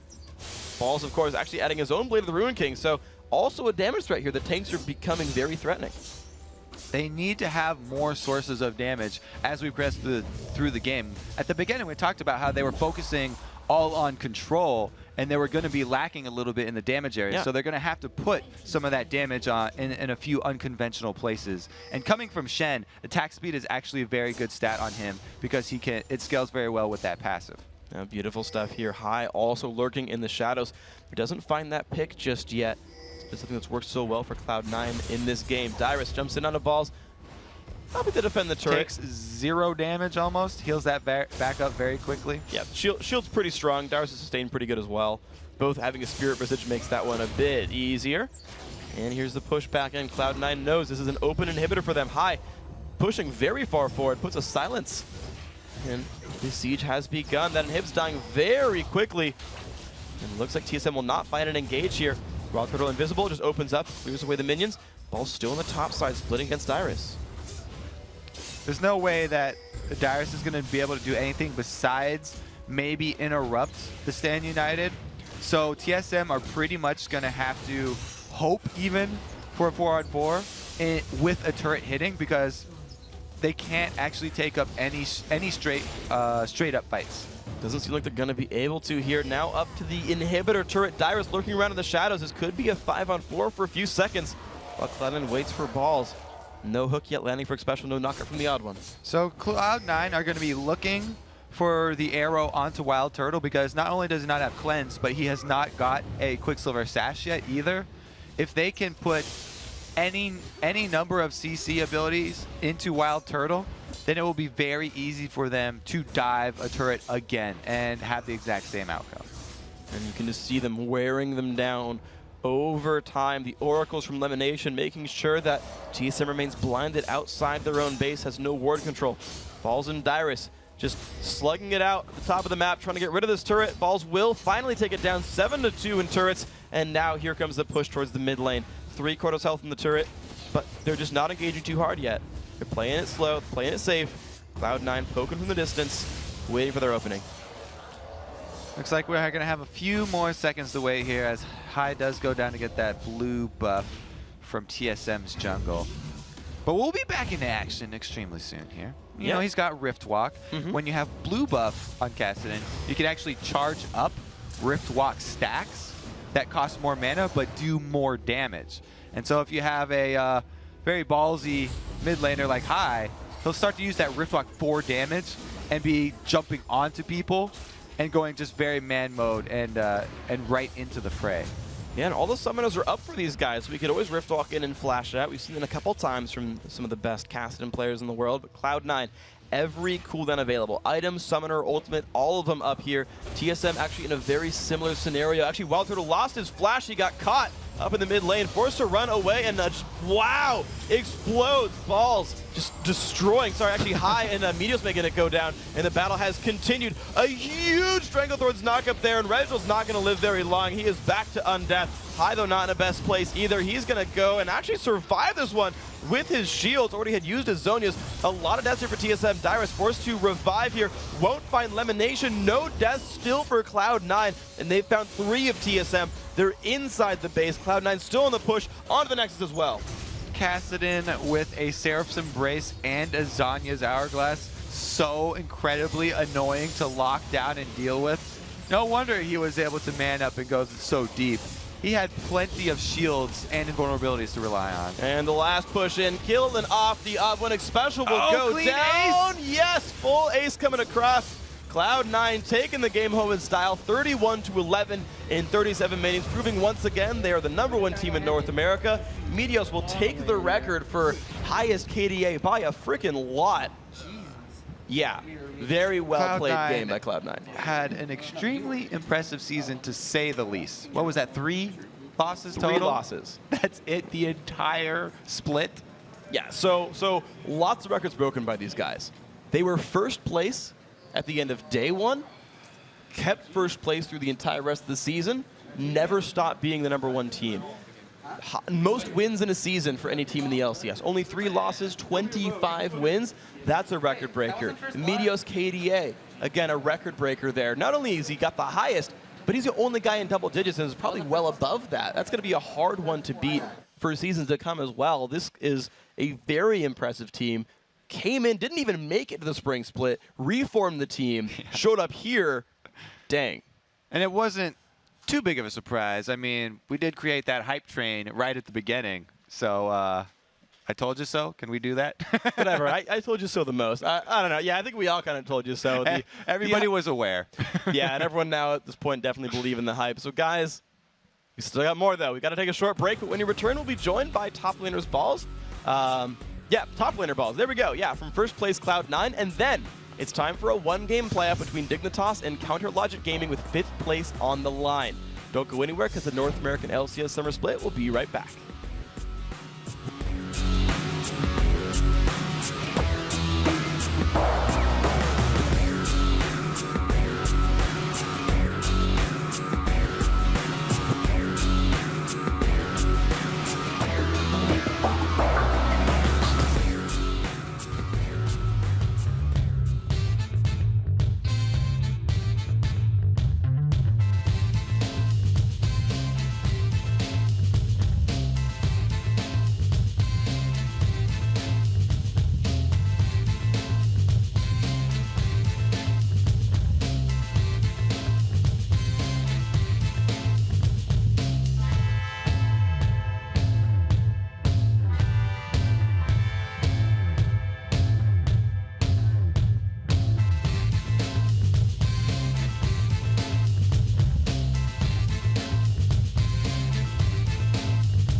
I'm out. I hit Twitch.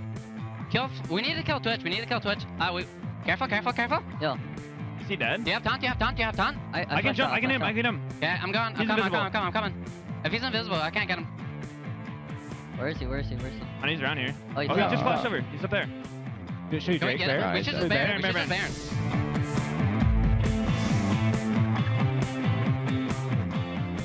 Hey everyone, and welcome back to the show. Freak here with Balls, the top laner from Cloud9. First of all, I gotta say, you got a lot of bling on your wrist. Tell me what that's about. Yeah, these are the Cloud9 wristbands. They just came out, so you can look for them at the Cloud9 GG store. And yeah. I noticed that a lot of you guys are wearing very many of them. Why do you got so much on? Oh, it's just, it's our brand. I like to have it all on. Get a lot of it going on. It's more stylish than just one, so I appreciate that. So let's talk about the game real quick. You went 6-0 and 17 on Shen. Talk to me about laning against Dyrus and sort of your role in the team as the game went on. All right, the matchup Shen versus Renekton, he counterpicked me with Renekton against Shen because I can't really do much against him early game, and Renekton just pushes me in, and his Q makes him sustain in lane, so I can never really fight him. And level 6, I can help my teammates by ulting them and making aggressive plays with the Kassadin roam. Well, Renekton just, he has a stun, so he can stop me when I ult, but every time I ulted, I stayed far away from him, so he couldn't do anything about that, and we just picked up kills from there. Well, that was, of course, a very, very well-played game. You guys started out the game with a pretty sizable lead. You had a really big kill lead, but you weren't taking down turrets for a while. Why was it that you weren't pushing into the base more? We were trying to do aggressive plays, but we couldn't get much objectives from them, and I think it just we're taking Dragon and just couldn't manage to get the tower somehow.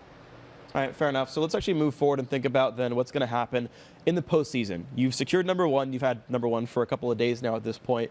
And you're going to be fighting the winner of Curse versus either Counterlogic Gaming or Dignitas in the semifinals. Is there any team you're looking forward to playing more than others? I'm not sure. We have a good score against Curse and Dignitas and CLG, so it doesn't really matter who we play against because I'm just going to try and play my best. All right, so then up next is actually going to be the tiebreaker match between Counterlogic Gaming and Team Dignitas. You did actually watch the last game that they played today. Do you have any thoughts on the match coming up? Scar played Pantheon mid against Ari. It was kind of weird, the matchup, because Ari level 6 can ult away, but if Pantheon gets 1 kill on Ari, it just snowballs and wins the whole game. And it looks like Ari came out on top, but they still managed to win because of the Pantheon ulting in and catching their AD carry off guard and stuff. So I don't know what we're going to do about that yet. Any thoughts about the matchup coming up with these two? Predictions or anything? Not sure. It was really close when they just played a while ago, so we'll have to see. All right, well, thank you very much for your time. Congrats on your first place finish. We'll see you at PAX in Seattle, and let's see if you guys keep your awesome record going. Now, of course, we still have more to show you guys, not only the tiebreaker match. It's going to be awesome. So let's throw it over to you guys at the desk to break down the final game of the day. Thank you very much, Freak. And now it is time for some bonus NALCS action. Team Dignitas versus Counterlogic Gaming in a one-game winner-take-fifth playoff game. And this playoff game is just like any other regular LCS match. Dignitas actually won a coin flip earlier and chose the blue side. So that's the same side they actually had when these teams just played. And the last time these two teams played was way back. Well, way back. Actually about 3 hours ago, to be honest. And Scar and crew used an 80 heavy comp that featured a mid-lane Pantheon to force this one-game showdown. Yeah, Scarra did exactly what he needed to do on Pantheon in that game. He didn't dominate the laning phase, but his positioning with his ultimates was on point, and it forced the game to an end when they needed to. And on the flip side, Doublelift struggled in that game. He couldn't deal with Pantheon constantly going to him. He couldn't deal with Crumbs' Xin Zhao just diving onto him. And Doublelift just honestly had an off super week.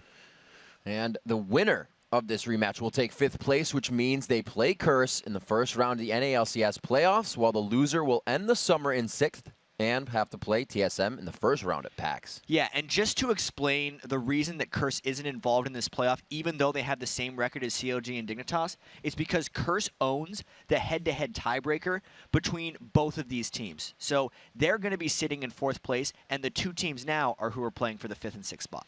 All right, guys, let's get to this. It's going to be, we'll get into it, Dignitas versus Chronologic Gaming. In our 9th game, the final of the day, the final of Super Week in the summer split here in the regular season. It's time to take a look at the starting lineups. In the blue corner, it's Team Dignitas. Kiwi Kid in the top lane, Crumbs in the jungle, Scar in mid, Cutie Pie on AD, Patoy still on support. And in the red scarlet letters, it is Counter Logic Gaming. Yen in the top lane, Big Fat LP in the jungle, Link in mid, Double Lift on AD, and Chouster on support. I like this. Scar giving us his best Zuna impression here on the screen. Yeah, what's up with that? He's really concentrating hard on something. Am I going to pick Pantheon again? Maybe they have their own notebook. You got to bring it out for the last I haven't seen matchup. it, actually. I've actually been very curious how COG's coming in prepped for this game, because ever since they've signed Monte Cristo as their coach and analyst, he's given them those printouts of all the pick ban scenarios. But that's only his pre-planned preparation. Like we said, they've had 3 hours for this one. I wonder if they're just going to just like do the same thing or just wing it. You can see there's no paper on their table, so like they haven't had the email sent down and printed it out or anything. Oh, there's one. What's he got? Chouster is folding the knowledge out of it. He's folding the used paper that they used for the first game. Be like, well, I wish we had this. And you gotta, that only comes in as a buffer, what you do beforehand, because it's not going to be what you think.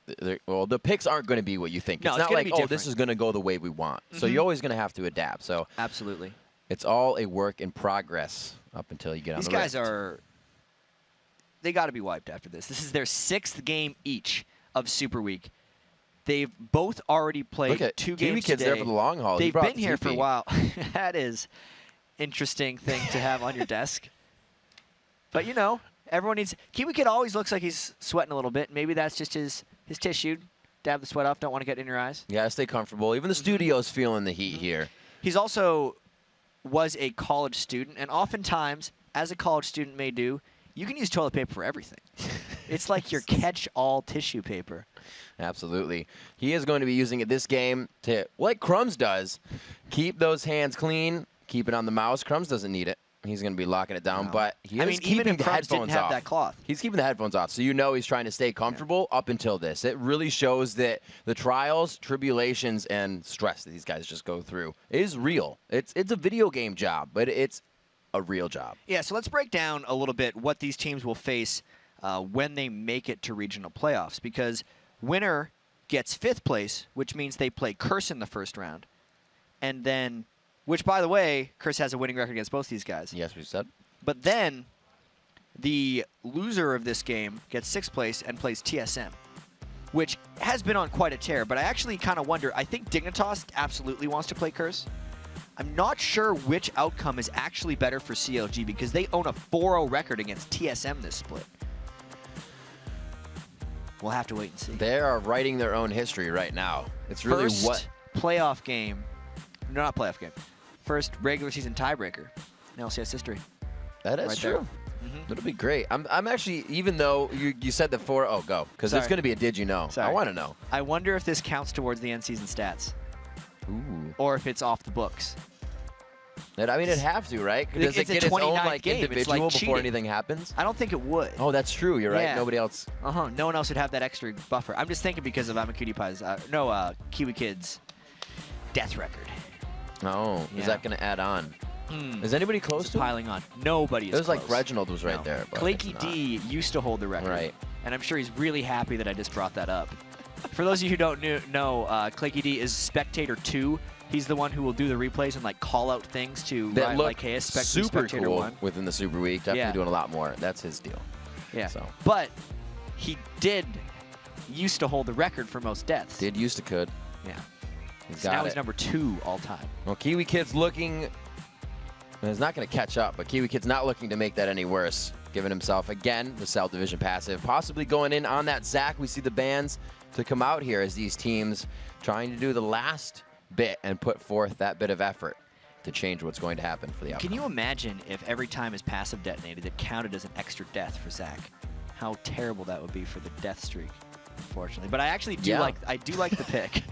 I do like the pick because COG had been relying heavily on Zach this week, and taking it away with the first pick is smart. But then on the flip side of that, I remember Nien actually tweeted after their last loss that he should have played Elise top when Dignitas had Zach, because Elise can cut through Zach's defenses fairly well. Right. And only because Dignitas put such an AD-heavy composition in, they ended up last picking the Malphite and then essentially swapping the Elise into the jungle, which was not their original plan. So I would not be surprised if this is actually an Elise in the top lane. It would be Spider-Man. I'm sure everybody can remember back to MLG. I can. CLG pretty much having a base because of Nien on that. Getting a triple kill with Elise on the Nexus towers going down for the minions to valiantly take the win. Skara quickly locking in the Zed. We've seen him getting a last pick middle throughout the week. I like the Zed pick as well. I would be thrilled if there was a Pantheon right back at him. They're That'd showing. be like the ultimate style points. Saying, you did this. I may show you how to do this. That's what they're hoping. They do pick the Sona out to really, which is interesting because of the advance that Chaucer has made on Thresh, that it's still completely open. It actually tells me if they go Sona, it opens up their potential to run less crowd control heavy in other lanes if they still want to have that teamfight presence, obviously, because sure, the box is great, but nothing locks down from a support perspective like a late game crescendo. And they should go with Ahri. Again. Sitting on that Vladimir pick, I figure is Big Fat going to be the one taking Elise into the jungle, which we haven't seen too much. We did see Sejuani the other day coming from CLG, which really hasn't been the best jungler for Big Fat. Even since week 1 when he tried it. He's kind of walking into lane, telegraphing a lot of what would happen with the ganks. And really, you can't just wait for the ultimate to do things. You can with some champions, but you have to be going the whole time with Sejuani. It generally fits the CLG style for him, where, I mean, yeah, Sejuani can actually gank effectively and is generally slow in the jungle. Yeah. And they're going with it again. It's telling me, obviously, kind of confirming that Elise is going in the top lane for them with Nien. And I think it can actually work out for Big Fat LP. It really depends on the jungler that Crumbs picks right now to go against him, whether it's a heavy farmer, and it absolutely is. Yeah. The fist pump. Thank you, Patoy. Bringing it out once again, really giving Alistair a lot of life in the spring split was this guy right here, Dignitas' Patoy. It's up to Chauster to get a pick in for Link. It's going to be Ahri or Orianna. Oh, yeah? Yep. You think so? Nope. Well, the Orianna, again, with way off a composition of Dignitas, as I've been saying, the dipped up duck dive. They got it again. Crumbs, Kiwi Kid, Skara, both able to just hop out of that command shockwave. So it'd be scary. The Ahri, I think, would be a better choice, being able to follow the repel, being able to follow a Sejuani, and really get out if anything went wrong. Yeah. The only thing, because they're stacking AoE so heavily, oh man, that's not what I expected. Well, you said there might be less crowd control. Yeah, I did. Well, of course, Riv. That's what I expected from the very start. But I've actually seen when COD plays Vladimir, it's generally been Yen playing Vladimir in a split push fashion. And that is not what we have right here. That matches up pretty well against the Zed. And overall, this is once again like a strong late game scaling composition for CLG. Whereas Dignitas with Crumbs' Eve is going to try to roam around the map and really just stomp Big Fat OP out before he can get going. I like the Ignite on Eve as well. His positioning has to be incredible, by the way, if you're going to run Ignite on Eve. But Meteos pulled it off, and I guess Crumbs is trying to do the same. Meteos definitely had, it's like you're watching an infomercial, and it's like, these results may not be expected. And that was one of those games. He went as off, seen on TV. As seen on TV. This may not happen. You may not be able to dive 3 turrets deep, get kills, use your Ignite, get a double kill. So we'll have to see if Crumbs can do that. Eve has that potential, though. Once you get the first kill, the effect of the snowball rolling down the hill is immense. What's Kiwi Kid doing there? He's leaning over kind of sideways. He has entered his own world right for this game. He is ready. You can see a lot of counter logic gaming.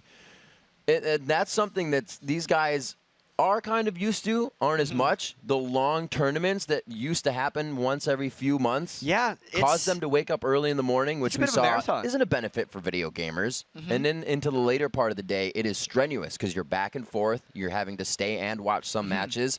And this isn't something they've been used to throughout the spring split, Yeah, because summer split. even though it's only like, oh, you only had to play 3 games in one day, they have been here the entire day, and they Your weren't mind is set on one necessarily thing. expecting to have to play yet another game. Exactly. Your mind is working the whole time. They have to constantly watch and think about all the games and track who's coming up next, etc. And they're just, well, at least Kiwi Kid, he's got the lean on right now, which tends to happen when you're a little bit tired. We'll have to see how that affects his performance this game. All right, everyone in the studio, everyone at home, everyone that's been watching around the world, a huge ups and thank you for tuning in all day. An extremely long day of League of Legends, but we couldn't have asked for any more. You better stay up and watch EU as it comes up tomorrow as well, because Super Week. Just go for the whole loop. It doesn't stop. Yeah, there's like a Southeast Asia finals coming up, and that'll just go right in to 6 more European games. They're probably going to have a 7-way tie for 5th, and then just keep on going. The League of Legends month. And we got Gamescom and PAX. It's going to be good. Yeah. It's going to be good. 1 minute into this game, both teams are doing something we have not seen in a long time. And that's just standing around. If they where plan are the the blue delayed wards? Where are the invade- red wards? Yeah, if they plan this delayed invade, they're going right through a very well-placed ward. I'm thinking COD doesn't want to do anything here early game. Well, This is the slow play. if it's CLG, and the CLG we're thinking about, they're trying to get double lift fed, right? So if they stay top lane, that late invade from Big Fat LP, and possibly the 2v1 coming into Kiwi Kid, as they did try to do on the coast when Zion Spartan played that Shen game, we'll have to see if they can get double lift that first kill. Ooh, there's a pink ward on Yen as well, which could potentially be to stop the early game Eve ganks because it's against Ignite. That's one thing you have to kind of consider. Putting your consideration when you're into playing cash. against Eve. I mean, just look at how many Chouster is sitting on 3 pink wards right now, which actually would explain some of the inactivity that COG had early game, because they're really saving those pink wards for the Eve and not necessarily trying to make a bunch of early game plays with those 7 ward openings or something. They're just going to pink ward instead of regular ward at the start of the game and try to get safety with that. Wards on either side of mid, keeping safe from that jungle entry, but here we see again the trade in buffs. Looks like Big Fat will be down. So Nien is privy to the fact that he may find 3 people in his lane coming up here. But seeing Sona may relieve a little bit of that pressure. What is going to be Big Fat's move after this? Right now, if I was Big Fat, even though it's counterintuitive, I would try to be power farming right now. But look at the long way around Crumbs took. That is brilliant. He voided the tri-brush ward that he expected to be pinked. And Nien may just get dove here. He's not even level 2. Just got it. He's going to be able to skill up his cocoon. Actually, he did a skill thing that I'll talk about after, but this is going to be a very interesting dive. Big Fat just back. He will not go for the same attempt in that top lane. They are waiting patiently for this one. There it is. The headbutt to the walls. He's A not little gonna bit make longer of a stun. It was completely out of Nien's thought that that was going to happen. Not going to make it into the air with that repel. Nien actually hadn't skilled anything until he hit level 2. Then he did Q and E. Yep. Didn't matter. Pulverize. Such a great gank and so patiently waited. Having that Eve, it's something we saw, you know, like I said, Meteos did it. That first kill opens the door so quickly. And for that to go onto the AD, it's going to be big. Now Crumbs needs to farm as quickly as possible. The thing that allows Eve to really take over games is how quickly she can farm the jungle with Hate Spike early on to hit level 6 and pull off more successful ganks like the ones we just saw. Looks like he's going to stay in the bottom jungle for this half, so he ends towards the top side where he is going to start putting a little bit more help, try to get Skara going as well. Vladimir, not one of the guys you're really going to get a kill out of that gank, so we'll have to see if he goes into that top lane to start 2v2ing. Especially mid lane Vladimir, because the amount of distance he can cover while in Pool of Blood really just becomes enough to always make it into the turret. Oh, wow. They really want to shut down the Spider-Man. Yep. I don't think they're going to be able to do it this time. No, Crumbs is going long way around. And before going in, he's going to say, can I find anything here? Get my team to pull in. Once they see Big Fat, he's not going to do that again. Yeah, Big Fat's going back to his roots here and just babysitting lane. That's what he actually has done when COG has found most success with him. Ooh, that's a lot of damage for Kiwi to take. But Yeah, Big Fat LP really just babysitting Yen for a little while here, and this should give Crumbs an opportunity to farm as quickly as possible. He really needs to take that time and decrease threat by Big Fat LP to make the play. Scar going in quite hard there. Looks like he has thrown down the red elixir, but they'll come out just about even, which means Link's going to be healthy soon.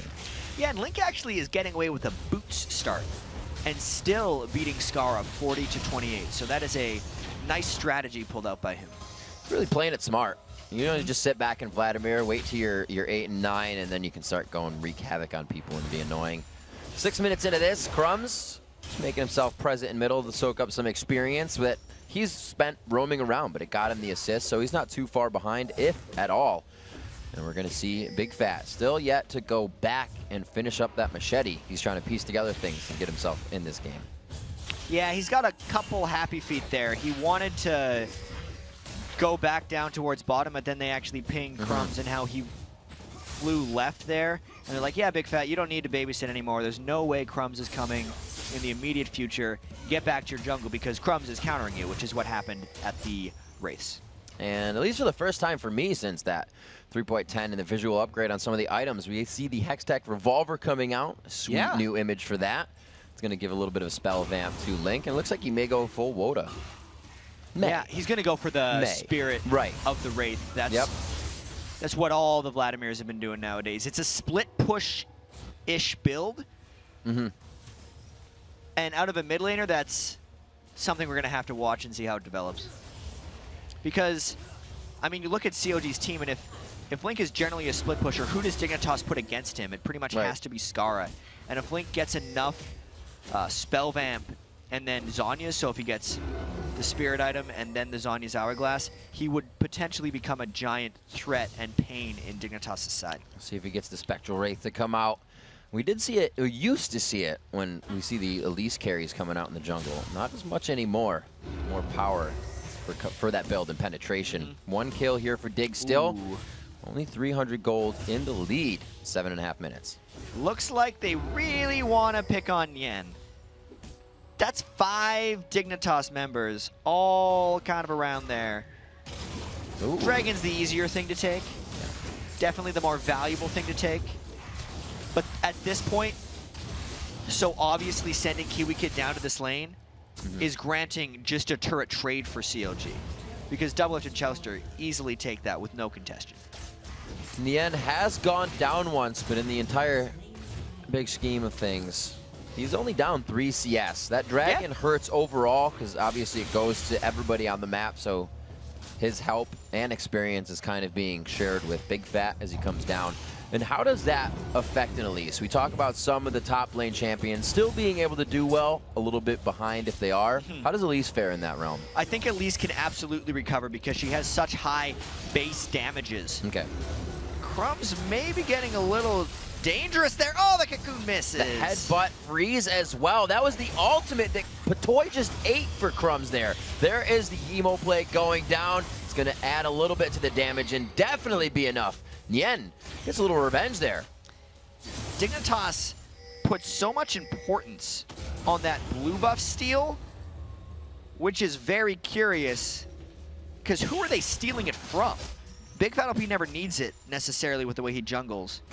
And Link doesn't have mana. No. He's just got blood. Just got Crumbs blood. has Your his blood. own. Here's the strangest part. Crumbs has his own blue buff. Skara and Kiwi Kid are either resourceless or energy based. Even if they got the 2, it's literally just for the experience and gold gain, and that is not necessarily worth the risk. And you can see why, because Crumbs died. The fact of denying something kind of overtakes the relevance really good. of denying something. Yeah, we got to get that blue buff, guys. It'll mean something. Cutie Pie, more than not, one of the Ezreal players that you'll see use True Shot Barrage all the time. All the time, on cooldown. Especially with the Brutalizer.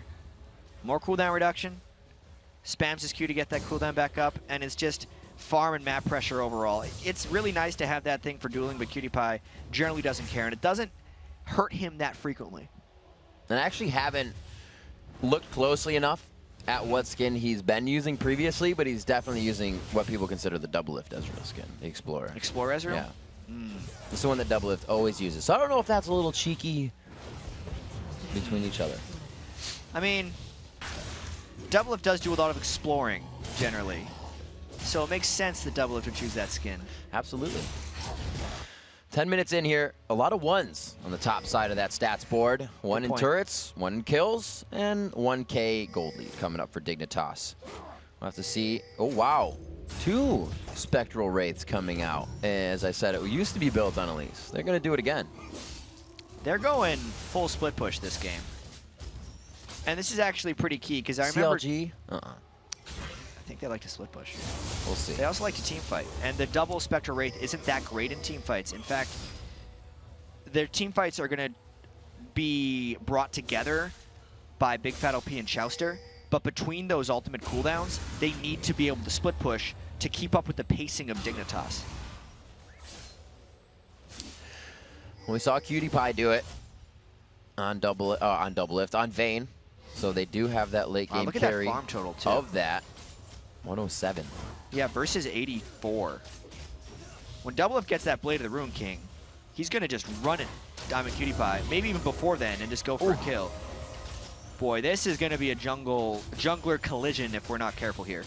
Eva and Big Fat OP are in the area. These guys are reading each other's minds evenly. There it is. The mind bullets go in, and Doublelift's gonna run against the wall. It's like he knew he was there. Oh, Nien! Run, Nien, run! Run, Nien!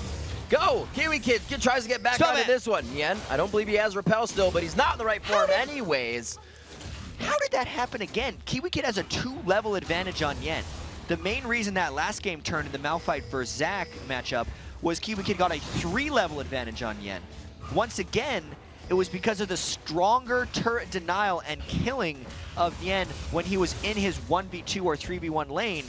And again, once that part of the laning phase breaks, Yen is going to fall far behind in this game if trends continue. That's still huge. Kiwi Kid has figured out that portion of the game to know if I can't take the first wave and a half, I can take Wolves, still stay in this, and the team knows they actually have to do something to counteract that lane as well.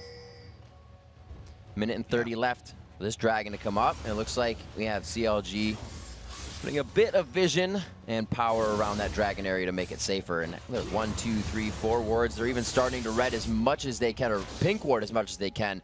So this Eve threat is really starting to sting. And the pink wards have generally been paying off for them so far, but you have to keep in mind the added cost of all those pink wards. Since overall in gold, COG is down by 1,000, but it's more because they've been adding the extra gold in the pink wards.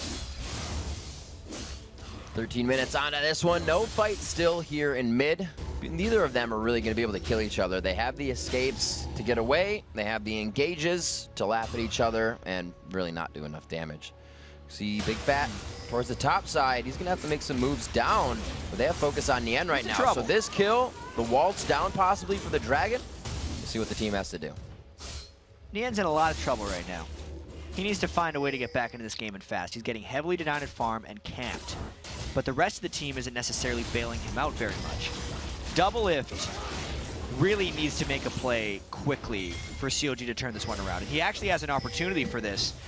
It's going to have to be one hell of a play because he's greatly outnumbered. Oh, again, once towards the wall. He gets the tumble, but it was already the pulverize. There's the death mark to go down. They got a heal on him, but it's going to be enough.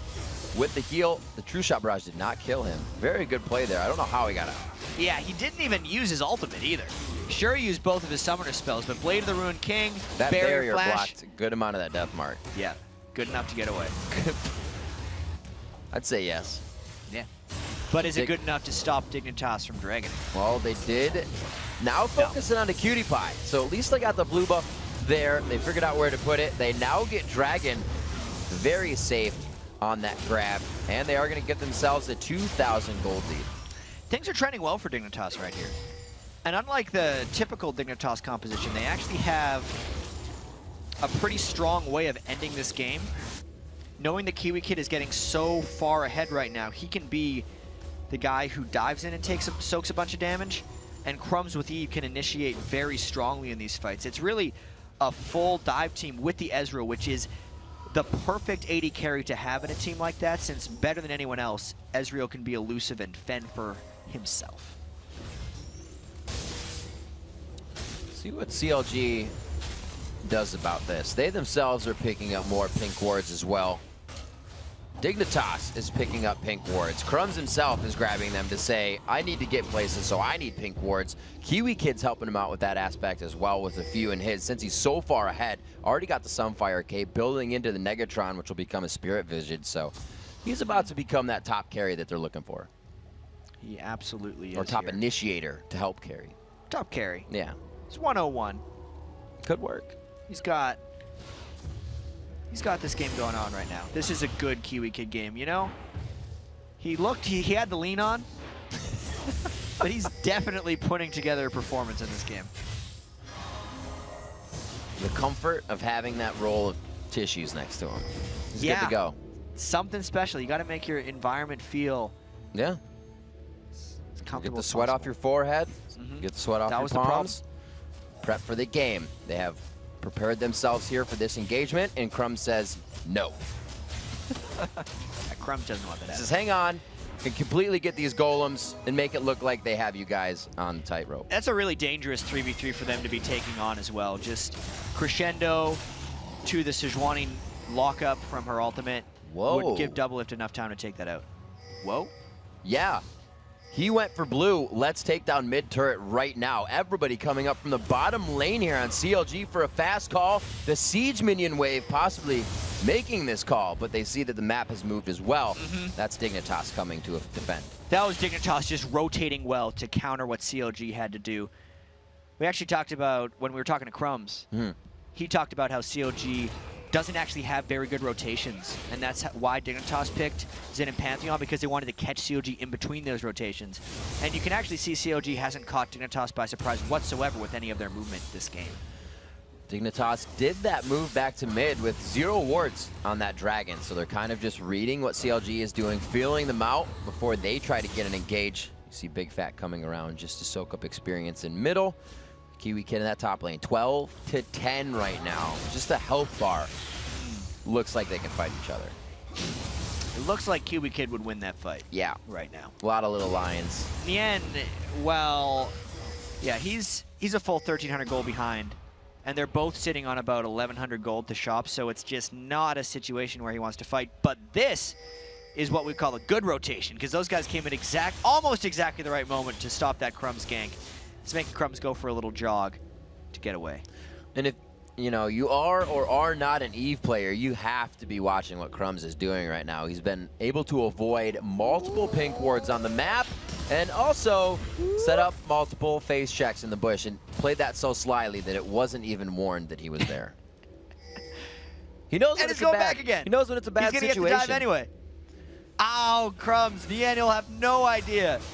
There's one. Nian goes for the instant repel, which means the damage is about to stick. He goes for the flash, puts himself right next to the turret, goes down as Kiwi Kid grabs aggro perfectly. Nian likes to build glass cannon the least, but this is a game where he has to build some defensive itemization. Otherwise, dives like that are just going to continue to wreck him.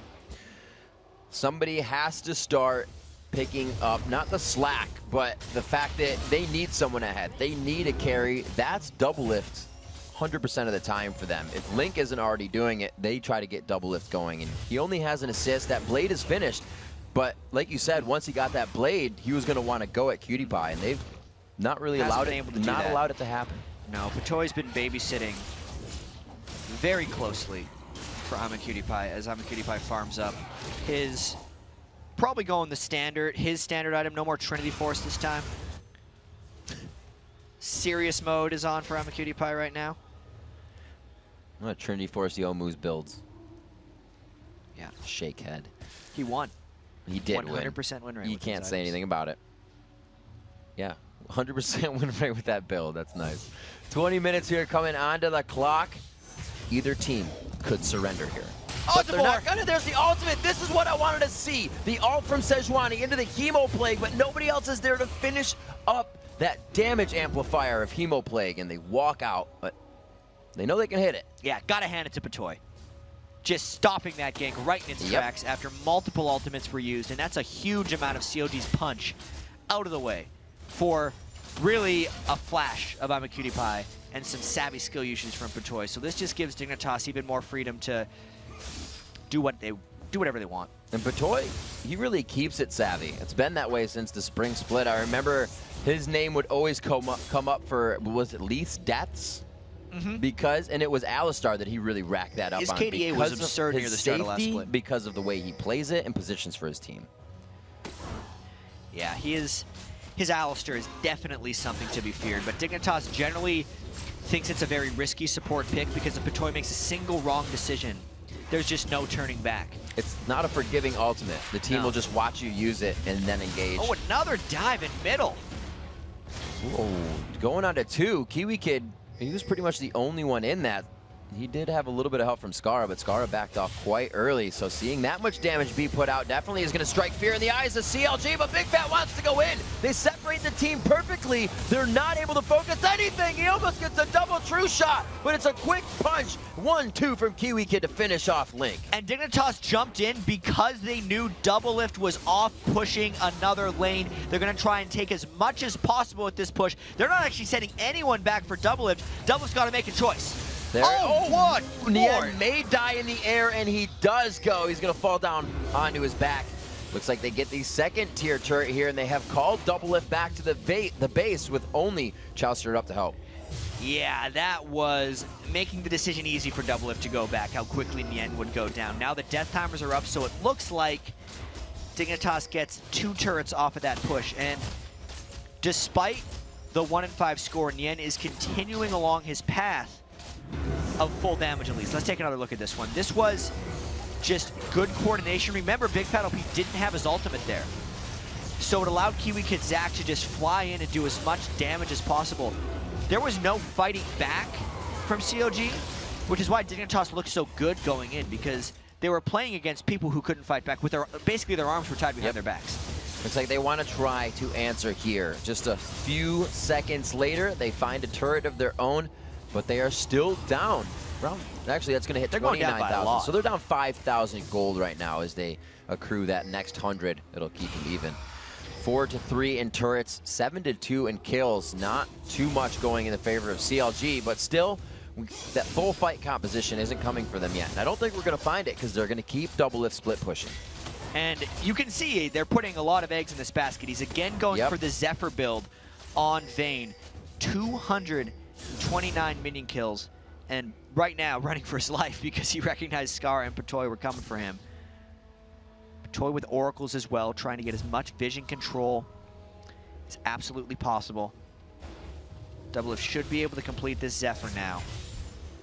We'll see if that can be something for him, because it's so strange. Everyone on COG is going for very self-sustaining, almost split push builds, not necessarily that great in team fights. Yet they're so far behind, they're unable to force these decisions, since anytime they go to split push, Dignitas is just diving straight in. I like the way Dignitas is forcing COG's decisions away from what COG wants to do, and that's one of the big reasons they're up 6K gold.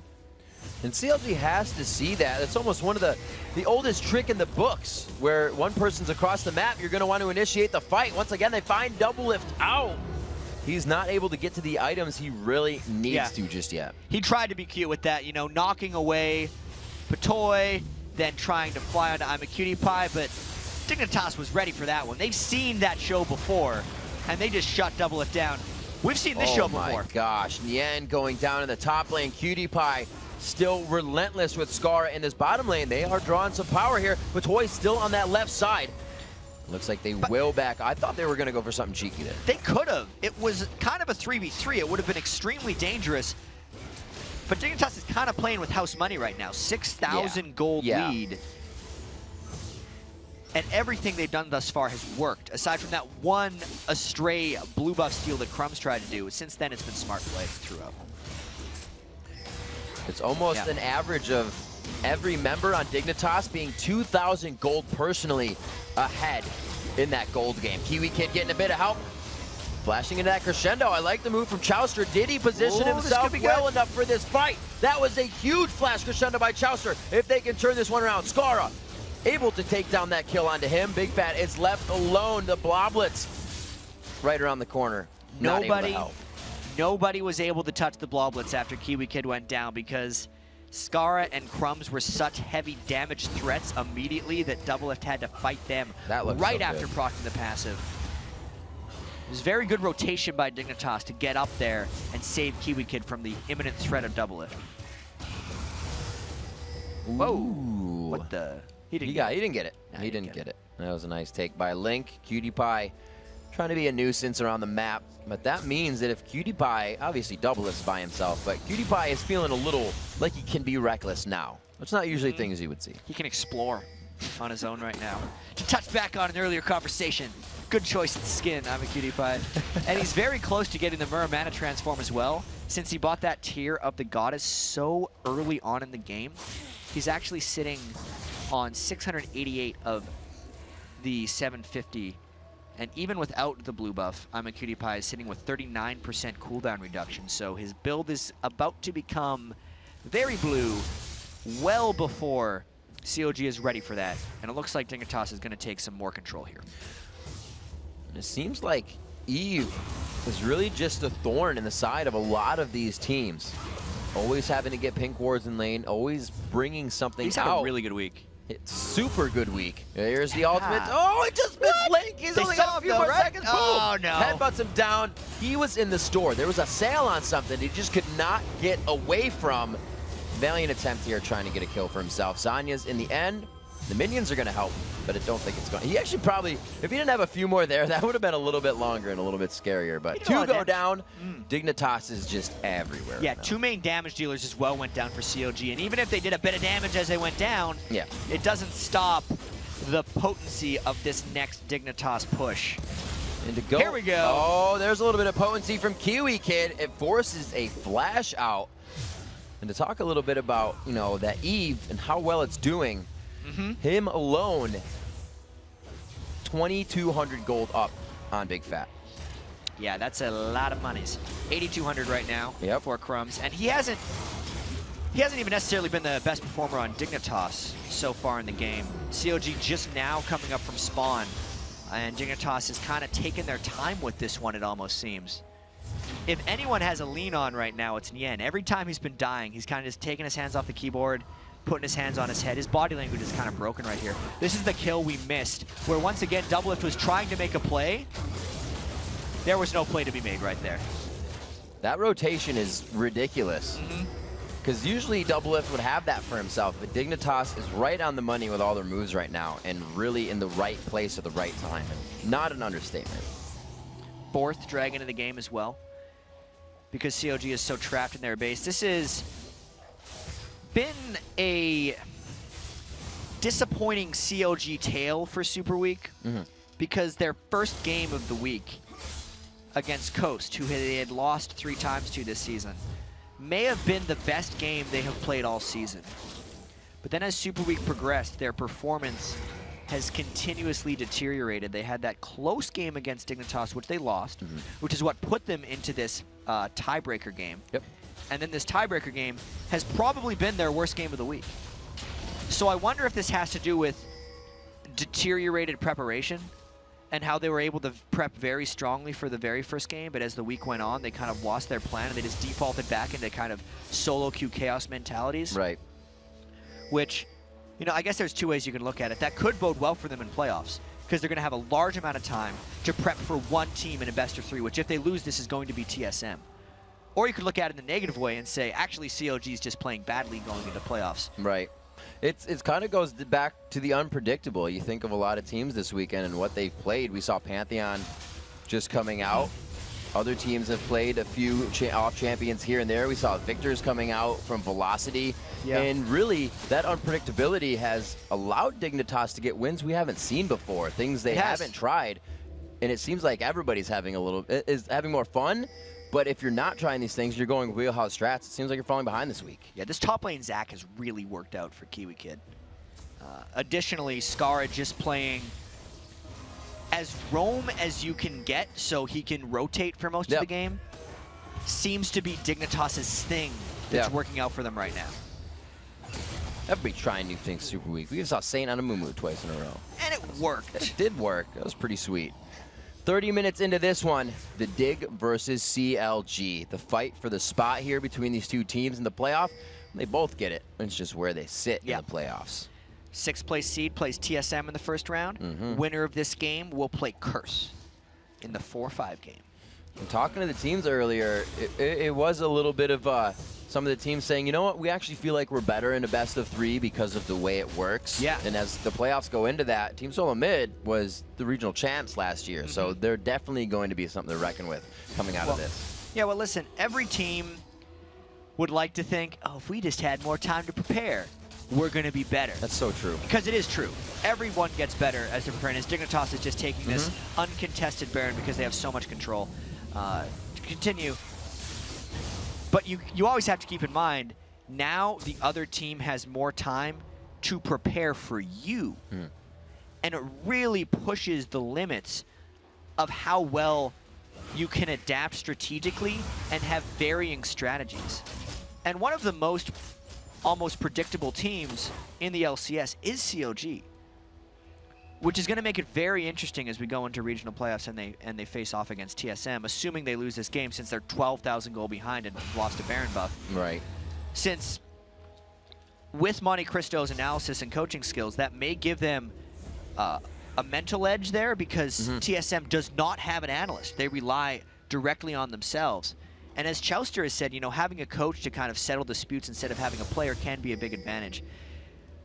I know I'm already, even though you can't say like, oh man, COG 6 seed, I'm really excited to see the TSM versus COG Classic matchup in the regional playoffs if that happens, just because it's so much on the line and there's just so much history there. It's like not a yearly fight, but it goes back like a so many years. It's like that yeah. high school rivalry for homecoming when the game happens. Everybody's there, even if you didn't go to that school. That's the TSM CLG matchup. 32 minutes in. It's only 2 minutes since we said the time last. It's creeping along, but so is Dignitas for having such a lead.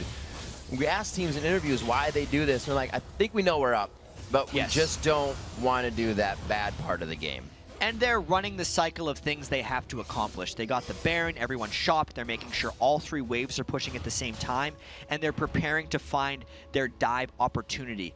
Cutie Pie is going to be throwing in tons of Mystic shots. If he lands a couple, it's going to cue the initiation, and they're going to be able to go in and burst the lowest target. If Dignitas gets a clean shot at Doublelift, Link, or Nyen, I think they're flying in. The 2 level 18s in the game are Kiwi Kid and Skara. Nobody on CLG is level 18 just yet, and the fight is initiated. It could be the final one. 33 minutes in, Dignitas goes hard, head first into the base. The hemo play goes down on every member. That was a great hemo play. Connect, he will be able to do a lot of damage, but he gets exploded. Yep. They come in with a double kill. Skara's death mark. Kiwi Kid's let's bounce. Crumbs with the ultimate, and Cutie Pie to start it off with a true shot barrage. Even though Link landed a fantastic hemo plague, everyone else was dead, so the damage amp didn't matter. Great close and performance by Dignitas. They are flying into the playoffs. There we go. GG for Dig. They're able to come out very big on that matchup and show us a little bit of freshness within those last few games. A little bit old with a little bit of new. You know, just think about it. We had the Ezreal, Alistair, throwback for Patoy. Yes. Zed is a very common pick for Skara.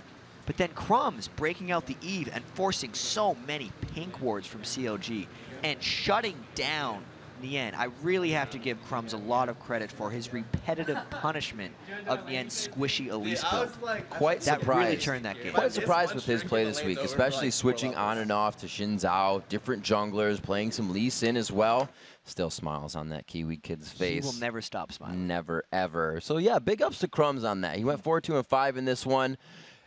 Seems like Eve is making a big comeback there and sways the game super hard, even if that one early kill. And the cool thing about this now is, as we move towards the playoffs, there are 2 weeks for these guys to prepare for their matchups. You know, TSM versus COG, Dignitas versus Curse. The winner of Dignitas Curse plays Cloud9.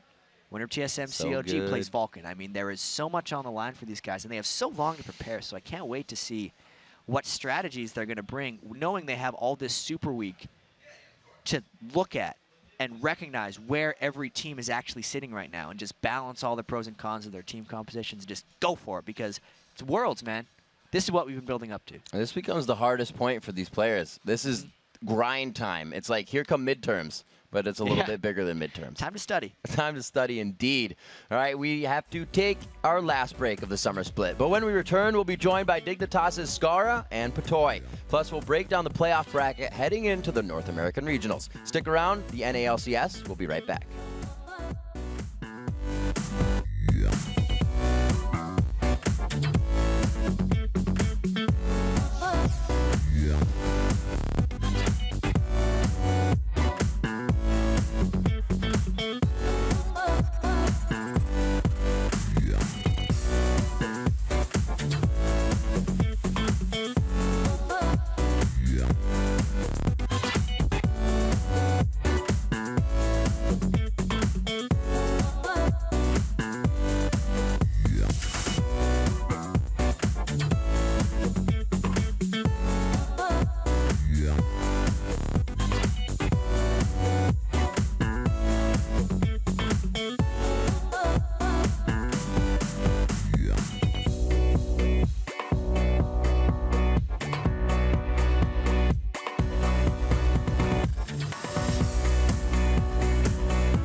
All right. Hey, everyone. Welcome back to the show.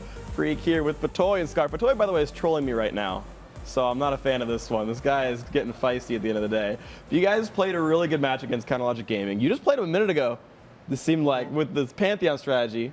Scar, I want you to tell me about the Pantheon, though, first of all. I want to go back in time. Well, we had been using Pantheon for something else, but then I was looking at LPL, and I saw OMG brought out Pantheon against an Ahri, and I thought it was really interesting.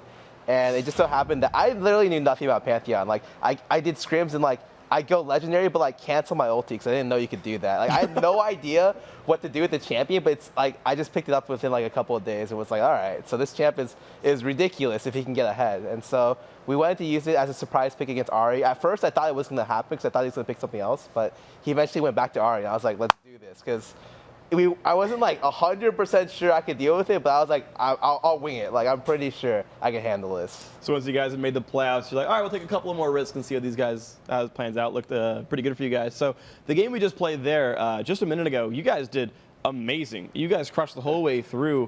What happened that made that so sort of one-sided? It's like I said before, they don't have the best rotations lately. So that had to do with me playing Alistair. I do it against them in scrims, and just they seem to crumble a little bit when I play it, so I thought I'd pull it out here since they banned out Fiddle and Big Sona. So I picked it, and it turned out well. Well, it looked really good for you guys. So let's actually move forward and think about what's in the future for you guys. You're going to face Curse in the playoffs. How do you feel about that match?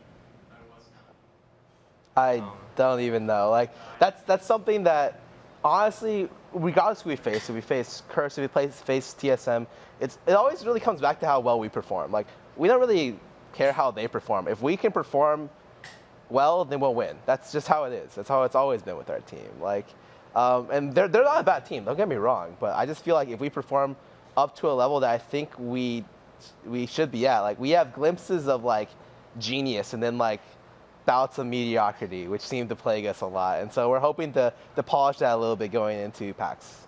So speaking of performance, I want to kind of think about how you guys played this week. You started out 0-3. Actually, your first game was against Curse. And then towards the end, you started looking better and better and better, and you guys were looking pretty flawless by the end here. Were you warming up over the week? Like, what happened that made you start so slow? I think that just goes with how our team emotionally plays, for lack of a better word. Like, once we start playing bad, it'll just get worse. But once we get on the hype train, we just keep playing better and better until we fall back down again. Fair enough. So one more question for you guys before we send you on your way. One more shot for the playoffs. What are your predictions? You going first? You going top 3? How far are you going? Well, right now we're only aiming for Worlds right now, but we'd love to take first at PAX, of course. All right, well, guys, good luck to you, and we will see you in PAX. Congratulations on your 5th place finish, and good luck in your best of 3 series. But that does it here for the interview. We're going to actually wind up the day, give you a look at the playoff picture, and to take that away for you guys is going to be Riv and Jat at the desk. Thank you very much, Freak. Now let's take a look at the final standings for the North American LCS Summer Split. Cloud9 is in first place. They have been there since day 1. Yeah. It's pretty amazing. While Vulcan is sitting in second and Team Solo Mid is in third. 4th place belongs to Curse, with Dignitas coming in 5th after winning that game, and COD falls to 6th. Team Coast and Velocity round out the final standings for the summer. And now that the standings are locked in, we can finally fill out our playoff brackets. In the first round, it'll be the 3-seed Team Solo Mid taking on the 6-seed CLG, with the victor battling Vulcan in the semifinals. And in the bottom half of the bracket, it'll be the 4-seed Curse taking on Dignitas, with the winner moving on to face Cloud9, who is the top-seeded team. The North American Regional Playoffs kick off live from PAX Prime on Friday, August 30th. All right, guys, it's time to award our final most valuable award for the summer. For helping his team go 5-0, lock down second place and a spot in the Season 4 Spring Split, the MVP award goes to none other than Vulcan's mid laner, Mandatory Cloud. Yeah, this guy has stepped up so much this split. He led his team to a perfect record for Super Week, including wins over Cloud9 and TSM. He amassed an amazing 35 kills in the last 5 games, which allowed him to set the record for most kills in a single split. Most of his peers considered him to be the best mid laner in the NA LCS because of his ability to consistently win his lane and then transition. And this week was no exception. And while we've wrapped up the summer split here in North America, the action continues over in Europe, where there are an insane number of playoff possibilities heading into their final day of the regular season. Up first, it's Fnatic taking on Meet Your Makers, followed by Ninjas in Pajamas battling Team Alternate, and Meet Your Makers facing off against the Lemon Dogs. After that, it's Evil Geniuses battling Team Alternate, Ninjas in Pajamas kicking it against SK Gaming. Finally, Fnatic takes on Gambit in what may be the last game of the regular season. It's going to be good. It all starts Saturday at 5 a.m. Pacific and 2 p.m. Central European Time. And for even more League of Legends action, make sure to check out the Southeast Asian Regionals. 6 teams there are fighting for their chance at the Season 3 World Playoffs, and it's streaming in English at midnight tonight Pacific Time. Go to lolesports.com and click on the Road to Worlds link to watch it. So much League of Legends. If you missed any of today's LCS action, head over to lolesports.com, click on the schedule, and hit the match details button below the games you want to watch. And that does it for the 2013 NA LCS Summer Split. So for myself, Jack, Kobe, Freak, and the entire live broadcast crew, thanks for watching, and we'll see you at PAX. We will see him at PAX.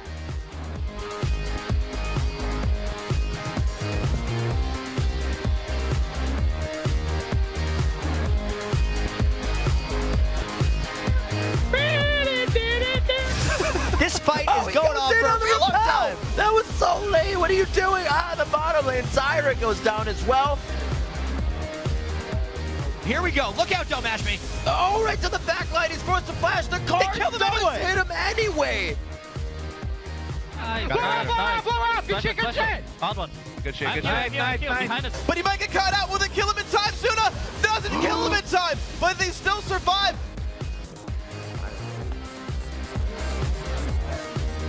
Easy going Edward double. Just gonna get exploded. Nice play.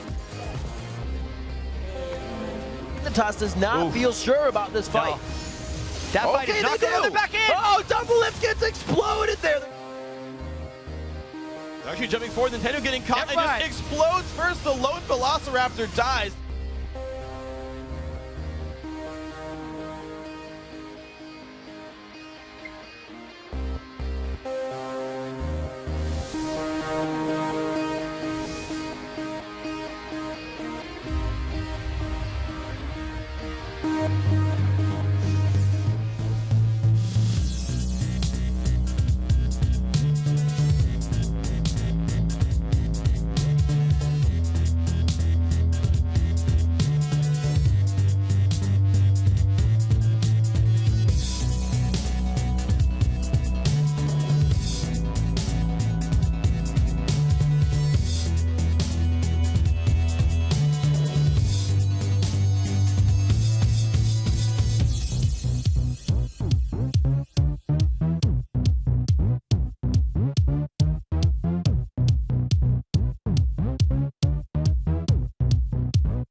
We'll be